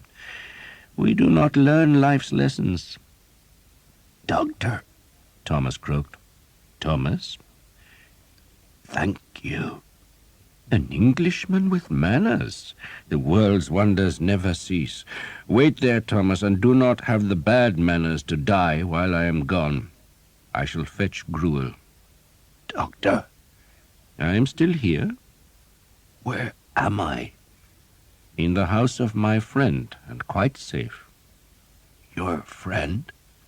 Sir Guillaume de Vec, knight of the sea and of the land, and as great a fool as any I know, but a good-hearted fool. He does at least pay me. Thomas closed his eyes. He did not really understand what the doctor had said, or perhaps he did not believe it. His head was aching. There was pain all through his body, from his aching head down to his throbbing toes. He thought of his mother, because that was comforting. Then he remembered being hauled up the tree, and he shivered. He wished he could sleep again, for in sleep there was no pain. But then he was made to sit up, and the doctor forced a pungent, oily gruel into his mouth, and he managed not to spit it out or throw it up. There must have been mushrooms in the gruel, or else it had been infused with the hemp-like leaves that the Hookton villagers had called angel salad, for after he had eaten he had vivid dreams, but less pain. When he awoke it was dark, and he was alone, but he managed to sit up, and even stand, though he tottered and had to sit again. Next morning, when the birds were calling from the oak branches where he had so nearly died, a tall man came into the room. The man was on crutches, and his left thigh was swathed in bandages. He turned to look at Thomas, and showed a face that was horribly scarred. A blade had cut him from the forehead to the jaw, taking the man's left eye in its savage chop. He had long yellow hair, very shaggy and full, and Thomas guessed the man had been handsome once, though now he looked like a thing of nightmare. Mordecai, the man growled, tells me you will live. With God's help, Thomas said.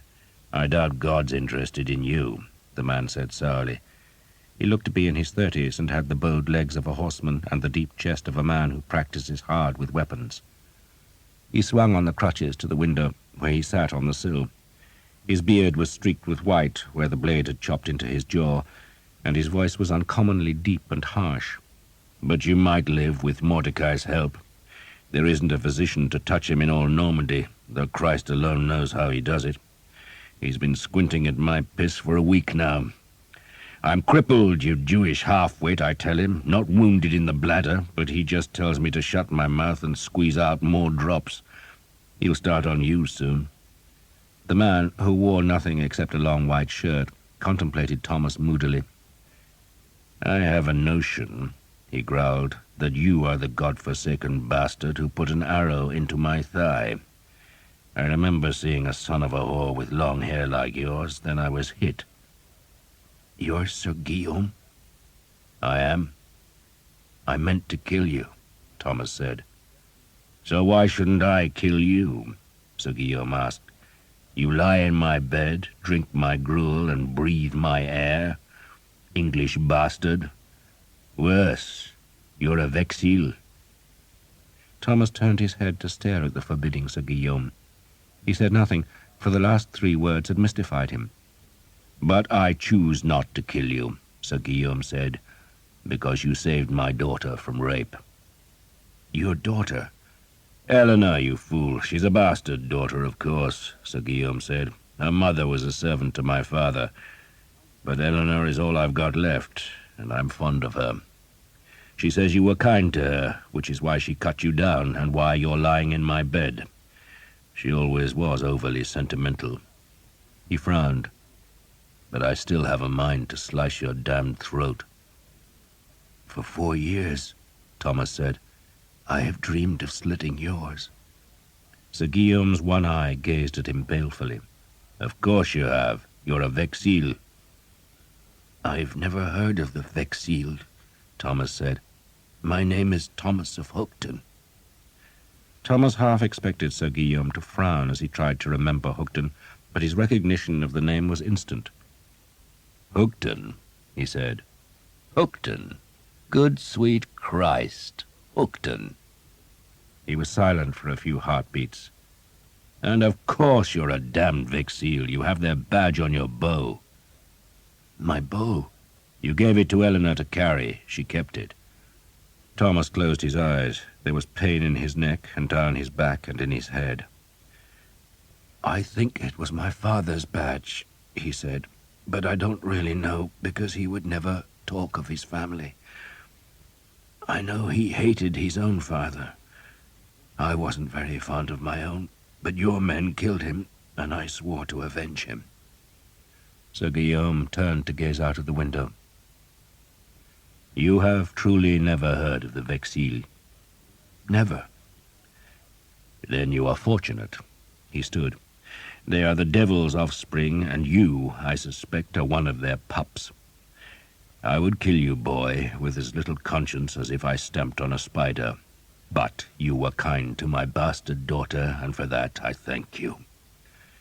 He limped from the room, leaving Thomas in pain and utterly confused. Thomas recovered in Sir Guillaume's garden, shaded from the sun by 2 quince trees, under which he waited anxiously for Dr. Mordecai's daily verdict on the color, consistency, taste, and smell of his urine. It did not seem to matter to the doctor that Thomas's grotesquely swollen neck was subsiding, nor that he could swallow bread and meat again. All that mattered was the state of his urine. There was, the doctor declared, no finer method of diagnosis. The urine betrays all. If it smells rank, or if it is dark, if it tastes of vinegar, or should it be cloudy, then it is time for vigorous doctoring. But good, pale, sweet-smelling urine like this is the worst news of all. The worst? Thomas asked, alarmed. It means fewer fees for a physician, dear boy. The doctor had survived the sack of Caen by hiding in a neighbor's pig shed. They slaughtered the pigs but missed the Jew. Mind you, they broke all my instruments, scattered my medicines, shattered all but 3 of my bottles, and burned my house, which is why I am forced to live here. He shuddered as though living in Sir Guillaume's mansion was a hardship. He smelled Thomas's urine and then, uncertain of his diagnosis, spilled a drop onto a finger and tasted it. Very fine, he said, lamentably fine. He poured the jar's contents into a bed of lavender where bees were at work. So I lost everything, he said, and this after we were assured by our great lords that the city would be safe. Originally, the doctor had told Thomas, the leaders of the garrison had insisted on defending only the walled city and the castle, but they needed the help of the townsfolk to man the walls, and those townsfolk had insisted that the Ile Saint-Jean be defended, for that was where the city's wealth lay, and so, at the very last minute, the garrison had streamed across the bridge to disaster. Fools, Mordecai said scornfully, fools in steel and glory, fools. Thomas and Mordecai were sharing the house, while Sir Guillaume visited his estate in Évêque, some 30 miles south of Caen, where he had gone to raise more men. "He will fight on," the doctor said, "wounded leg or not." "What will he do with me?" "Nothing," the doctor said confidently. "He likes you, despite all his bluster. You saved Eleanor, didn't you? He's always been fond of her. His wife wasn't, but he is." "What happened to his wife?" "She died," Mordecai said. "She just died." Thomas could eat properly now, and his strength returned fast, so that he could walk about the Ile Saint-Jean with Eleanor. The island looked as though a plague had struck, for over half the houses were empty, and even those that were occupied were still blighted by the sack. Shutters were missing, doors splintered, and the shops had no goods. Some country folk were selling beans, peas, and cheeses from wagons, and small boys were offering fresh perch taken from the rivers, but they were still hungry days. They were also nervous days, for the city's survivors feared that the hated English might return, and the island was still haunted by the sickly smell of the corpses in the two rivers, where the gulls, rats, and dogs grew fat. Eleanor hated walking about the city, preferring to go south into the countryside, where blue dragonflies flew above water lilies in the streams that twisted between fields of overripe rye, barley, and wheat. "I love harvest time," she told Thomas. "We used to go into the fields and help." There would be little harvest this year, for there were no folk to cut the grain, and so the corn buntings were stripping the heads, and pigeons were squabbling over the leavings. "There should be a feast at harvest's end," Eleanor said wistfully. "We had a feast too," Thomas said, "and we used to hang corn dollies in the church." "Corn dollies?" He made her a little doll from straw. "We used to hang 13 of these above the altar," he told her, "one for Christ and one each for the apostles." He picked some cornflowers and gave them to Eleanor, who threaded them into her hair. It was very fair hair, like sunlit gold. They talked incessantly, and one day Thomas asked her again about the lance, and this time Eleanor nodded. "I lied to you," she said, "because he did have it, but it was stolen." "Who stole it?" She touched her face. "The man who took his eye." "A man called Vexil?" She nodded solemnly. "I think so. But it wasn't here, it was in Évêque. That's his real home. He got the Caen house when he married." "Tell me about the Vexil," Thomas urged her. "I know nothing of them," Eleanor said, and he believed her. They were sitting by a stream where 2 swans floated and a heron stalked frogs in a reed bed. Thomas had talked earlier of walking away from Caen to find the English army, and his words must have been weighing on Eleanor's mind, for she frowned at him. "Will you really go?" "I don't know." He wanted to be with the army, for that was where he belonged, though he did not know how he was to find it, nor how he was to survive in a countryside where the English had made themselves hated. But he also wanted to stay. He wanted to learn more about the Vexil, and only Sir Guillaume could satisfy that hunger. And day by day, he wanted to be with Eleanor. There was a calm gentleness in her that Jeanette had never possessed, a gentleness that made him treat her with tenderness, for fear that otherwise he would break her. He never tired of watching her long face, with its slightly hollow cheeks and bony nose and big eyes. She was embarrassed by his scrutiny, but did not tell him to stop. "Sir Guillaume," she told him, "tells me I look like my mother, but I don't remember her very well." Sir Guillaume came back to Caen with a dozen men-at-arms, whom he had hired in northern Alençon. He would lead them to war, he said, along with the half-dozen of his men who had survived the fall of Caen. His leg was still sore, but he could walk without crutches, and on the day of his return he summarily ordered Thomas to go with him to the church of Saint-Jean. Eleanor, working in the kitchen, joined them as they left the house, and Sir Guillaume did not forbid her to come. Folk bowed as Sir Guillaume passed, and many sought his assurance that the English were truly gone. "They are marching towards Paris," he would answer, "and our king will trap them and kill them." "You think so?" Thomas asked, after one such assurance. "I pray so," Sir Guillaume growled. "That's what the king is for, isn't it? To protect his people. And God knows we need protection. I'm told that if you climb that tower," he nodded towards the church of Saint-Jean, that was their destination, You can see the smoke from the towns your army has burned. They are conducting a chevauchée." "Chevauchée?" Eleanor asked. Her father sighed. "A chevauchée, child, is when you march in a great line through your enemy's country and you burn, destroy, and break everything in your path.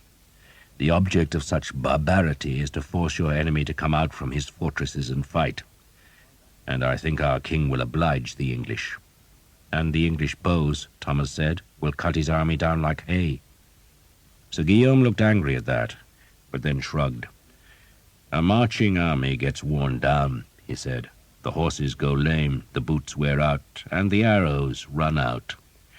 And you haven't seen the might of France, boy. For every knight of yours we have 6. You can shoot your arrows till your bows break, but we'll still have enough men left to kill you." He fished in a pouch hanging at his belt, and gave some small coins to the beggars at the churchyard gate, which lay close to the new grave where the 500 corpses had been buried. It was now a mound of raw earth dotted with dandelions, and it stank, for when the English had dug the grave, they had struck water not far beneath the surface, and so the pit was too shallow, and the earth covering was too thin to contain the corruption the grave concealed. Eleanor clapped a hand to her mouth, then hurried up the steps into the church, where the archers had auctioned the town's wives and daughters. The priests had thrice exorcised the church with prayers and holy water, but it still had a sad air, for the statues were broken and the windows shattered. Sir Guillaume genuflected towards the main altar, then led Thomas and Eleanor up a side aisle, where a painting on the lime-washed wall showed St. John escaping from the cauldron of boiling oil that the Emperor Domitian had prepared for him. The saint was shown as an ethereal form, half smoke and half man, floating away in the air, while the Roman soldiers looked on in perplexity.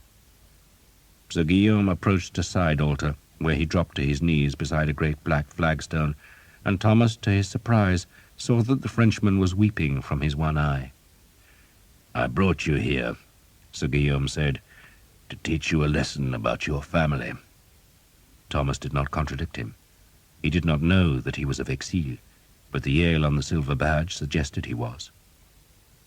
"Beneath that stone," Sir Guillaume said, "lies my wife and my 2 children, a boy and a girl. He was 6, she was 8, and their mother was 25 years old. The house here belonged to her father. He gave me his daughter as ransom for a boat I captured. It was mere piracy, not war, but I gained a good wife from it." The tears were flowing now, and he closed his eye. Eleanor stood beside him, a hand on his shoulder, while Thomas waited. "Do you know," Sir Guillaume asked after a while, "why we went to Hookton?" "We thought because the tide took you away from Poole." "No, we went to Hookton on purpose. I was paid to go there by a man who called himself the Harlequin." "Like Harlequin?" Thomas asked. "It is the same word, only he used the Italian form. A devil's soul laughing at God, and he even looked like you." Sir Guillaume crossed himself, then reached out to trace a finger down the edge of the stone. "We went to fetch a relic from the church. You knew that already, surely?" Thomas nodded. "And I have sworn to get it back." Sir Guillaume seemed to sneer at that ambition.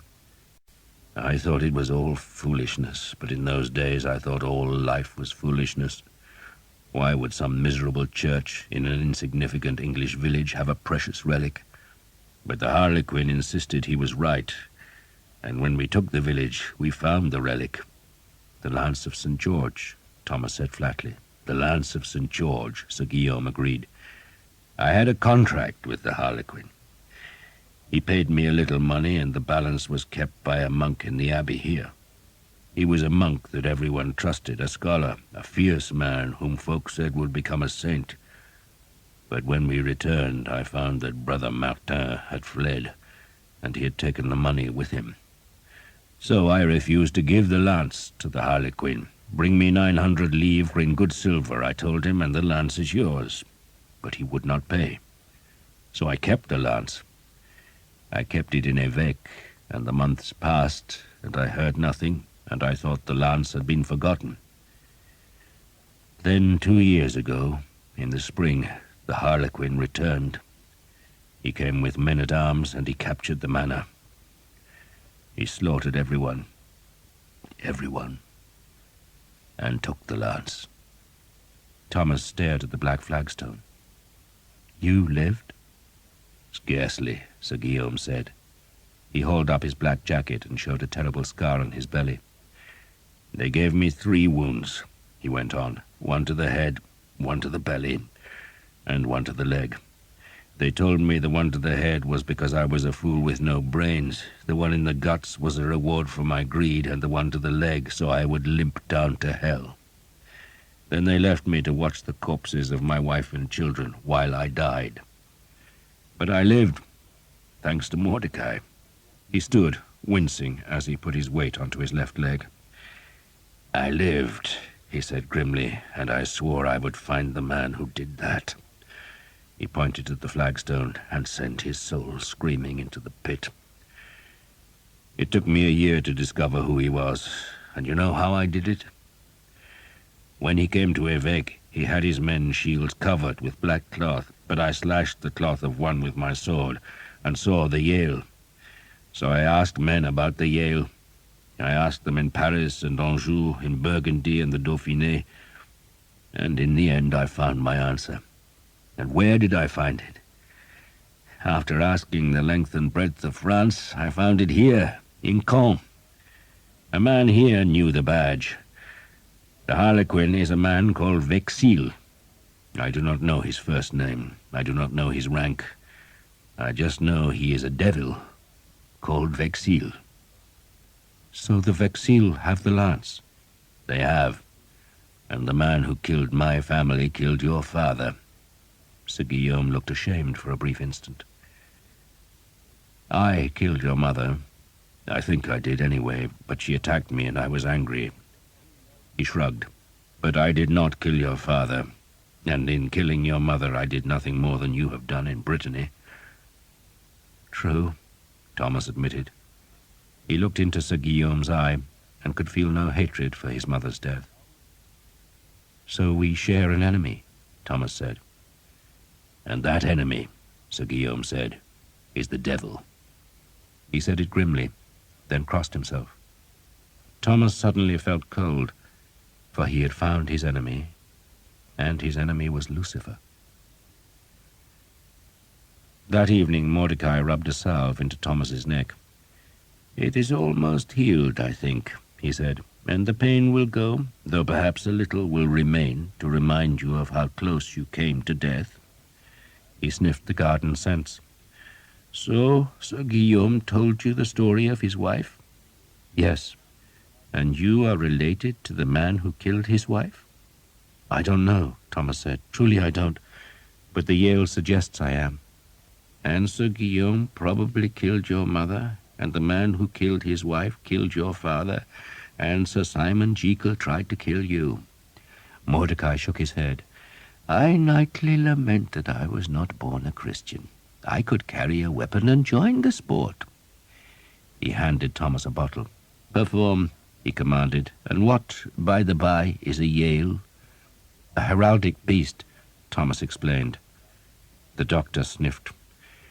"God, in his infinite wisdom, made the fishes and the whales on the 5th day, and on the 6th he made the beasts of the land, and he looked at what he had done and saw that it was good.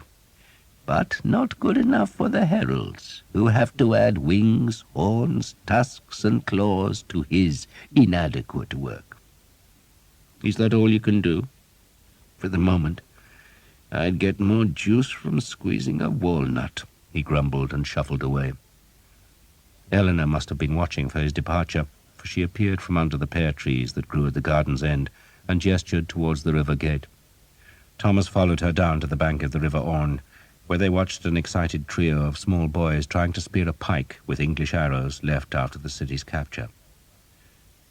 "Will you help my father?" Eleanor asked. "Help him? You said his enemy was your enemy." Thomas sat on the grass, and she sat beside him. "I don't know," he said. He still did not really believe in any of it. There was a lance, he knew that, and a mystery about his family, but he was reluctant to admit that the lance and the mystery must govern his whole life. "Does that mean you'll go back to the English army?" Eleanor asked in a small voice. "I want to stay here," Thomas said after a pause. "To be with you." She must have known he was going to say something of the sort, but she still blushed and gazed at the swirling water where fish rose to the swarms of insects and the three boys vainly splashed. "You must have a woman," she said softly. "I did," Thomas said, and he told her about Jeanette and how she had found the Prince of Wales and so abandoned him without a glance. "I will never understand her," he admitted. "But you love her?" Eleanor asked directly. "No," Thomas said. "You say that because you're with me," Eleanor declared. He shook his head. "My father had a book of St. Augustine's sayings, and there was one that always puzzled me." He frowned, trying to remember the Latin.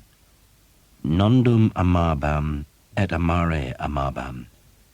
I did not love, but yearned to love. Eleanor gave him a skeptical look. "A very elaborate way of saying you're lonely." "Yes," Thomas agreed. "So what will you do?" she asked. Thomas did not speak for a while. He was thinking of the penance he had been given by Father Hobb. "I suppose one day I must find the man who killed my father," he said after a while. "But what if he is the devil?" she asked seriously. "Then I shall wear garlic," Thomas said lightly, "and pray to St. Guinevere." She looked at the darkening water. "Did St. Augustine really say that thing?" "Nondum amabam et amare amabam," Thomas said. "Yes, he did." "I know how he felt," Eleanor said, and rested her head on his shoulder. Thomas did not move. He had a choice: follow the lance or take his black bow back to the army. In truth, he did not know what he should do. But Eleanor's body was warm against his, and it was comforting. And that, for the moment, was enough. And so, for the moment, he would stay. Next morning, Sir Guillaume, escorted now by a half-dozen men-at-arms, took Thomas to the Abbey aux Hommes. A crowd of petitioners stood at the gates, wanting food and clothing that the monks did not have, though the abbey itself had escaped the worst of the plundering, because it had been the quarters of the king and of the Prince of Wales. The monks themselves had fled at the approach of the English army. Some had died on the Ile Saint-Jean, but most had gone south to a brother house, and among those was Brother Germain, who, when Sir Guillaume arrived, had just returned from his brief exile. Brother Germain was tiny, ancient and bent, a wisp of a man with white hair, myopic eyes, and delicate hands, with which he was trimming a goose quill. "The English," the old man said, "use these feathers for their arrows. We use them for God's word." Brother Germain, Thomas was told, had been in charge of the monastery's scriptorium for more than 30 years. "In the course of copying books," the monk explained, "one discovers knowledge whether one wishes it or not.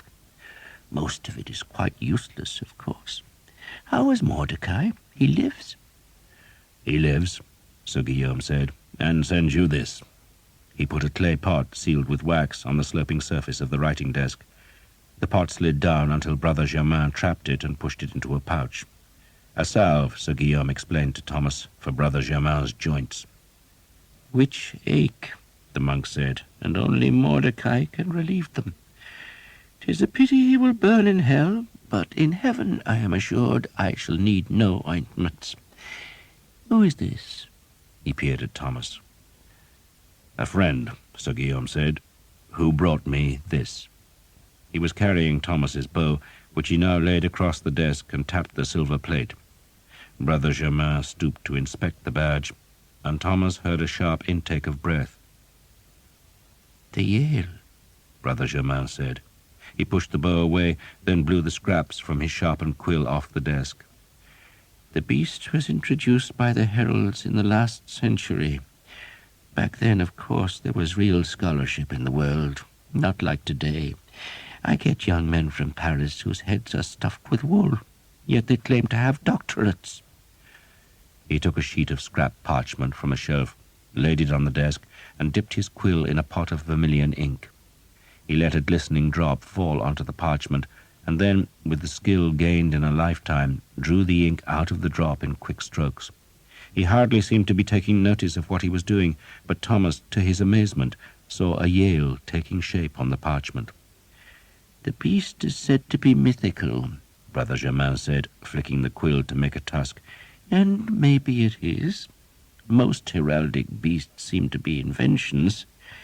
Who has seen a unicorn?" He put another drop of ink on the parchment, paused a heartbeat, then began on the beast's raised paws. "There is, however, a notion that the Yale exists in Ethiopia. I could not say, not having travelled east of Rouen, nor have I met any traveller who has been there, if indeed Ethiopia even exists." He frowned. "The Yale is mentioned by Pliny, however, which suggests it was known to the Romans, though God knows they were a credulous race.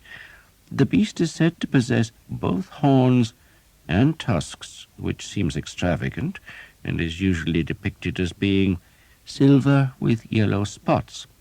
Alas, our pigments were stolen by the English, but they left us the vermilion, which I suppose was kind of them. It comes from cinnabar, I'm told. Is that a plant? Father Jacques, rest his soul, always claimed it grows in the Holy Land, and perhaps it does. Do I detect that you are limping, Sir Guillaume?" "A bastard English archer put an arrow in my leg," Sir Guillaume said, "and I pray nightly that his soul will roast in hell." "You should instead give thanks that he was inaccurate. Why do you bring me an English war bow decorated with a Yale?" "Because I thought it would interest you," Sir Guillaume said, "and because my young friend here," he touched Thomas's shoulder, "wants to know about the Vexil." "He would do much better to forget them," Brother Germain grumbled. He was perched on a tall chair and now peered about the room where a dozen young monks tidied the mess left by the monastery's English occupiers. Some of them chattered as they worked, provoking a frown from Brother Germain. "This is not Caen marketplace," he snapped. "If you want to gossip, go to the lavatories. I wish I could. Ask Mordecai if he has an unguent for the bowels, would you?" He glowered about the room for an instant, then struggled to pick up the bow that he had propped against the desk. He looked intently at the Yale for an instant, then put the bow down. "There was always a rumour that a branch of the Vexil family went to England. This seems to confirm it."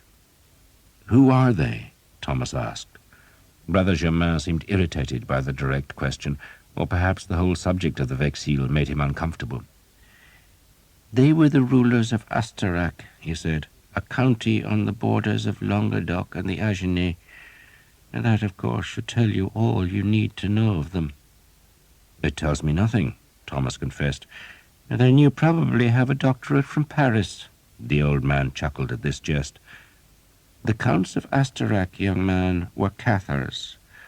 Southern France was infested by that damned heresy, and Astarac was at the centre of the evil." He made the sign of the cross with fingers deep-stained by pigments. "Abere non potest," he said solemnly, "Deum patrem qui ecclesiam non habet matrem." "St. Cyprian," Thomas said, "he cannot have God as his father who does not have the church as his mother." "I see you are not from Paris after all," Brother Germain said. "The Cathars rejected the church, looking for salvation within their own dark souls. What would become of the church if we all did that, if we all pursued our own whims? If God is within us, then we need no church and no Holy Father to lead us to his mercy, and that notion is the most pernicious of heresies. And where did it lead the Cathars? To a life of dissipation, of fleshly lust, of pride, and of perversion. They denied the divinity of Christ." Brother Germain made the sign of the cross again. "And the Vexil were Cathars?" Sir Guillaume prompted the old man. "I suspect they were devil worshippers," Brother Germain retorted. "But certainly the Counts of Astarac protected the Cathars, they and a dozen other lords.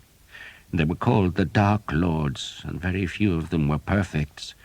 The perfects were the sect leaders, the heresiarchs, and they abstained from wine, intercourse, and meat, and no Vexil would willingly abandon those 3 joys. But the Cathars allowed such sinners to be among their ranks, and promised them the joys of heaven if they recanted before their deaths. The Dark Lords liked such a promise, and when the heresy was assailed by the Church, they fought bitterly. He shook his head. This was 100 years ago. The Holy Father and the King of France destroyed the Cathars, and Astarac was one of the last fortresses to fall. The fight was dreadful, the dead innumerable, but the heresiarchs and the Dark Lords were finally scotched. Yet some escaped, Sir Guillaume suggested gently. Brother Germain was silent for a while, gazing at the drying vermilion ink. There was a story, he said, that some of the Cathar lords did survive, and that they took their riches to countries all across Europe. There is even a rumour that the heresy yet survives, hidden in the lands where Burgundy and the Italian states meet. He made the sign of the cross. I think a part of the Vexil family went to England to hide there, for it was in England, Sir Guillaume, that you found the lance of St. George. Vexil, he said the name thoughtfully. It derives, of course, from vexillaire, a standard-bearer, and it is said that an early Vexil discovered the lance while on the Crusades, and thereafter carried it as a standard. It was certainly a symbol of power in those old days. Myself, I am skeptical of these relics. The abbot assures me he has seen 3 foreskins of the infant Jesus, and even I, who hold him blessed above all things, doubt he was so richly endowed. But I have asked some questions about this lance. There is a legend attached to it. It is said that the man who carries the lance into battle cannot be defeated. A mere legend, of course, but belief in such nonsense inspires the ignorant, and there are few more ignorant than soldiers. What troubles me most, though, is their purpose. Whose purpose? Thomas asked. There is a story, Brother Germain said, ignoring the question, that before the fall of the last heretic fortresses, the surviving Dark Lords made an oath. They knew the war was lost. They knew their strongholds must fall, and that the Inquisition and the forces of God would destroy their people. And so they made an oath to visit vengeance on their enemies. One day, they swore, they would bring down the throne of France and the Holy Mother Church, and to do it, they would use the power of their holiest relics. The lance of St. George? Thomas asked. That too, Brother Germain said. That too? Sir Guillaume repeated the words in a puzzled tone. Brother Germain dipped his quill and put another glistening drop of ink on the parchment. Then, deftly, he finished his copy of the badge on Thomas's bow. The Yale, he said, I have seen before, but the badge you showed me is different. The beast is holding a chalice, but not any chalice, Sir Guillaume. You are right. The bow interests me and frightens me, but the Yale is holding the Grail, the holy, blessed, and most precious Grail. It was always rumoured that the Cathars possessed the Grail. There is a tawdry lump of green glass in Genoa Cathedral that is said to be the Grail, but I doubt our dear Lord drank from such a bauble. No, the real Grail exists, and whoever holds it possesses power above all men on earth. He put down the quill. I fear, Sir Guillaume, that the Dark Lords want their revenge. They gather their strength, but they hide still, and the Church has not yet taken notice. Nor will it until the danger is obvious, and by then it will be too late. Brother Germain lowered his head so that Thomas could only see the bald pink patch among the white hair. It is all prophesied, the monk said. It is all in the books. What books? Sir Guillaume asked. Et convertabiter rex Austri, et de principibus eius privalebit super eum. Brother Germain said softly. Sir Guillaume looked quizzically at Thomas. And the king from the south will be mighty, Thomas reluctantly translated, but one of his princes will be stronger than him. The Cathars are of the south, Brother Germain said, and the prophet Daniel foresaw it all. He raised his pigment-stained hands.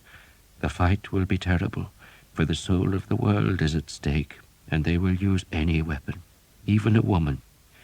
Filiaque regis austri veniet ad regum Aquilonis facere amicitia. The daughter of the king of the south, Thomas said, shall come to the king of the north and make a treaty. Brother Germain heard the distaste in Thomas's voice. You don't believe it? He hissed. Why do you think we keep the scriptures from the ignorant? They contain all sorts of prophecies, young man, and each of them given direct to us by God. But such knowledge is confusing to the unlearned. Men go mad when they know too much. He made the sign of the cross. I thank God I shall be dead soon, and taken to the bliss above, while you must struggle with this darkness. End of side 13. Side 14. Thomas walked to the window and watched 2 wagons of grain being unloaded by novices. Sir Guillaume's men-at-arms were playing dice in the cloister. That was real, he thought, not some babbling prophet. His father had ever warned him against prophecy. It drives men's minds awry, he had said, and was that why his own mind had gone astray? The lance, Thomas said, trying to cling to fact instead of fancy, was taken to England by the Vexil family. My father was one of them, but he fell out with the family, and he stole the lance and hid it in his church. He was killed there, and at his death he told me it was his brother's son who did it. I think it is that man, my cousin, who called himself the Harlequin. He turned to look at Brother Germain. My father was a Vexil, but he was no heretic. He was a sinner, yes, but he struggled against his sin. He hated his own father, and he was a loyal son of the church. He was a priest, Sir Guillaume explained to the monk. And you are his son? Brother Germain asked in a disapproving tone. The other monks had abandoned their tidying and were listening avidly. I am a priest's son, Thomas said, and a good Christian. So the family discovered where the lance was hidden, Sir Guillaume took up the story, and hired me to retrieve it, but forgot to pay me. Brother Germain appeared not to have heard. He was staring at Thomas. You are English? The bow is mine, Thomas acknowledged. So you are a Vexil? Thomas shrugged. It would seem so. Then you are one of the Dark Lords, Brother Germain said. Thomas shook his head. I am a Christian, he said firmly. Then you have a God-given duty, the small man said with surprising force, which is to finish the work that was left undone 100 years ago. Kill them all. Kill them. And kill the woman. You hear me, boy? Kill the daughter of the king of the south before she seduces France to heresy and wickedness. If we can even find the Vexil, Sir Guillaume said dubiously. And Thomas noted the word we. They don't display their badge. I doubt they use the name Vexil. They hide. But they have the lance now, Brother Germain said, and they will use it for the first of their vengeances. They will destroy France, and in the chaos that ensues, they will attack the church. He moaned as if he was in physical pain. You must take away their power, and their power is the Grail. So it was not just the lance that Thomas must save. To Father Hobbes' charge had been added all of Christendom. He wanted to laugh. Catharism had died 100 years before, scourged and burned and dug out of the land like couch grass scrubbed from a field. Dark lords, daughters of kings and princes of darkness, were figments of the troubadours, not the business of archers. Except that when he looked at Sir Guillaume, he saw that the Frenchman was not mocking the task. He was staring at a crucifix hanging on the scriptorium wall and mouthing a silent prayer. God help me, Thomas thought. God help me, but I am being asked to do what all the great knights of Arthur's Round Table failed to do, to find the Grail. Philip of Valois, King of France, ordered every Frenchman of military age to gather at Rouen. Demands went to his vassals, and appeals were carried to his allies. He had expected the wars of Caen to hold the English for weeks, but the city had fallen in a day, and the panicked survivors were spreading across northern France with terrible stories of devils unleashed. Rouen, nestled in a great loop of the Seine, filled with warriors.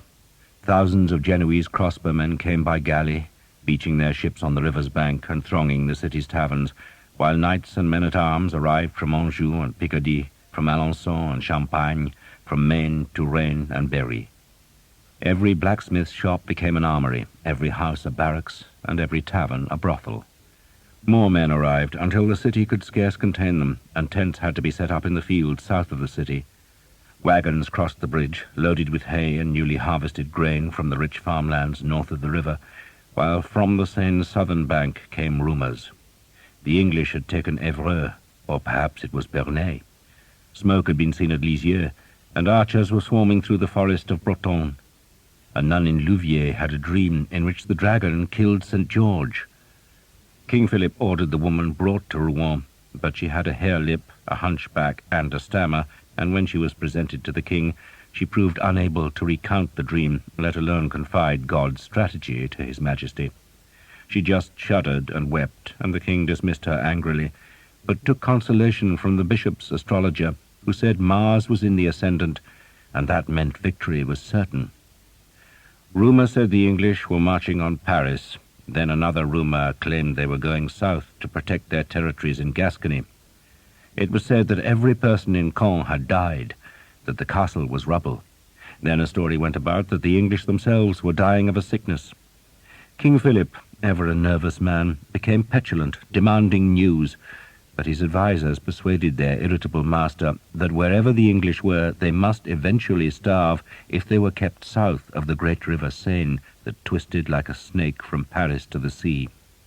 Edward's men were wasting the land, so needed to keep moving if they were to find food, and if the Seine was blocked, then they could not go north towards the harbours on the Channel coast where they might expect supplies from England.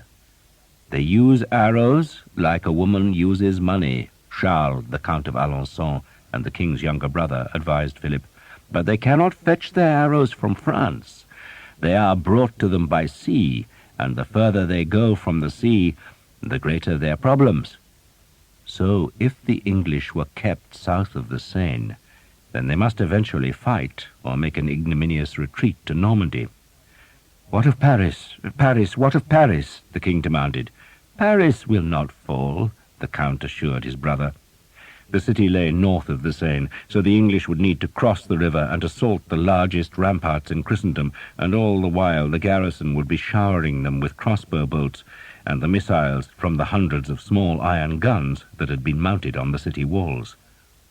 "Maybe they will go south," Philip worried, "to Gascony." "If they march to Gascony," the Count said, "then they will have no boots by the time they arrive, and their arrow store will be gone. Let us pray they do go to Gascony, but above all things pray they do not reach the Seine's northern bank. For if the English crossed the Seine, they would go to the nearest Channel port to receive reinforcements and supplies, and by now the Count knew the English would be needing supplies. A marching army tired itself, its men became sick and its horses lame. An army that marched too long would eventually wear out, like a tired crossbow.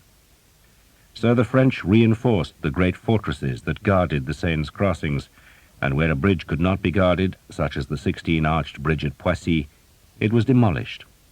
100 men with sledgehammers broke down the parapets and hammered the stonework of the archers into the river, to leave the 15 stumps of the broken piers studding the Seine like the stepping stones of a giant, while Poissy itself, which lay south of the Seine and was reckoned indefensible, was abandoned, and its people evacuated to Paris.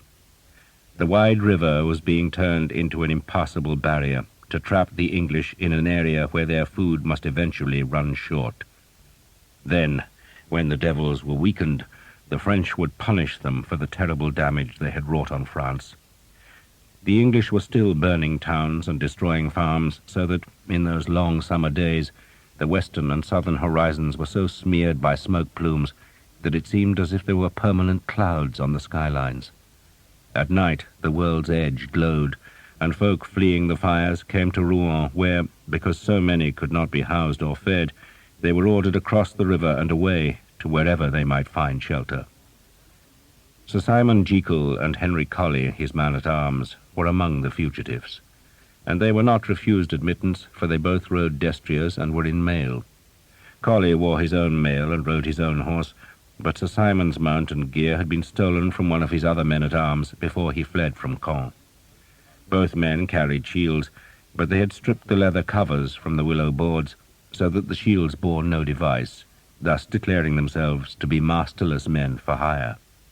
Scores like them came to the city, seeking a lord who could offer food and pay, but none arrived with the anger that filled Sir Simon. It was the injustice that galled him. It burned his soul, giving him a lust for revenge. He had come so close to paying all his debts. Indeed, when the money from the sale of Jeanette's ships was paid from England, he had expected to be free of all encumbrances. But now he was a fugitive. He knew he could have slunk back to England, but any man out of favour with the king, or the king's eldest son, could expect to be treated as a rebel, and he would be fortunate if he kept an acre of land, let alone his freedom. So he had preferred flight, trusting that his sword would win back the privileges he had lost to the Breton bitch and her puppy lover, and Henry Colley had ridden with him in the belief that any man as skilled in arms as Sir Simon could not fail. No one questioned their presence in Rouen. Sir Simon's French was tinged with the accent of England's gentry, but so was the French of a score of other men from Normandy. What Sir Simon needed now was a patron, a man who would feed him and give him the chance to fight back against his persecutors, and there were plenty of great men looking for followers. In the fields south of Rouen, where the looping river narrowed the land, a pasture had been set aside as a tourney ground, where, in front of a knowing crowd of men-at-arms, anyone could enter the lists to show their prowess. This was not a serious tournament. The swords were blunt, and lances were tipped with wooden blocks, but rather it was a chance for masterless men to show their prowess with weapons, and a score of knights, the champions of dukes, counts, viscounts, and mere lords, were the judges. Dozens of hopeful men were entering the lists, and any horseman who could last more than a few minutes against the well-mounted and superbly armed champions was sure to find a place in the entourage of a great nobleman. Sir Simon, on his stolen horse and with his ancient, battered sword, was one of the least impressive men to ride into the pasture. He had no lance, so one of the champions drew a sword and rode to finish him off. At first no one took particular notice of the two men, for other combats were taking place. But when the champion was sprawling on the grass and Sir Simon, untouched, rode on, the crowd took notice. A second champion challenged Sir Simon, and was startled by the fury which confronted him. He called out that the combat was not to the death, but merely a demonstration of swordplay, but Sir Simon gritted his teeth and hacked with the sword so savagely that the champion spurred and wheeled his horse away rather than risk injury. Sir Simon turned his horse in the pasture's centre, daring another man to face him. But instead a squire trotted a mare to the field's centre, and wordlessly offered the Englishman a lance. "Who sent it?" Sir Simon demanded. "My lord." "Who is?" "There," the squire said, pointing to the pasture's end, where a tall man in black armour and riding a black horse waited with his lance. Sir Simon sheathed his sword and took the lance. It was heavy and not well balanced, and he had no lance rest in his armour that would cradle the long butt to help keep the point raised. But he was a strong man and an angry one, and he reckoned he could manage the cumbersome weapon long enough to break the stranger's confidence. No other men fought on the field now. They just watched. Wagers were being made, and all of them favoured the man in black. Most of the onlookers had seen him fight before, and his horse, his armour, and his weapons were all plainly superior. He wore plate mail, and his horse stood at least a hand's breadth taller than Sir Simon's sorry mount. His visor was down, so Sir Simon could not see the man's face, while Sir Simon himself had no faceplate, merely an old, cheap helmet, like those worn by England's archers. Only Henry Colley laid a bet on Sir Simon, though he had difficulty in doing it, for his French was rudimentary, but the money was at last taken. The stranger's shield was black and decorated with a simple white cross, a device unknown to Sir Simon, while his horse had a black trapper that swept the pasture as the beast began to walk. That was the only signal the stranger gave, and Sir Simon responded by lowering the lance and kicking his own horse forward. They were 100 paces apart, and both men moved swiftly into the canter. Sir Simon watched his opponent's lance, judging how firmly it was held. The man was good, for the lance tip scarcely wavered, despite the horse's uneven motion. The shield was covering his trunk, as it should be. If this had been a battle, if the man with the strange shield had not offered Sir Simon a chance of advancement, he might have lowered his own lance to strike his opponent's horse, or, a more difficult strike, thrust the weapon's tip into the high pommel of his saddle. Sir Simon had seen a lance go clean through the wood and leather of a saddle to gouge into a man's groin, and it was ever a killing blow. But today he was required to show the skill of a knight, to strike clean and hard, and at the same time defend himself from the oncoming lance. The skill of that was to deflect the thrust which, having the weight of a horse behind it, could break a man's back by throwing him against the high cantle. The shock of two heavy horsemen meeting, and with all their weight concentrated into lance points, was like being hit by a cannon's stone.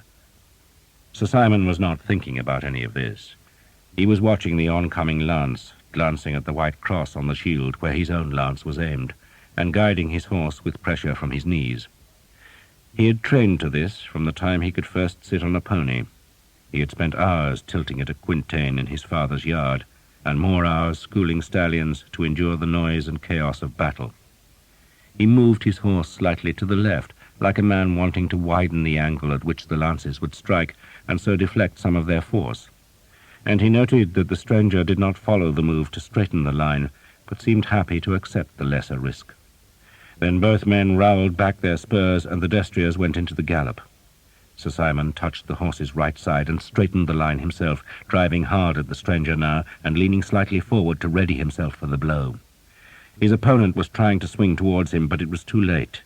Sir Simon's lance cracked against the black and white shield with a thump that hurled Sir Simon back, but the stranger's lance was not centred, and banged against Sir Simon's plain shield and glanced off. Sir Simon's lance broke into 3 pieces, and he let it fall as he pressed his knee to turn the horse. His opponent's lance was across his body now, and was encumbering the black-armoured knight. Sir Simon drew his sword, and while the other man was still trying to rid himself of the lance, gave a back swing that struck his opponent like a hammer blow. The field was still. Henry Colley held out a hand for his winnings. The man pretended not to understand his crude French, but he understood the knife that the yellow-eyed Englishman suddenly produced, and the coins just as suddenly appeared. The knight in the black armour did not continue the fight, but instead curbed his horse and pushed up his visor. "Who are you?" "My name is Sir Simon Jekyll." "English?" "I was." The 2 horses stood beside each other. The stranger threw down his lance and hung the shield from his pommel. He had a sallow face with a thin black moustache, clever eyes, and a broken nose. He was a young man, not a boy, but a year or 2 older than Sir Simon. "What do you want?" he asked Sir Simon.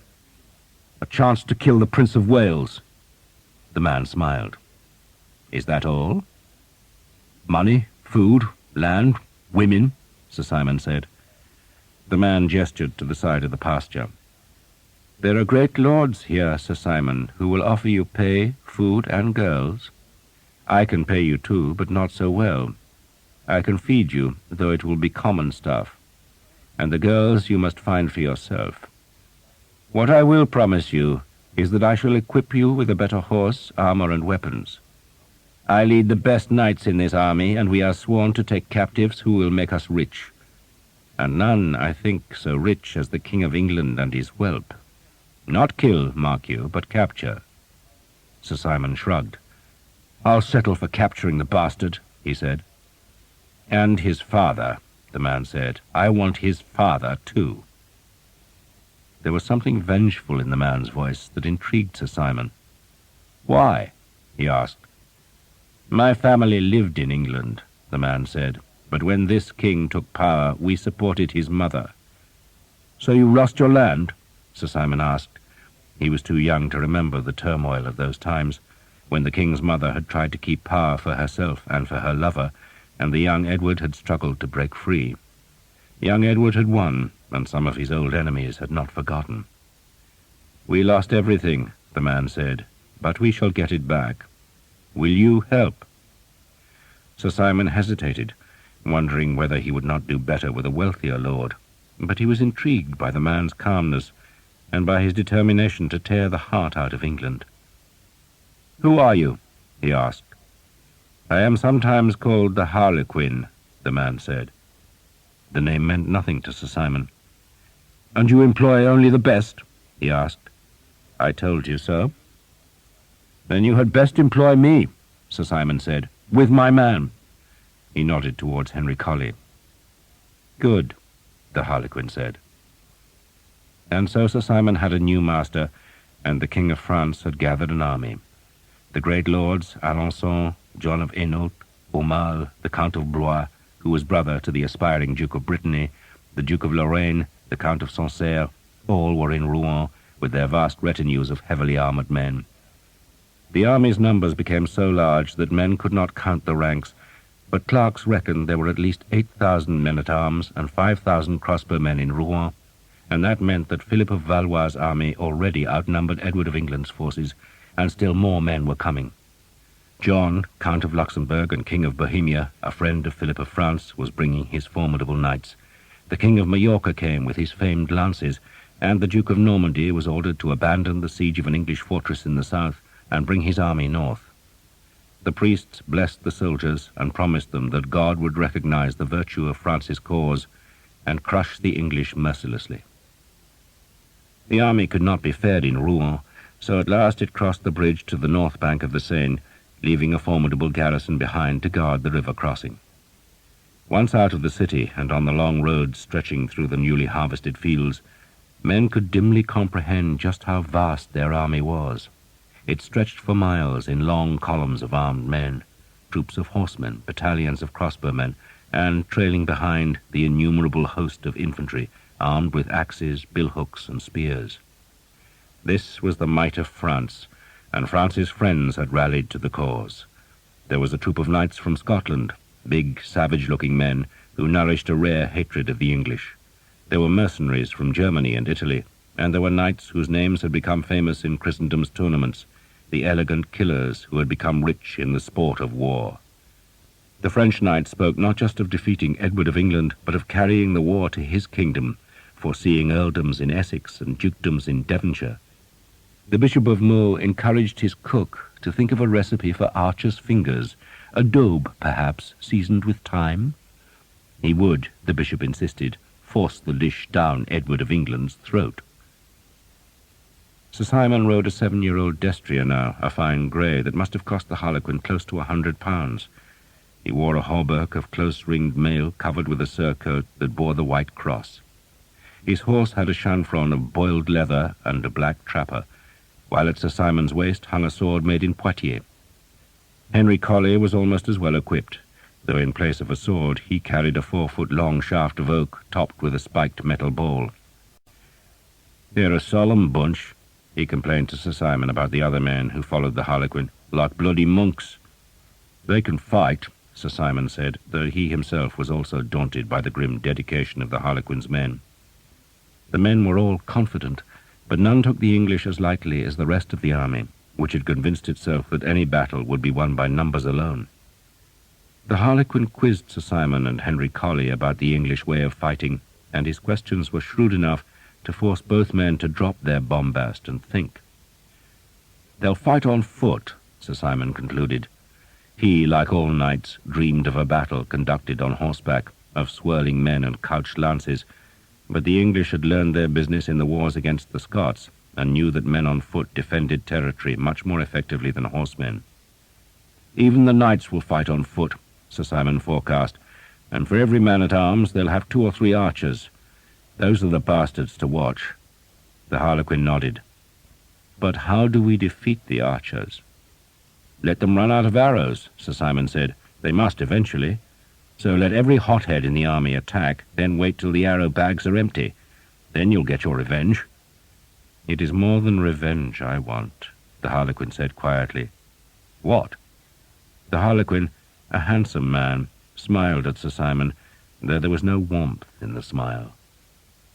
Power, he answered very calmly. With power, Sir Simon, comes privilege, and with privilege, wealth. What are kings, he asked, but men who have risen high? So we shall rise too, and use the defeat of kings as the rungs of our ladder. Such talk impressed Sir Simon, though he did not wholly understand it. It seemed to him that the Harlequin was a man of high fancies, but that did not matter, because he was also unswervingly dedicated to the defeat of men who were Sir Simon's enemies. Sir Simon daydreamed of the battle. He saw the English prince's frightened face, heard his scream, and revelled in the thought of taking the insolent whelp prisoner. Jeanette, too. The Harlequin could be as secretive and subtle as he wished, so long as he led Sir Simon to those simple desires. And so the French army marched, and still it grew, as men came from the outlying parts of the kingdom and from the vassal states beyond France's frontiers. It marched to seal off the Seine, and so trap the English, and its confidence soared when it was learned that the king had made his pilgrimage to the Abbey of Saint-Denis to fetch the oriflamme. It was France's most sacred symbol, a scarlet banner kept by the Benedictines in the abbey where the kings of France lay entombed, and every man knew that when the oriflamme was unfurled, no quarter would be given. It was said to have been carried by Charlemagne himself, and its silk was red as blood, promising carnage to the enemies of France. The English had come to fight, the oriflamme had been released, and the dance of the armies had begun. Sir Guillaume gave Thomas a linen shirt, a good mail coat, a leather-lined helmet, and a sword. "It's old but good," he said of the sword, "a cutter rather than a piercer." He provided Thomas with a horse, a saddle, a bridle, and gave him money. Thomas tried to refuse the last gift, but Sir Guillaume brushed his protest aside. "You've taken what you wanted from me. I might as well give you the rest." "Taken?" Thomas was puzzled, even hurt by the accusation. "Eleanor." "I've not taken her," Thomas protested. Sir Guillaume's ravaged face broke into a grin. "You will, boy," he said. "You will." They rode next day, going eastwards in the wake of the English army that was now far off. News had come to Caen of burned towns, but no one knew where the enemy had gone, and so Sir Guillaume planned to lead his 12 men-at-arms, his squire and his servant to Paris. "Someone will know where the king is," he said. "And you, Thomas, what will you do?" Thomas had been wondering the same ever since he woke to the light in Sir Guillaume's house, but now he must make the decision, and to his surprise there was no conflict at all. "I shall go to my king," he said. "And what of this Sir Simon? What if he hangs you again?" "I have the Earl of Northampton's protection," Thomas said, though he reflected it had not worked before. "And what of Eleanor?" Sir Guillaume turned to look at his daughter, who, to Thomas's surprise, had accompanied them. Her father had given her a small palfrey, and, unused to riding, she sat its saddle awkwardly, clutching the high pommel. She did not know why her father had let her come, suggesting to Thomas that perhaps he wanted her to be his cook. The question made Thomas blush. He knew he could not fight against his own friends, but nor did he want to leave Eleanor. "I shall come looking for her," told Sir Guillaume. "If you still live," the Frenchman growled. "Why don't you fight for me?" "Because I'm English," Sir Guillaume sneered. "You're Cathar, you're French, you're from Languedoc. Who knows what you are? You're a priest's son, a mongrel bastard of heretic stock." "I'm English," Thomas said. "You're a Christian," Sir Guillaume retorted, "and God has given you and me a duty. How are you to fulfill that duty by joining Edward's army?" Thomas did not answer at once. Had God given him a duty? If so, he did not want to accept it, for acceptance meant believing in the legends of the Vexil. Thomas, in the evening after he had met Brother Germain, had talked with Mordecai in Sir Guillaume's garden, asking the old man if he had ever read the book of Daniel. Mordecai had sighed, as if he found the question wearisome. "Years ago," he'd said, "many years ago. It is part of the Ketuvim, the writings that all Jewish youths must read." "Why?" He's a prophet, yes? He tells the future. Dear me, Mordecai had said, sitting on the bench and dragging his thin fingers through his forked beard. You Christians, he had said, insist that prophets tell the future, but that wasn't really what they did at all. They warned Israel. They told us that we would be visited by death, destruction, and horror if we did not mend our ways. They were preachers, Thomas, just preachers, though God knows they were right about the death, destruction, and horror. As for Daniel, he is very strange, very strange. He had a head filled with dreams and visions. He was drunk on God, that one. But do you think, Thomas had asked, that Daniel could foretell what is happening now? Mordecai had frowned. If God wished him to, yes, but why should God wish that? And I assume, Thomas, that you think Daniel might foretell what happens here and now in France, and what possible interest could that hold for the God of Israel? The Ketuvim are full of fancy, vision, and mystery, and you Christians see more in them than we ever did. But would I make a decision because Daniel ate a bad oyster and had a vivid dream all those years ago? No, no, no. He stood and held a Jordan bottle high. Trust what is before your eyes, Thomas. What you can smell, hear, taste, touch, and see. The rest is dangerous. Thomas now looked at Sir Guillaume. He had come to like the Frenchman, whose battle-hardened exterior hid a wealth of kindness, and Thomas knew he was in love with the Frenchman's daughter, but even so, he had a greater loyalty. I cannot fight against England, he said, any more than you would carry a lance against King Philip. Sir Guillaume dismissed that with a shrug. Then fight against the Vexil. But Thomas could not smell, hear, taste, touch, or see the Vexil. He did not believe the King of the South would send his daughter to the north. He did not believe the Holy Grail was hidden in some heretic's fastness.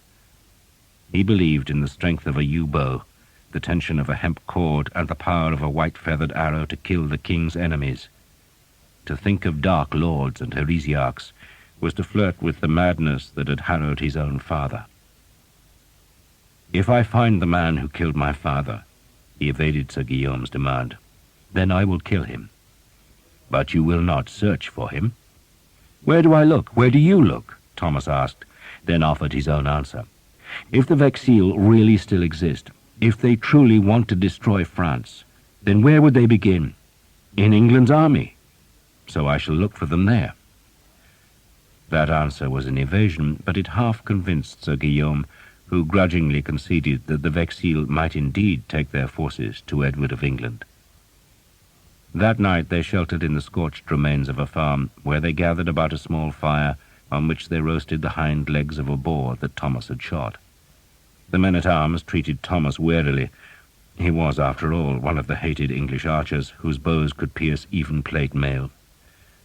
If he had not been Sir Guillaume's friend, they would have wanted to slice off his string fingers in revenge for the pain that the white-fledged arrows had given to the horsemen of France, but instead they treated him with a distant curiosity. After the meal, Sir Guillaume gestured to Eleanor and Thomas that they should both accompany him outside. His squire was keeping watch, and Sir Guillaume led them away from the young man, going to the bank of a stream where, with an odd formality, he looked at Thomas. "So you will leave us," he said, "and fight for Edward of England?" "Yes."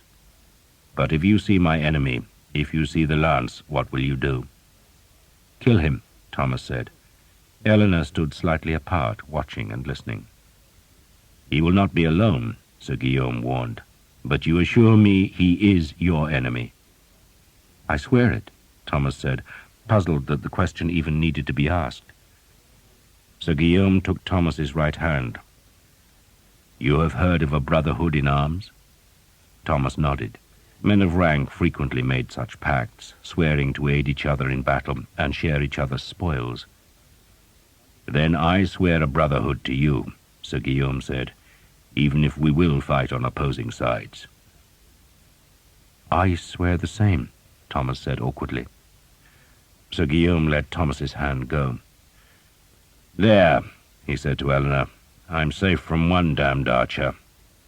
He paused, still looking at Eleanor.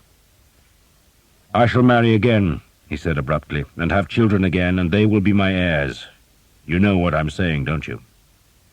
Eleanor's head was lowered, but she looked up at her father briefly, then dropped her gaze again. She said nothing. "And if I have more children, God willing," Sir Guillaume said, "what does that leave for you, Eleanor?" She gave a very small shrug, as if to suggest that the question was not of great interest to her. "I have never asked you for anything." "But what would you have asked for?" She stared into the ripples of the stream. "What you gave me," she said after a while. "Kindness."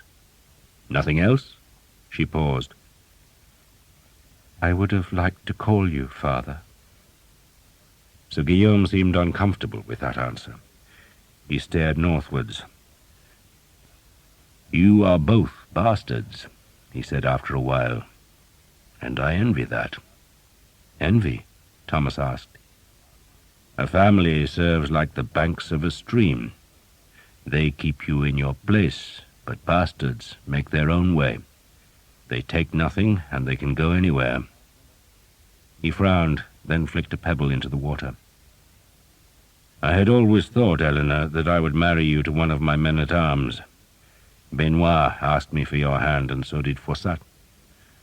And it's past time you were married. What are you, 15? 15, she agreed. "You'll rot away, girl, if you wait any longer," Sir Guillaume said gruffly. "So who shall it be? Benoit? Faussat?" He paused. "Or would you prefer Thomas?" Eleanor said nothing, and Thomas, embarrassed, kept silent. "You want her?" Sir Guillaume asked him brutally. "Yes." "Eleanor?" She looked at Thomas, then back to the stream. "Yes," she said simply. "The horse, the mail, the sword, and the money," Sir Guillaume said to Thomas, "are my bastard daughter's dowry. Look after her, or else become my enemy again." He turned away. "Sir Guillaume," Thomas asked. The Frenchman turned back.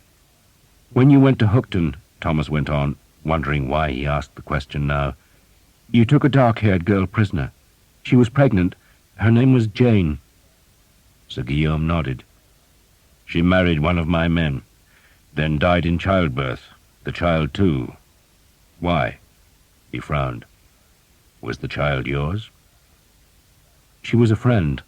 Thomas evaded the question. "She was a pretty friend," Sir Guillaume said. "I remember that. And when she died, we had 12 masses said for her English soul." "Thank you." Sir Guillaume looked from Thomas to Eleanor, then back to Thomas. "A good night for sleeping under the stars," he said, "and we shall leave at dawn." He walked away. Thomas and Eleanor sat by the stream. The sky was still not wholly dark, but had a luminous quality, like the glow of a candle behind horn. An otter slid down the far side of the stream, its fur glistening where it showed above the water. It raised its head, looked briefly at Thomas, then dived out of sight to leave a trickle of silver bubbles breaking the dark surface. Eleanor broke the silence, speaking the only English word she knew. "I am an archer's woman," she said. Thomas smiled. "Yes," he said. And in the morning they rode on, and next evening they saw the smear of smoke on the northern horizon, and knew it was a sign that the English army was going about its business. They parted in the next dawn. "How you reached the bastards I do not know," Sir Guillaume said, "but when it is all over, look for me." He embraced Thomas, kissed Eleanor, then pulled himself into his saddle. His horse had a long blue trapper decorated with yellow hawks. He settled his right foot into its stirrup, gathered the reins, and pushed back his spurs. A track led north across a heath that was fragrant with thyme and fluttering with blue butterflies.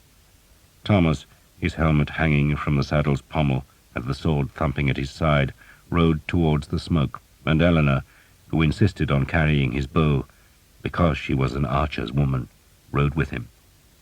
They looked back from the low crest of the heath, but Sir Guillaume was already a half-mile westwards, not looking back, hurrying towards the Oriflamme. Sir Thomas and Eleanor rode on. The English marched east, ever further from the sea, searching for a place to cross the Seine, but every bridge was broken or else was guarded by a fortress. They still destroyed everything they touched.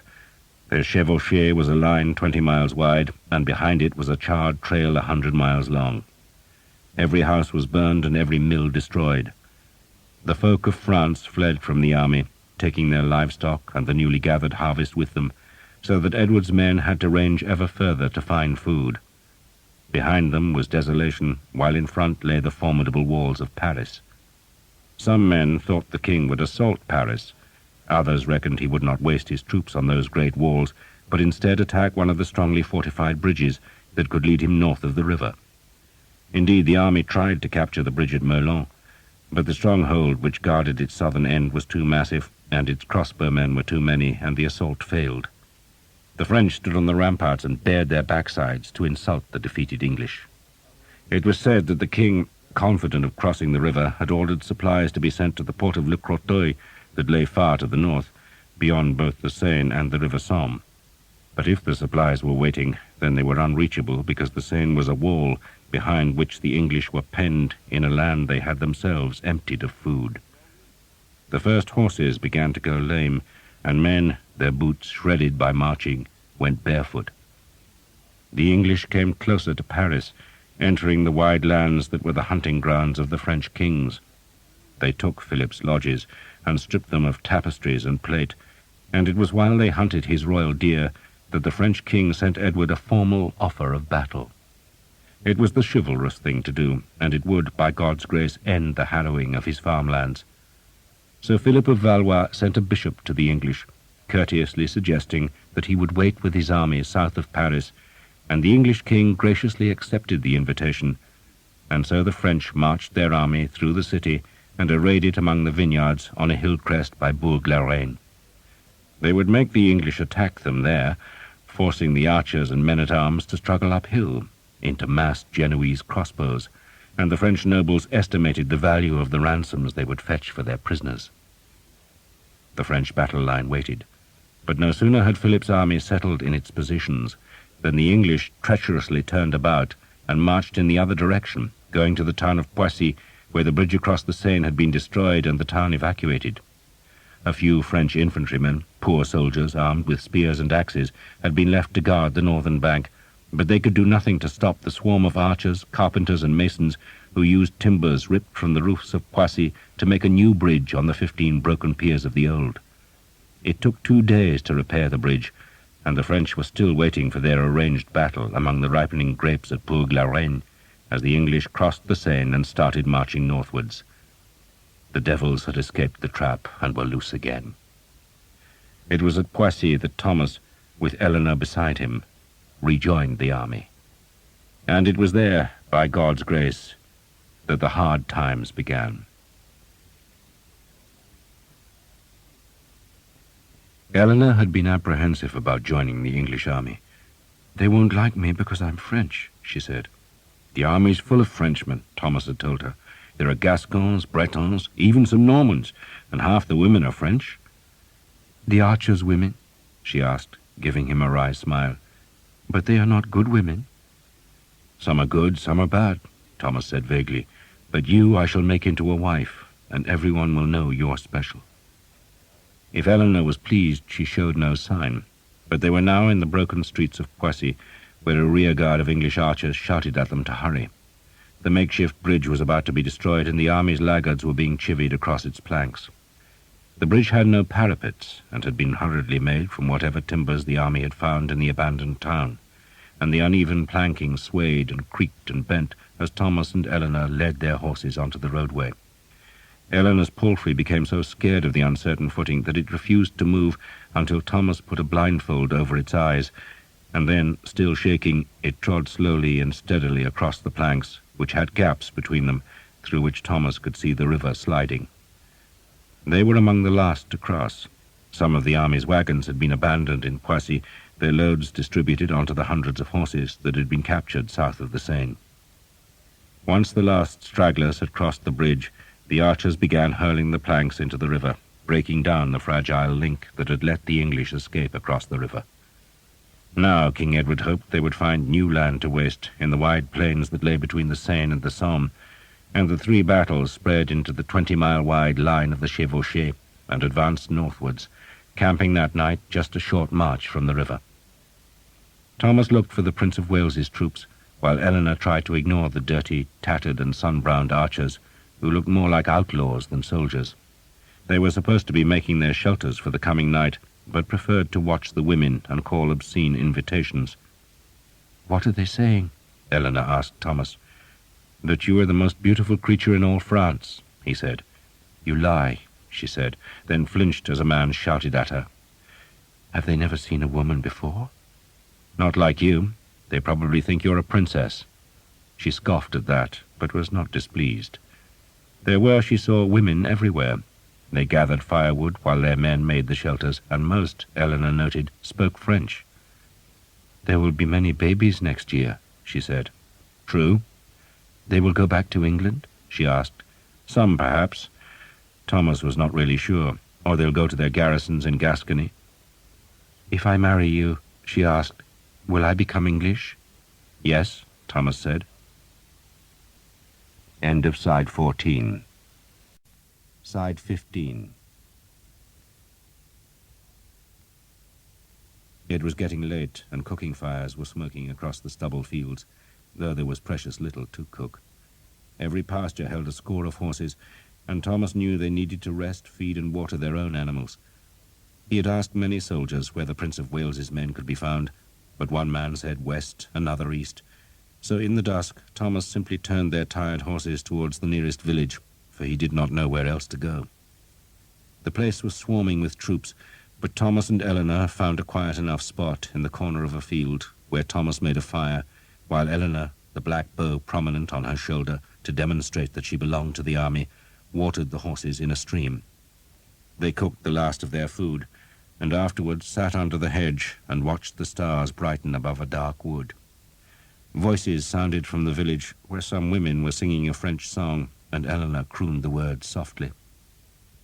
"I remember my mother singing it to me," she said, plucking strands of grass that she wove into a small bracelet. "I was not his only bastard," she said ruefully. "There were 2 others I know of. One died when she was very small, and the other is now a soldier." "He's your brother?"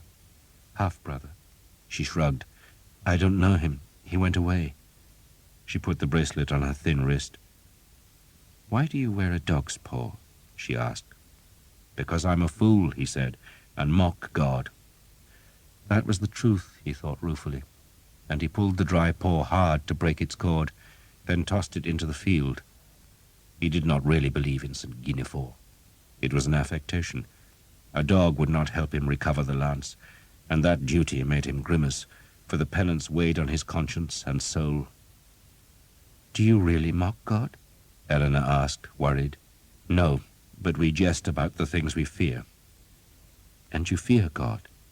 "Of course," Thomas said, then stiffened because there had been a rustle in the hedge behind him, and a cold blade was suddenly pressed against the back of his neck.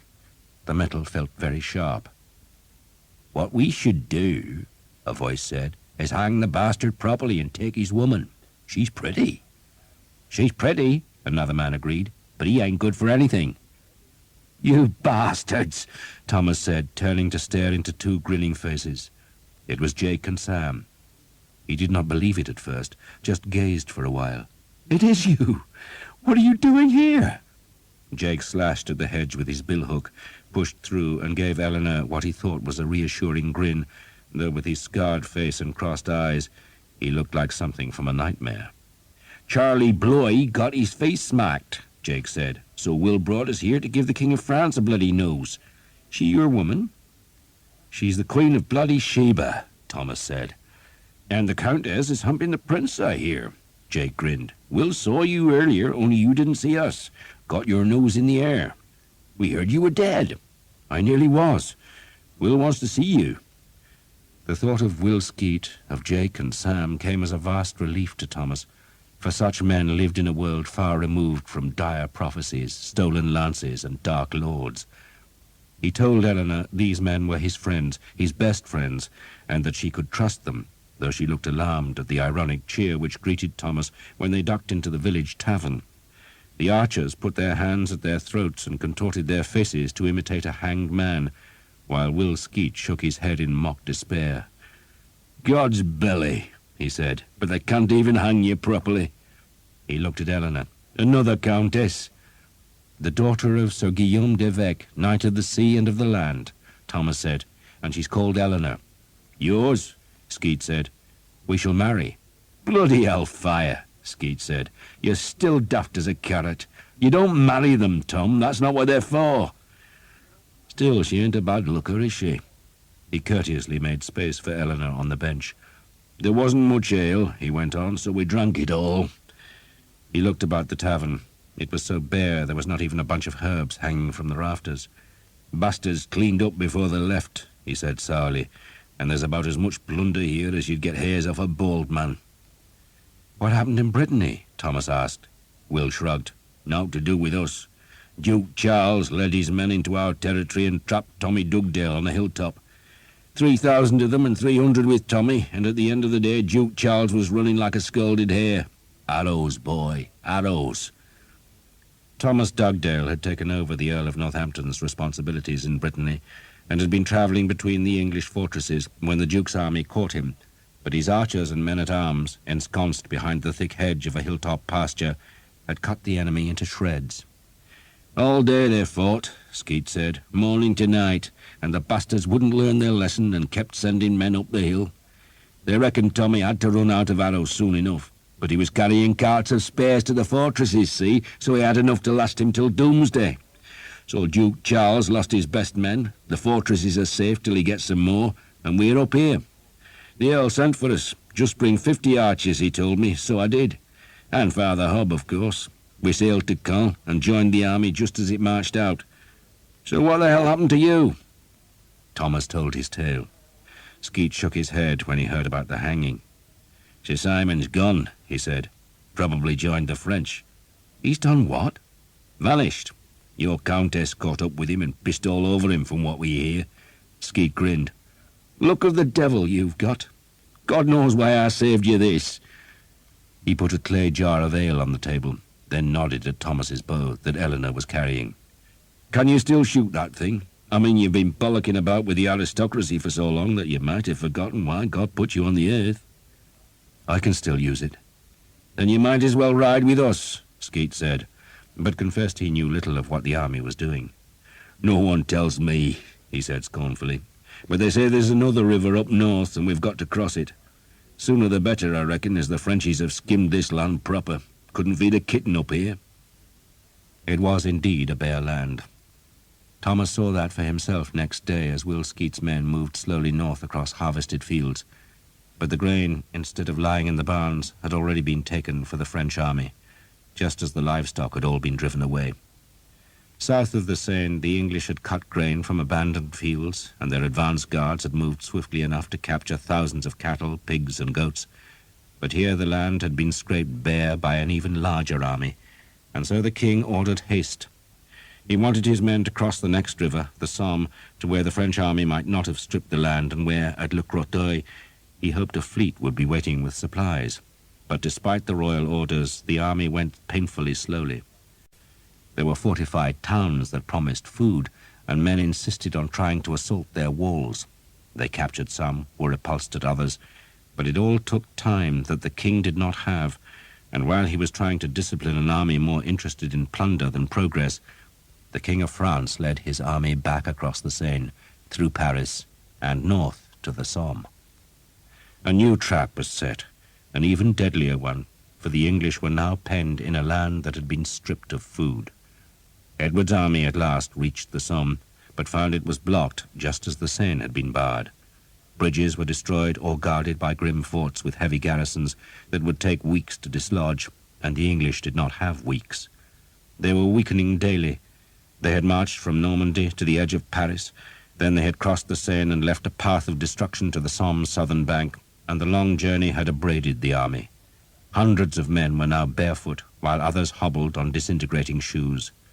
They had horses enough, but few spare horseshoes or nails, and so men led their animals to save their hooves.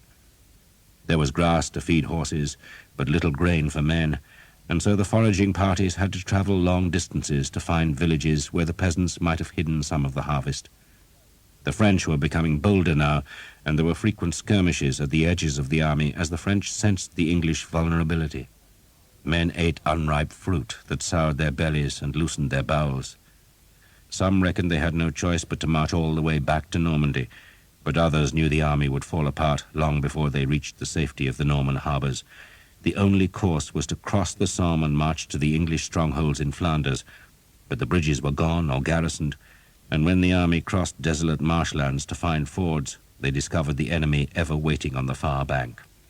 They twice tried to force a passage, but both times the French, secure on the higher, dry land, were able to cut down the archers in the river by crowding the bank with Genoese crossbows. And so the English retreated and marched westwards, getting ever nearer to the river's mouth, and every step reduced the number of possible crossing places as the river grew wider and deeper. They marched for 8 days between the rivers, 8 days of increasing hunger and frustration. "Save your arrows," a worried Will Skeet warned his men late one afternoon. They were making their camp by a small deserted village, which was as bare as every other place they had found since crossing the Seine. "We'll need every arrow we've got for a battle," Skeet went on, "and Christ knows we've none to waste." An hour later, when Thomas was searching a hedgerow for blackberries, a voice called from on high, "Thomas, get your evil bones up here!" Thomas turned to see Will Skeet on the small tower of the village church. He ran to the church, climbed the ladder, past a beam where a bell had hung till the villagers took it away to prevent the English from stealing it, then pulled himself through the hatch and onto the tower's flat roof, where a half-dozen men were crowded, among them the Earl of Northampton, who gave Thomas a very wry look. "I heard you were hanged." "I lived, my lord," Thomas said grimly. The Earl hesitated, wondering whether to ask if Sir Simon Jekyll had been the hangman, but there was no point in continuing that feud. Sir Simon had fled, and the Earl's agreement with him was void. He grimaced instead. "No one can kill a devil's whelp, eh?" he said, then pointed eastwards, and Thomas stared through the twilight and saw an army on the march. It was a long way off, on the far northern bank of the river that here flowed between vast reed beds, but Thomas could still see that the lines of horsemen, wagons, infantry, and crossbowmen were filling every lane and track of that distant bank. The army was approaching a walled town, Abbeville, the Earl said, where a bridge crossed the river, and Thomas, gazing at the black lines twisting towards the bridge, felt as though the gates of hell had opened and spewed out a vast horde of lances, swords, and crossbows. Then he remembered Sir Guillaume was there, and he made the sign of the cross and mouthed a silent prayer that Eleanor's father would survive. "Sweet Christ," Will Skeet said, mistaking Thomas's gesture for fear, "but they want our souls bad." "They know we're tired," the Earl said, "and they know the arrows must run out in the end, and they know they have more men than we do, far more." He turned westwards, "and we can't run much further." He pointed again, and Thomas saw the flat sheen of the sea. "They've caught us," the Earl said. "They'll cross at Abbeville and attack tomorrow." "So we fight," Will Skeet growled. "On this ground, Will?" the Earl asked. The land was flat, ideal for cavalry, and with few hedgerows or coppices to protect archers. "And against so many," he added. He stared at the distant enemy. "They outnumber us, Will, they outnumber us. By God, they outnumber us." He shrugged. "Time to move on." "Move on where?" Skeet asked. "Why not find our ground and stand?" "South?" The Earl sounded unsure. "Maybe we can cross the Seine again and take ships home from Normandy. God knows we can't cross the Somme." He shaded his eyes as he stared at the river. "Christ," he blasphemed, "but why the hell isn't there a ford? We could have raced the bastards back to our fortresses in Flanders and left Philip stranded like the damned fool he is." "Not fight him?" Thomas asked, sounding shocked. The Earl shook his head. "We've hurt him, we've robbed him blind, we've marched through his kingdom and left it smouldering, so why fight him? He spent a fortune on hiring knights and crossbowmen, so why not let him waste that money? Then we come back next year and do it again." He shrugged. "Unless we can't escape him." With those grim words he backed down through the hatch, and his entourage followed, leaving Skeet and Thomas alone. "The real reason they don't want to fight," Skeet said sourly when the Earl was safe out of earshot, "is that they're scared of being taken prisoner. A ransom can wipe out a family's fortune in the blink of an eye." He spat over the tower parapet, then drew Thomas to its northern edge. "But the real reason I brought you up here, Tom, is because your eyes are better than mine. Can you see a village over there?" He pointed northwards. It took Thomas a while, but eventually he spotted a group of low roofs amidst the reeds. "Bloody poor village," he said sourly. "But it's still a place we haven't searched for food," Skeet said, "and being on a marsh they might have some smoked eels. I like a smoked eel, I do. Better than sour apples and nettle soup. You can go and have a look." "Tonight?" "Why not next week?" Skeet said, going to the roof hatch. "Or next year. Of course I mean tonight, you toad. Hurry yourself." Thomas took 20 archers. None of them wanted to go, for it was late in the day, and they feared that French patrols might be waiting on the track that twisted endlessly through the dunes and reed beds that stretched towards the Somme. It was a desolate country. Birds flew from the reeds as the horses picked their way along a track that was so low-lying that in places there were battens of elm to give footing, and all about them the water gurgled and sucked between banks of green-scummed mud. "Tide's going out," Jake commented. Thomas could smell the salt water. They were near enough to the sea for the tides to flow and ebb through this tangle of reeds and marsh grass, though in places the road found a firmer footing on great drifted banks of sand where stiff, pale grasses grew. In winter, Thomas thought, this would be a god-forsaken place, with the cold winds driving the spume across the frozen marsh. It was very nearly dark when they reached the village, which proved to be a miserable settlement of just a dozen reed-thatched cottages which were deserted. The folk must have left just before Thomas's archers arrived, for there were still fires in the small rock hearths. "Look for food," Thomas said, "especially smoked eels." "Be quicker to catch the bloody eels and smoke them ourselves," Jake said. "Get on with it," Thomas said, then took himself to the end of the village, where there was a small wooden church which had been pushed by the wind into a permanently lopsided stance. The church was little more than a shed. Maybe it was a shrine to some saint of this misbegotten marshland, but Thomas reckoned the wooden structure would just about bear his weight, so he scrambled off the horse onto the moss-thick thatch and then crawled up to the ridge, where he clung to the nailed cross that decorated one gable. He saw no movement in the marshes, though he could see the smear of smoke coming from the French campfires that misted the fading light north of Abbeville. Tomorrow, he thought, the French would cross the bridge and file through the town's gates to confront the English army, whose fires burned to the south, and the size of the smoke plumes witnessed how much larger the French army was than the English. Jake appeared from a nearby cottage with a sack in his hand. "What is it?" Thomas called. "Grain!" Jake hefted the sack. "Bloody damp! Sprouting!" "No eels? Of course there are no bloody eels," Jake grumbled. "Bloody eels got more sense than to live in a hovel like this." Thomas grinned and looked off to the sea that lay like a blood-reddened sword-blade to the west. There was one distant sail, a speck of white on the clouded horizon. Gulls wheeled and soared above the river, that here was a great wide channel broken by reeds and banks, sliding towards the sea. It was hard to distinguish between river and marsh, so tangled was the landscape. Then Thomas wondered why the gulls were screaming and diving. He stared at them and saw what at first looked like a dozen cattle on the river bank. He opened his mouth to call that news to Jake. Then he saw that there were men with the cattle. Men and women, perhaps a score of them. He frowned, staring, realizing that the folk must have come from this village. They had presumably seen the English archers approaching, and they had fled with their livestock. But to where? The marsh? That was sensible, for the wetlands probably had a score of secret paths where folk could hide. But why had they risked going onto the sand ridge where Thomas could see them?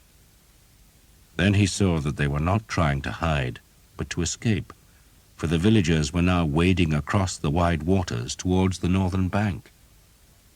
Sweet Jesus, he thought. But there was a ford.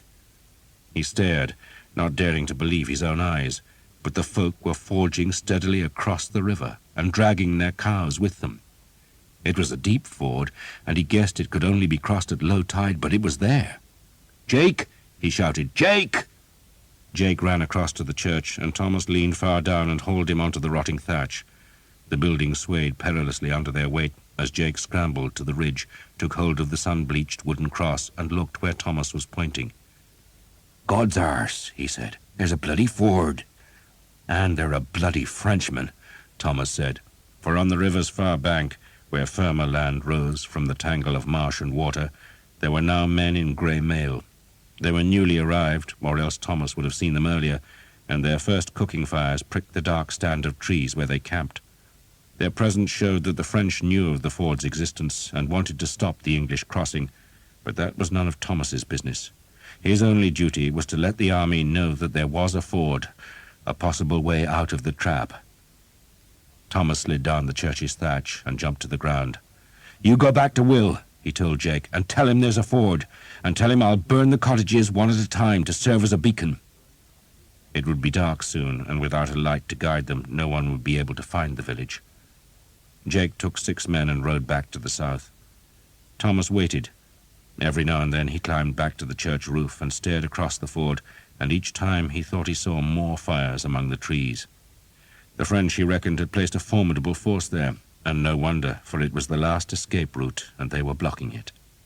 But Thomas still fired the cottages one by one to show the English where that escape might lie.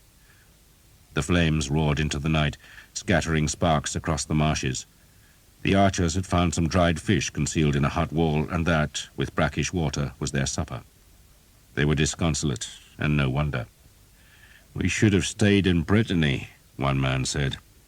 "They're going to corner us," another suggested. He had made a flute from a dried reed and had been playing a melancholy air. "We've got arrows," a third man said. "Enough to kill all those bastards. Have to be enough." The flute player blew some faint notes, then became bored and tossed the instrument into the closest fire. Thomas, the night dragging hard on his patience, strolled back to the church, but instead of climbing onto the roof, he pushed open the ramshackle door and then opened the one-window's shutters to let in the firelight. Then he saw it was not a proper church, but a fisherman's shrine. There was an altar made from sea-whitened planks, balanced on 2 broken barrels, and on the altar was a crude, doll-like figure, draped with strips of white cloth and crowned with a band of dried seaweed. The fishermen at Hookton had sometimes made such places, especially if a boat was lost at sea, and Thomas's father had always hated them. He had burned one to the ground, calling it a place of idols, but Thomas reckoned fishermen needed the shrines. The sea was a cruel place, and the doll, he thought it was female, perhaps represented some saint of the area. Women, whose men were long gone to sea, could come to pray to the saint, begging that the ship would come home. The shrine's roof was low, and it was more comfortable to kneel. Thomas said a prayer. "Let me live," he prayed. "Let me live." And he found himself thinking of the lance, thinking of Brother Germain and Sir Guillaume, and of their fears that a new evil, born of the Dark Lords, was brewing in the south. "It is none of your business," he told himself. "It is superstition. The Cathars are dead, burned in the church's fires, and gone to hell. Beware of madmen," his father had told him, and who better than his father to know that truth? But was he of exile? He bowed his head and prayed that God would keep him from the madness. "And what are you praying for now?" a voice suddenly asked, startling Thomas, who turned to see Father Hobb grinning from the low doorway. He had chatted with the priest during the last few days, but he had never been alone with him. Thomas was not even sure he wanted to be, for Father Hobb's presence was a reminder of his conscience. "I'm praying for more arrows, Father." "Please God, the prayer's answered," Father Hobb said, then settled on the church's earthen floor. "I had the devil's own task fighting my way across the swamp, but I had a mind to talk with you. I have this feeling you've been avoiding me." "Father," Thomas said chidingly. "So here you are, and with a beautiful girl as well. I tell you, Thomas, if they forced you to lick a leper's arse, you'd taste nothing but sweetness. Charmed you are. They can't even hang you. They can, Thomas said, but not properly. Thank God for that, the priest said, then smiled. So how is the penance going? I haven't found the lance, Thomas answered curtly. But have you even looked for it? Father Hob asked, then drew a piece of bread from his pouch. He broke the small loaf and tossed half to Thomas. Don't ask where I got it, but I didn't steal it. Remember, Thomas, you can fail in a penance and still have absolution if you have made a sincere effort. Thomas grimaced, not at Father Hob's words, but because he had bitten down on a scrap of millstone grit caught in the bread. He spat it out. My soul isn't so black as you make it sound, Father. How would you know? All our souls are black. I've made an effort, Thomas said, then found himself telling the whole tale of how he had gone to Caen and sought out Sir Guillaume's house, and how he had been a guest there, and about Brother Germain and the Catha Vexil, and about the prophecy from Daniel and the advice of Mordecai. Father Hob made the sign of the cross when Thomas talked of Mordecai. You can't take the word of such a man, the priest said sternly. He may or may not be a good doctor, but the Jews have ever been Christ's enemy. If he is on anyone's side, it must be the devil's. He's a good man, Thomas insisted. Thomas, Father Hob said sadly, then frowned for a few heartbeats. I have heard, he said after a while, that the Catha heresy still lives, but it can't challenge France and the Church. You would know? Father Hob asked. It reached out across the sea to steal the lance from your father, and you say it reached across France to kill Sir Guillaume's wife. The devil works his business in the dark, Thomas. There's more, Thomas said, and told the priest the story that the Cathars had the Grail. The light of the burning cottages flickered on the walls and gave the seaweed-crowned image on the altar a sinister cast. I don't think I believe any of it, Thomas concluded.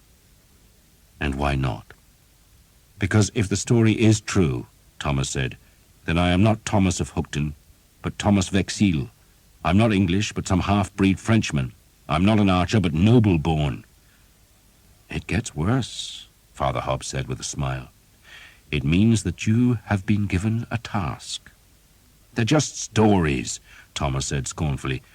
Give me another penance, Father. I'll make a pilgrimage for you. I'll go to Canterbury on my knees if that's what you want. I want nothing of you, Thomas, but God wants a lot from you. Then tell God to choose someone else. I'm not in the habit of giving advice to the Almighty, Father Hob said, though I do listen to his. You think there is no Grail? Men have sought it for 1,000 years, Thomas said, and no one has found it, unless the thing in Genoa is real. Father Hob leaned his head against the wattle wall. I have heard, he said quietly, that the real Grail is made of common clay. A simple peasant dish like the one my mother treasured, God rest her soul, for she could only afford the one good dish, and then, clumsy fool that I am, I broke it one day. But the Grail, I am told, cannot be broken. You could put it in one of those guns that amused everyone at Caen, and it would not break even if you dashed it against a castle wall. And when you place the bread and wine, the blood and flesh of the Mass, in that common piece of clay, Thomas, it turns to gold, pure, shining gold. That is the Grail, and, God help me, it does exist. So you would have me wander the earth looking for a peasant's dish? Thomas asked.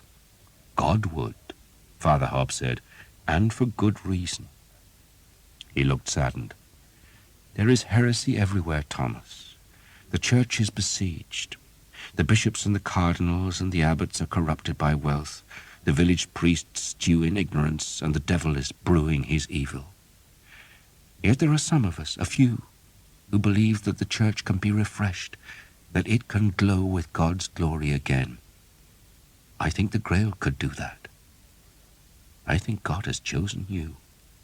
Father, and perhaps me, Father Hob said, ignoring Thomas's protest. When this is all over, he waved a hand to encompass the army and its plight, I think I may join you. We shall seek your family together." "You?" Thomas asked. "Why?" "Because God calls," Father Hobbs said simply, then jerked his head. "You must go, Thomas, you must go. I shall pray for you." Thomas had to go, because the night had been disturbed by the sound of horses' hooves and the strident voices of men. Thomas seized his bow and ducked out of the church to find that a score of men-at-arms were now in the village. Their shields carried the lions and stars of the Earl of Northampton, and their commander was demanding to know who was in charge of the archers. "I am," Thomas said. "Where's this ford?" Thomas made himself a torch from a sheaf of thatch lashed to a pole, and, while its flame lasted, he led them across the marsh towards the distant ford. The flames flickered out after a while, but he was close enough to find his way to where he had seen the cattle. The tide had risen again, and black water seeped and flooded all about the horsemen, who huddled on a shrinking ridge of sand. "You can see where the other side is," Thomas told the men-at-arms, pointing to the fires of the French, which looked to be about a mile away. "Bastards are waiting for us. Plenty of them, too." "We're crossing anyway," the leading man-at-arms said. "The king has decided it, and we're doing it when the tide falls." He turned to his men. "Off your horses, find the path, mark it." He pointed to some pollarded willows. "Cut staves off them, use them as markers." Thomas groped his way back to the village, sometimes wading through water up to his waist. A thin mist was seeping from the flooding tide, and had it not been for the blazing huts in the village, he could easily have got lost. The village, built on the highest piece of land in all the marsh, had attracted a crowd of horsemen by the time Thomas returned. Archers and men-at-arms gathered there, and some had already pulled down the shrine to make fires from its timbers. Will Skeet had come with the rest of his archers. "The women are with the baggage," he told Thomas. "Bloody chaos back there it is. They're hoping to cross everyone in the morning." "Be a fight first," Thomas said. "Either that or fight their whole damn army later in the day. Did you find any eels?" "We ate them." Skeet grinned, then turned as a voice hailed him. It was the Earl of Northampton, his horse's trapper spattered with mud almost to the saddle. "Well done, Will." "Weren't me, my lord. It was this clever bastard." Skeet jerked a thumb at Thomas. "Hanging did you good, eh?" the Earl said, then watched as a file of men-at-arms climbed onto the village's sand ridge. "Be ready to move at dawn, Will, and we'll be crossing when the tide falls. I want your boys in front. Leave your horses here. I'll have good men watch them." There was small sleep that night, though Thomas did doze as he lay on the sand and waited for the dawn, which brought a pale, misty light. Willow trees loomed in the vapour, while men-at-arms crouched at the tide's edge and stared north to where the mist was thickened by smoke from the enemy's fires. The river ran deceptively quick, hastened by the ebbing tide, but it was still too high to cross. The sandbank by the ford held Skeet's 50 archers and another 50 under John Armstrong. There were the same number of men-at-arms, all on foot, led by the Earl of Northampton, who had been given the job of leading the crossing. The Prince of Wales had wanted to lead the fight himself, but his father had forbidden it. The Earl, far more experienced, had the responsibility, and he was not happy. He would have liked many more men, but the sandbank would hold no more, and the paths through the marshland were narrow and treacherous, making it difficult to bring reinforcements. "You know what to do," the Earl told Skeet and Armstrong. "We know." "Maybe another 2 hours?" The Earl was judging the fall of the tide. The 2 hours crept by, and the English could only stare through the thinning mist at the enemy, who formed their battle line at the ford's further side. The receding water let more men come to the sandbank, but the Earl's force was still pitifully small, perhaps 200 at most, while the French had double that number of men-at-arms alone. Thomas counted them as best he could, using the method Will Skeet had taught him, to divide the enemy in 2, divide again, then count the small unit and multiply it by 4.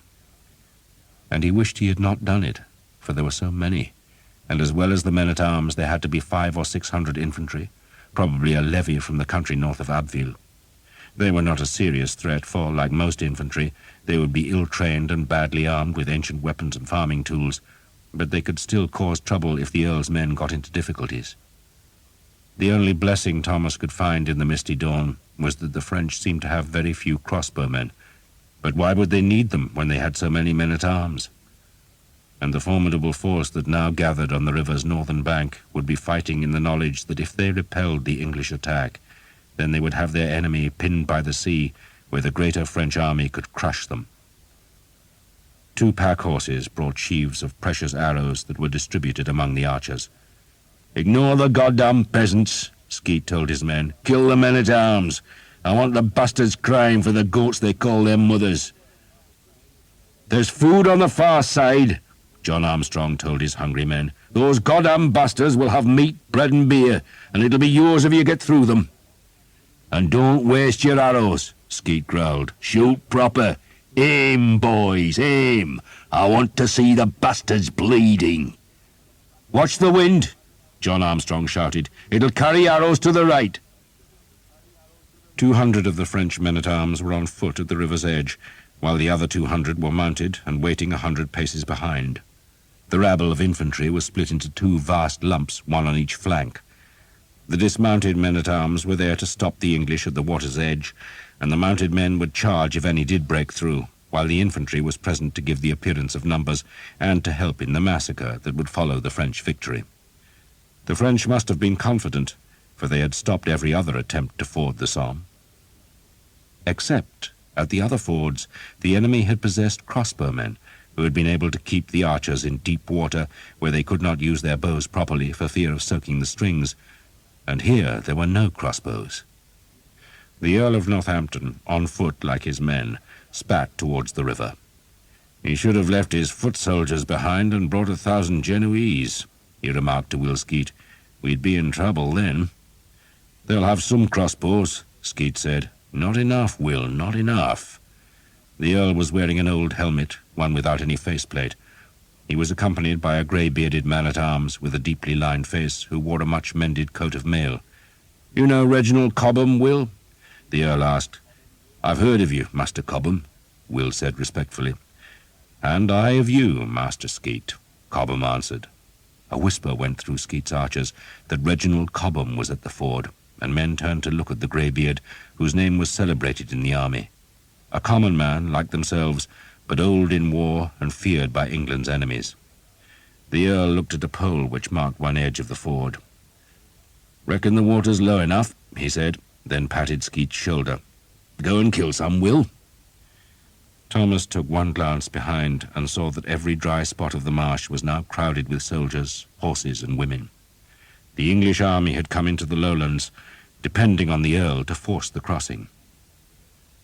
Off to the east, though none at the ford knew it, the main French army was filing across the bridge at Abbeville, ready to fall on the English rear. There was a brisk wind coming from the sea, bringing a morning chill and the smell of salt. Gulls called forlorn above the pale reeds.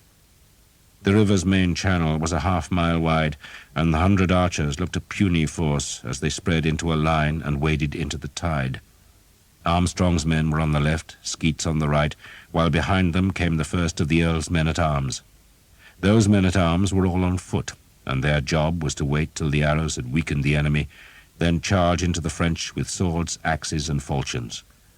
The enemy had 2 drummers who began thumping their goatskins.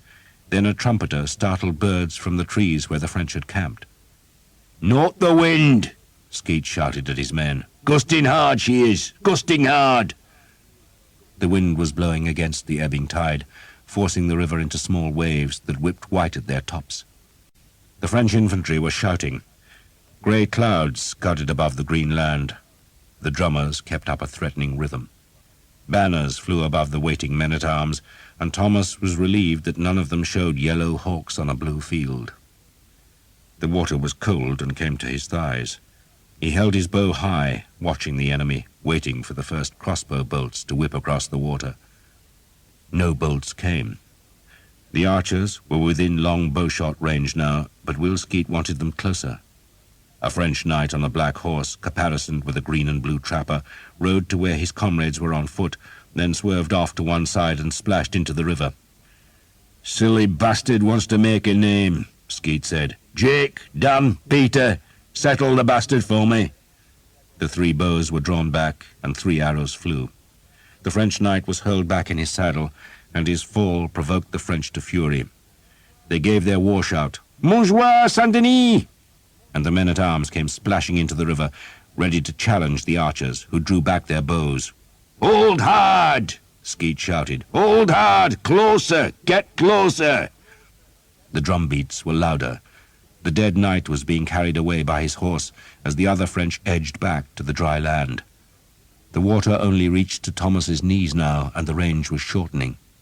100 paces, no more, and Will Skeet was at last satisfied. "Start putting them down!" he shouted.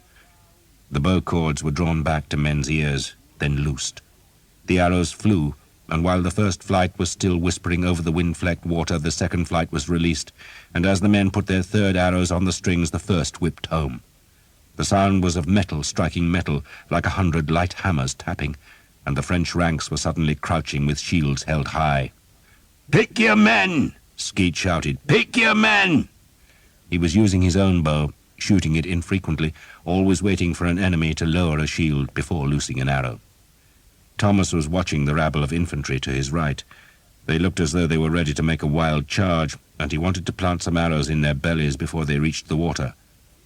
A score of French men-at-arms were dead or wounded, and their leader was shouting at the others to lock their shields. A dozen of the rearward men-at-arms had dismounted and were hurrying forward to reinforce the river bank. "Steady, boys, steady!" John Armstrong called. "Make the arrows count!" The enemy's shields were quilled with arrows. The French were relying on those shields that were thick enough to slow an arrow, and they were staying low, waiting for the arrows to run out or for the English men-at-arms to come close. Thomas reckoned some of the arrows would have driven clean through the shields to inflict wounds, but they were mostly wasted.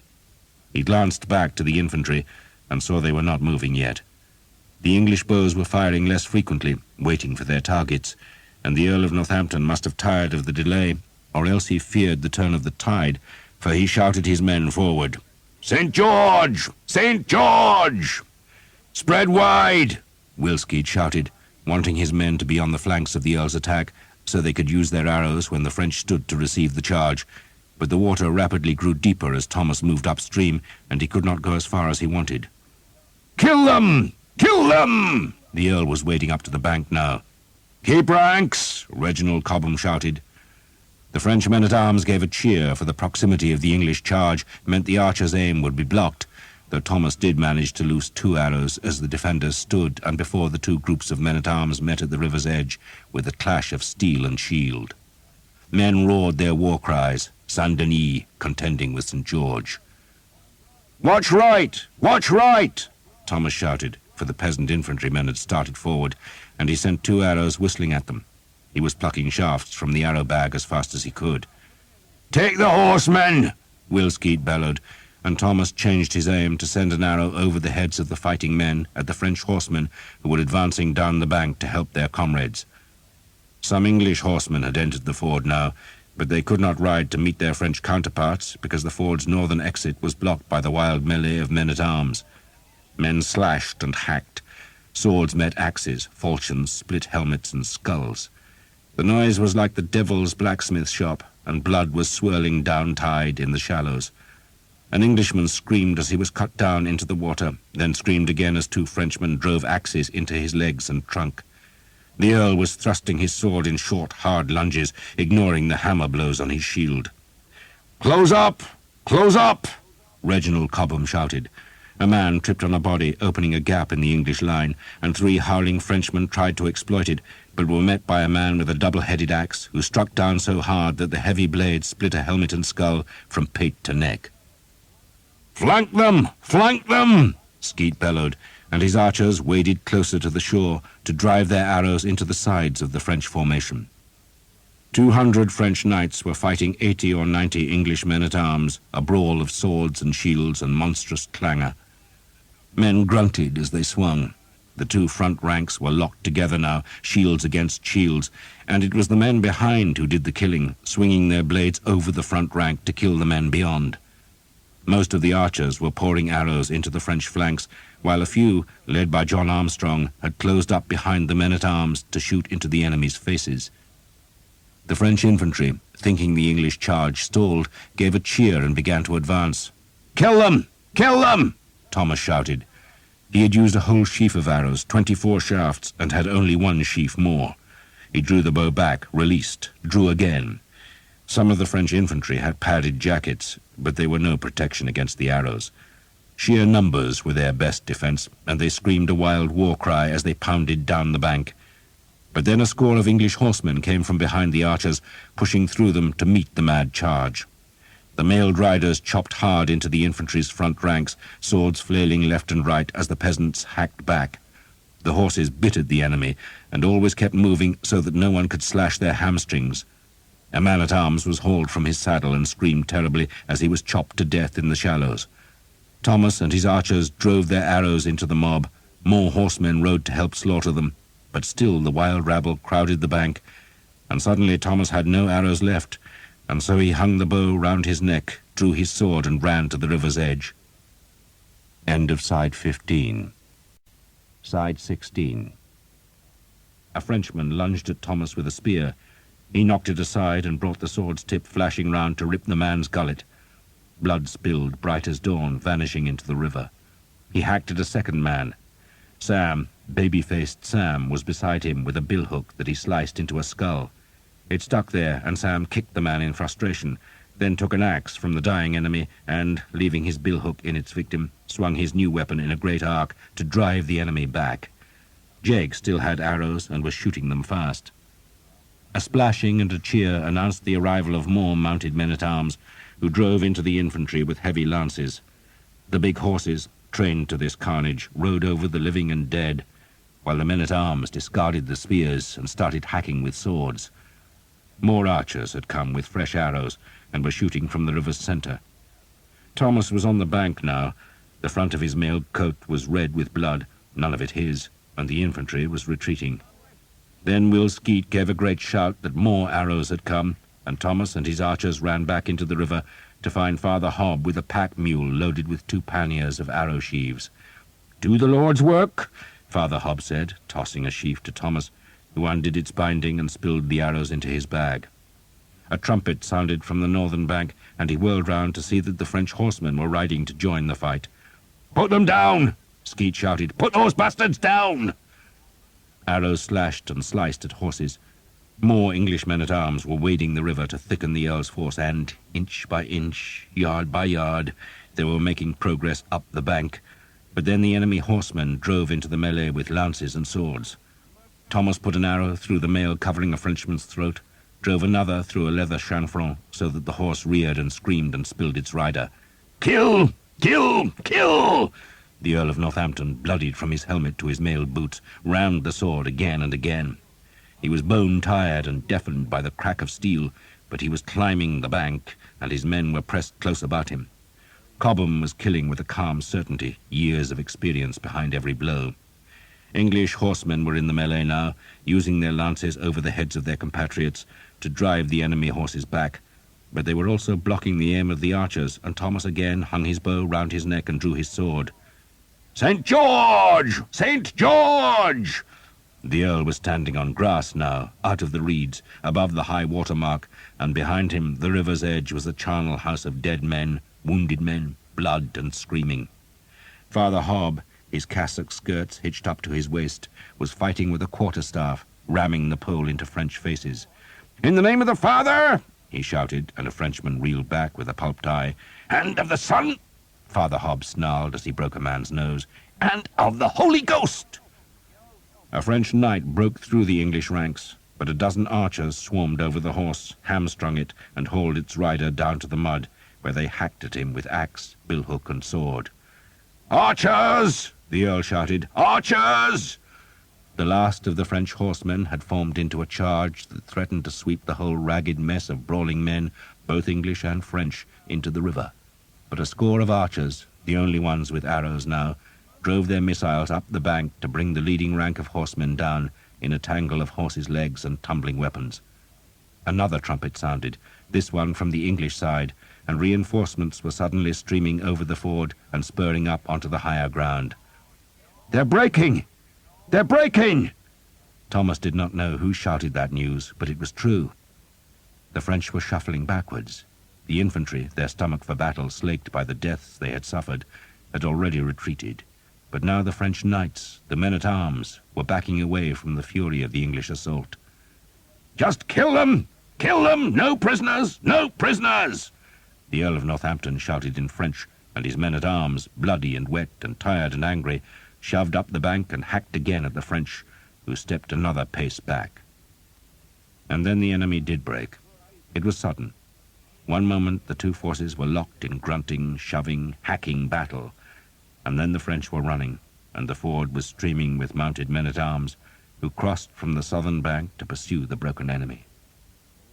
"Jesus," Will Skeet said, and dropped to his knees and made the sign of the cross. A dying Frenchman groaned nearby, but Skeet ignored him. "Jesus," he said again. "You got any arrows, Tom?" "2 left." "Jesus." Skeet looked up. There was blood on his cheeks.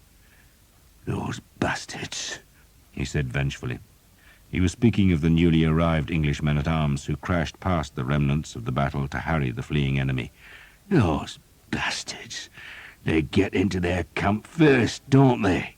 They'll take all the bloody food." But the ford was taken. The trap was broken, and the English were across the Somme. Part 3. Crecy. The whole English army had crossed before the tide rose again. Horses, wagons, men and women, they all crossed safe, so that the French army, marching from Abbeville to trap them, found the corner of land between the river and the sea empty. All next day the armies faced each other across the ford. The English were drawn up for battle, with their 4,000 archers lining the river's bank, and behind them 3 great blocks of men-at-arms on the higher ground.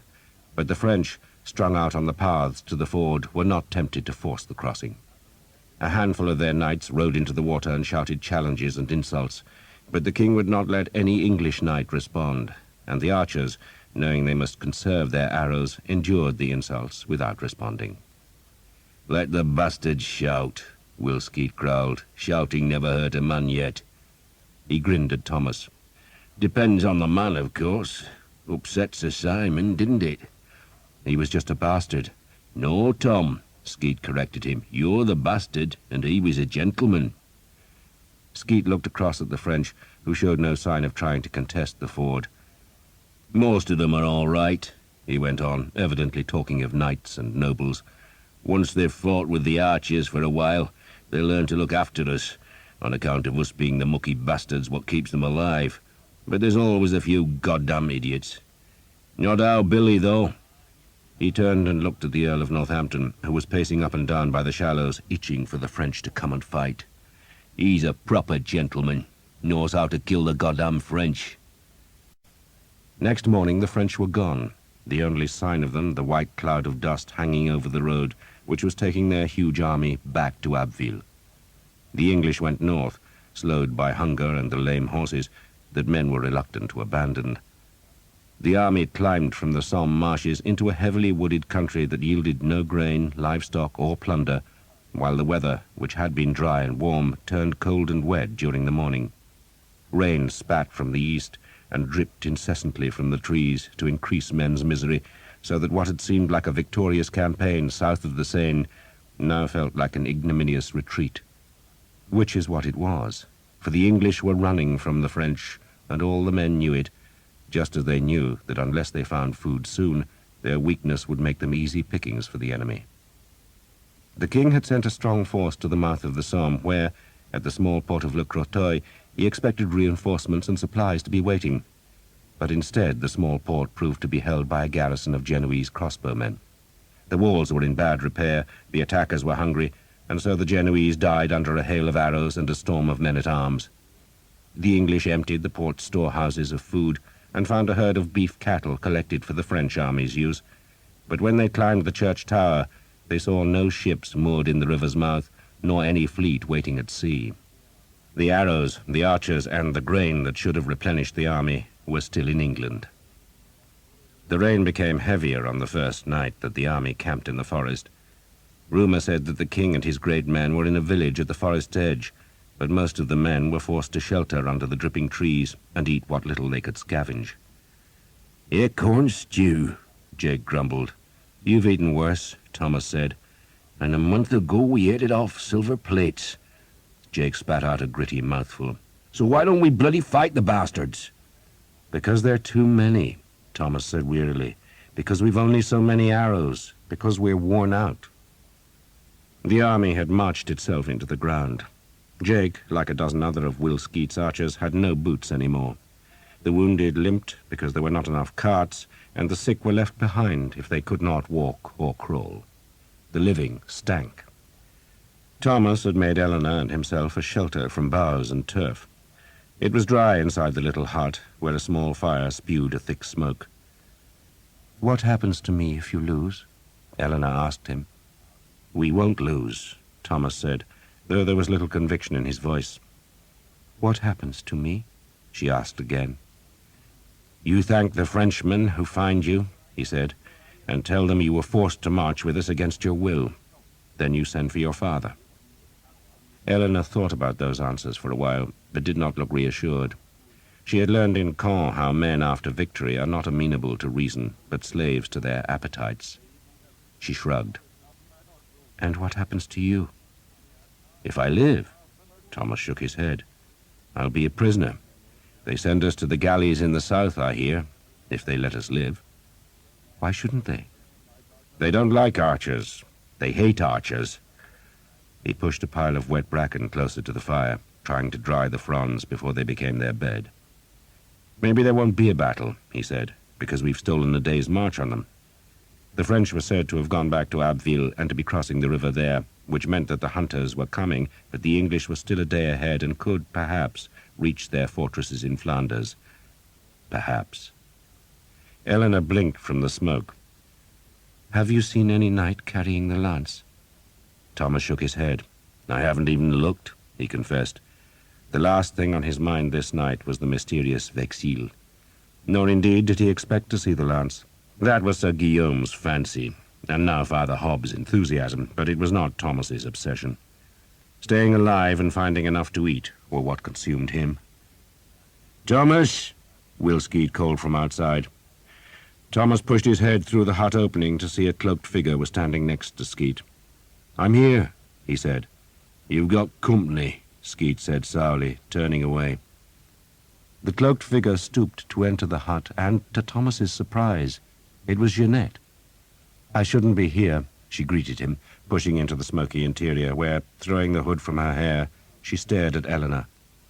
"Who's that?" "My woman," Thomas spoke in English. "Tell her to go," Jeanette said in French. "Stay here," Thomas told Eleanor. "This is the Countess of Armorica." Jeanette bridled when Thomas contradicted her, but did not insist that Eleanor left. Instead, she pushed a bag at Thomas that proved to contain a leg of lamb, a loaf of bread, and a stone bottle of wine. The bread, Thomas saw, was the fine white bread that only the rich could afford, while the ham was studded with cloves and sticky with honey. He handed the bag to Eleanor. "Food fit for a prince," he told her. "I should take it to Will?" Eleanor asked, for the archers had agreed to share all their food. "Yes, but it can wait," Thomas said. "I shall take it now," Eleanor said, and pulled a cloak over her head before vanishing into the wet darkness. "She's pretty enough," Jeanette said in French. "All my women are pretty," Thomas said. "Fit for princes, they are." Jeanette looked angry, or perhaps it was just the smoke from the small fire irritating her. She prodded the hut's side. "This reminds me of our journey." "It wasn't cold or wet," Thomas said. "And you were mad," he wanted to add. "And I nursed you, and you walked away from me without looking back." Jeanette heard the hostility in his voice. "He thinks," she said, "that I am saying confession." "Then tell me your sins," Thomas responded, "and you won't have lied to His Highness." Jeanette ignored that. "You know what is going to happen now?" "We run away, they chase us, and either they catch us or they don't." He spoke brusquely. "And if they catch us, there'll be a bloodletting." "They will catch us," Jeanette said confidently, "and there will be a battle." "You know that?" "I listen to what is reported to the prince," she said, "and the French are on the good roads. We are not." That made sense. The ford by which the English army had crossed the Somme led only into marshland and forest. It was a link between villages. It lay on no great trading route, and so no good roads led from its banks. But the French had crossed the river at Abbeville, a city of merchants, and so the enemy army would have wide roads to hasten their march into Picardy. They were well fed, they were fresh, and now they had the good roads to speed them. "So there'll be a battle," Thomas said, touching his black bow. "There is to be a battle," Jeanette confirmed. "It's been decided. Probably tomorrow or the next day. The king says there is a hill just outside the forest where we can fight. Better that, he says, than letting the French get ahead and block our road. But either way," she paused, "they will win." "Maybe," Thomas allowed. "They will win," Jeanette insisted. "I listened to the conversations, Thomas. They are too many." Thomas made the sign of the cross. If Jeanette was right, and he had no reason to think she was deceiving him, then the army's leaders had already given up hope. But that did not mean he had to despair. "They have to beat us first," he said stubbornly. "They will," Jeanette said brutally. "And what happens to me then?"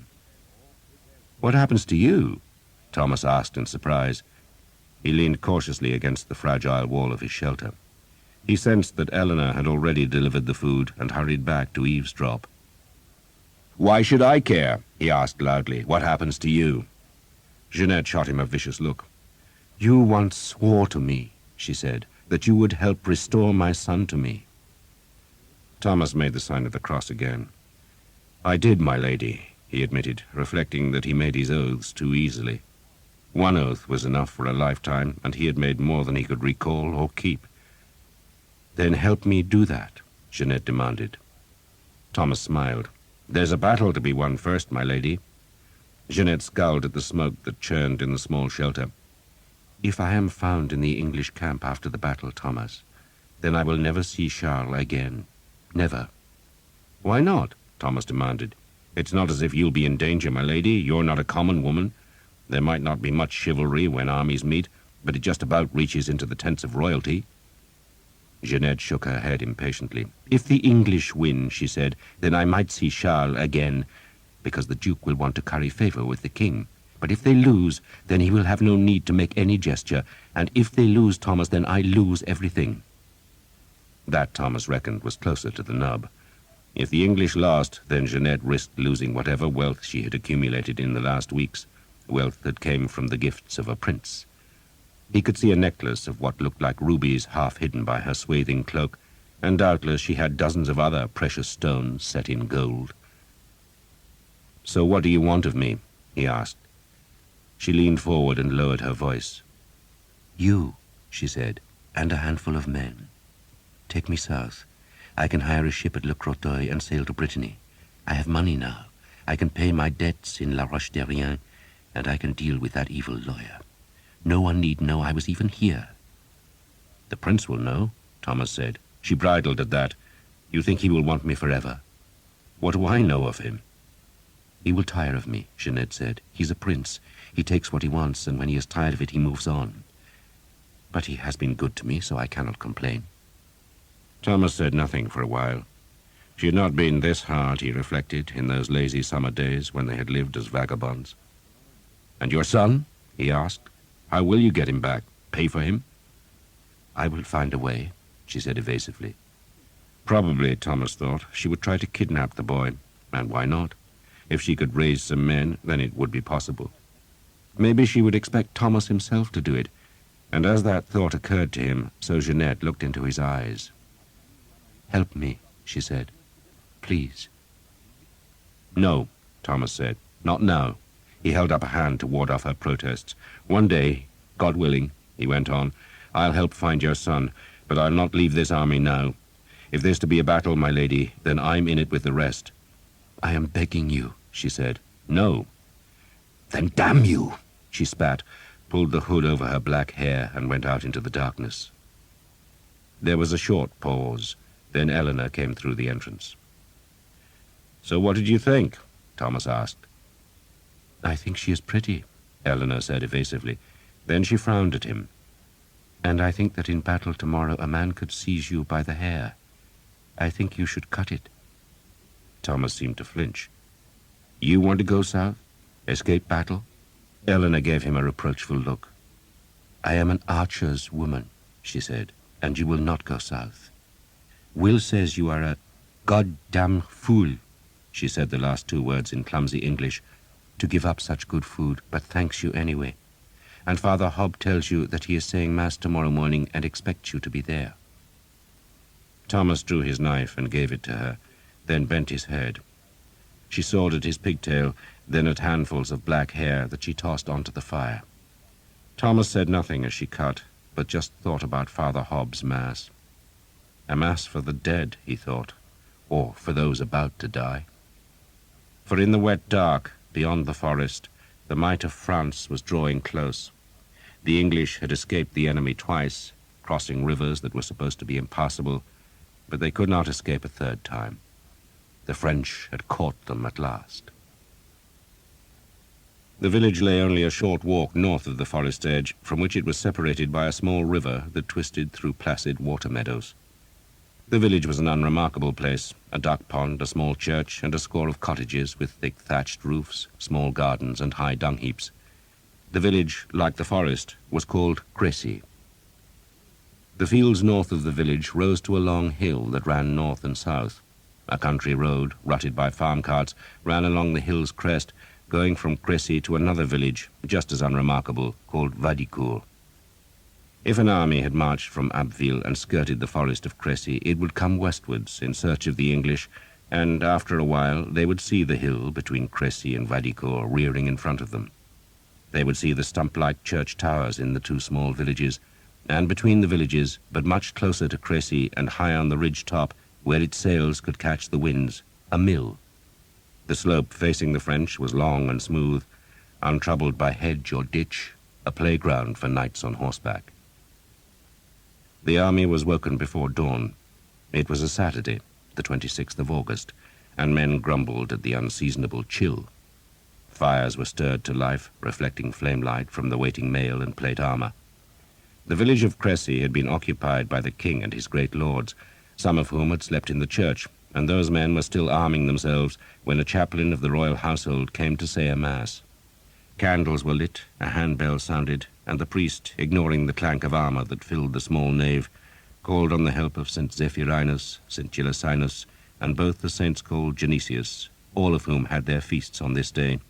And the priest also sought aid from little Sir Hugh of Lincoln, a child who had been murdered by the Jews on this same day nearly 200 years before. The boy, who was said to have shown a remarkable piety, had been found dead, and no one understood how God could have allowed such a paragon to be snatched from earth so young. But there were Jews in Lincoln, and their presence had provided a convenient answer. The priest prayed to them all. St. Zephyrinus, he prayed, "Give us victory." St. Gillicinus, he pleaded, "Be with our men." St. Genesius, "Look after us." And St. Genesius, "Give us strength." Little Sir Hugh, he begged, "Thou child in God's arms, intercede for us." "Dear God," he prayed, "in thy great mercy, spare us." The knights came to the altar in their linen shirts to receive the sacraments. In the forests, the archers knelt to other priests. They made confession and took the dry, stale bread that was the body of Christ. They made the sign of the cross. No one knew there was to be a battle that day, but they sensed the campaign had come to its end, and they must either fight today or the next. "Give us enough arrows," the archers prayed, "and we shall make the earth red." And they held their yew staves towards the priests, who touched the bows and said prayers over them. Lances were unwrapped. They had been carried on pack horses or wagons, and had hardly been used in the campaign, but the knights all dreamed of a proper battle of swirling horsemen, punctuated by the shock of lances striking shields. The older and wiser men knew they would fight on foot, and that their weapons would mostly be swords or axes or falchions. But still the painted lances were taken from their cloth or leather coverings that protected them from being dried by the sun or warped by rain. "We can use them as pikes," the Earl of Northampton suggested. Squires and pages armed their knights, helping them with the heavy coats of leather, mail, and plate.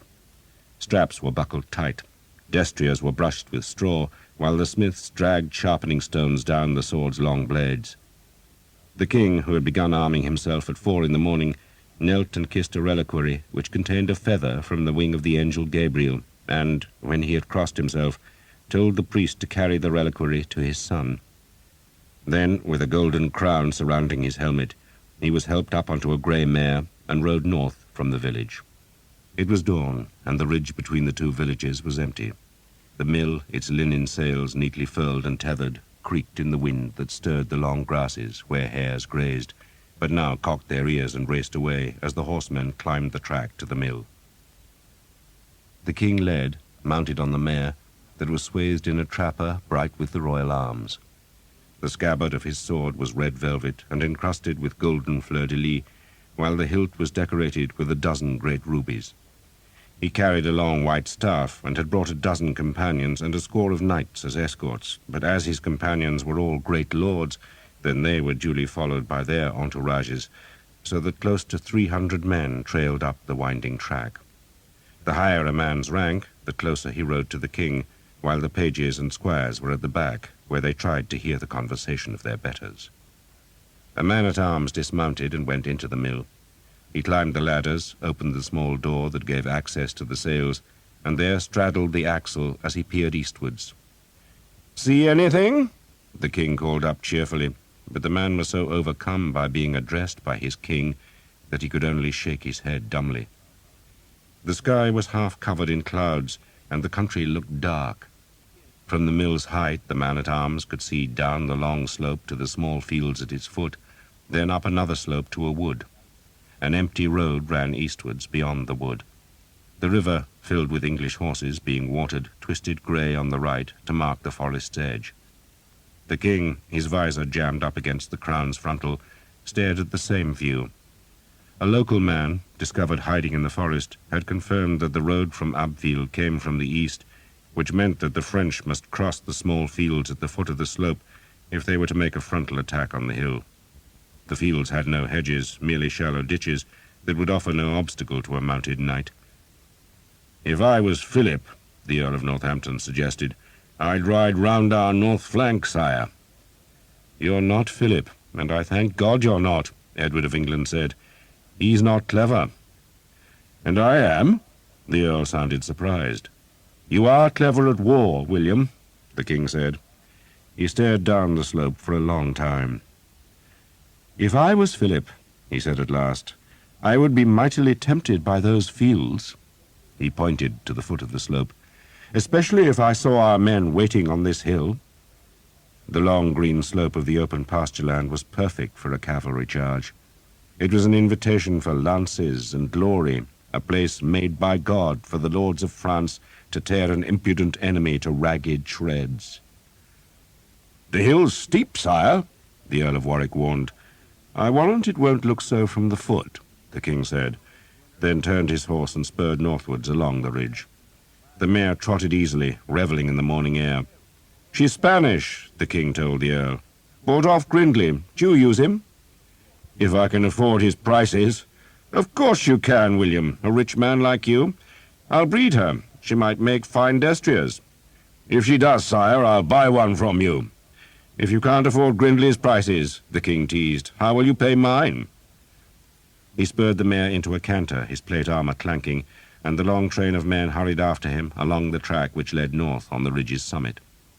Green shoots of wheat and barley, doomed to die in the winter, grew where the grains had fallen from the carts carrying the harvest to the mill.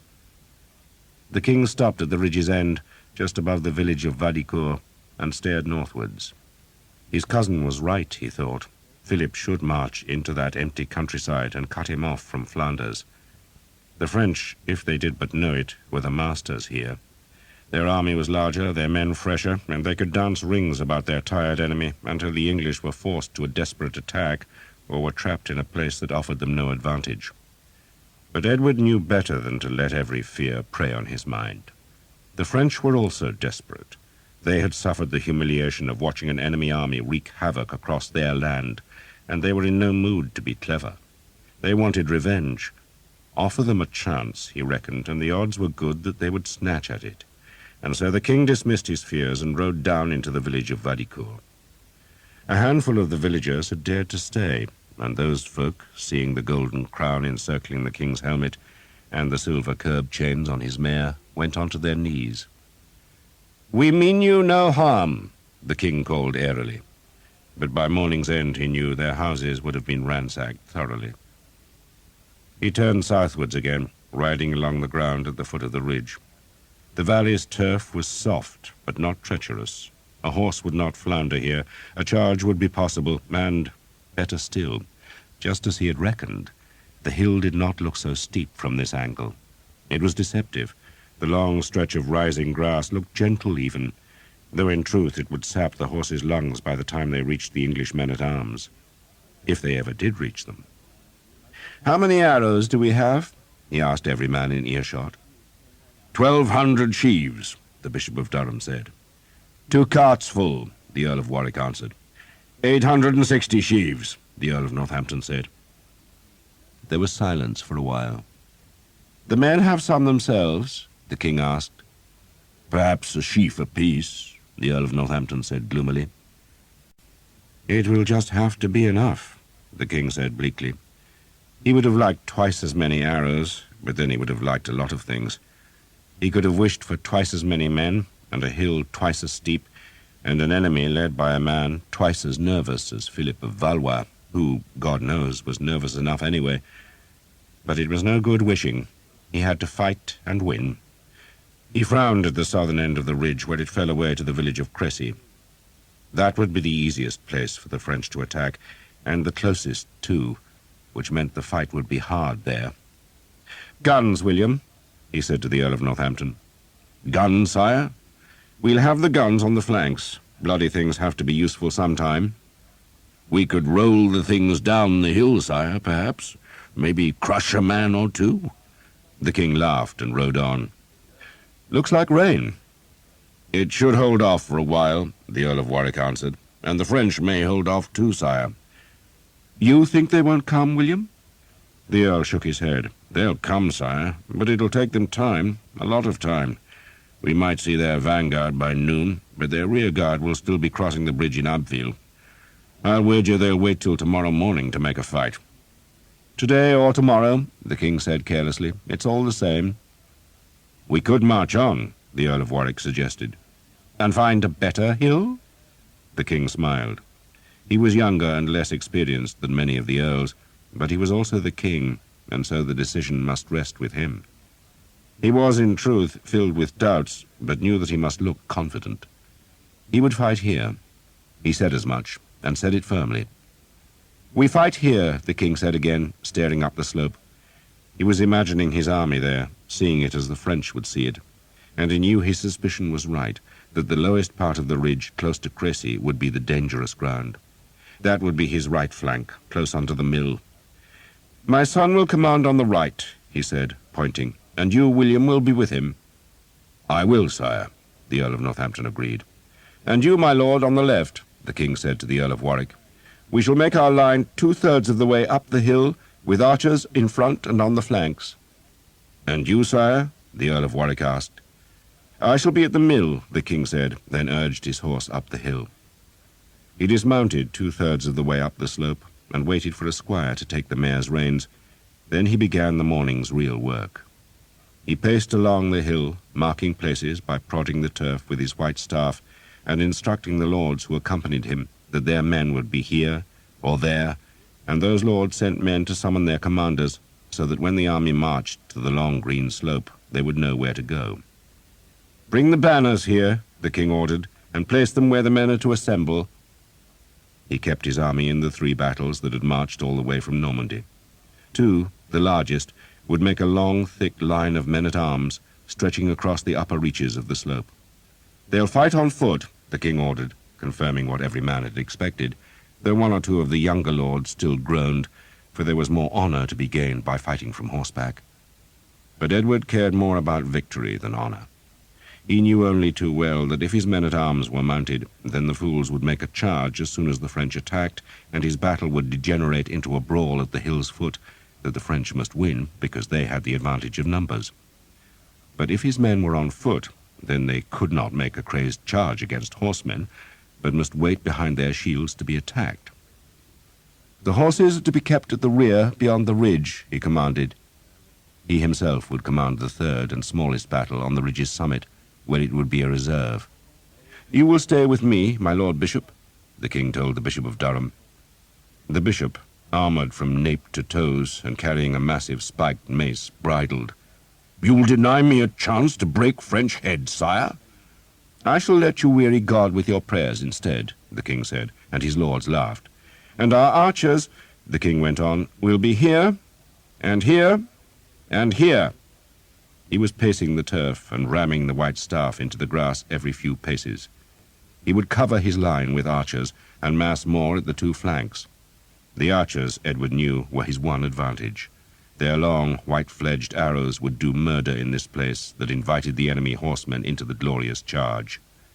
"Here," he stepped on and gouged the turf again, "and here." "You want pits, sire?" the Earl of Northampton asked. "As many as you like, William," the king said. The archers, once they were gathered in their groups all along the face of the line, would be told to dig pits in the turf some yards down the slope.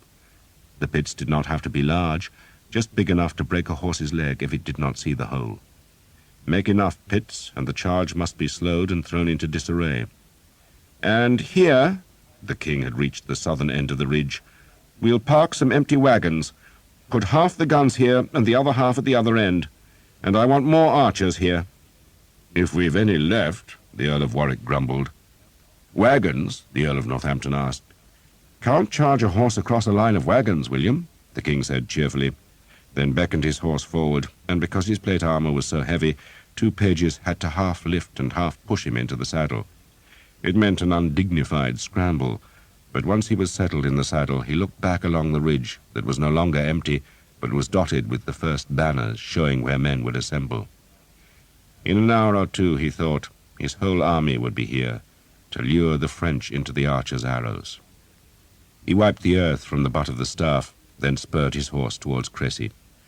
"Let's see if there's any food," he said. The first flags fluttered on the empty ridge. The sky pressed grey across distant fields and woods.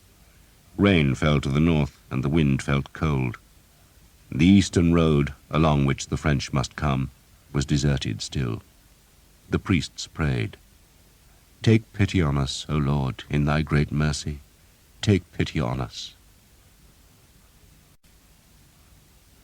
The man who called himself the Harlequin was in the woods on the hill that lay to the east of the ridge that ran between Crecy and Vadicourt. He had left Abbeville in the middle of the night, forcing the sentries to open the northern gate, and he had led his men through the dark with the help of an Abbeville priest who knew the local roads. Then, hidden by beeches, he had watched the King of England ride and walk the far ridge. Now the king was gone, but the green turf was speckled with banners, and the first English troops were straggling up from the village. "They expect us to fight here," he remarked. "It's as good a place as any," Sir Simon Jekyll observed grumpily. He did not like being roused in the middle of the night. He knew that the strange black-clad man who called himself the Harlequin had offered to be a scout for the French army, but he had not thought that all the Harlequin's followers would be expected to miss their breakfast and grope through a black and empty countryside for 6 cold hours. "It's a ridiculous place to fight," the Harlequin responded. "They will line the hill with archers, and we will have to ride straight into their points.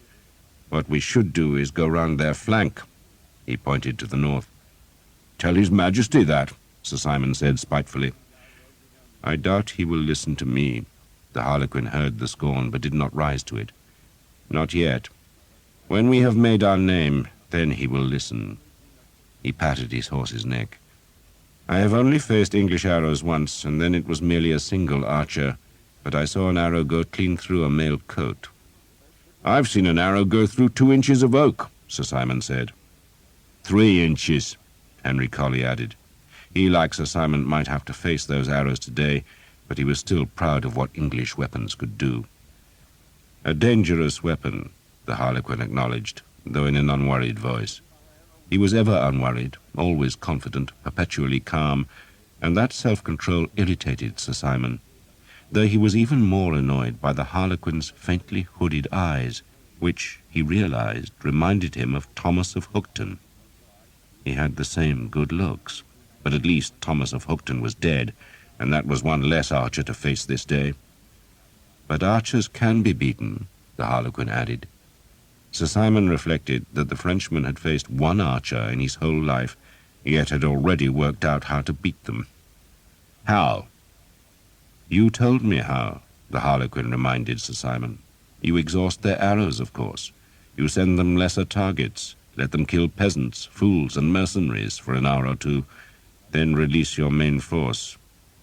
What we shall do," he turned his horse away, "is charge with the second line. It does not matter what orders we receive. We shall wait till the arrows are running out. Who wants to be killed by some dirty peasant? No glory there, Sir Simon." That, Sir Simon acknowledged, was true enough. He followed the Harlequin to the further side of the beechwood, where the squires and servants waited with the pack-horses. 2 messengers were sent back with news of the English dispositions, while the rest dismounted and unsaddled their horses. There was time for men and beasts to rest and feed, time to don the battle armor, and time for prayer. The Harlequin prayed frequently, embarrassing Sir Simon, who considered himself a good Christian, but one who did not dangle his soul from God's apron strings. He said confession once or twice a year, went to Mass, and bared his head when the sacraments passed by, but otherwise he spared little thought for the pieties. The Harlequin, on the other hand, confided every day to God, though he rarely stepped into a church and had little time for priests. It was as though he had a private relationship with heaven, and that was both annoying and comforting to Sir Simon. It annoyed him because it seemed unmanly, and it comforted him because if God was of any use to a fighting man, then it was on a day of battle. This day, though, seemed special for the Harlequin, for after going down on one knee and praying silently for a while, he stood and ordered his squire to bring him the lance. Sir Simon, wishing they could stop the pious foolery and eat instead, presumed that they were expected to arm themselves, and sent Colley to fetch his own lance. But the Harlequin stopped him. "Wait," he ordered. The lances, wrapped in leather, were carried on a pack-horse, but the Harlequin's squire fetched a separate lance, one that had travelled on its own horse and was wrapped in linen as well as leather. Sir Simon had assumed it was the Harlequin's personal weapon, but instead, when the linen was pulled from the shaft, he saw it was an ancient and warped spear, made from a timber so old and dark that it would surely splinter if it was subjected to the smallest strain. The blade looked to be made of silver, which was foolish, for the metal was too weak to make a killing blade. Sir Simon grinned. "You're not fighting with that." "We are all fighting with that," the Harlequin said, and to Sir Simon's surprise the black-dressed man fell to his knees again. "Down," he instructed Sir Simon. Sir Simon knelt, feeling like a fool. "You are a good soldier, Sir Simon," the Harlequin said. "I have met few men who can handle weapons as you do, and I can think of no man I would rather have fighting at my side. But there is more to fighting than swords and lances and arrows. You must think before you fight, and you must always pray, for if God is on your side, then no man can beat you." Sir Simon, obscurely aware that he was being criticized, made the sign of the cross. "I pray," he said defensively. "Then give thanks to God that we will carry that lance into battle." "Why?" "Because it is the lance of St. George, and the man who fights under the protection of that lance will be cradled in God's arms." Sir Simon stared at the lance, which had been laid reverently on the grass. There had been a few times in his life, usually when he was half drunk, when he would glimpse something of the mysteries of God. He had once been reduced to tears by a fierce Dominican, though the effect had not lasted beyond his next visit to a tavern, and he had felt shrunken the first time he had stepped into a cathedral and seen the whole vault dimly lit by candles. But such moments were few, infrequent, and unwelcome. Yet now, suddenly, the mystery of Christ reached down to touch his heart. He stared at the lance, and did not see a tawdry old weapon tricked with an impractical silver blade, but a thing of God-given power. It had been given by heaven to make men on earth invincible, and Sir Simon was astonished to feel tears prick at his eyes. End of Side 16. Side 17. "My family brought it from the Holy Land," the Harlequin said, "and they claimed that men who fought under the lance's protection could not be defeated. But that was not true. They were beaten, but when all their allies died, when the very fires of hell were lit to burn their followers to death, they lived. They left France and took the lance with them, but my uncle stole it and concealed it from us. Then I found it, and now it will give its blessings to our battle." Sir Simon said nothing. He just gazed at the weapon with a look close to awe. Henry Colley, untouched by the moment's fervour, picked his nose. "The world," the Harlequin said, "is rotting. The church is corrupt and kings are weak. We have it in our power, Sir Simon, to make a new world, loved by God, but to do it we must destroy the old. We must take power ourselves, then give the power to God. That is why we fight." Henry Colley thought the Frenchman was plain crazy, but Sir Simon had an enraptured expression. "Tell me," the Harlequin looked at Sir Simon, "what is the battle flag of the English king?" "The dragon banner," Sir Simon said. The Harlequin offered one of his rare smiles. "Is that not an omen?" he asked, then paused. "I shall tell you what will happen this day," he went on. "The King of France will come, and he will be impatient, and he will attack. The day will go badly for us. The English will jeer us because we cannot break them. But then we shall carry the lance into battle, and you will see God turn the fight. We shall snatch victory from failure. You will take the English king's son as a prisoner, and maybe we will even capture Edward himself, and our reward will be Philip of Valois' favour. That is why we fight, Sir Simon, for the king's favour, because that favour means power, riches, and land. You will share that wealth, but only so long as you understand that we shall use our power to purge the rot from Christendom. We shall be a scourge against the wicked." Mad as a brush, Henry Colley thought, daft as lights.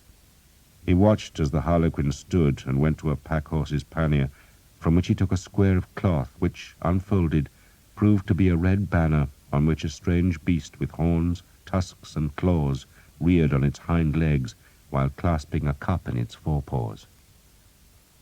"This is my family's banner," the Harlequin said, tying the flag to the lance's long silver head with black ribbons.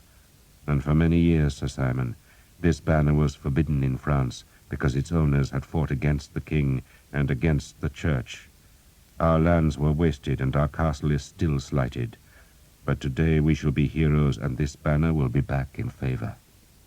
He rolled the flag about the lance head so that the yale was hidden. "Today," he said fervently, "my family is resurrected." "What is your family?" Sir Simon asked. "My name is Guy Vexil," the Harlequin admitted, "and I am the Count of Asterac." Sir Simon had never heard of Asterac, but he was pleased to learn that his master was a proper nobleman, and to signify his obedience, he held his praying hands towards Guy Vexil in homage.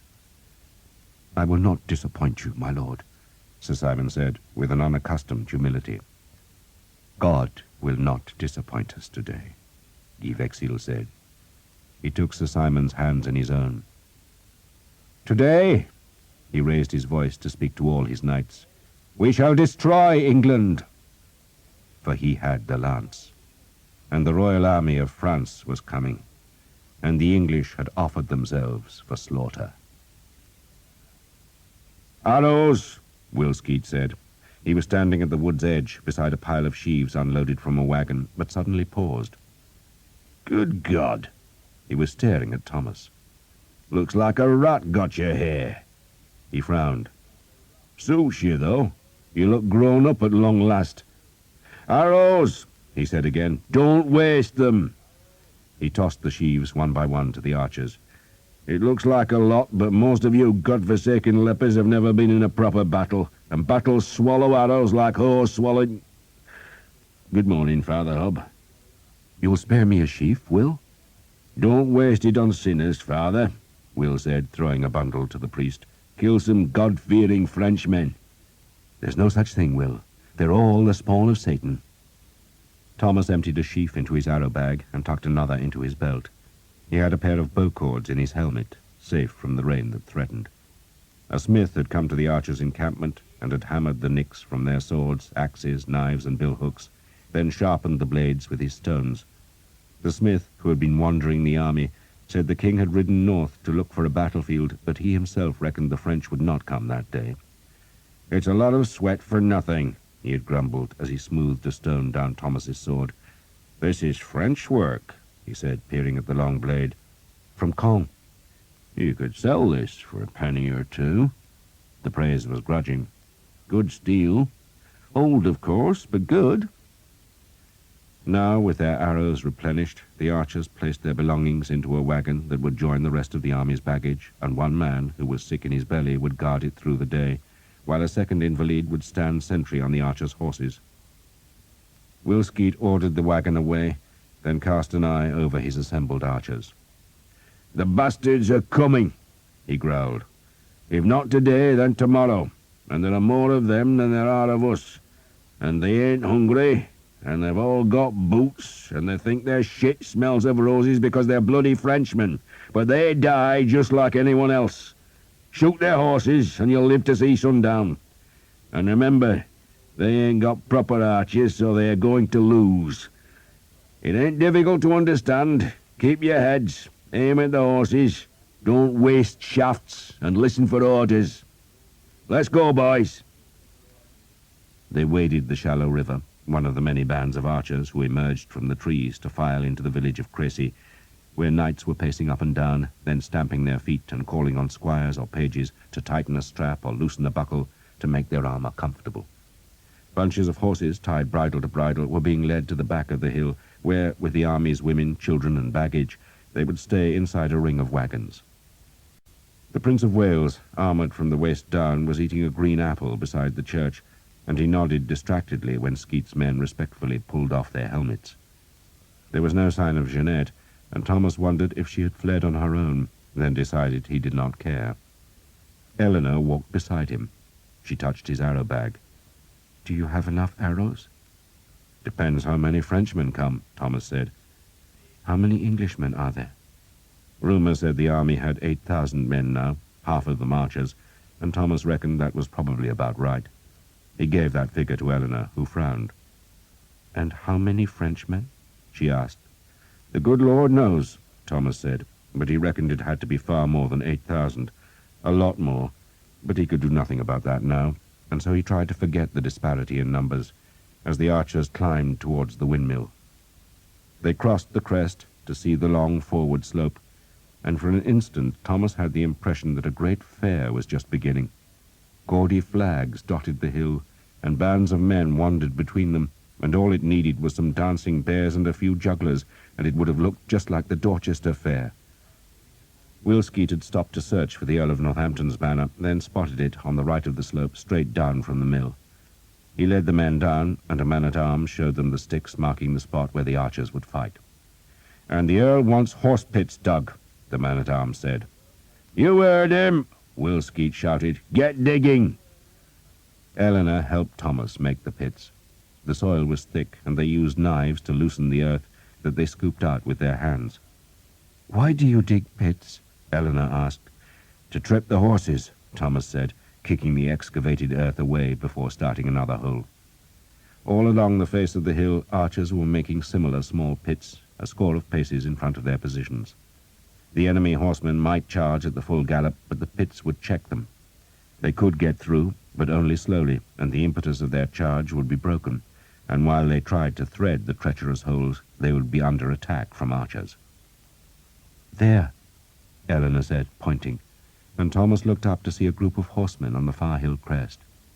The first Frenchmen had arrived, and they were staring across the valley to where the English army slowly assembled under the banners. "Be ours yet," Thomas said. Those Frenchmen, he guessed, were the vanguard who had been sent ahead to find the enemy, while the main French army would still be marching from Abbeville. The crossbowmen, who would surely lead the attack, would all be on foot. Off to Thomas's right, where the slope fell away to the river and the village, a makeshift fortress of empty wagons was being made. The carts were parked close together to form a barrier against horsemen, and between them were guns. These were not the guns that had failed to break Caen Castle, but were much smaller. Ryeballs, Will Skeet said to Thomas. Ryeballs? That's what they're called, ryeballs.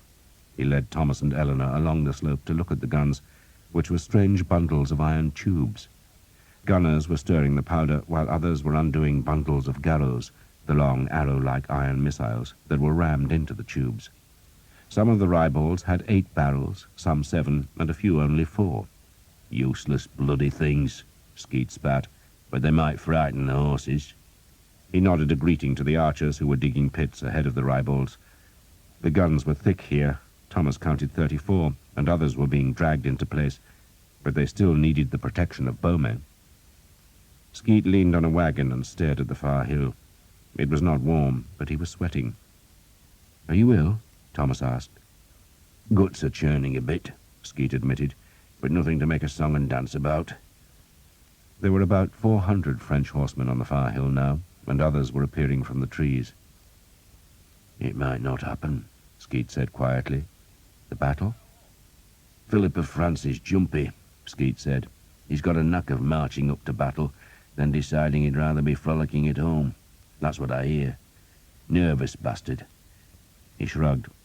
But if he thinks he's got a chance today, Tom, it's going to be nasty. Thomas smiled. "The pits?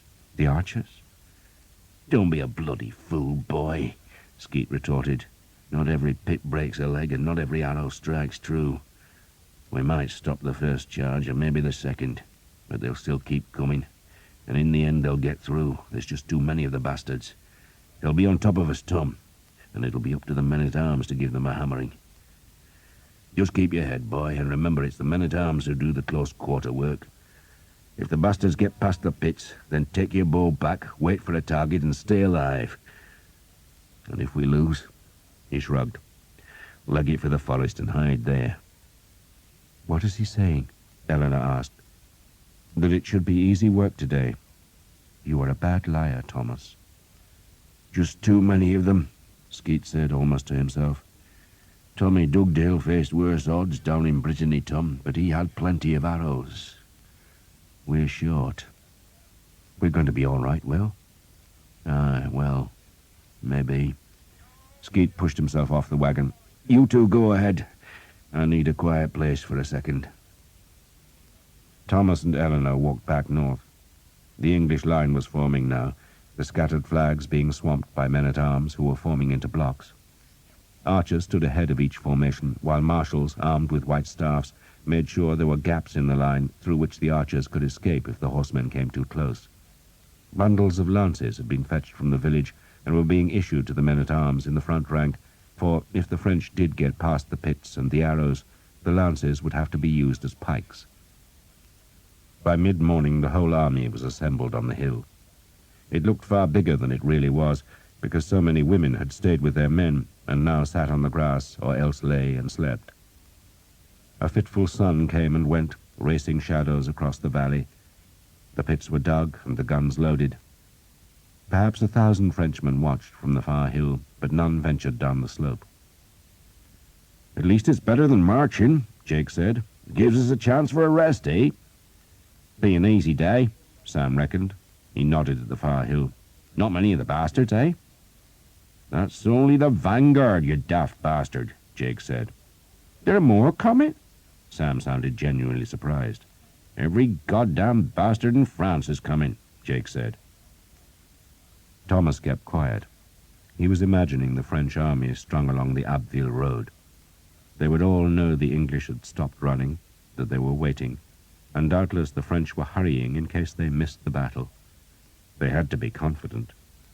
He made the sign of the cross, and Eleanor, sensing his fear, touched his arm. "You will be all right," she said. "You too, my love." "You remember your promise to my father?" she asked. Thomas nodded, but he could not persuade himself that he would see the lance of St. George this day. This day was real, while the lance belonged to some mysterious world of which Thomas really wanted no part. Everyone else, he thought, cared passionately about the relic, and only he, who had as good a reason as any to discover the truth, was indifferent. He wished he had never seen the lance. He wished that the man who called himself the Harlequin had never come to Hookton. But if the French had not landed, he thought, then he would not be carrying the black bow, and would not be on this green hillside, and would not have met Eleanor. You cannot turn your back on God, he told himself. If I see the lance, he promised Eleanor, I shall fight for it. That was his penance, though he still hoped he would not have to serve it. They ate mouldy bread for their midday meal. The French were a dark mass on the far hill, too many to count now, and the first of their infantry had arrived. A spit of rain made those archers who had their strings dangling from a bow tip hurry to coil the cords and shelter them under helmets or hats. But the small rain passed.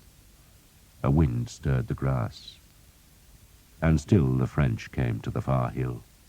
They were a horde. They had come to Crecy, and they had come for revenge. The English waited.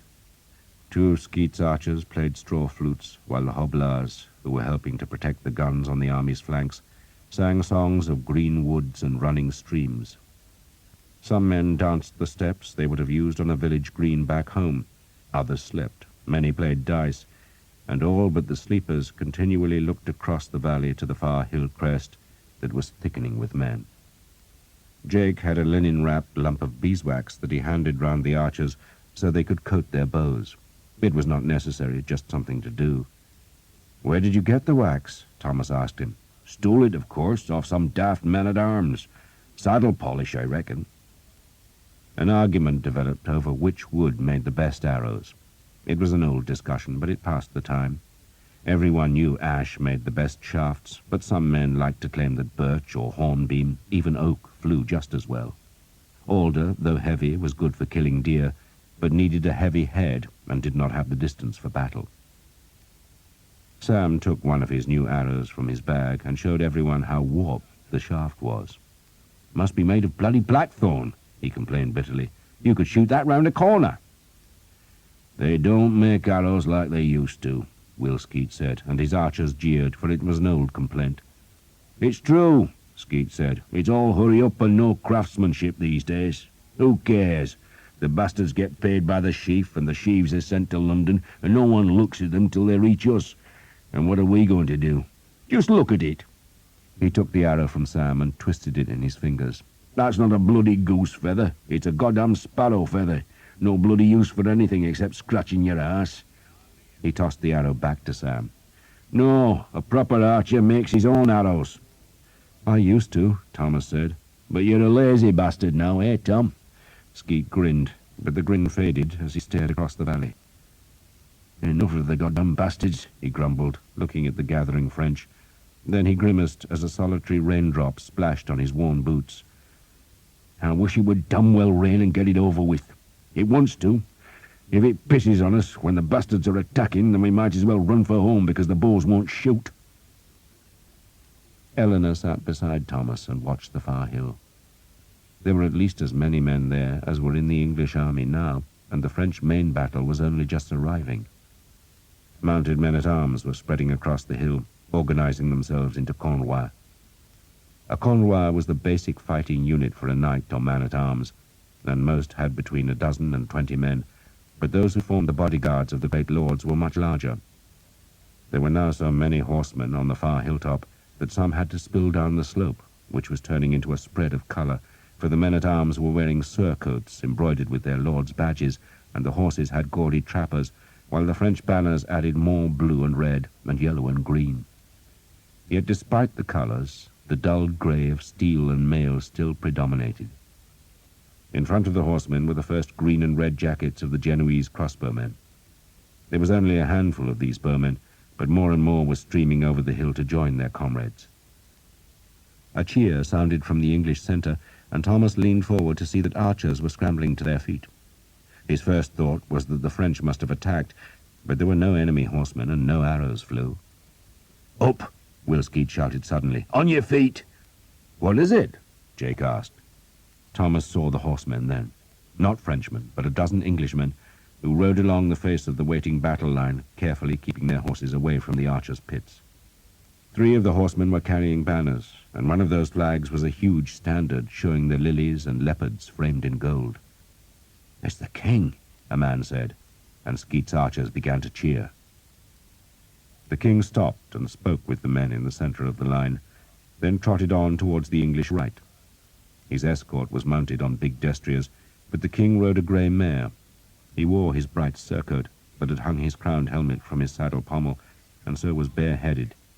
His royal standard, all red, gold, and blue, led the flags, while behind it was the king's personal badge of the flaming sun rising, while the third, which provoked the loudest cheer, was an extravagantly long pennant which showed the fire-spewing dragon of Wessex.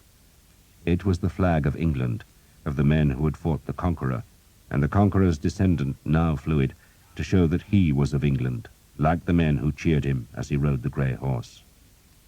He stopped close to Will Skeet's men and raised a white staff to silence the cheers. The archers had pulled off their helmets, and some had gone on one knee.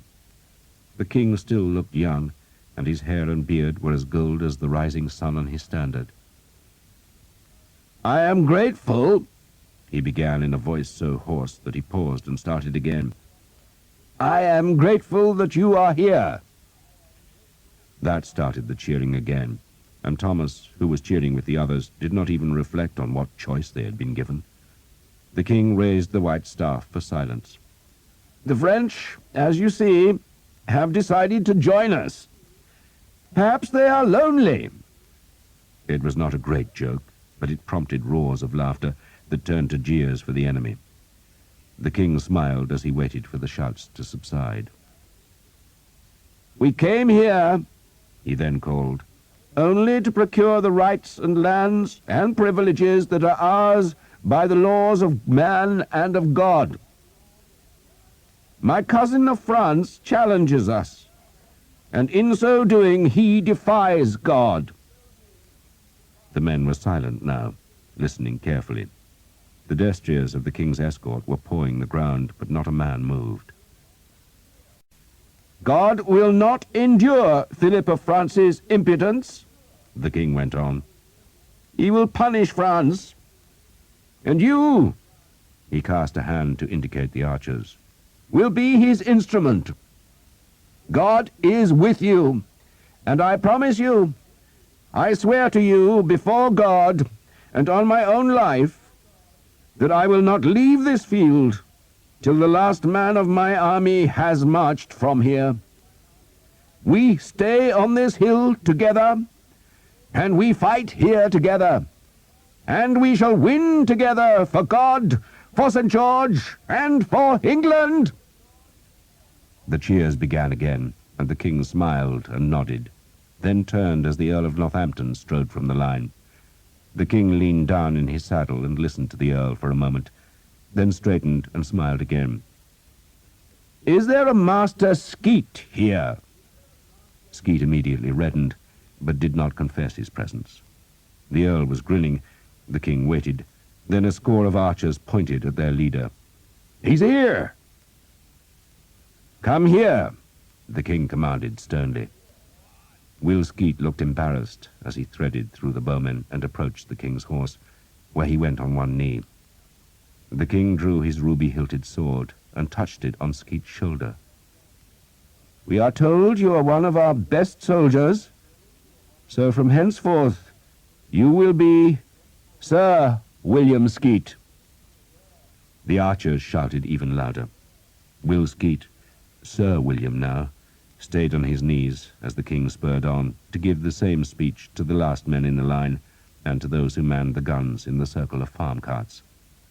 The Earl of Northampton, who had plainly been responsible for Skeet's knighthood, raised him up and led him back to his cheering men, and Skeet was still blushing as his archers clapped him on the back. "Bloody nonsense," he said to Thomas. "You deserve it, Will," Thomas said, then grinned. "Sir William." "Just have to pay more bloody tax, won't I?" Skeet said, but he looked pleased anyway. Then he frowned as a drop of rain splashed on his bare forehead. "Bowstrings!" he shouted. Most of the men were still sheltering their strings, but a handful had to coil the cords as the rain began to fall more heavily. One of the Earl's men-at-arms came to the archers, shouting that the women were to go back beyond the crest. "You heard him," Wilskeet called. "Women to the baggage." Some of the women wept, but Eleanor just clung to Thomas for a moment. Live, she said simply, then walked away through the rain, passing the Prince of Wales, who, with 6 other mounted men, was riding to his place among the men-at-arms behind Wilskeet's archers. The prince had decided to fight on horseback, so he could see over the heads of the dismounted men, and to mark his arrival, his banner, which was bigger than any other on the right of the field, was loosed to the heavy downpour. Thomas could no longer see across the valley, because wide curtains of heavy grey rain were sweeping from the north and obscuring the air. There was nothing to do but sit and wait, while the leather backing of his mail became cold and clammy. He hunched miserably, staring into the greyness, knowing that no bow could draw properly till this downpour ended. "What they should do," said Father Hobb, who sat beside Thomas, "is charge now." "They couldn't find their way in this muck, Father," Thomas said. He saw the priest had a bow and an arrow bag, but no other battle equipment. "You should get some mail," he said, "or at least a padded jacket." "I'm armored by the faith, my son." "Where's your bowstrings?" Thomas asked, for the priest had neither helmet nor cap. "I looped them round my... well, never mind. It has to be good for something other than pissing, eh? And it's dry down there." Father Hobb seemed indecently cheerful. "I've been walking the lines, Tom, and looking for your lance. It's not here." "Hardly goddamn surprising," Thomas said. "I never thought it would be." Father Hobb ignored the blasphemy. "And I had a chat with Father Pryke. Do you know him?" "No," Thomas said curtly. The rain was pouring off the front of his helmet onto the broken bridge of his nose. "How the hell would I know Father Pryke?" Father Hobb was not deterred by Thomas's surliness. "He's confessor to the king and a great man. He'll be a bishop one day soon. I asked him about the Vexil." Father Hobb paused, but Thomas said nothing. "He remembers the family," the priest went on. "He says they had lands in Cheshire, but they supported the Mortimers at the beginning of the king's reign, so they were outlawed. He said something else. They were always reckoned pious, but their bishop suspected they had strange ideas. A touch of Gnosticism." "Cathars," Thomas said. "It seems likely, doesn't it?" "And if it's a pious family," Thomas said, "then I probably don't belong. Isn't that good news?" "You can't escape, Thomas," Father Hobb said softly. His usually wild hair was plastered close to his skull by the rain. "You promised your father. You accepted the penance." Thomas shook his head angrily. "There are a score of bastards here, Father." He indicated the archers crouching under the rain's lash, "who've murdered more men than I have. Go and harrow their souls and leave mine alone." Father Hobb shook his head. "You've been chosen, Thomas, and I'm your conscience. It occurs to me, see, that if the Vexil supported Mortimer, then they can't love our king. If they'll be anywhere today, it'll be over there." He nodded towards the valley's far side, which was still blotted out by the pelting rain. "Then they'll live for another day, won't they?" Thomas said. Father Hobb frowned. "You think we're going to lose?" he asked sternly. "No." Thomas shivered. "It must be getting late in the afternoon, Father. If they don't attack now, they'll wait till morning. That'll give them a whole day to slaughter us." "Ah, Thomas, how God loves you." Thomas said nothing to that, but he was thinking that all he wanted was to be an archer, to become Sir Thomas of Hookton, as Will had just become Sir William. He was happy serving the king, and did not need a heavenly lord to take him into weird battles against dark lords. "Let me give you some advice, Father," he said. "It's always welcome, Tom. First bastard that drops, get his helmet and mail. Look after yourself." Father Hobb clapped Thomas's back. "God is on our side. You heard the king much." He stood and went to talk with other men, and Thomas sat by himself and saw that the rain was lessening at last. He could see the far trees again, see the colours of the French banners and surcoats, and now he could see a mass of red and green crossbowmen at the other side of the valley. They were going nowhere, he reckoned, for a crossbow string was as susceptible to the damp as any other. "It'll be tomorrow," he called down to Jake. "We'll do it all again tomorrow." "Let's hope the sun shines," Jake said. The wind brought the last drops of rain from the north. It was late. Thomas stood, stretched, and stamped his feet. A day wasted, he thought, and a hungry night ahead. And tomorrow, his first real battle. An excited group of mounted men had gathered about the French king, who was still a half-mile from the hill where the largest part of his army had gathered. There were at least 2,000 men-at-arms in the rearguard who were still marching, but those who had reached the valley hugely outnumbered the waiting English. 2 to 1, sire, Charles, the Count of Alençon, and the king's younger brother, said vehemently. Like the rest of the horsemen, his surcoat was soaking, and the dye in its badge had run into the white linen. His helmet was beaded with water. "We must kill them now," the Count insisted. But Philip of Valois' instinct was to wait. It would be wise, he thought, to let his whole army gather, to make a proper reconnaissance, and then attack next morning. But he was also aware that his companions, especially his brother, thought him cautious. They even believed him to be timid, for he had avoided battle with the English before, and even to propose waiting a mere day might make them think he had no stomach for the highest business of kings. He still ventured the proposal, suggesting that the victory would be all the more complete if it was just delayed by one day. "And if you wait," Alençon said scathingly, "Edward will slip away in the night, and tomorrow we'll face an empty hill." "They're cold, wet, hungry, and ready to be slaughtered," the Duke of Lorraine insisted. "And if they don't leave, sire," the Count of Flanders warned, "they'll have more time to dig trenches and holes." "And the signs are good," John of Hainault, a close companion of the king, and the Lord of Beaumont added. "The signs?" the king asked. John of Hainault gestured for a man in a black cloak to step forward. The man, who had a long white beard, bowed low. "The sun, sire," he said, "is in conjunction with Mercury and opposite Saturn. Best of all, noble sire, Mars is in the house of Virgo. It spells victory, and could not be more propitious." And how much gold, Philip wondered, had been paid to the astrologer to come up with that prophecy. Yet he was also tempted by it. He thought it unwise to do anything without a horoscope, and wondered where his own astrologer was, probably still on the Abbeville road. "Go now," Alençon urged his brother. Guy Vexil, the Count of Astarac, pushed his horse into the throng surrounding the king. He saw a green and red jacketed crossbowman, evidently the commander of the Genoese, and spoke to him in Italian. As the rain affected the strings, badly, Carlo Grimaldi, the Genoese leader, admitted. Crossbow strings could not be unstrung like the cords of ordinary bows, for the tension in the cords was too great, and so the men had simply tried to shelter their weapons under their inadequate coats. "We should wait till tomorrow," Grimaldi insisted. "We can't advance without pavises."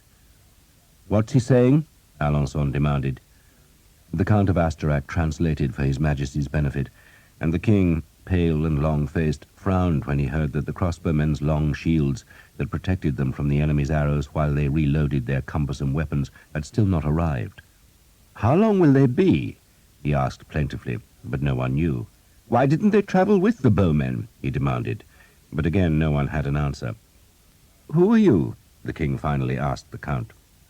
"Astarac, sire," Guy Vexil said. "Ah." It was plain the king had no idea who or what Astarac was, nor did he recognize Vexil's shield that bore the simple symbol of the cross, but Vexil's horse and armor were both expensive, and so the king did not dispute the man's right to offer advice. "And you say the bows won't draw?" "Of course they'll draw," the Count of Alençon interrupted. "The damned Genoese don't want to fight. Bastard Genoese," he spat. "The English bows will be just as wet," he added. "The crossbows will be weakened, sire," Vexil explained carefully, ignoring the hostility of the king's younger brother. "The bows will draw, but they won't have their full range or force." "It will be best to wait?" the king asked. "It would be wise to wait, sire," Vexil said, "and it would be especially wise to wait for the pavises." "Tomorrow's horoscope?" John of Hainault asked the astrologer. The man shook his head. "Neptune approaches the bendings tomorrow, sire. It is not a hopeful conjunction." "Attack now! They're wet, tired, and hungry," Alençon urged. "Attack now!" The king still looked dubious, but most of the great lords were confident, and they hammered him with their arguments. The English were trapped, and a delay of even one day might give them a chance to escape. Perhaps their fleet would come to Le Crotoy. Go now, they insisted, even though it was late in the day. Go and kill, go and win. Show Christendom that God is on the side of the French. Just go now. And the king, because he was weak, and because he wanted to appear strong, surrendered to their wishes. So the oriflamme was taken from its leather tube and carried to its place of honor at the front of the men-at-arms. No other flag would be allowed to go ahead of the long, plain red banner that flew from its cross-staff and was guarded by 30 picked knights who wore scarlet ribbons on their right arms. The horsemen were given their long lances. Then the Cornwell closed together, so the knights and men-at-arms were knee to knee. Drummers took the rain covers from their instruments, and Grimaldi, the Genoese commander, was peremptorily told to advance and kill the English archers. The king crossed himself, while a score of priests fell to their knees in the wet grass and began to pray. The lords of France rode to the hill crest where their mailed horsemen waited. By nightfall they would all have wet swords and prisoners enough to break England forever, for the oriflamme was going into battle. God's teeth! Will Skeet sounded astonished as he scrambled to his feet. The bastards are coming! His surprise was justified, for it was late in the afternoon, the time when labourers would think of going home from the fields. The archers stood and stared. The enemy was not yet advancing, but a horde of crossbowmen was spreading across the valley bottom, while above them the French knights and men-at-arms were arming themselves with lances. Thomas thought it had to be a feint. It would be dark in another 3 or 4 hours, yet perhaps the French were confident they could do their business quickly. The crossbowmen were at last starting forward. Thomas took off his helmet to find a bowstring, looped one end over a horn tip, then flexed the shaft to fix the other loop in its nock. He fumbled and had to make 3 attempts to string the long black weapon. Sweet Jesus, he thought, but they were really coming. Be calm, he told himself, be calm. But he felt as nervous as when he had stood on the slope above Hookton and dared himself to kill a man for the very first time. He pulled open the laces of the arrow bag. The drums began to beat from the French side of the valley, and a great cheer sounded. There was nothing to explain the cheer. The men-at-arms were not moving, and the crossbowmen were still a long way off. English trumpets responded, calling sweet and clear from the windmill, where the king and a reserve of men-at-arms waited. Archers were stretching and stamping their feet all along the hill. 4,000 English bows were strung and ready, but there were half as many crossbowmen again coming towards them. And behind those 6,000 Genoese were thousands of mailed horsemen. "No pavises!" Will Skeet shouted, "and their strings will be damp." "They won't have the reach for us." Father Hobbit appeared at Thomas's side again. Thomas nodded, but was too dry-mouthed to answer.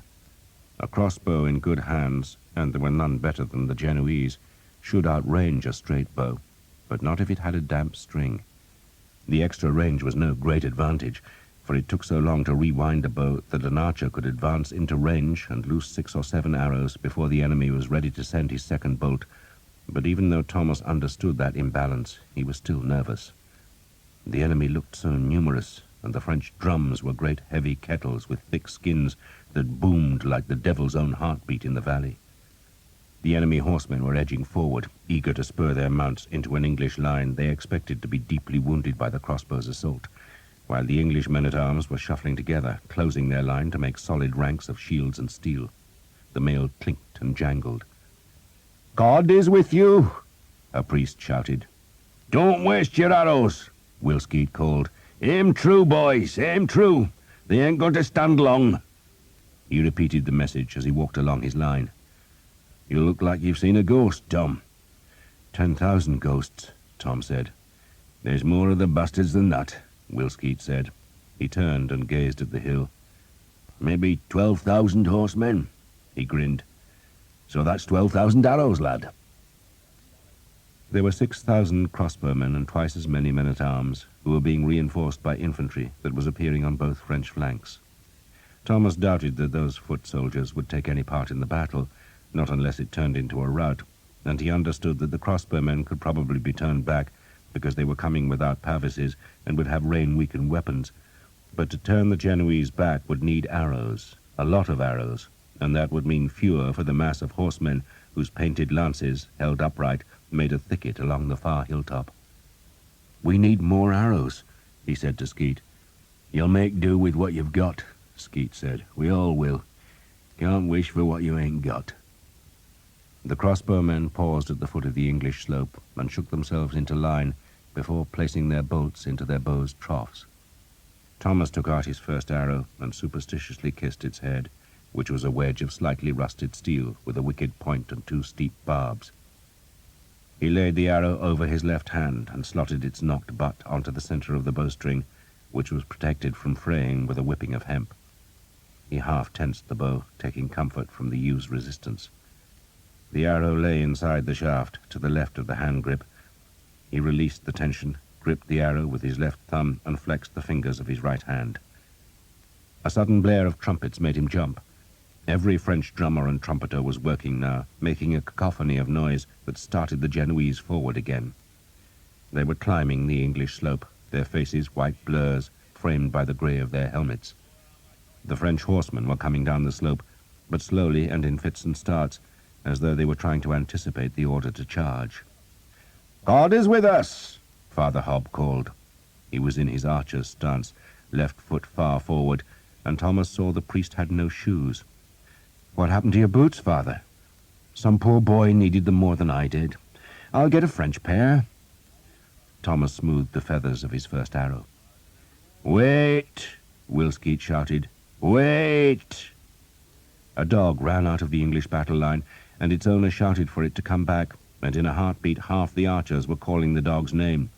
"Biter! Biter! Come here, you bastard! Biter! Quiet!" Will Skeet roared as the dog, utterly confused, ran towards the enemy. End of Side 17. Side 18. Off to Thomas's right, the gunners were crouched by the carts, linstocks smoking. Archers stood in the wagons, weapons half-braced.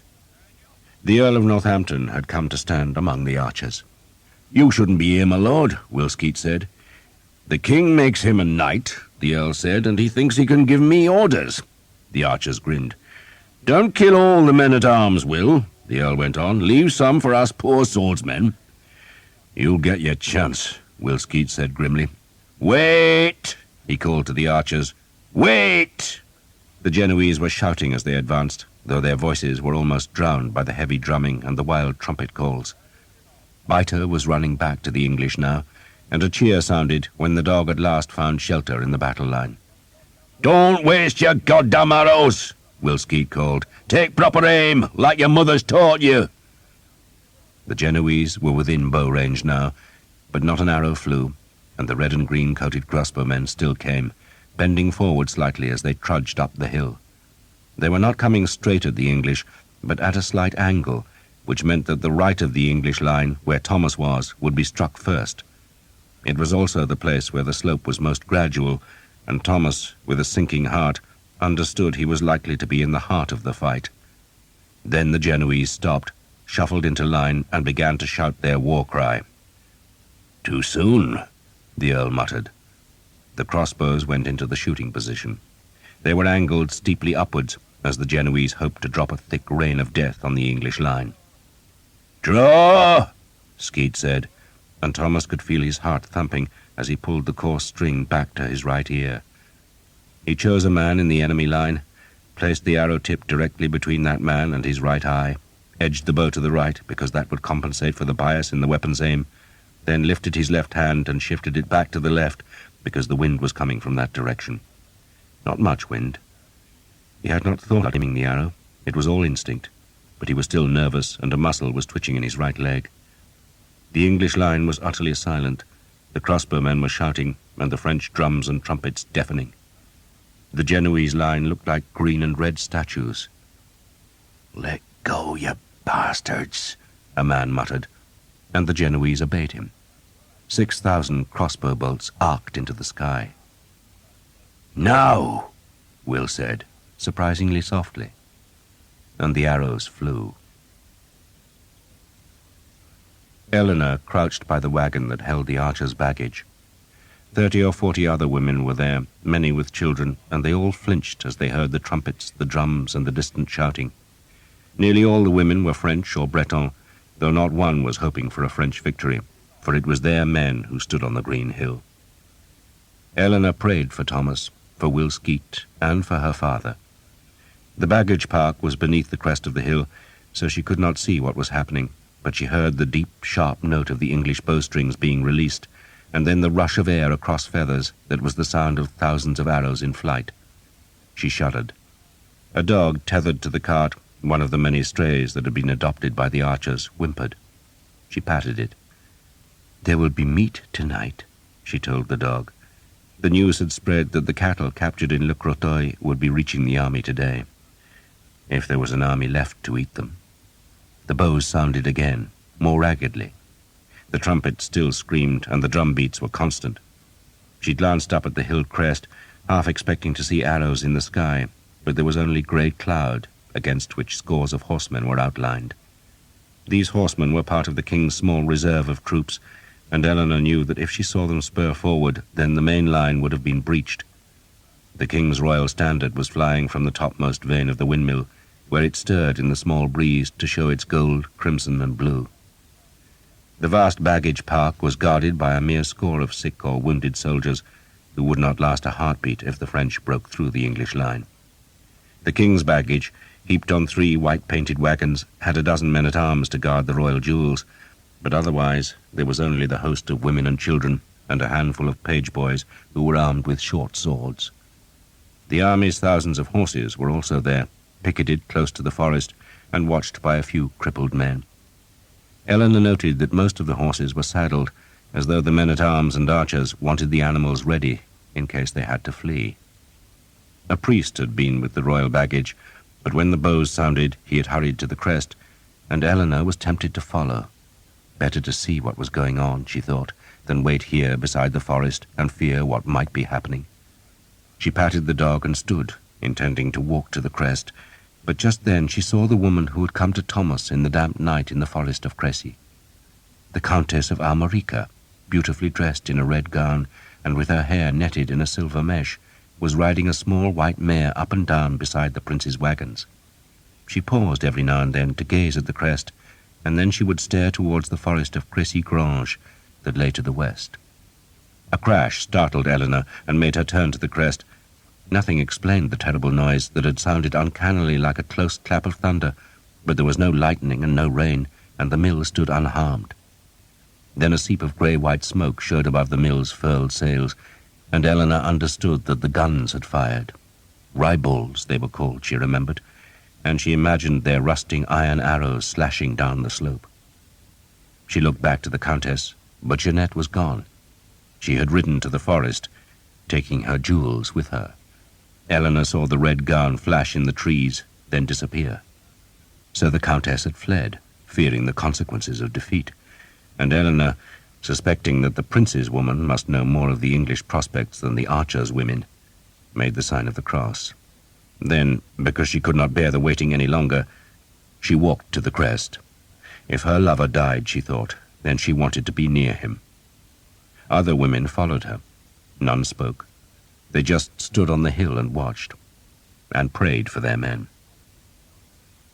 Thomas's second arrow was in the air before his first had reached its greatest height and begun to fall. He reached for a third, then realized he had shot the second in panic, and so he paused and stared at the clouded sky that was strangely thick with flickering black shafts that were as dense as starlings and deadlier than hawks. He could see no crossbow bolts. Then he laid the third arrow on his left hand and picked a man in the Genoese line. There was an odd pattering noise that startled him, and he looked to see it was the hail of Genoese bolts striking the turf around the horse pits. And a heartbeat later, the first English arrow flight slammed home. Scores of crossbowmen were snatched backwards, including the one Thomas had picked out for his third arrow, and so he changed his aim to another man, hauled the cord back to his ear, and let the shaft fly. "They're falling short!" the Earl of Northampton shouted exultantly, and some of the archers swore, thinking he spoke of their own arrows, but it was the Genoese bows that had been enfeebled by the rain, and not one of their quarrels had reached the English archers, who, seeing the chance for slaughter, gave a howling cheer and ran a few paces down the slope. Kill them! Will Skeet shouted. They killed them. The great bows were drawn again and again, and the white-feathered arrows slashed down the slope to pierce mail and cloth, and to turn the lower hill into a field of death. Some crossbowmen limped away, a few crawled, and the uninjured edged backwards rather than span their weapons. "Aim well!" the Earl called. "Don't waste arrows!" Will Skeet shouted. Thomas shot again, plucked a new arrow from the bag, and sought a new target as his previous arrows seared down to strike a man in the thigh. The grass about the Genoese line was thick with arrows that had missed, but more than enough were striking home. The Genoese line was thinner, much thinner, and it was silent now, except for the cries of men being struck and the moans of the wounded. The archers advanced again, right to the edge of their pits, and a new flight of steel poured down the slope. And the crossbowmen fled. One moment they had been a ragged line, still thick with men who stood behind the bodies of their comrades, and now they were a rabble who ran as hard as they could to escape the arrows. "Stop shooting!" Will Skeet bellowed. "Stop!" "Hold!" John Armstrong, whose men were to the left of Skeet's band, shouted. "Well done!" The Earl of Northampton called. "Back, lads, back!" Will Skeet motioned the archers. "Sam, David, go and collect some arrows, quick!" He pointed down the slope to where, amidst the Genoese dying and dead, the white-tipped shafts were thickly stuck in the turf. "Hurry, lads! John, Peter, go and help them! Go!" All along the line archers were running to salvage arrows from the grass. But then a shout of warning came from the men who had remained in their places. "Get back! Get back!" Will Skeet shouted. The horsemen were coming. Sir Guillaume d'Evêque led a convoi of 12 men on the far left of the French second line of horsemen.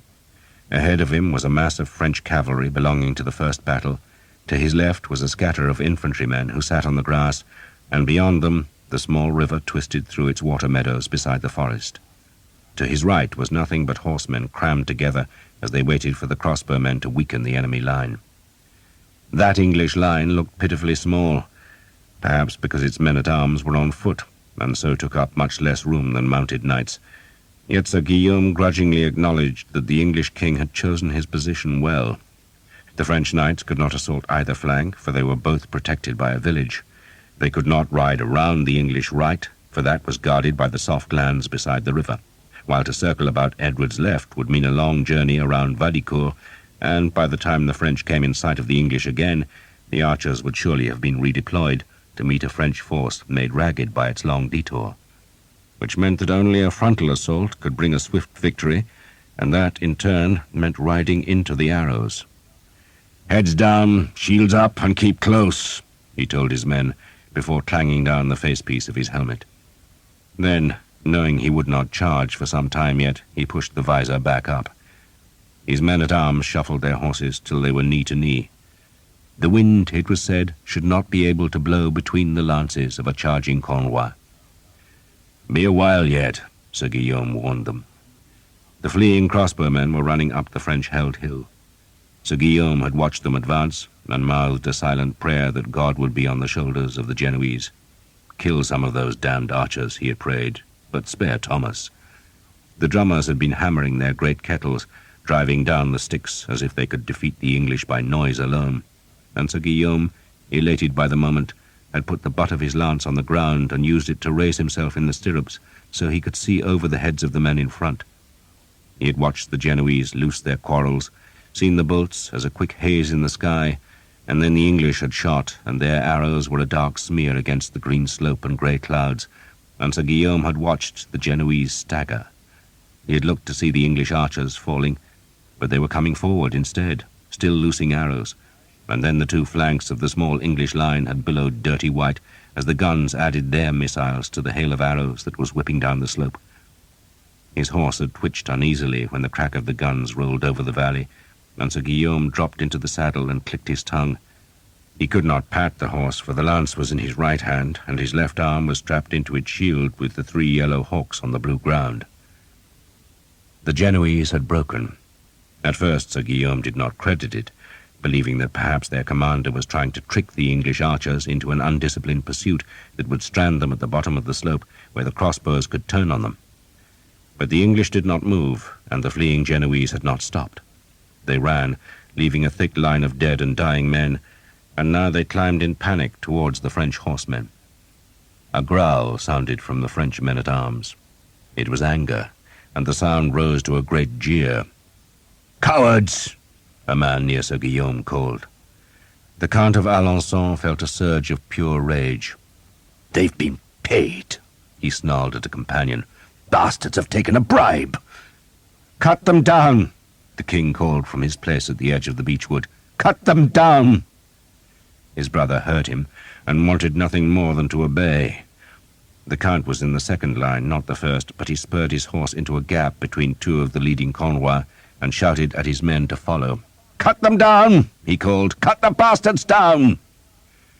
The Genoese were between the horsemen and the English line, and now they were doomed, for all along the hill the French were spurring forward. Hot-blooded men from the second battle were tangling with the Cornwell of the first line to form an untidy mass of banners, lances, and horses.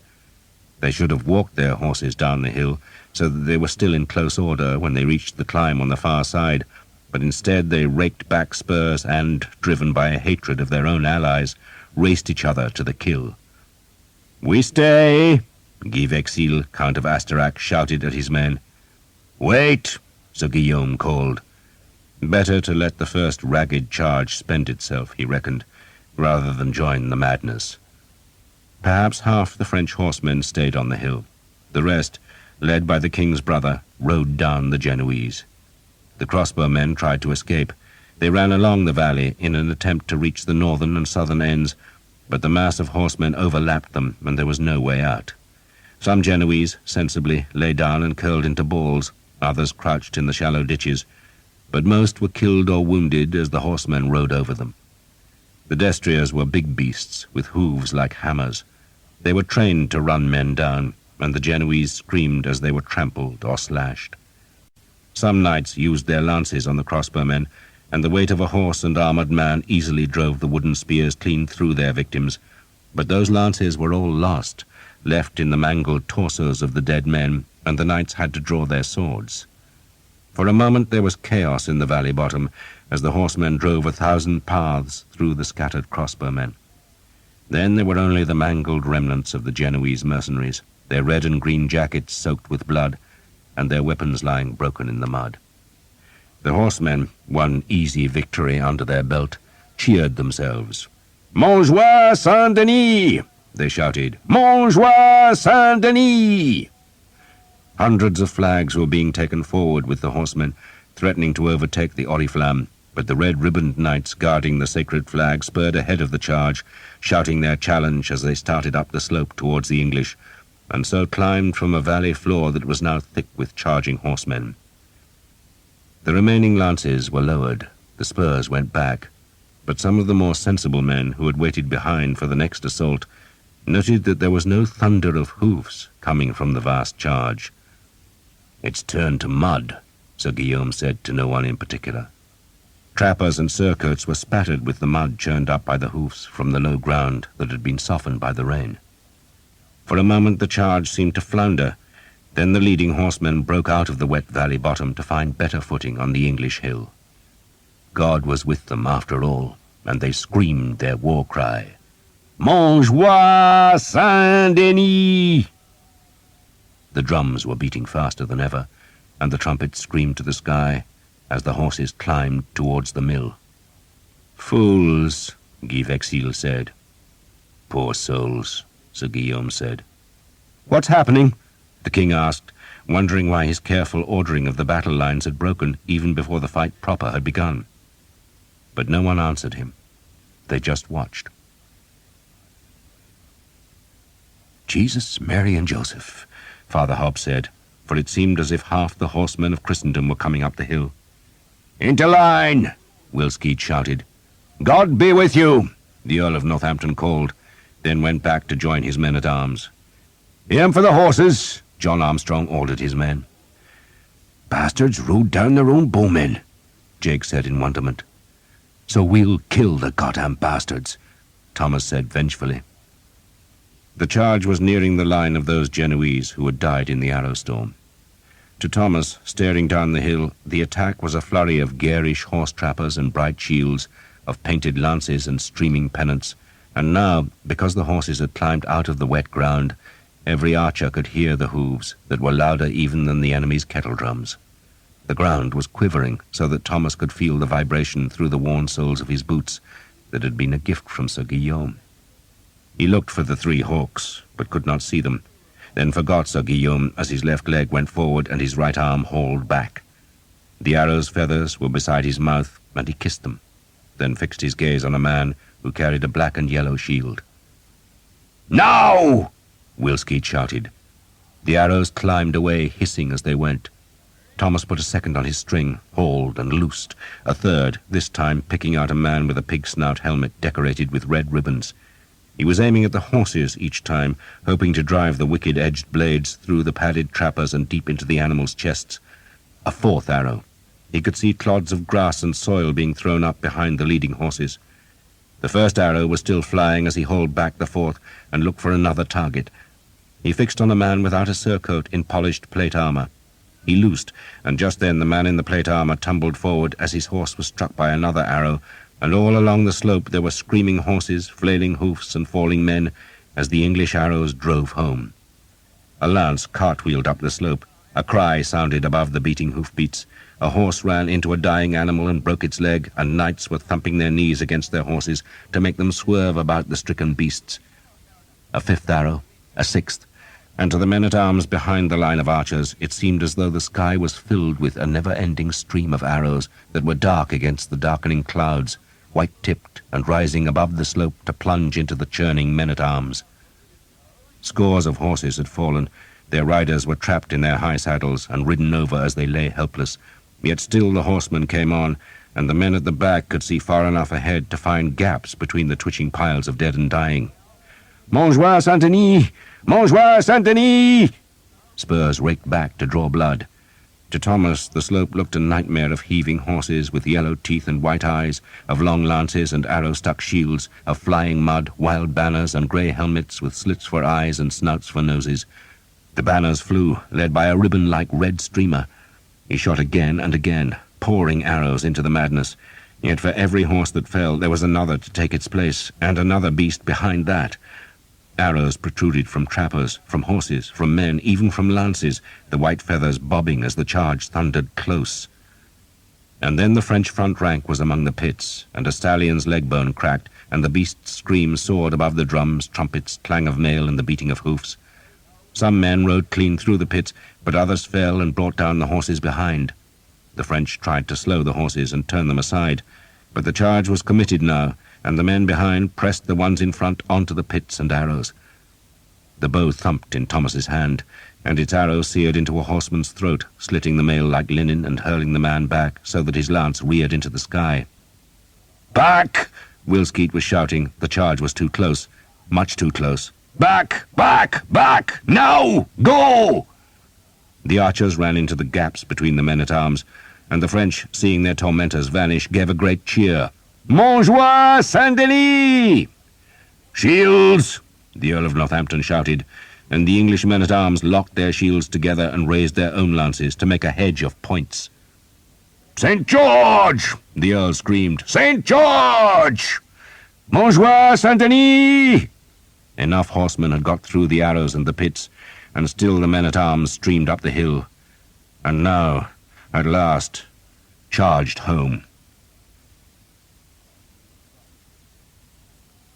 If a plum was thrown at a Cornwell, the experts said it should be impaled on a lance. That was how close the horsemen were supposed to be in a charge, because that way they stood a chance of living. But if the Cornwell scattered, then each man would end up surrounded by enemies. Your neighbor in a cavalry charge, the experienced men told the younger, should be closer to you than your wife, closer even than your whore.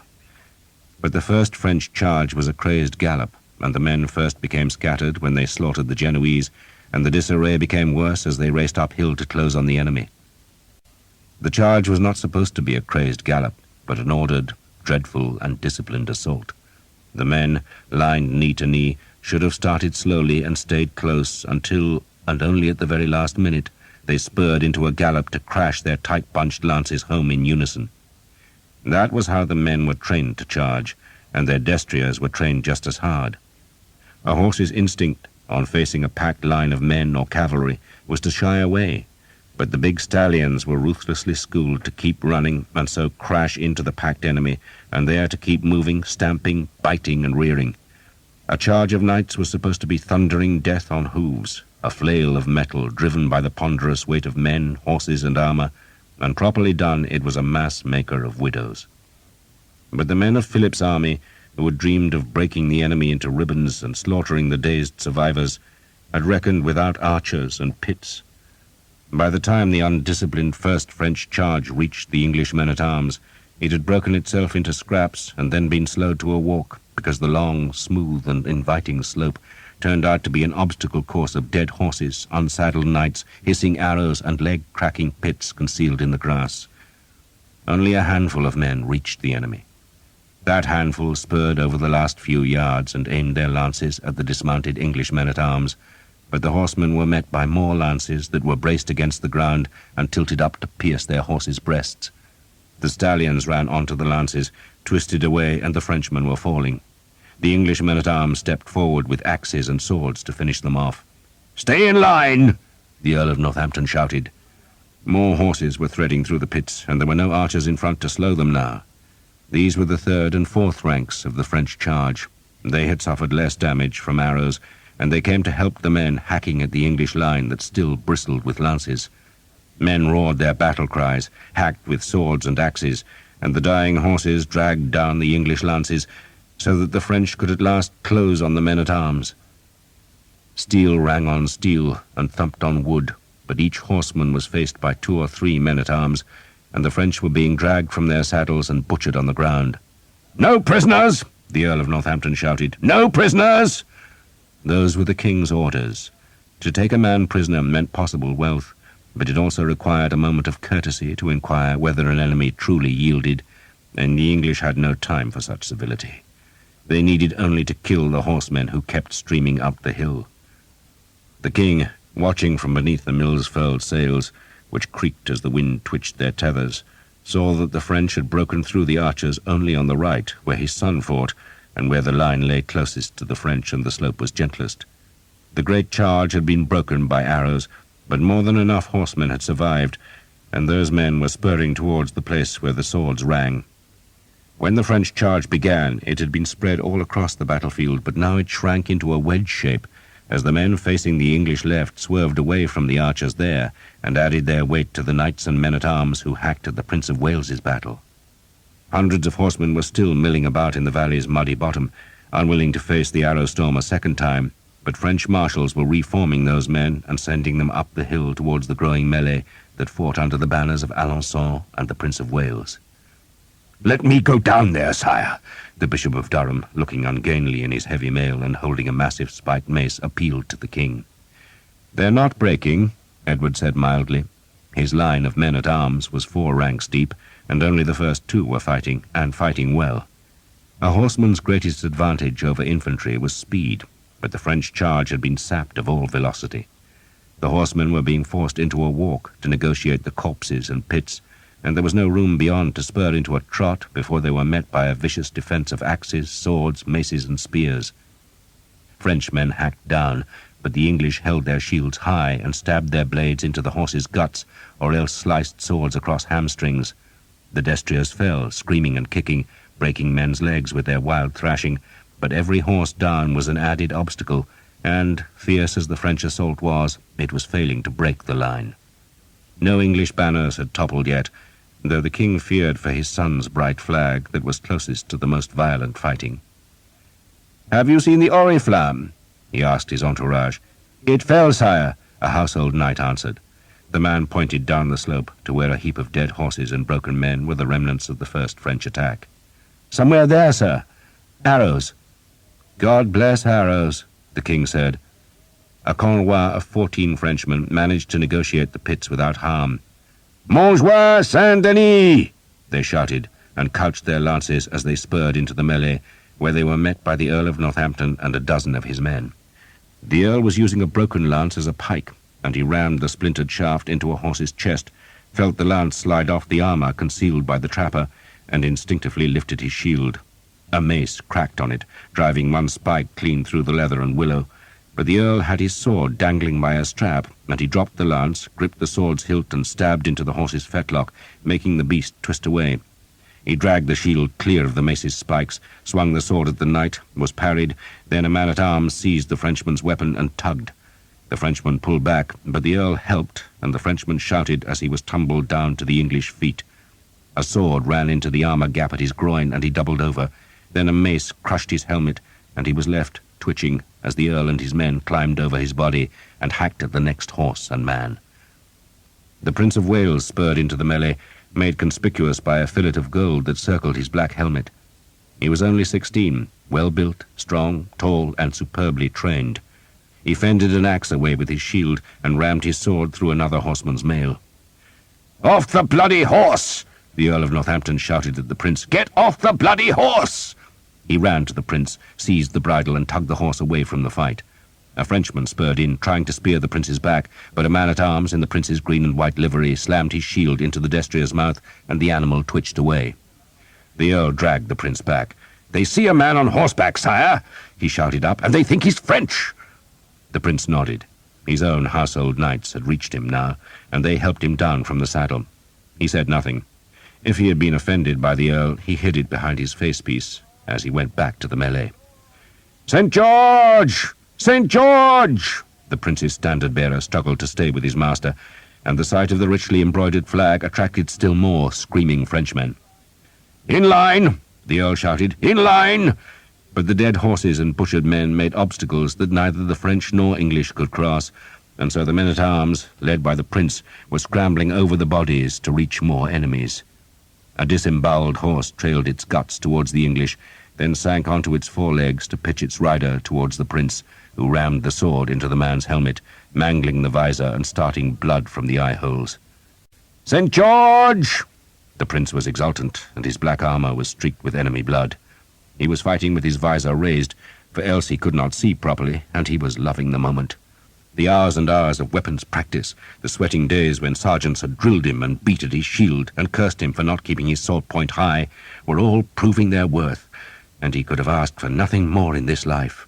A woman in the camp, and an enemy coming in their hundreds to be killed. The French wedge was widening as more men climbed the hill. They had not broken through the line, but they had drawn the two front English ranks across the tide line of dead and wounded, and thus scattered them into groups of men who defended themselves against a welter of horsemen. The prince was among them. Some Frenchmen, unhorsed but unwounded, were fighting on foot. "Forward!" the Earl of Northampton shouted at the third rank. It was no longer possible to hold the shield wall tight. Now he had to wade into the horror to protect the prince, and his men followed him into the maelstrom of horses, blades, and carnage. They scrambled over dead horses, tried to avoid the beating hooves of dying horses, and drove their blades into living horses to bring the riders down to where they could be savaged.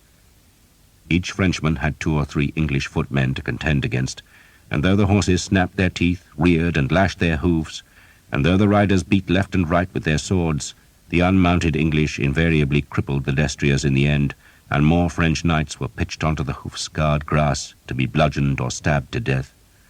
Some Frenchmen, recognizing the futility, spurred back across the pits to make new Cornwell among the survivors.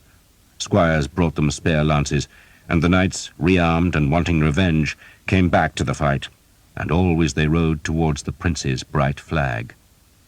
The Earl of Northampton was close to the flag now. He hammered his shield into a horse's face, cut at its legs, and stabbed at the rider's thigh.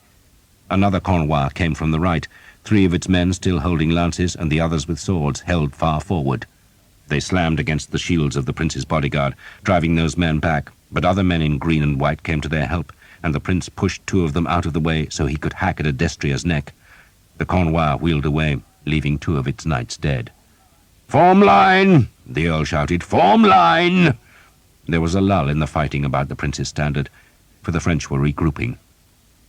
And just then the second French battle, as large as the first, started down their hill. They came at a walk, knee to booted knee, lances held so close that a wind could not have passed between them. They were showing how it should be done. The ponderous drums drove them on, the trumpets seared the sky, and the French were coming to finish the battle. 8, Jake said. 3, Sam told Will Skeet. 7, Thomas said. They were counting arrows.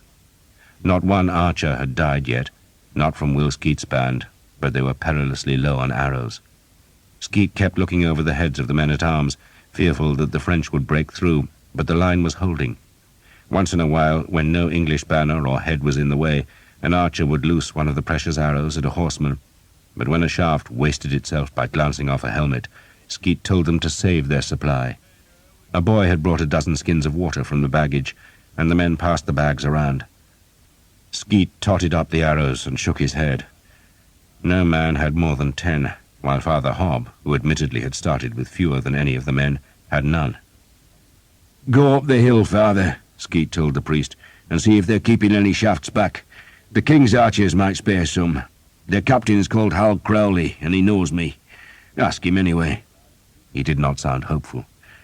Right, lads, this way, he said to the rest, and led them towards the southern end of the English line, where the French had not closed, then forward of the men-at-arms to reinforce the archers who, as low on arrows as the rest of the army, were keeping up a desultory harassment of any group of horsemen who threatened to approach their position. The guns were still firing intermittently, spewing a noisome stench of powder smoke on the battle's edge, but Thomas could see little evidence that the rifles were killing any Frenchmen, though their noise and the whistle of their iron missiles was keeping the enemy horsemen well away from the flank. "We'll wait here," Skeet said, then swore, for he had seen the French second line leave the far hill crest. They did not come like the first in ragged chaos, but steadily and properly. Skeet made the sign of the cross.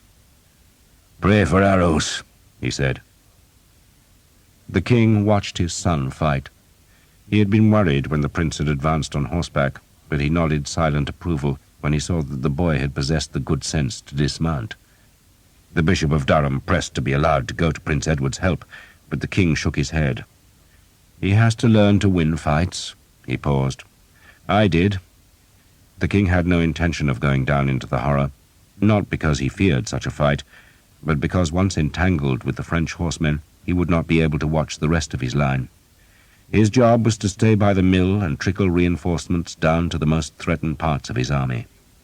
Men of his reserve continually pleaded to be allowed into the melee, but the king obstinately refused them, even when they complained that their honor would be smirched if they missed the fight.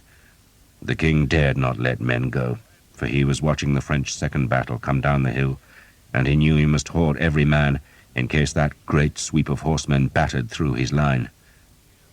That second French line, almost a mile across and 3 or 4 ranks deep, walked down the slope where its horses had to thread the bodies of the slaughtered Genoese. "Form up!" the Cornwell leaders shouted when the crossbowmen's bodies were behind them, and the men obediently moved knee to knee again as they rode into the softer ground. The hoofs made hardly any sound in the wet soil, so the loudest noises of the charge were the clink of mail, the thump of scabbards, and the swish of trappers on the long grass. The drummers were still beating on the hill behind, but no trumpets called. "You see the prince's banner?" Guy Vexil asked Sir Simon Jekyll, who rode beside him. "There." Jekyll pointed his lance-tip to where the ragged fight was hottest.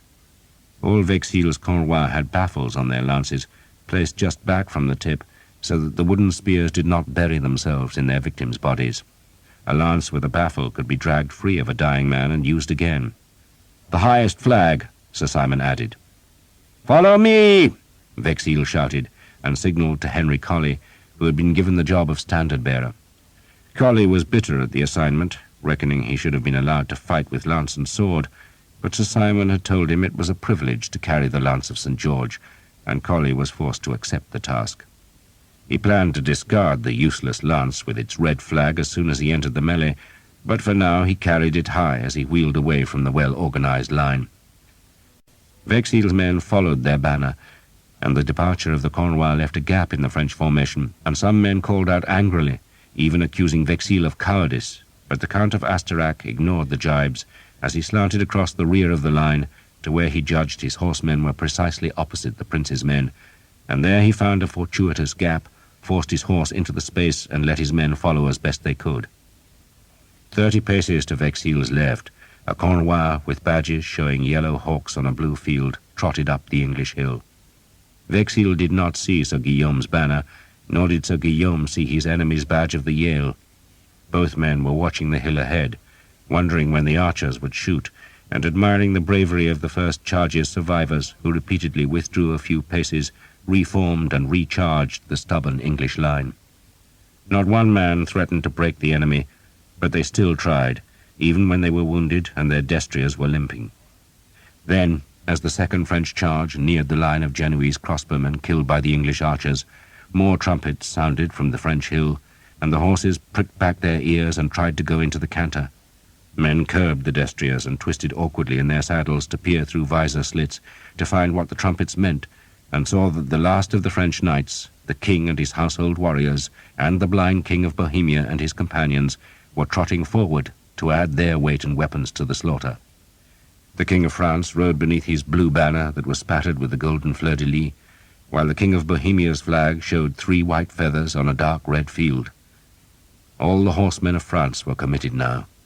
The drummers sweated, the priests prayed, and the royal trumpeters gave a great fanfare to presage the death of the English army.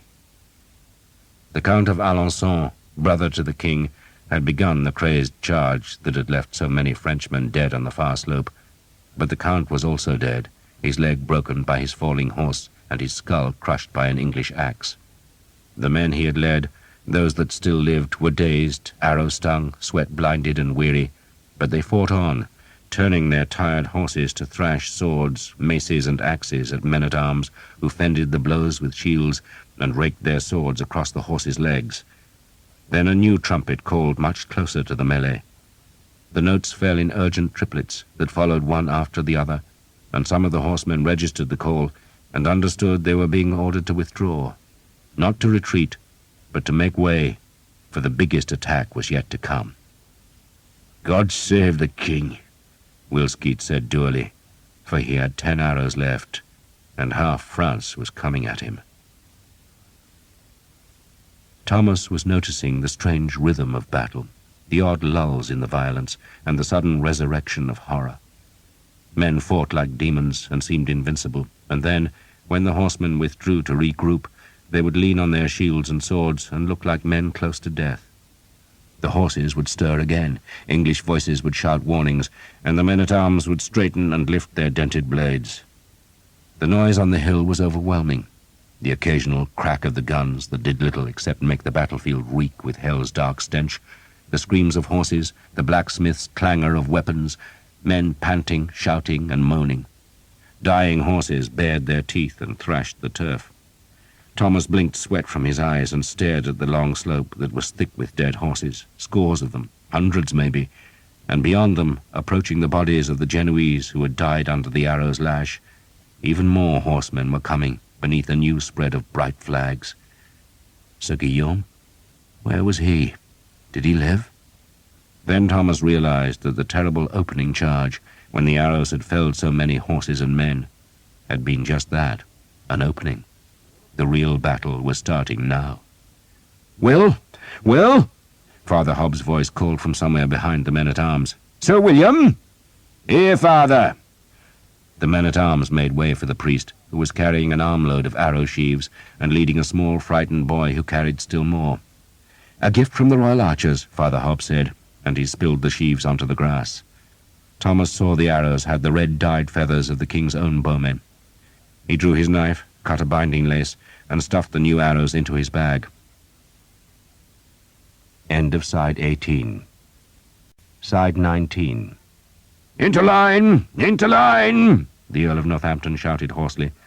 His helmet was deeply dented over his right temple, and his surcoat was spotted with blood.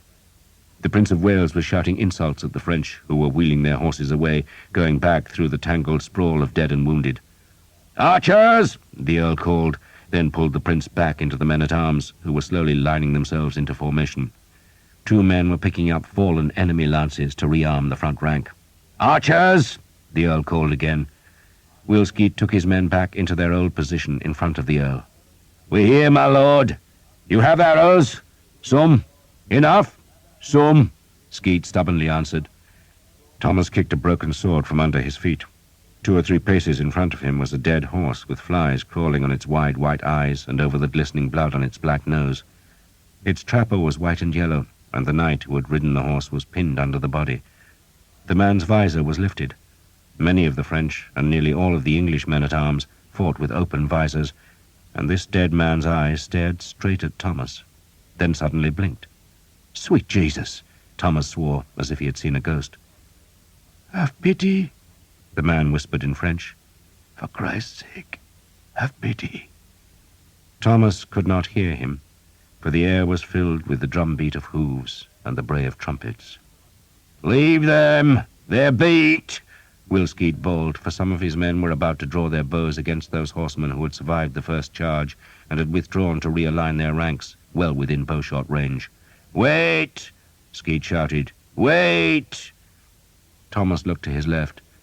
There were dead men and horses for a mile along the slope, but it seemed the French had only broken through to the English line where he stood.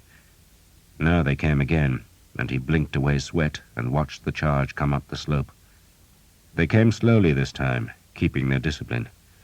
One knight in the French front rank was wearing extravagant white and yellow plumes on his helmet, just as if he were in a tournament. That was a dead man, Thomas thought, for no archer could resist such a flamboyant target. Thomas looked back at the carnage in front. Were there any English among the dead? It seemed impossible that there should not be, but he could see none. A Frenchman, an arrow deep in his thigh, was staggering in a circle among the corpses, then slumped to his knees. His mail was torn at his waist, and his helmet's visor was hanging by a single rivet. For a moment, with his hands clasped over his sword's pommel, he looked just like a man at prayer. Then he slowly fell forward. A wounded horse whinnied. A man tried to rise, and Thomas saw the red cross of St. George on his arm and the red and yellow quarters of the Earl of Oxford on his jupon. So there were English casualties after all. "Wait!" Will Skeet shouted, and Thomas looked up to see that the horsemen were closer, much closer. He drew the black bow. He had shot so many arrows that the 2 calloused string fingers of his right hand were actually sore, while the edge of his left hand had been rubbed raw by the flick of the goose feathers whipping across its skin. The long muscles of his back and arms were sore. He was thirsty. "Wait!" Skeet shouted again, and Thomas relaxed the string a few inches. The close order of the second charge had been broken by the bodies of the crossbowmen, but the horsemen were reforming now and were well within bow range. But Will Skeet, knowing how few arrows he had, wanted them all to count. "Aim true, boys," he called. "We've no steel to waste now, so aim true. Kill the damned horses." The bows stretched to their full extent, and the string bit like fire into Thomas's sore fingers. "Now!" Skeet shouted, and a new flight of arrows skimmed the slope, this time with red feathers among the white. Jake's bowstring snapped, and he cursed as he fumbled for a replacement. A second flight whipped away, its feathers hissing in the air, and then the third arrows were on the string as the first flight struck. Horses screamed and reared. The riders flinched and then drove back spurs, as if they understood that the quickest way to escape the arrows was to ride down the archers. Thomas shot again and again, not thinking now, just looking for a horse, leading it with the steel arrowhead, then releasing. He drew out a white-feathered arrow and saw blood on the quills, and knew his bow fingers were bleeding for the first time since he had been a child. He shot again and again, until his fingers were raw flesh, and he was almost weeping from the pain. But the second charge had lost all its cohesion as the barbed points tortured the horses and the riders encountered the corpses left by the first attack. The French were stalled, unable to ride into the arrow flail, but unwilling to retreat. Horses and men fell, the drums beat on, and the rearward horsemen were pushing the front ranks into the bloody ground where the pits waited and the arrows stung. Thomas shot another arrow, watched the red feathers whip into a horse's breast, then fumbled in the arrow bag to find just one shaft left. He swore. "Arrows!" Sam called, but no one had any to spare. Thomas shot his last, then turned to find a gap in the men-at-arms that would let him escape the horsemen who would surely come, now the arrows had run out. But there were no gaps. He felt a heartbeat of pure terror. There was no escape, and the French were coming. Then, almost without thinking, he put his right hand under the horn tip of the bow and launched it high over the English men-at-arms, so it would fall behind them. The bow was an encumbrance now, so he would be rid of it, and he picked up a fallen shield, hoping to God it showed an English insignia, and pushed his left forearm into the tight loops. He drew his sword and stepped back between two of the lances held by the men-at-arms. Other archers were doing the same. "Let the archers in!" the Earl of Northampton shouted. "Let them in!" But the men-at-arms were too fearful of the rapidly approaching French to open their files. "Ready!" the man shouted. "Ready!" There was a note of hysteria in his voice. The French horsemen, now that the arrows were exhausted, were streaming up the slope between the corpses and the pits. Their lances were lowered and their spurs raked back as they demanded a last spurt from the horses before they struck the enemy. The trappers were flecked with mud and hung with arrows. Thomas watched a lance, held the unfamiliar shield high, and thought how monstrous the enemy's steel faces looked. "You'll be all right, lad," a quiet voice spoke behind him. "Hold the shield high and go for the horse." Thomas snatched a look and saw it was the grey-haired Reginald Cobham, the old champion himself, standing in the front rank. "Brace yourselves!" Cobham shouted. The horses were on top of them, vast and high, lances reaching, the noise of the hooves and the rattle of mail overwhelming. Frenchmen were shouting victory as they leaned into the lunge. "Now kill them!" Cobham shouted. The lances struck the shields, and Thomas was hurled back, and a hoof thumped his shoulder, but a man behind pushed him upright, so he was forced hard against the enemy's horse. He had no room to use the sword, and the shield was crushed against his side. There was the stench of horse sweat and blood in his nostrils. Something struck his helmet, making his skull ring and vision darken. Then, miraculously, the pressure was gone, and he glimpsed a patch of daylight and staggered into it, swinging the sword to where he thought the enemy was. "Shield up!" a voice screamed, and he instinctively obeyed, only to have the shield battered down. But his dazed vision was sharpening, and he could see a bright-coloured trapper and a mailed foot in a big leather stirrup close to his left. He rammed his sword through the trapper and into the horse's guts, and the beast twisted away. Thomas was dragged along by the trapped blade, but managed to give it a violent tug that jerked it free so sharply that its recoil struck an English shield. The charge had not broken the line, but had broken against it, like a sea wave striking a cliff. The horses recoiled, and the English men-at-arms advanced to hack at the horsemen, who were relinquishing lances to draw their swords. Thomas was pushed aside by the men-at-arms. He was panting, dazed, and sweat-blinded. His head was a blur of pain. An archer was lying dead in front of him, head crushed by a hoof. Why had the man no helmet? Then the men-at-arms were reeling back as more horsemen filed through the dead to thicken the fight, all of them pushing towards the Prince of Wales's high banner. Thomas banged his shield hard into a horse's face, felt a glancing blow on his sword, and skewered the blade down the horse's flank. The rider was fighting a man on the other side of his horse, and Thomas saw a small gap between the saddle's high pommel and the man's mail skirt, and he shoved the sword up into the Frenchman's belly, heard the man's angry roar turn into a shriek, then saw the horse was falling towards him. He scrambled clear, pushing a man out of his path before the horse collapsed in a crash of armour and beating hooves. English men-at-arms swarmed over the dying beast, going to meet the next enemy. A horse with an iron garrow deep in its haunch was rearing and striking with its hooves. Another horse tried to bite Thomas, and he struck it with the shield, then flailed at its rider with his sword. But the man wheeled away, and Thomas looked desperately for the next enemy. "No prisoners!" the Earl screamed, seeing a man trying to lead a Frenchman out of the melee. The Earl had discarded his shield and was wielding his sword with both hands, hacking it like a woodman's axe, and daring any Frenchman to come and challenge him. They dared. More and more horsemen pushed into the horror. There seemed no end of them. The sky was bright with flags and streaked with steel. The grass was gouged by iron and slick with blood. A Frenchman rammed the bottom edge of his shield down onto an Englishman's helmet, wheeled the horse, lunged a sword into an archer's back, wheeled again and struck down at the man still dazed by the shield blow. "Montjoie, Saint-Denis!" he shouted. "St. George!" The Earl of Northampton, visor up and face streaked with blood, rammed his sword through a gap in a chanfron to take a horse's eye. The beast reared, and its rider fell to be trampled by a horse behind. The Earl looked for the prince and could not see him, then could not search more, for a fresh Cornwell with white crosses on black shields was forging through the melee, pushing friend and foe alike from their path as they carried their lances towards the prince's standard. Thomas saw a baffled lance coming at him, and he threw himself to the ground, where he curled into a ball and let the heavy horses crash by. "Montjoie, Saint-Denis!" the voices yelled above him, as the Count of Astorac's Cornwell struck home. Sir Guillaume d'Evêque had seen nothing like it. He hoped he never saw it again. He saw a great army breaking itself against a line of men on foot. It was true that the battle was not lost, and Sir Guillaume had convinced himself it could yet be won, but he was also aware of an unnatural sluggishness in himself. He liked war.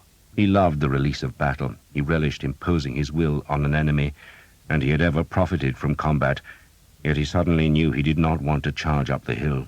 There was a doom in this place, and he pushed that thought away and kicked his spurs back. "Montjoie, Saint-Denis!" he shouted, but knew he was just pretending the enthusiasm. No one else in the charge seemed afflicted by doubts. The knights were beginning to jostle each other as they strove to aim their lances at the English line. Very few arrows were flying now, and none at all were coming from the chaos ahead, where the Prince of Wales's banner flew so high. Horsemen were now charging home all along the line, hacking at the English ranks with swords and axes, but more and more men were angling across the slope to join the fury on the English right. It was there, Sir Guillaume told himself, that the battle would be won and the English broken. It would be hard work, of course, and bloody work, hacking through the prince's troops, but once the French horsemen were in the rear of the English line, it would collapse like rotted wood, and no amount of reinforcements from the top of the hill could stop that panicked rout. So fight, he told himself, fight! But there was still the nagging fear that he was riding into disaster. He had never felt anything like it, and he hated it, cursing himself for being a coward. A dismounted French knight, his helmet's facepiece torn away and blood dripping from a hand holding a broken sword, while his other hand gripped the remnants of a shield that had been split into two, staggered down the hill, then dropped to his knees and vomited. A riderless horse, stirrups flapping, galloped white-eyed across the line of the charge, with its torn trapper trailing in the grass. The turf here was flecked by the white feathers of fallen arrows that looked like a field of flowers. "Go! Go! Go!" Sir Guillaume shouted at his men, and knew he was shouting at himself. He would never tell men to go on a battlefield, but to come, to follow, and he cursed himself for using the word, and stared ahead, looking for a victim for his lance, and he watched for the pits, and tried to ignore the melee that was just to his right. He planned to widen the melee by boring into the English line, where it was still lightly engaged. Die a hero, he told himself, carry the damned lance right up the hill, and let no man ever say that Sir Guillaume d'Evêque was a coward. Then a great cheer sounded from his right, and he dared look there, away from the pits. He saw the Prince of Wales's great banner was toppling into the struggling men. The French were cheering, and Sir Guillaume's gloom lifted magically, for it was a French banner that pressed ahead, going over the place where the prince's flag had flown. And then Sir Guillaume saw the banner. He saw it and stared at it. He saw a Yale holding a cup, and he pressed his knee to turn his horse, and shouted at his men to follow him. "To war!" he shouted. To kill. And there was no more sluggishness and no more doubts, for Sir Guillaume had found his enemy. The king saw the enemy knights with the white-crossed shields pierce his son's battle, and then he watched his son's banner fall. He could not see his son's black armor. Nothing showed on his face. "Let me go," the Bishop of Durham demanded. The king brushed a horsefly from his horse's neck. "Pray for him," he instructed the bishop. "What the hell use will prayer be?" the bishop demanded, and hefted his fearful mace. "Let me go, sire." "I need you here," the king said mildly, "and the boy must learn as I did." "I have other sons," Edward of England told himself, "though none like that one. That son will be a great king one day, a warrior king, a scourge of our enemies, if he lives. And he must learn to live in the chaos and terror of battle." "You will stay," he told the bishop firmly, then beckoned a herald. "That badge," he said, pointing to the red banner with the Yale. "Whose is it?" The herald stared at the banner for a long time, then frowned, as if uncertain of his opinion. "Well?" the king prompted him. "I haven't seen it in 16 years, the herald said, sounding dubious of his own judgment. "But I do believe it's the badge of the Vexil family, sire." "The Vexil?" the king asked. "Vexil?" the bishop roared. "Vexil! Damned traitors! They fled from France in your great-grandfather's reign, sire, and he gave them land in Cheshire. Then they sided with Mortimer." "Ah," the king said, half smiling. So the Vexil had supported his mother and her lover, Mortimer, who together had tried to keep him from the throne. No wonder they fought well. They were trying to avenge the loss of their Cheshire estates. "The eldest son never left England," the bishop said, staring down at the widening struggle on the slope. He had to raise his voice to be heard above the din of steel. "He was a strange fellow. Became a priest. Can you credit it? An eldest son. Didn't like his father, he claimed, but we locked him up all the same." "On my orders?" the king asked. "You were very young, sire, so one of your council made sure the Vexil priest couldn't cause trouble. Sealed him up in a monastery, then beat and starved him till he was convinced he was holy. After that he was harmless, so they put him into a country parish to rot. He must be dead by now." The bishop frowned because the English line was bending backwards, pushed by the Cornwell Vexil knights. "Let me go down, sire," he pleaded. "I pray you, let me take my men down." "I asked you to pray to God rather than to me." "I have a score of priests praying," the bishop said, "and so do the French. We're deafening God with our prayers. Please, sire, I beg you." The king relented. "Go on foot," he told the bishop, "and with only one Cornwell." The bishop howled in triumph, then slid awkwardly off his destrier's back. "Barrett," he shouted to one of his men-at-arms, "bring your fellows! Come on!" The bishop hefted his wickedly spiked mace, then ran down the hill, bellowing at the French that the time of their death had come. The herald counted the Cornwell that followed the bishop down the slope. "Can 20 men make a difference, sire?" he asked the king. "It will make small difference to my son," the king said, hoping his son yet lived, "but a great difference to the bishop. I think I would have had an enemy in the church forever if I'd not released him to his passion." He watched as the bishop thrust the rear English ranks aside and, still bellowing, waded into the melee. There was still no sign of the prince's black armor, nor of his standard. The herald backed his palfrey away from the king, who made the sign of the cross, then twitched his ruby-hilted sword to make certain the day's earlier rain had not rusted the blade into the scabbard's metal throat. The weapon moved easily enough, and he knew he might need it yet, but for now he crossed his mailed hands on his saddle's pommel and just watched the battle. He would let his son win it, he decided, or else lose his son. The herald stole a look at his king and saw that Edward of England's eyes were closed. The king was at prayer. The battle had spread along the hill. Every part of the English line was engaged now, though in most places the fighting was light. The arrows had taken their toll, but there was none left, and so the French could ride right up to the dismounted men-at-arms. Some Frenchmen tried to break through, but most were content to shout insults in the hope of drawing a handful of the dismounted English out of the shield wall. But the English discipline held. They returned insult for insult, inviting the French to come and die on their blades. Only where the Prince of Wales's banner had flown was the fighting ferocious, and there, and for 100 paces on either side, the two armies had become inextricably tangled. The English line had been torn, but it had not been pierced. Its rear ranks still defended the hill, while the front ranks had been scattered into the enemy, where they fought against the surrounding horsemen. The Earls of Northampton and Warwick had tried to keep the line steady, but the Prince of Wales had broken the formation by his eagerness to carry the fight to the enemy, and the Prince's bodyguard were now down the slope near to the pits where so many horses lay with broken legs. It was there that Guy Vexil had lanced the Prince's standard-bearer, so that the great flag, with its lilies and leopards and gilded fringe, was being trampled by the iron-shod hoofs of his Cornwell. Thomas was 20 yards away, curled into the bloody belly of a dead horse, and flinching every time another destrier trod near him. Noise overwhelmed him, but through the shrieks and hammering he could hear English voices still shouting defiance, and he lifted his head to see Will Skeet and Father Hobb, a handful of archers and 2 men-at-arms, defending themselves against French horsemen. Thomas was tempted to stay in his blood-reeking haven, but he forced himself to scramble over the horse's body and run to Skeet's side. A French sword glanced off his helmet. He bounced off the rump of a horse, then stumbled into the small group. "Still alive, lad. Skeet said. Jesus, Thomas swore. He ain't interested. Come on, you bastard, come on! Skeet was calling to a Frenchman, but the enemy preferred to carry his unbroken lance towards the battle raging about the fallen standard. They're still coming, Skeet said in tones of wonderment. No end to the goddamn bastards. An archer in the prince's green and white livery, without a helmet and bleeding from a deep shoulder wound, lurched towards Skeet's group. A Frenchman saw him, casually wheeled his horse and chopped down with a battle-axe. The bastard, Sam said, and before Skeet could stop him, he ran from the group and leaped up onto the back of the Frenchman's horse. He put an arm round the knight's neck, then simply fell backwards, dragging the man from the high saddle.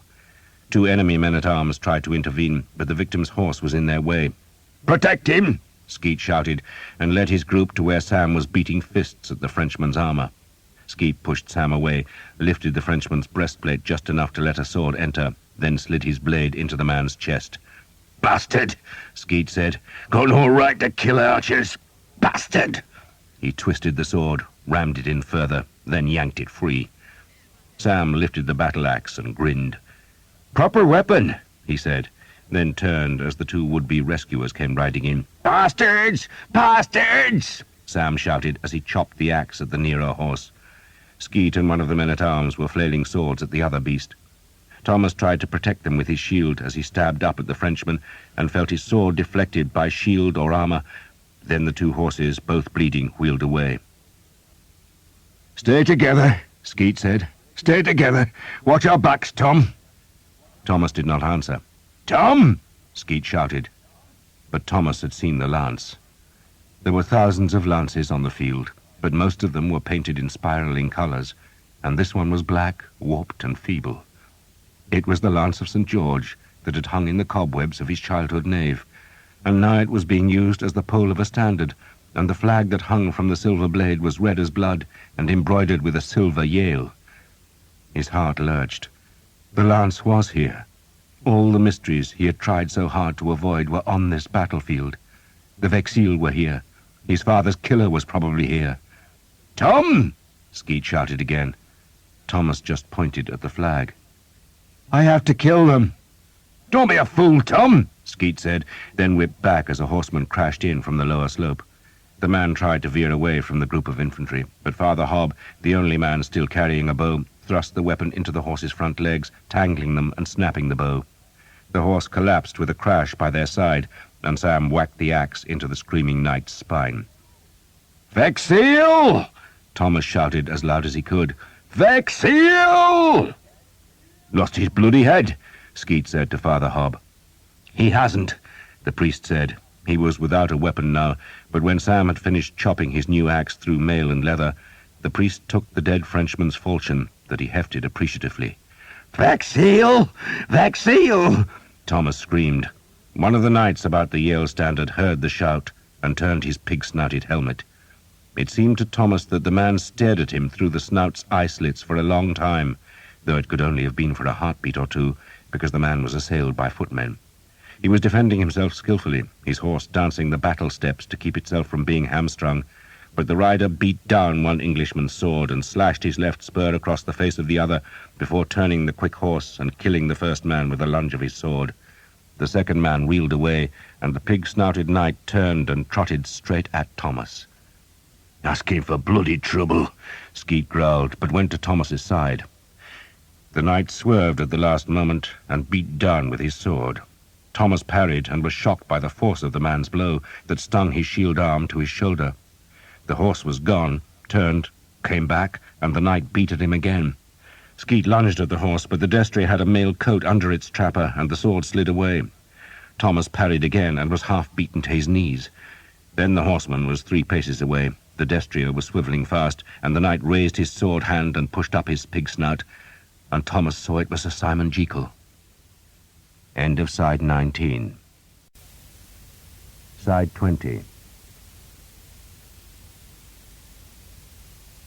Anger rose in Thomas like bile, and ignoring Skeet's warning shout, he ran forward, sword swinging. Sir Simon parried the blow with contemptuous ease. The trained horse sidestepped delicately, and Sir Simon's blade was coming back fast. Thomas had to twist aside, and even so, fast as he was, the blade clanged against his helmet with stunning force. "This time you'll die," Sir Simon said, and he lunged with the blade, thrusting with killing force on Thomas's mail-clad chest. But Thomas had tripped on a corpse and was already falling backwards. The lunge pushed him down faster, and he sprawled on his back, his head spinning from the blow to his helmet. There was no one to help him any more, for he had dashed away from Skeet's group that was defending itself against a new rush of horsemen. Thomas tried to stand, but a pain ripped at his head, and he was winded by the blow to his chest. Then Sir Simon was leaning down from his saddle, and his long sword was seeking Tom's protected face. "Goddamn bastard!" Sir Simon said, then opened his mouth wide as though he was yawning. He stared at Thomas, then spewed a stream of blood that spattered Thomas's face.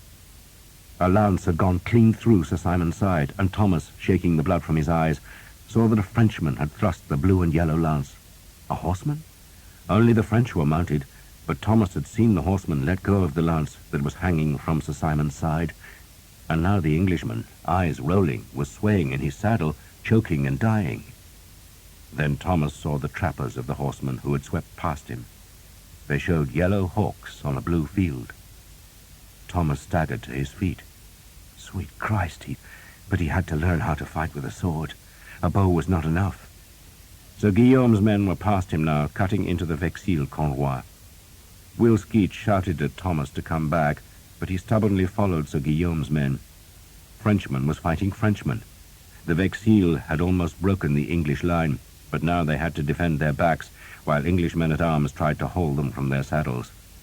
"Vexille! Vexille!"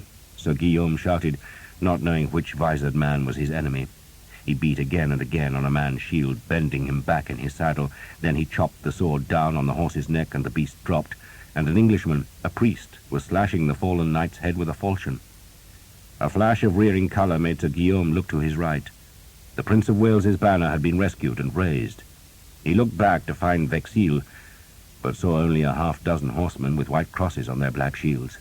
He spurred towards them, raised his own shield to fend off an axe blow, and lunged his sword into a man's thigh, twisted it clear, felt a blow on his back, turned the horse with his knee, and parried a high sword blow. Men were shouting at him, demanding to know why he fought his own side. Then the Vexille's standard-bearer began to topple as his horse was hamstrung. Two archers were slashing at the beast's legs, and the silver Yale fell into the melee as Henry Colley let go of the old lance to draw his sword. "Bastards!" he shouted at the men who had hamstrung his horse. "Bastards!" He slashed the blade down, hacking into a man's mailed shoulder. Then a great roar made him turn to see a heavy man in plate and mail, and with a crucifix about his neck, wielding a mace. Colley, still on his collapsing horse, swung at the bishop, who hammered the sword away with his shield, and then slammed the mace down onto Colley's helmet. "In the name of God!" the bishop roared as he dragged the spikes free of the mangled helmet. Colley was dead, his skull crushed, and the bishop swung the bloody mace at a horse with a yellow and blue trap-up, but the rider swerved at the last instant. Sir Guillaume never saw the bishop with his mace. Instead, he had seen that one of the Vexille Cornwell had finer armor than the others, and he raked back his spurs to reach that man, but felt his own horse faltering, and he looked behind to glimpse, through the constricting slits in his visor, that Englishmen were hacking at his horse's rear legs. He beat the swords back, but the animal was sinking down, and a huge voice was shouting, "Clear my way! I want to kill the bastard! In the name of Christ, out of the way!" Sir Guillaume did not understand the words, but suddenly an arm was around his neck, and he was being hauled out of the saddle. He shouted in anger, then had the breath driven from him as he thumped onto the ground. A man was holding him down, and Sir Guillaume tried to hit him with his sword, but his wounded horse was thrashing beside him, threatening to roll on him, and Sir Guillaume's assailant dragged him free, then twisted the Frenchman's sword away. "Just lie there!" a voice shouted at Sir Guillaume. "Is the goddamn bastard dead?" the bishop roared. "He's dead," Thomas shouted. "Praise God! On! On! Kill!" "Thomas," Sir Guillaume squirmed. "Don't move," Thomas said. "I want Vexille." "They've gone!" Thomas shouted. "They've gone! Lie still!" Guy Vexille, assailed from two sides, and with his red banner fallen, had pulled his 3 remaining men back, but only to join the last of the French horsemen. The king himself, with his friend the King of Bohemia, was entering the melee. Although John of Bohemia was blind, he had insisted on fighting, and so his bodyguard had tied their horses' reins together and put the king's destrier in their centre so that he could not lose them. "Prague!" they shouted their war cry. "Prague!" The king's son, Prince Charles, was also tied into the group. "Prague!"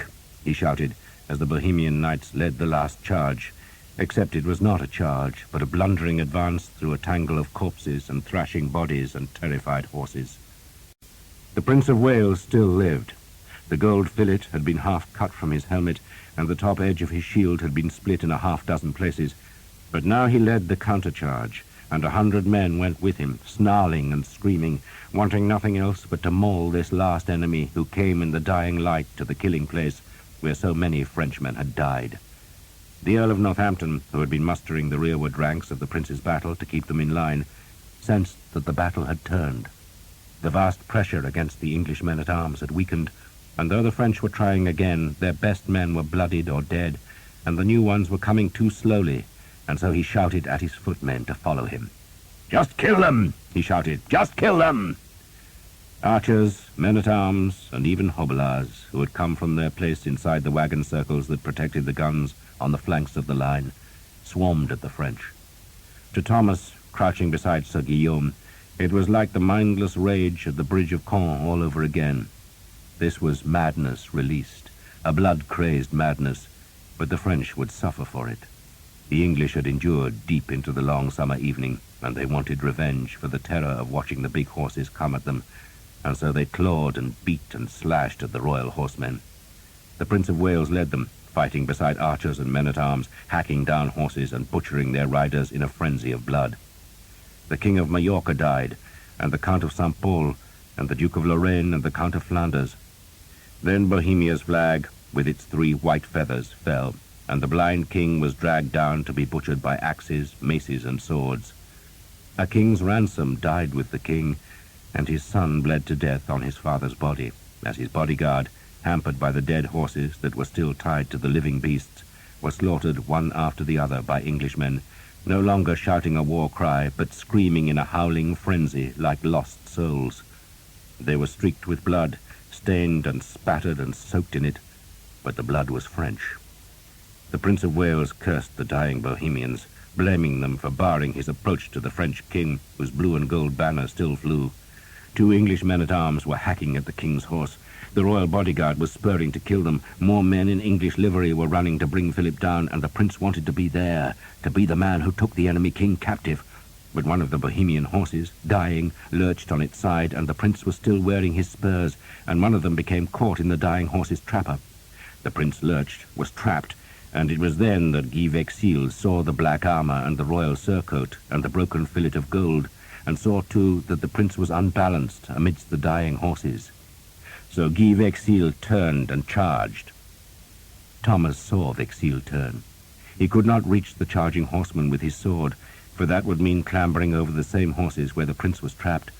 But under his right hand was a black ash shaft tipped with silver, and he snatched up the lance and ran at the charging man. Skeet was there too, scrambling over the Bohemian horses with his old sword. The lance of St. George struck Guy Vexil on the chest. The silver blade crumpled and tangled with the crimson banner, but the old ash shaft had just enough strength to knock the horseman back and keep his sword from the prince, who was being pulled free by 2 of his men-at-arms. Vexil hacked again, reaching far from his saddle, and Will Skeet bellowed at him and thrust his sword hard up at Vexil's waist, but the black shield deflected the lunge, and Vexil's trained horse instinctively turned into the attack, and the rider slashed down hard. "No!" Thomas shouted. He thrust the lance again, but it was a feeble weapon, and the dry ash splintered against Vexil's shield. Will Skeet was sinking, blood showing at the ragged gash in his helmet. Vexil raised his sword to strike at Skeet a second time as Thomas stumbled forward. The sword fell, slicing into Skeet's head. Then the blank mask of Vexil's dark visor swung towards Thomas. Will Skeet was on the ground, not moving. Vexil's horse turned to bring its master to where he could kill most efficiently, and Thomas saw death in the Frenchman's bright sword. But then, in panicked desperation, he rammed the broken end of the black lance into the destrier's open mouth and gouged the ragged wood deep into the animal's tongue. The stallion sheared away, screaming and rearing, and Vexil was thrown hard against his saddle's cantle. The horse, eyes wide behind its chanfron and mouth dripping blood, turned back to Thomas, but the Prince of Wales had been freed from the dying horse, and he brought 2 men-at-arms to attack Vexille's other flank, and the horseman parried the prince's sword blow, then saw he must be overwhelmed, and so drove back his spurs to take his horse through the melee and away from danger. "Calix meus inebrians!" Thomas shouted. He did not know why. The words just came to him, his father's dying words, but they made Vexille look back. He stared through the eye slits, saw the dark-haired man who was holding his own banner. Then a new surge of vengeful Englishmen spilled down the slope, and he pricked his horse through the carnage and the dying men and the broken dreams of France. A cheer sounded from the English hilltop. The king had ordered his mounted reserve of knights to charge the French, and as those men lowered their lances, still more horses were being hurried from the baggage park, so that more men could mount and pursue the beaten enemy. John of Hainault, Lord of Beaumont, took the French king's reins and dragged Philip away from the melee. The horse was a remount, for one royal horse had already been killed, while the king himself had taken a wound in the face because he had insisted on fighting with his visor up, so that his men would know he was on the field. "It is time to go, sire," the Lord of Beaumont said gently. "Is it over?" Philip asked. There were tears in his eyes and incredulity in his voice. "It's over, sire," the Lord of Beaumont said. The English were howling like dogs, and the chivalry of France was twitching and bleeding on a hillside. John of Hainault did not know how it had happened, only that the battle, the Oriflamme, and the pride of France were all lost. "Come, sire," he said, and dragged the king's horse away. Groups of French knights, their horses' trappers rattling with arrows, were crossing the valley to the far woods that were dark with the coming night. "That astrologer, John," the French king said. "Sire, have him put to death. Bloodily. You hear me? Bloodily." The king was weeping as, with the handful of his bodyguard that was left, he rode away. More and more Frenchmen were fleeing to seek safety in the gathering dark, and their retreat turned into a gallop as the first English horsemen of the battle burst through the remnants of their battered line to begin the pursuit. The English slope seemed to twitch as the men-at-arms wandered among the wounded and dead. The twitching was the jerking of the dying men and horses. The valley floor was scattered with the Genoese who had been killed by their own paymasters. It was suddenly very quiet. There was no clang of steel, no hoarse shouts, and no drums. There were moans and weeping and sometimes a gasp, but it seemed quiet. The wind stirred the fallen banners and flickered the white feathers of the fallen arrows that had reminded Sir Guillaume of a spread of flowers. And it was over. Sir William Skeet lived. He could not speak. There was no life in his eyes, and he seemed deaf. He could not walk, though he seemed to try when Thomas lifted him, but then his legs crumpled and he sagged to the bloody ground. Father Hob lifted Skeet's helmet away, doing it with an extraordinary gentleness. Blood poured from Skeet's grey hair, and Thomas gagged when he saw the sword cut in the scalp. There were scraps of skull, strands of hair, and Skeet's brain, all open to the air. "Will?" Thomas knelt in front of him. "Will?" Skeet looked at him, but did not seem to see him. He had a half smile and empty eyes. "Will," Thomas said. "He's going to die, Thomas," Father Hob said softly. "He is not. God damn it, he is not. You hear me? He will live. You bloody pray for him." "I will pray. God knows how I will pray," Father Hob soothed Thomas. "But first we must doctor him."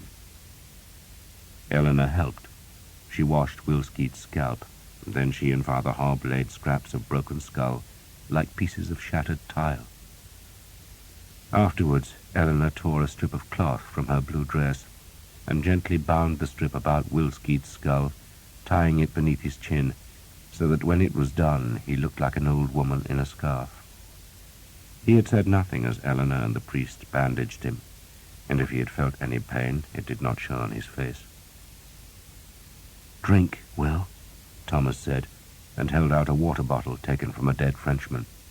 But Skeet ignored the offer.